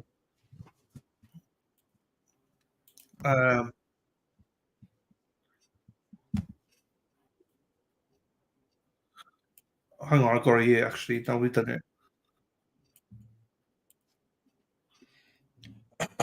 I'll take 10 minutes to see if you can work this through. I'll come out at the end of 10 minutes, see what you have, and we'll make sure the record's straight. Does that make sense to everybody? It does. The only thing that I would ask. Oh, no, it's gone. Doesn't matter. Whatever. Well, I mean, what do you think of today? I mean, I think it was great with Katie McLaughlin. I thought it could have been a lot steamier, but I'm sure they're going to have a witness that's going to impeach her. Yeah. Who else we have? It's all firefighters mostly. Yeah, isn't it? right. And this is supposed to be softball stuff, so there wasn't anything mass. There's a few things that they said. Well, the husband, she called her husband. Yeah, I mean, yeah, misspoke. Whatever. And it was interesting that he was saying about. She was asking about could he die in the cold, because that's what Jen googled. So sure, exactly. hang on. So Tiffany, thank you, Tiffany, for the. Are they hinting at Proctor adding, deleting what he saw fit into the reports? Because now none of the testimony matches up. That's true. Very good, Tiffany. I'm not sure they're accusing Proctor though. I think that I don't know. Maybe because that guy, he was like, "Oh, I don't remember putting this in." Yeah, see, that's the thing. That's the problem when you take statements and you don't have the person read their statement, sign it, and initial every page. All right, that way there can be no discrepancy. Mm-hmm. It's preferable if the witness themselves write their own statement, right? Or it's taken down on a recording. So there's a recording, transcribed, and then they give them the written copy along with the recording, and they initial it, sign it. Now there's going to be an allegation that, Proctor did not, added words that they didn't say. Yuri added words they didn't say. I mean, it was so bad with that lieutenant yesterday, Tony Flamante.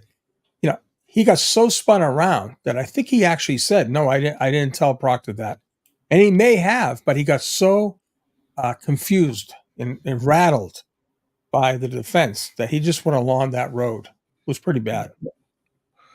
20 Pip, we did not coordinate. We both came on. We both like, oh, we were in red today. Yeah, no coordination. I don't know if defense was at game today. Was at the game today? Listen, they have a game plan. Their plan is to discredit the whole testimony. Yeah. In any way they can. They're not going to take any hostages.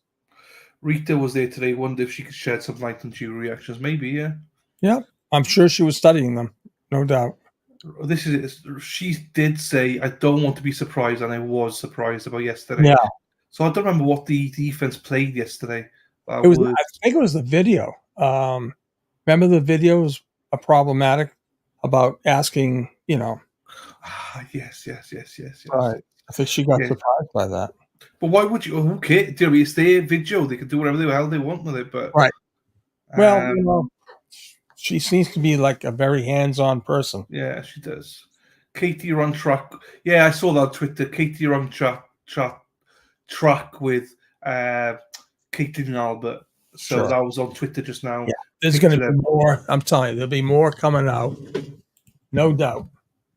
Kate says, I think Karen called him a husband because the hospital wouldn't let her see John if she wasn't related. Maybe. Right. Please make sure you hit the like button. You guys are vibing.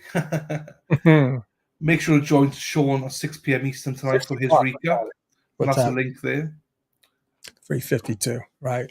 Didn't record statements for a fallen officer. Yeah. Really just, shoddy work. Completely shoddy from beginning to end. David Owens, the Druid says this is not over until Proctor and Seabiscuit have been discredited and embarrassed. Yes. Yeah, the video, Sweating Bullets. So the way I saw Karen stare down Kenny McLaughlin, you've got to know that Karen knows she is absolutely lying. I mean, so that's, I stared down Jen McCabe, several weeks ago in the back there and called her a liar. Mouthed the words, "You lied." And this is good for H-Bug as well. Surprised that Jen was, this is the thing, was Jen heading into the house. Because that probably surprised a lot of people. Right. The video. Right. Wicked Side says, maybe Sean could ask Rita to be on his stream tonight. You got another special guest tonight, have you? So I do. I'll get Rita on because now she's taken on another facet. In this case, she's no longer running. She's going to be a thorn for that audit is going to be a problem. I don't know if anyone saw that guy, the guy that's heading up the police audit. Oh, he's awful. Awful. Jesus. Bob's rules, he said. He said it's Bob's rules. Who's here? Someone's here. Hold on for a minute. No worries, it's all good. Just went back to the older video at the break. What the fuck is Rita doing? Injected herself in the middle of Karen Reed and family. I think the family Who's invited. her. She was invited. The family has to invite anyone that's like Peter gets invited. Sure, Brad Goldstein was invited. Some of the family from Florida was invited. So yeah. Don't recall, if it was just another day of I don't recall, I don't remember. Yeah, I will say the Commonwealth have got some bits in as well, mind. You know, it's not just all one side. They have got some testimony in that will help them, like the jacket stuff and how she asked about that. How long will he die in the cold? Well, not those exact words, but you know, there's tippers of both sides to give a bit of balance. But I think it leans more towards the defense, though. Yeah. Again, and they're schooled. You know, if you don't remember something, just say I don't recall. Yeah. You don't remember something. So, yeah, you're right, Di. And also remember, this shouldn't be the case. I mean, the defense, even today, the defense I think had a better day. That should not be the case. No, it should not be. Never be the case. So the fact that it should have been sterile. It should have been pristine for the Commonwealth. At least getting John off, getting John attended to off the scene and into the hospital. Sean, Boston Russo was in the house. But Sean, why didn't the defense follow up on the last witness statement that he said Karen said? Could she have hit him? Not that she said she hit him. The defense is clearly focused on what they need, what they want, and like I said, I don't think they need it. To be honest with you, I really don't think they need it. Right? They know what they have. And again, this is a state case. Right. I mean, and the defense are hammering. Chipping away. They're probably 80%, 20% ahead. Easily. They're happy. They're more than happy, and it should be the other way around. 80-20. Absolutely should have been. Look at Paul. Paul resisted the silence. Is that right there? Mm-hmm. So hello to Paul. Aidan should be invited. If it wasn't for him, none of us would know the extent of this case. That's a true statement. I just think not politically, in light of the fact he does have these charges hanging over his head, that might be something that they don't want to. I don't know. There's got to be it is what it is. It's right. It's up to the family. Do you know what I mean? So whatever they want to do with it, right. We can't do anything. They're limited tickets as well. Right. Gio says a lot of Alzheimer's in Canton. Why can't Aiden get in there under a press? Like, isn't he? I mean, why can't Aiden be up there like stupid Grant? No idea. I don't know. I think he's got. Oh, is he press? I have no idea. I generally don't know. I have no idea. I don't know if he has a press pass, but I know he has. He claims he's a journalist. I mean, he does write articles. So I don't know why. I think you've got to be there like 6 o'clock in the morning to get a press pass. So they're limited. So maybe that's why that he's like, I'm not going to get there at 5:30, 6 o'clock in the morning every day. Right. McCarthy, Dennis Sweeney. Hey, Dad. How you doing, fella? Correct. Normally, the defense is clinging on. The defense is on the attack and winning every day. Yes. Robin, Karen gave me a big smile earlier when going to the car. She seems so sweet. Hey, she's going through this. Absolutely. But she's got so much resolve. Like inside, I mean, I don't know. She's a strong-minded woman. I'm not sure I could be as strong as her. Let's be honest. But he doesn't have a press pass. Ralph, thank you for confirming. That's understandable. I just see how hurt he is over it all. Yeah. I believe defense is just setting up for bombs and everything we're questioning why they did or didn't do will come together. Absolutely. They're online. The defense are well ahead of the game. It's fine. There we are. Thanks, H. Hopefully they don't invite Edward Scissorhands to court again. is going to his head. Settle down with your interviews and legal commentary. It's not your wheelhouse. Who's Edward Scissorhands? No idea. That's why. Sorry, Fartbox McGee. I don't know who that is. Because he said they haven't approved his press pass and they are leaving it in limbo with no approval, is what he said. Okay. Aidan has said he applied for a press pass, but he hasn't heard back yet. TB doesn't have a press pass. There we are. I think we got a picture. You can almost see the writing on the wall of Jackson Yannetti exploiting the corruption to come. Yannetti warned everyone, just wait for it. Yeah. Right. It's all gravy, baby, as they say. It is, my friend. It is. Well, I think, listen, for this week, definitely you have to give it all to the defense right now. They're definitely, they're winning all the rounds. That's the bottom line. Yes. I would say there's a few chinks here and there that Lali's getting in, but right. not much. Barring that judge, this would be a bloodbath. It really would. That judge is just basically, she's created interruptions. Now, this sidebar stuff, you're not supposed to go on a sidebar as many times as they have.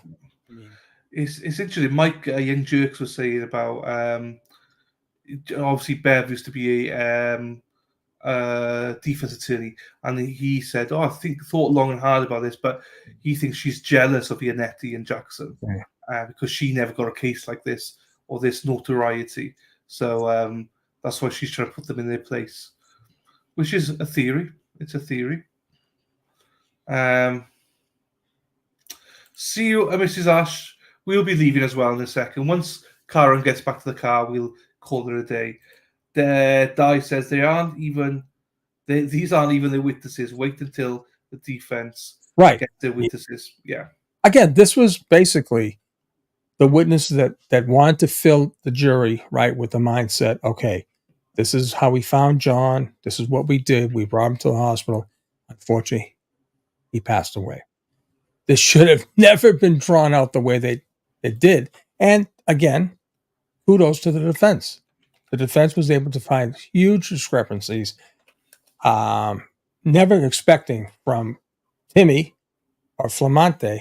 And obviously, we knew that Kate and Albert would be an issue. Is that Karen? That's Karen, yeah. Yeah. But there's an emerging story about this guy, Whitley, that he is the president of the Ponkapoag Civic Association. What's that? Well, it's I'll tell you what it is. It's a private club on a golf course up there in that area where the firehouse is, where he was coming out. I'm just getting this hot, so people got to hear it. That he's also very good friends with Kerry Roberts. And Chris Albert had all his select board fundraising parties and whatever when he was running for select board at that particular event room. So there's definitely a relationship with Whitley. Did Whitley hurt Karen much? I don't remember. Yeah, I didn't think so. I don't think so. Not from what I remember. Oh, I talked to father there. That's a great shot, though. Father daughter. That is nice. Yeah. So. Yeah, that's going to be interesting to see how that comes out. And I wonder if the defense knew about that. Well, it's such that town. It's just crazy. They know a lot more than what we know. Do you know what I mean? So they got their investigators everywhere. They got their fingers in every pie going, of knowing all details. It doesn't appear that woman right there has any concern at all about getting convicted second-degree murder, right? No, look at her sharing that. The sheriffs, the court officers, laughing smiles. That's look at this. That's a very good sign. A very, very good sign. So. Well, we had Matt in here earlier on, right? Obviously, and he was, confident with his thing. He said it's only at the last minute he was nervous. Yeah. Only because when it goes to the jury, he's like, yeah, oh crap, No, so that's when it hits you. So that's Right. when it's going to really hit the. Oh yeah, the I mean, jury. that's the thing. You don't know. No one knows. Nobody can predict a jury. Nobody. No. So Look at that Arizona shooting. That I'm not sure if you heard about that. It's an Arizona shooting. A guy killed somebody or allegedly killed somebody, Mhm. and it was with a jury. A jury 7-1. It was, and they were asked to go back again and again, and they couldn't. 7-1, not guilty. And Arizona just said we're not going to retry it anymore. Oh, That's it. right. And so if it comes down, it's like 11-1, not guilty. Hold out. That's it. And maybe the state will then go, well, we're not doing this again. I mean, Yeah. well, you'd hope so. You'd hope. Right. Yeah, because I thought about this myself, right? I worry about the less included. They added sometimes jurors holding out for innocence can be persuaded by the others to go for the lesser ones, which is manslaughter and leaving the scene of a crime, basically. That is sometimes a worry, but for manslaughter, you have to have done something. You have manslaughter. They're going to have to prove that car hit John. Yeah. If the obviously the defense is going to be if there's any indication how successful the prosecution is, then the defense is going to roll all over them, and I just don't see how the prosecution is going to be able to make the case that car hit John. Yeah. Okay, Sorry, Bullets. This week, the prosecution seems to be mostly about I hit him and every witness was discredited. Pretty much. Yeah, pretty much. That's truly the goal. The goal is that's the goal. So no audio picked it up. No audio picked it up at all. None. Just the ones that said, no, she did say it. Right. There's no audio for it. Right. And the audio that got picked up, no one heard it. Right? No one heard it, no. And the one guy from here and he never came home and now he's dead. I mean, that should have been picked up. What's the guy called? The guy that said that she told him that video the defense put in proved he wasn't even near Karen. Exactly. So exactly. I think that's getting disproved now as we speak, really. So Die Boy says, hang on, Die Boy's got schooled today as well. Do you see that in chat? Die Boy got schooled by Twiddly Pip. So Die knows what it's like to be Lally, basically. I'm joking, Die. I'm joking, my friend.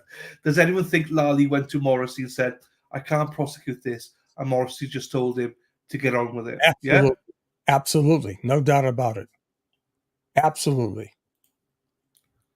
He does not. He applied for one. It's in limbo. Maureen's like 20 minutes behind. We love you. We love you. Timmy. Dave, I look at Tudley loves it. You schooled him good and proper there. And also, I'm on Die's side. Die's Welsh. Tudley's English. Jesus. Letting the Welsh down, Die. So I guess we'll have to tee it off Monday. 9 o'clock Monday now. Yes. I'm not sure what's taking. The exhibits, isn't it? They're doing the exhibits. That's what they're doing. And it's done for the day. So they're going to remark the exhibits. I don't, that happens a lot. It's good to get them all in order.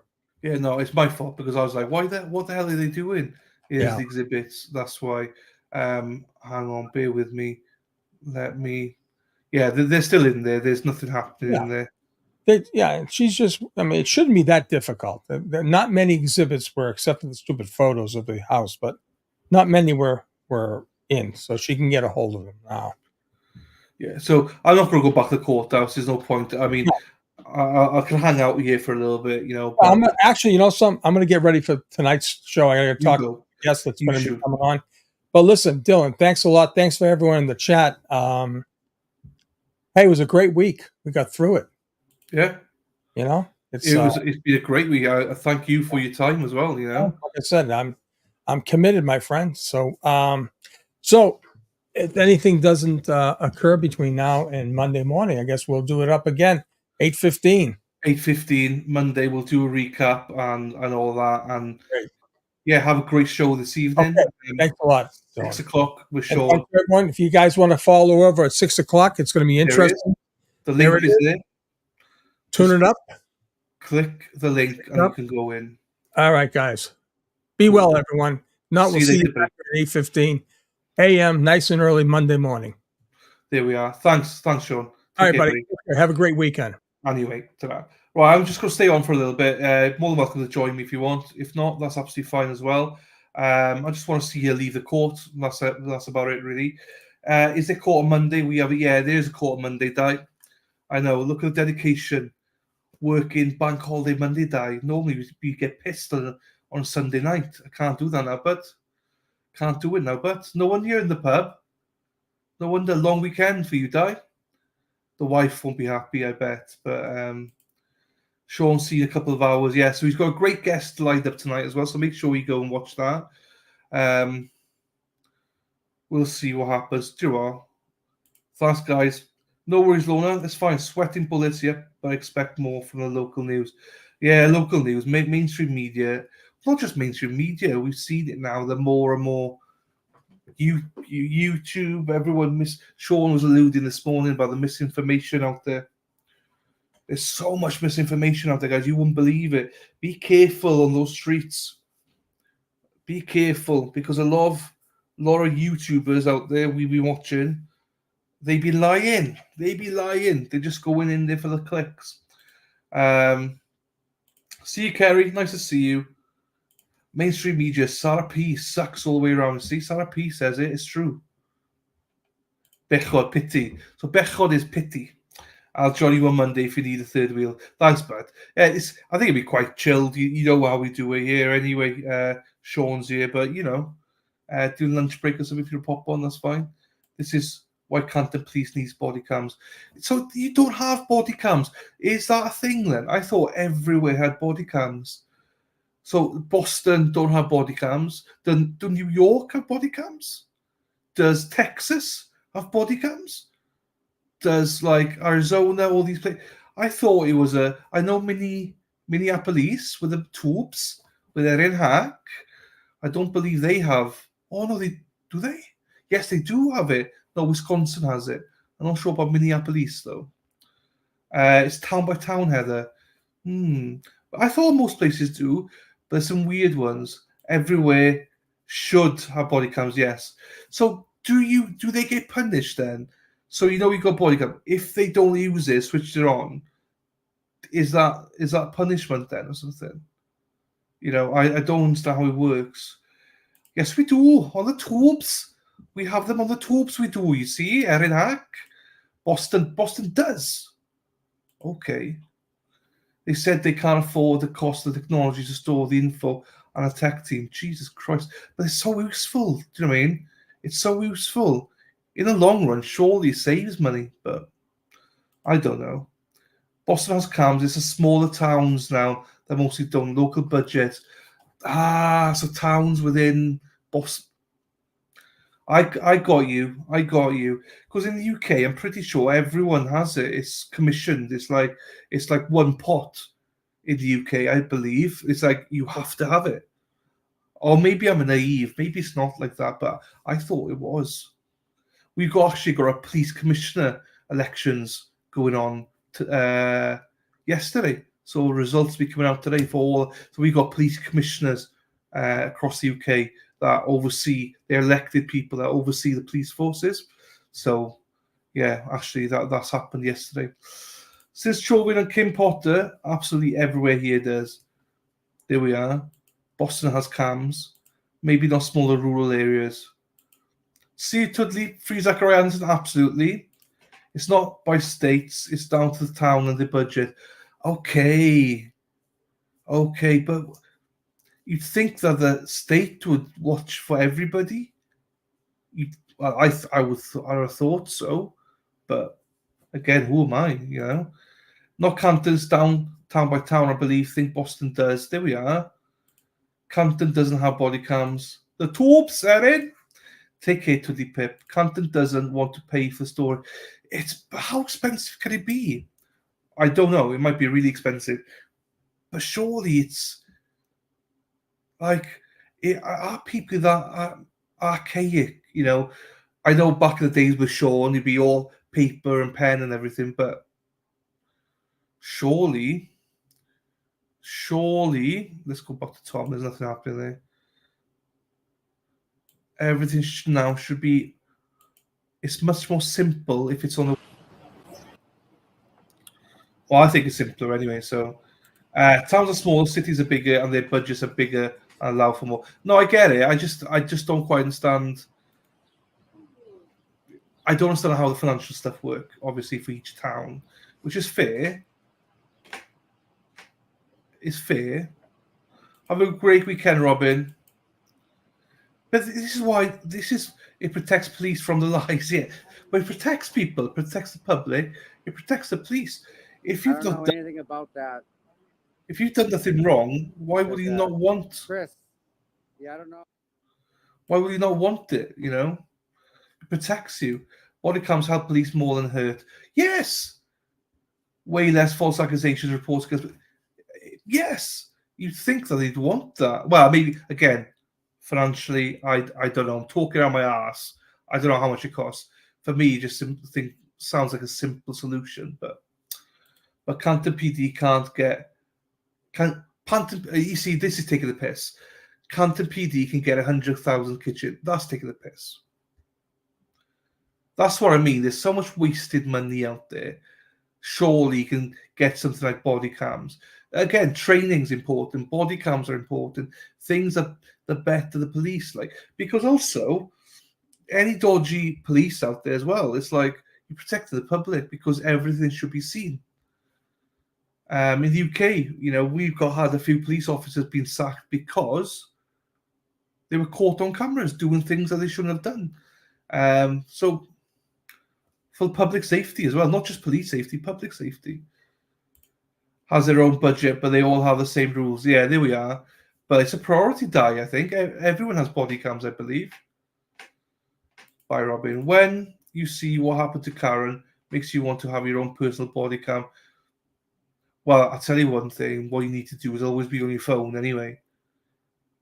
Because that's the only way data tracking. There's a video, right? Oh, we need to find it. Sean said about it. Hopefully Microdots might know. But the data, you know, data of Jen going in the house. Someone's done a video where it shows where John's phone was alongside where Jen was in that video. And it basically step by step all the way into the house. But that's going to be interesting because the data stuff is going to be very interesting when those experts come in. Take care, Robin. I don't know if Rafferty said 250,000 for storage, but I would be confusing it with something else. It's a cloud, though. The cloud shouldn't be that expensive. CUH bag. Body cams are great. They keep the police honest and prevents folks. It's a win-win, Di. It's a win-win, buddy. Well, I thought it was a win-win, but they should invest in training and in that, not kitchens. $100,000 on kitchens. The body cam software is a charge every year, not a one-time charge. After the audit, they may have a couple of $100,000 a year that have been previously wasted. There we are. Well, actually, the audit, you might see more on the audit, actually. I do know. I'm trying to simplify it, but I don't know. I just,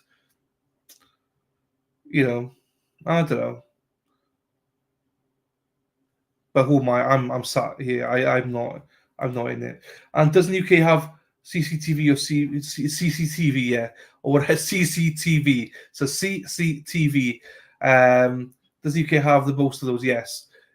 We have got London. You can't go around a corner without CCTV. The amount of murders and people have been caught through CCTV. You can't even do it. You can't take a piss in public without a camera on you. So, yeah, CCTV is huge in the UK. And in the cities, anyway. Sorry, I'm working. No worries, Maureen. It's all good. You go work, girl. You go shake it. Go work. Truthspray has a spreadsheet for the movements by ways. Yeah, I've seen a few Brandy as well and stuff like that. It's more the video I want to see, Heather. It's the video because it shows it simplifies it. It's fantastic. Damn, Sean's gone now. But yeah, I've seen a few of it. I've seen Lana's take on it. Fantastic. Brandy's done something similar. Fantastic. But there's a video out there that simplified it. We need to find it. We need to find that video. I don't know where it is, though. That's a problem. And Sean might know, but he's gone. Heather, Netflix, they have cameras everywhere in the UK. Unbelievable. Honestly, you can't do anything. Per capita anyway. Yeah, but again, cities, innit, I? Cities, boy, innit? The rural Wales don't have anything but. Has one too, but I've seen Truthspring and it's good. Yeah, they're all, but this is what they're contesting though, isn't it? It's going to be interesting because the state they're contesting that's wrong. But what's that? Anna, her husband is alleged to have alleviated her. They're basing the data they say is crap for Karen Reid is the data that they arrested him on. What's his name? I don't remember his name. His wife's name's Anna, I believe. So it's going to be interesting to see how the state play that because I believe this exact data they're now saying is wrong is the data that they was used to arrest Anna Walsh, to arrest him, Walshy guy, Brian Walsh. So this will be interesting. No worries, Ruka. Thank you, Ruka, for being here. It's all good. Thanks for being here and spending time with us. Oh, now we're saying, yeah, Sean's been teasing me with it. I've not seen it myself, but he said it's a video where literally somebody's made it where it shows the data set from the phone from John's body, the steps and everything, all the way to the house. And it apparently aligns with Jen McCabe. That's there, the Walshy guy, Walsh. None where I live. I'm not much in villages. No, we got some, but I mean in shops, outside shops and stuff. But I haven't got many. There's also things like ring videos. We don't have ring videos in Wales. We don't have stuff like that. Very rarely do we have that. Do you know what I mean? So, oh my God, I don't know what's happening. Let me have a look in court then to see if there's anything going on there. She did say she'll be back. No, nothing's going on in court either. What else is there? Right, hang on. Let me go on Twitter for a second because there was something on Twitter. If it's there, I will show it to you guys here. Was it gone?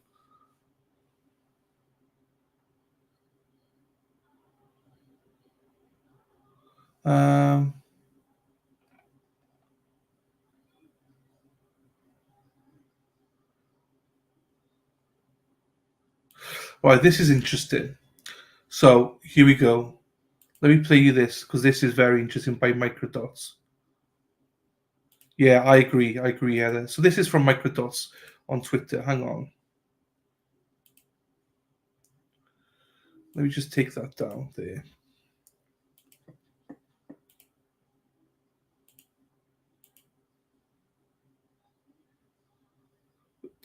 Gwynedd, you're right, but I'm not in Gwynedd, thank God. I used to be in Gwynedd a few years back.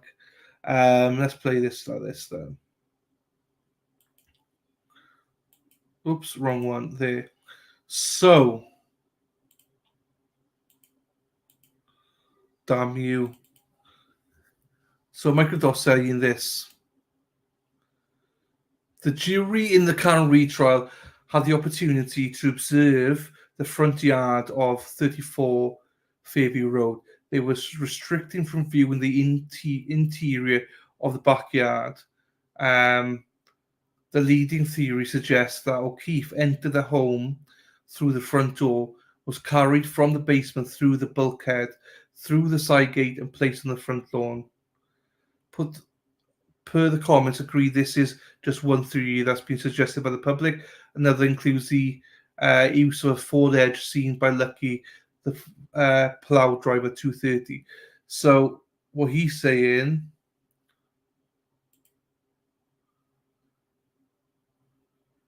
So jury are not allowed to view the backyard, so they were not allowed to see here. And this is where they believe the crime scene could have been in the back. So they didn't see any of that stuff.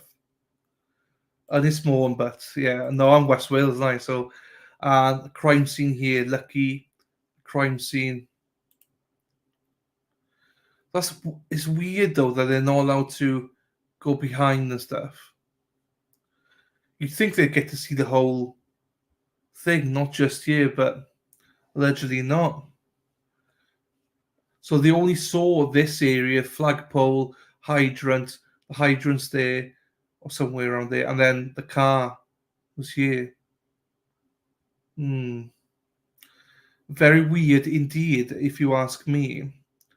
Not that you are asking me, but I do think that's very weird. What else is there? Where was it here?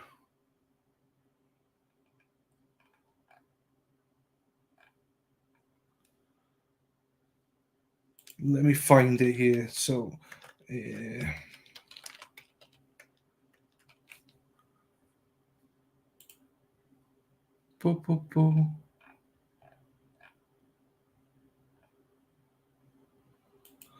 Or was it Olivia? No, it wasn't Olivia. Bear with me once I get this.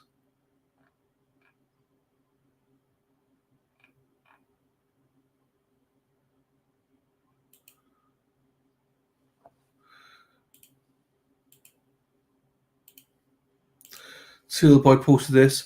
Alan Jackson's now grilling Katie McLaughlin about the pictures of her party with Katie. She claims she does not know where it was taken.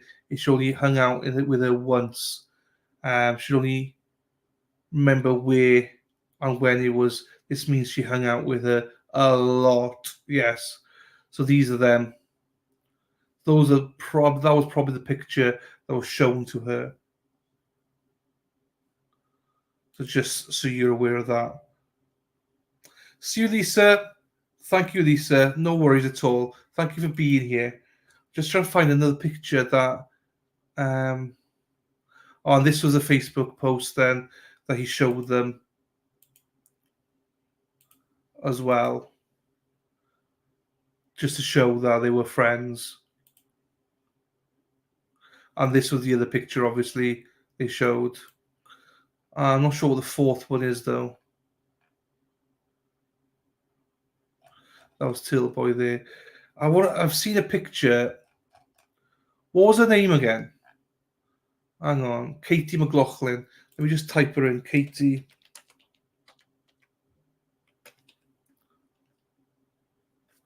Here we go. McLaughlin. There's a picture here that I wanted to see if I can get it.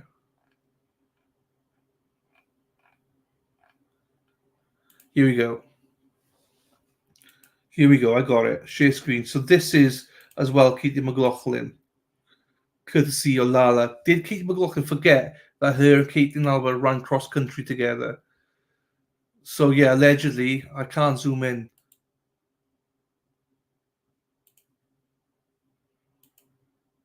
Oh, here you go. I can. Jesus Christ, I didn't know you could do that. I just found out something new. I didn't know you could do this. So there you go. There's the two of them there in the same team. In the same cross-country team.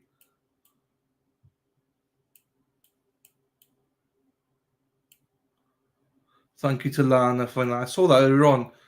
They're very close to each other there. There's a lot of bullshit that goes on in this, I think.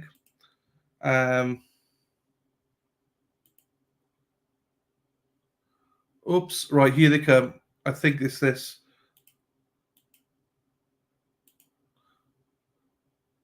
Maybe it's not. Actually, maybe it's not.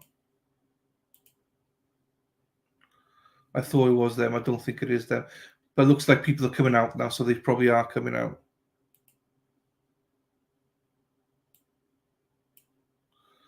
Right.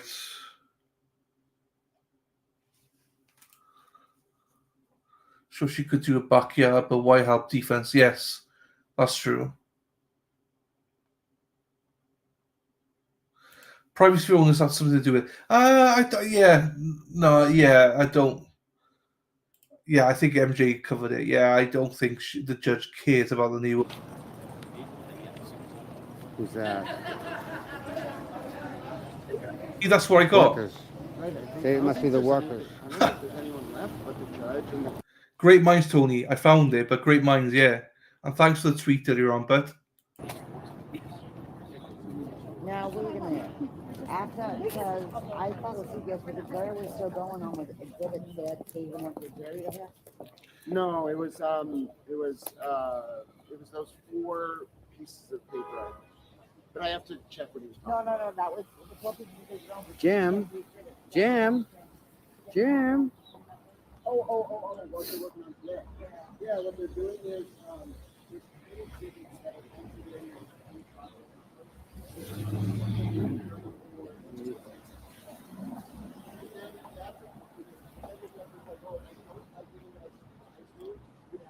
yeah, thanks for becoming a member. We have 150 members, and I have a lot of footage on my tablet that I have. she answered every question with "I don't know." But she also answered the question first of all, "How long have you known?" And she said, "I don't know. And he's like, 5 years or 5 years? Yeah, probably 8 years. Yeah, maybe. Well, when did you leave school? 2014. Well, you've known her for 14 years then. Why be so evasive from it all? Do you know what I mean? Who are these people? And data. Right, Benji? Benji was a dog. Benji. Yeah, I have that reverse video. I'll find it and I'm gonna what it is I put it to private. I just have to find it to unprivate it.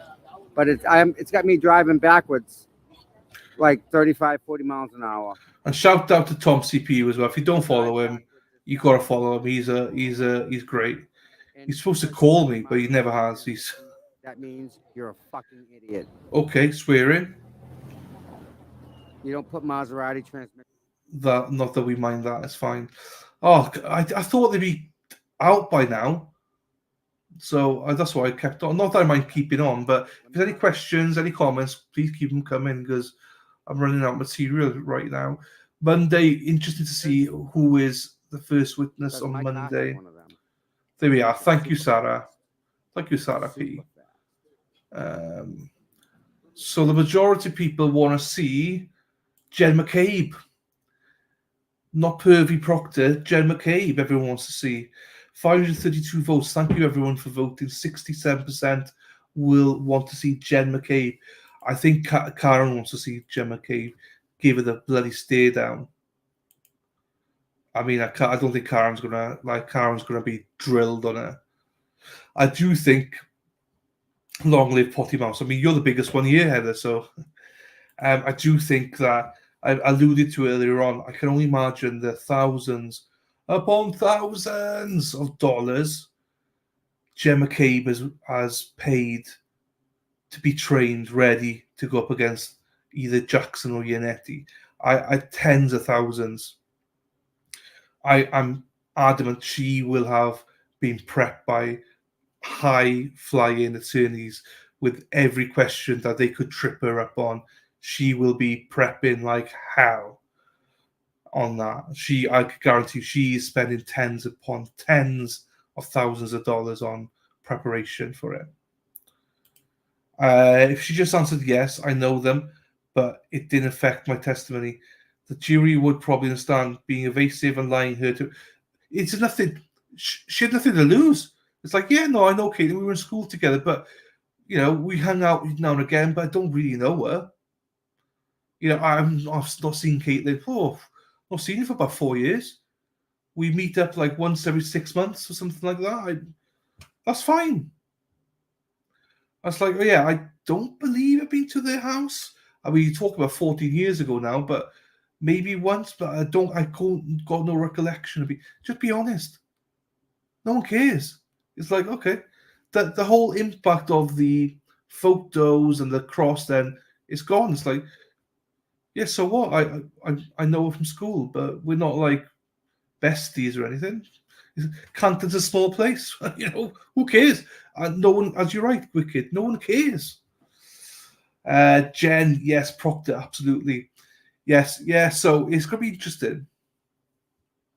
I don't think Proctor's going to get prepped that much. Well, maybe he will, but I could tell you Jen McCabe I can guarantee Jen McCabe has spent tens of thousands on, maybe hundreds of thousands, I don't know, on being prepped for this, because there's no messing against Yannetti or Jackson. I think it probably will be Jackson that will cross her.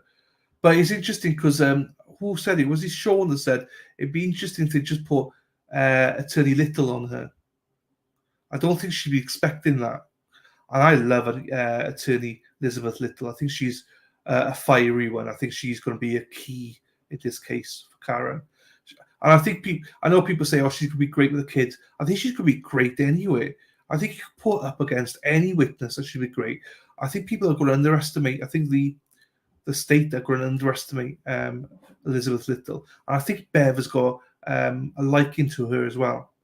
You know, and wherever Bev asks for something, if you notice, Attorney Little's always the one that responds, yes, Your Honour, yes, I will get that. Just be clear, Your Honour, what do you want? Okay, Your Honour, we'll get that for you. So I don't know. I think she's going to be key in this. I think she's going to play a bigger part than people expect. I hope so. I think she's a great attorney from what I've seen so far. Princess Pottymouth. There you go. There's your title, Heather. You've been named Princess Pottymouth. Right, we could cite it was the Labour denials that hurt her credibility. If all these guys don't lie, then Jackson and Yannetti have nothing to work with. Just don't lie. It's not a big deal. But at least be honest. Be honest, yeah. And also, there are times you probably don't remember. There will be times you don't remember. That's also fine, you know. But if every answer is, I don't remember, I don't remember, I don't remember, I don't remember, well, then your credibility is shot, you know.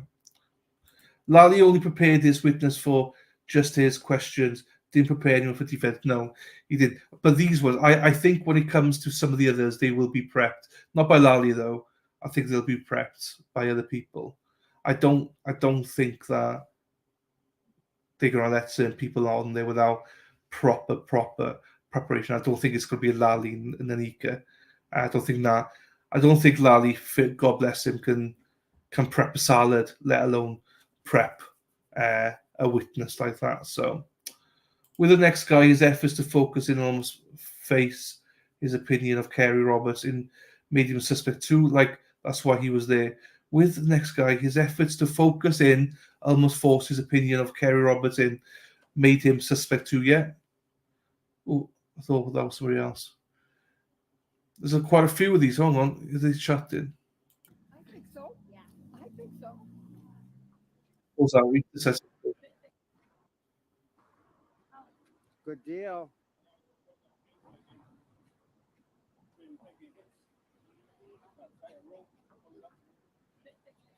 Thank you. Absolutely. Thank you. If you can remember the I think so. Yeah, I think so. Welcome to Paddington Club, Nanika. If you are a Paddington Club member, we got all the emojis.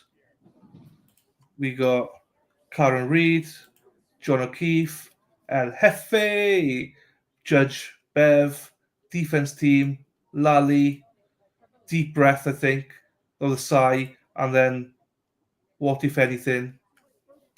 We just wanted to put something a bit of fun. But thank you, Nanika. Appreciate you for that.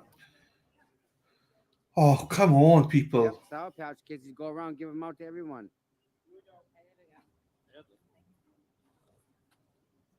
So Rita was quite happy with that. She seemed to be happy with how today went. I think they should be. Oh, I didn't notice. You guys enjoy the weekend. Have a good weekend, guys. Hey, good job in there, as always. Don't you bother them. I'll kick your ass. Kick your ass. Been through a lot, and seeing her boyfriend, that state.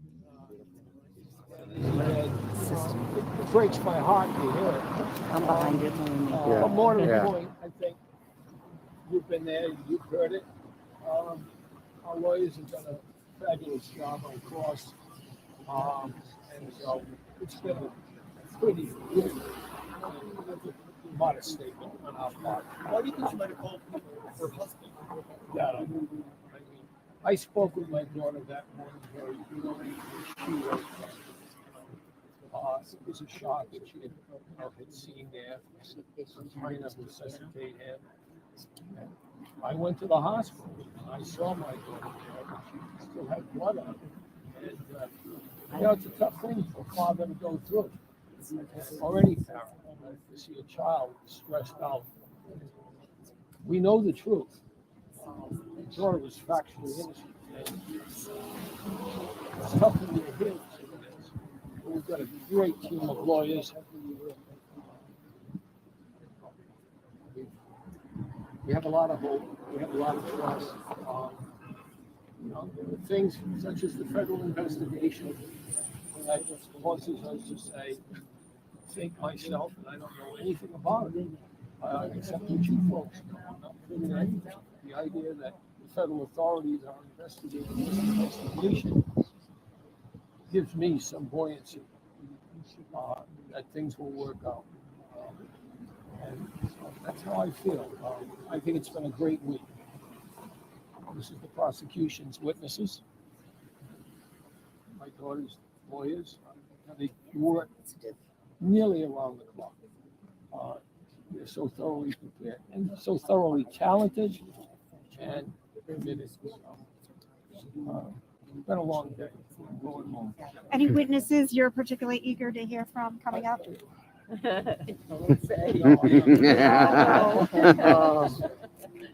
We all know, Mr. Reed. We all know. You're going to get in trouble for Yeah. that. It's been a long week. Let them go, guys. Thank you. Take care, guys. See you Monday. Okay, that wasn't bad. No, that was fine. I couldn't say it. What was I going to say? I didn't like that drop. I love that. Don't you dare bother them, Grant. I'll kick your ass. I think it was Dina or something like that said that. That was the line of the day. Grant, don't you dare bother them. I will kick your ass. That made my day. This is true, right? So just think when Karen would be if she wasn't able to get a great defense team, like so many others who find themselves in this situation, kind of situation. There's so many people out there, guys, that can't afford attorneys and they get. It's saddening to see what's happening. The one good thing about this, Sarah, and with some cases, is let's get exposure. So shout out to everybody, that's out there marching, Dennis, Resist the Silence, Dinah, Tom, everybody out there doing the Lord's work, because this is bringing traction. This is bringing a lot of focus on this area. We're not used to this kind of protest in the UK, well, especially in Wales anyway, maybe not so much in the UK. It's highlighting what's wrong with the judicial process, not just in America, but in the world. Nowhere's perfect. There's so many innocent people in prison these days. So it's scary. It's scary. We just spoke about Matt earlier on, Matt Moore, a millionaire. Accused of killing his wife, spent 15 months in jail, now has no money, is homeless, or has to jump from house to house, lives on handouts, Yes, he's got his freedom and he's happy with his freedom, but it's just like he lost absolutely everything or nothing. Same with Karen, I know there's a defense fund for her and stuff like that, but that defense fund does not cover her lawyers. I can guarantee you this case, they're going to be it's going to cost a pretty penny. Next Thursday, actually, I'm going to do a stream with Matt where he's going to open the books and actually show how much he paid for all his lawyers and everything like that. So I'm intrigued to see how much he actually paid. And he said they gave him a discount as well. So, and his lawyer was Diane Minaj, if you've heard of her. She's a great attorney in Ohio. So yeah.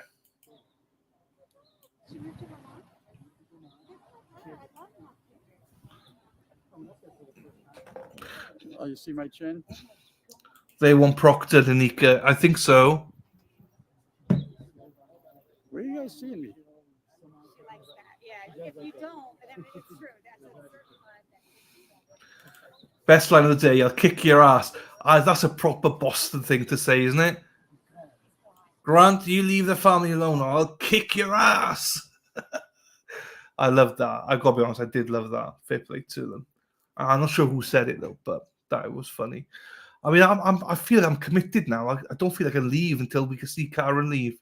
You know, I feel like I'm in it now. I want to see you leave, but I'm not sure how long they got left in court. Let me just check court again to see if there's anything going on. No, nothing going on in court. Hang on.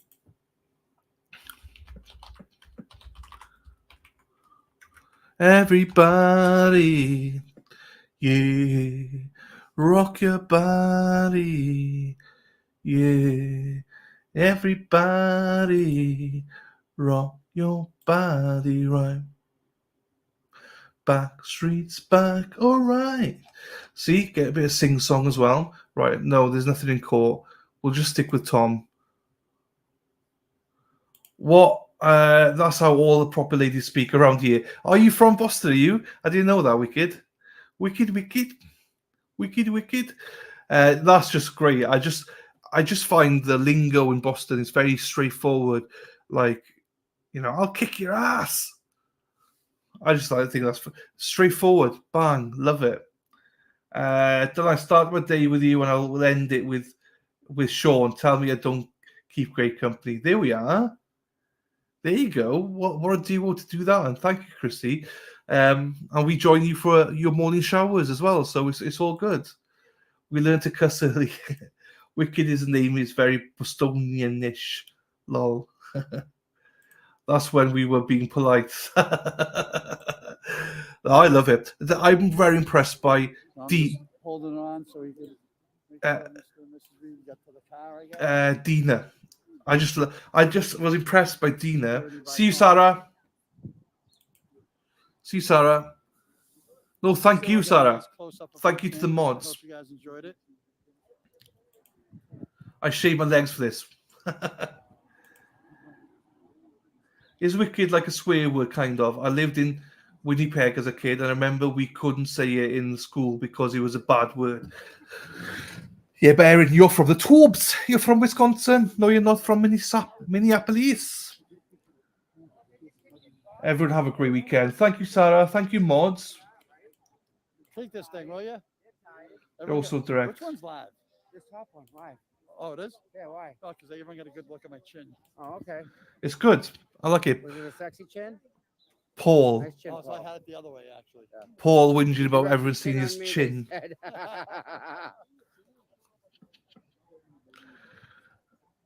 I don't know. Grant's still there anyway.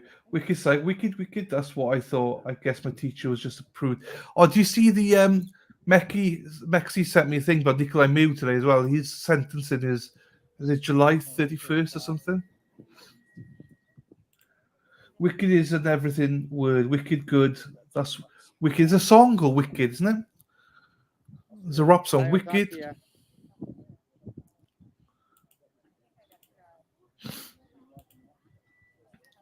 Wicked is just kind of like wicked good, wicked tired, wicked jerk. Must have been a Catholic school thing. So if anyone ever wants to rent out a small yellow bus, Erin Hack is your girl. She's normally on the small bus, normally on her own as well. Right, what's going on? Come on, Tom. They must be coming out in a second. I'm wicked happy in the streams with you guys. Thank you very much. Thank you very much, Chrissy. And thank you, everybody, for staying. Well, I mean, not staying, but a lot of people disappear. But some of you have stayed. I appreciate that. We do this to try and make sure you get all the coverage. And there's a ton of streamers out there, so I appreciate with all of you sticking in. We're doing well, numbers-wise. I know Sean's a big draw. We're doing well. All of you are wicked funny. We're trying with wicked funny. Wicked. Wicked is play from Wizard of Oz. Play Wizard of Oz. Mighty beats in Wizard of Oz, isn't he? Mighty, are you still here? You on Wizard of Oz, Mighty? Oh my God.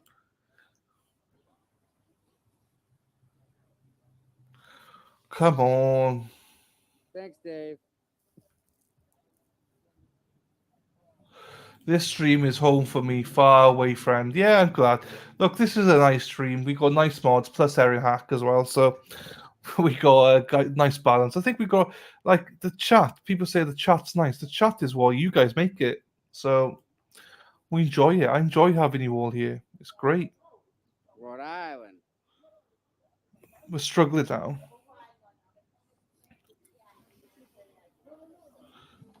Hey, where'd the troopers go? Gone. They left. Ha ha! Free reign. Tom free reign. Aaron Hack said, I stay here, but I stalk through the other chat at night. Yeah, so Aaron Hack is my little spy. She tells me everything. Well, not just me, tells everyone everything. She gets all the goss. I'm not sure where she gets them all from, but Really? Oh my.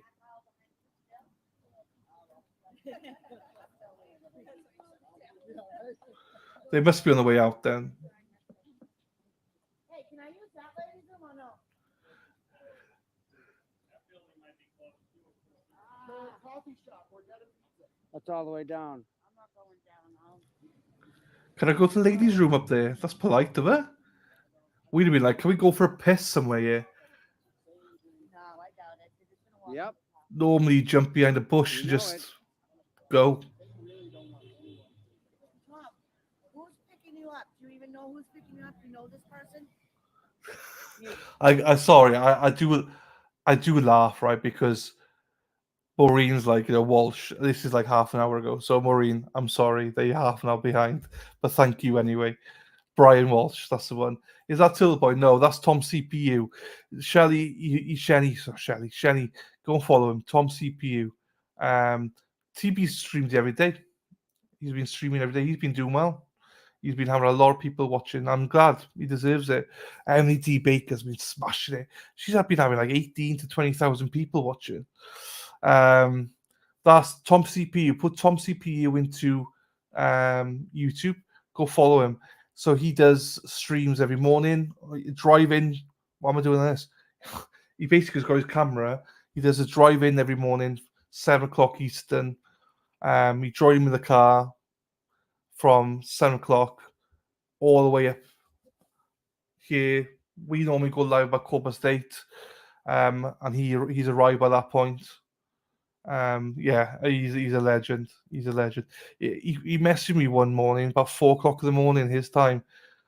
Wanted to chat, so I was telling him, yeah, give me a ring. I had to go to the gym. He never rang me. I was like, I gave him my number, but I need to follow up on him. Sorry about that. What do I think? I think, yeah.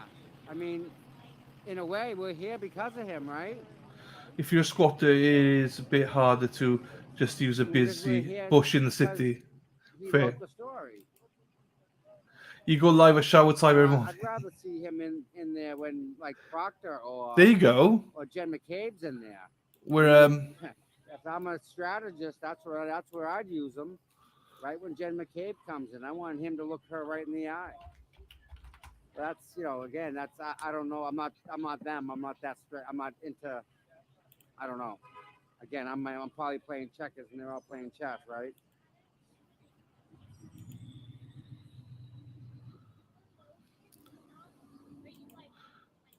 In my city, Worcester, we not only have CCTV, we have shot spotters. I mean, it is wow. up to the family. It's not up. And the thing is why? If one of the family would. Why do you get pissed at them? No, not have I. What's the shots? Okay. Never heard of shot spotters before. I tell you what, like obviously guns and stuff aren't a thing in the UK, not really. But knife crime we've had this week has been awful in the UK for knife crime. We had a stabbing in the school last week. A 14-year-old girl stabbed 2 teachers and a pupil, all survived, but just survived. And this week there was a knife crime where someone had a sword in the street and killed somebody. So knife crime's rife in the UK at the minute. It's sad that we need them, yeah. The people he had on were talking about Karen's walking in and her facial expressions, and I said, learn about my arsehole, MSFS both. Yeah. Learn about MS arsehole. Yeah, I mean, yeah. People forget that Karen's got a lot of stuff going on health-wise. She's got a hell of a lot of things going on. And unfortunately, it's all going to come out in detail probably in this trial. It's going to be intrusive of her. Like, I feel so sorry for her. Jennifer Coffin Duffer was saying, like, about the way she was dressed and stuff. And these women are really attacking Karen for the way she's dressed. Like, Karen's a very classy lady. She's dressing perfectly fine. Why do people have to be like this? I don't get it. I can imagine you were, yes. Yeah, no, yeah. Oh, you understand, yeah. And yeah, I don't like when people go after people's health. You don't know what someone's suffering from. Not just physically, but mentally as well. I'll tell you what, Karen's a very mentally strong woman.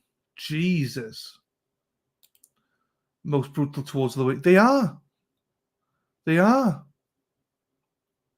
I find the women are the worst. They even, like, people call me fat bastard and stuff on Twitter, right? But it's all women. 99% of them are women. But then what they call each other is even worse. It's like horrible people. Ban knives, they are assault items. Assault knives, dangerous. Ban all knives. Yeah, I mean, knife crime in the UK. Fact. She's the face of grace and strength. Honestly, I can't even fathom what she's going through and how she's dealing with it all. I just can't. I can tell you now, I'm not sure I could cope. I don't know if I could. Oh, poor Maureen. Poor Maureen. She's so way behind. So way behind. Yeah, so True Transport does have. She's got a video 8 months ago, I believe she did it, where she called it. I'm not sure if she said it was Jen, but somebody went to the house with a phone. Oh no, it was. She did say Jen actually. Get some damn confidence and acknowledge a classy, pretty woman. People drive me nuts. And do you know who they all are? They're all anti-Karen Reid. All of them. They're all like, justice for John O'Keefe. Karen Reid's a killer. That's all they say. Karen Reid, oh my God, she's vile. Look at the way she's dressed. Look at the way. Fuck off. Jog on. Pieces of shit. I hate them so much for how they treat Karen. And not just Karen, but treat other people. It's horrible. The stress alone would harm a healthy. Honestly, stress is a killer. Stress is a killer. And I was talking to Matt yesterday in his stream, and when he said that you could see him when he was getting closer to the time of, like, closing statements, and his attorney was up there. He was just so emotional. It hit him so hard. 100% there in Hack. TNT did the phone timeline between JM, JO, etc. Phones the morning they found him. Yes. All of them together. Yes. Yeah, I saw the video. And fair play. She's great at doing stuff like that. There's a lot of people on YouTube that are great at doing certain things. Sleuthy Goosey's great with the whole spreadsheet. Lana's great at interpreting them. I couldn't interpret them, but not as good as they can. Oops. It would be funny when Maureen catches up and can hear what she was behind. I know, Wicked. It's great, isn't it? It's great. I put in Discord a couple of days ago. Yeah, I know. I've seen it. I did see it. Wicked and trying. I'm a nanny. I'm amazing at watching. It's good to watch, though, isn't it? It's good to watch stuff. Well, I got a weekend, so I got all my nieces staying with me Sunday night. So, three ladies. So I got a fun weekend ahead of me. Haha, Maureen. Normally, Erin Hack's the one behind, small legs. But today's Maureen all the way in Mexico. Maureen from Mexico. Right, I'm not sure what's going on now, Tom. Right, let's look at Yeah. court. Someone's back window. Nice, huh? I'm only keeping it open. in case it comes out.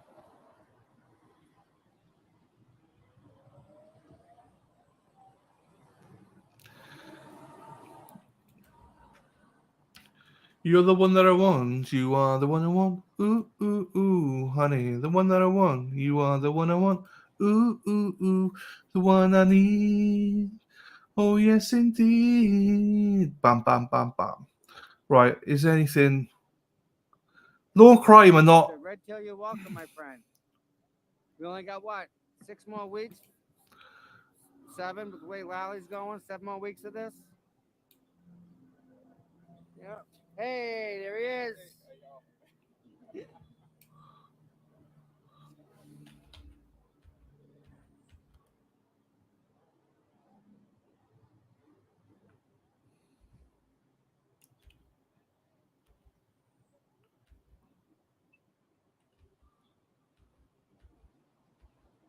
Okay. So the court is finished. There's no longer Track court. together. The girl and Caitlin Albin ran track together. Wow. Small bus. I helped pass the day for sure. All my year swimming in this Estuarine Ocean this weekend. I am. Yeah. Well, it's only Sunday night. My smallest niece is going to watch Peppa Pig. They go to Peppa Pig World. So I got some uncle duties, but then obviously my parents then take over, thankfully. So I've only got them for a night. Thank God for the phone date that helps put the pieces together. Yes, it's just going to be interesting to watch them put it together. It's like expert v expert. It's going to be very interesting, shop man. I'm looking forward to that. It's a bit of a geek in me, but I'm really looking forward to that. To see and also how they sell it, because they've got to sell it to the audience, to the jury. Sorry, I know, Shotman. Really, my niece spoke like Paddington when she was 3 after watching too much Peppa Pig. Well, my youngest is 4, so yeah, they go to Peppa Pig World for like 3 days or something. My sister and her and her fiance. So yeah, 3 of them go in, and the 3 oldest they're in school, so they can't go. The little one's in school as well, but she's like just started, so it's fine. Jen and Proctor going to be fire. They're still inside renumbering the exhibit. Well, everyone's left though, Eliza. The core TV's shut down and everything, so Paddington's my favorite movie ever. My daughter. So here's Paddington. Says he picked still. She's 26. Here we go, Paddington. That's why Erin Hack calls me Paddington a lot of the time, so that's why I got this. But I call her Taco. That's why we got this. Erin Hack. This is Erin Hack. Taco time. It's Erin time. It's taco time. Erin's got so much toys and everything around here. It's unbelievable. She's got She's got a club named after her. She's got everything. Who's this? Yep, love it. Just like that. Love Paddington. So this is my problem this weekend. See this? This is what it's supposed to be, okay? With the mount. But right? Yep. This Screws in there. needs to be connected to this somehow. Like this. Oh yeah. See that? Yep. So that I can go reverse with the one handle. So then how do you have it together now? Like how did you have it before? Are you just moving it? Yeah. I was using just this right here. That's because I've been here forever. You have. And I just 10 use this months. now. More than 10 I brought months. my tablet, so I said, well, I might as well try and use this. 10 months is as of when I got monetized. I mean, basically, I think close to the first day, you pretty much got probably a membership on the day that I got monetized, or very close to it anyway. So, yeah, I've been monetized for 10 months. Wow. I got to send you a Salem shirt sometime. There you go. Paddington, am I on point? Paddington, you're nearly on point. You might be like 2 minutes behind. Yep. Do you see? Oh, do you want to see this whilst we're waiting for that? I'll do this for a second. I don't normally do this, but what do you think of this logo? Hang on, where is it?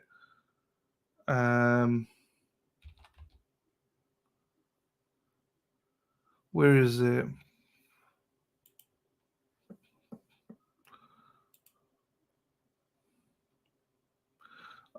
Here it is. Oh, you're back. Right, hang on.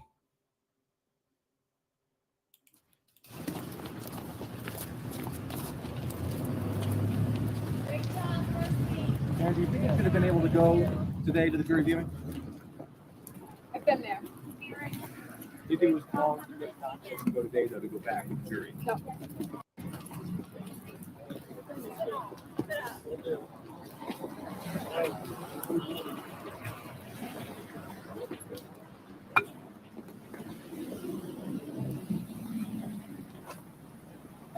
Stay strong, Karen. You're looking great.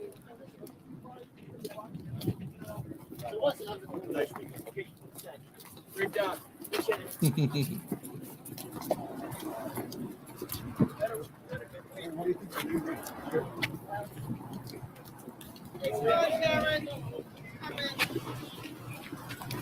I think they saw what they needed to see today, Karen? They did.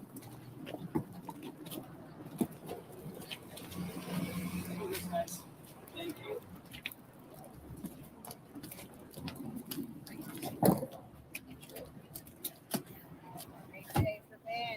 Jackson. Thank you, guys. Have a great weekend. Have a good weekend. Great week, guys.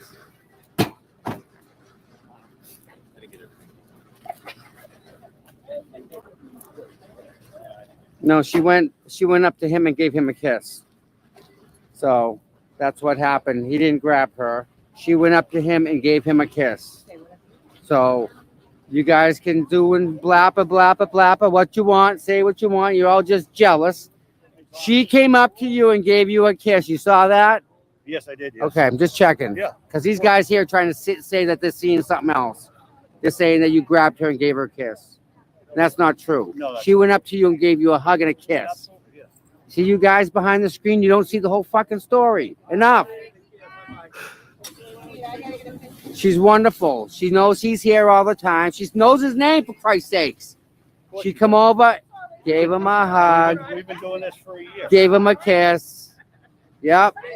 So, yep, she went up to him. She gets it. She's a smart woman. Like, she knows. She knows everybody who's been here. Mom, I would never invite her. No, I know that. That's what that. She approached me. I know that. I got it on video. I watched the whole thing. But I just want to make sure that people here know. You're good. 100% Karen did it. Yep.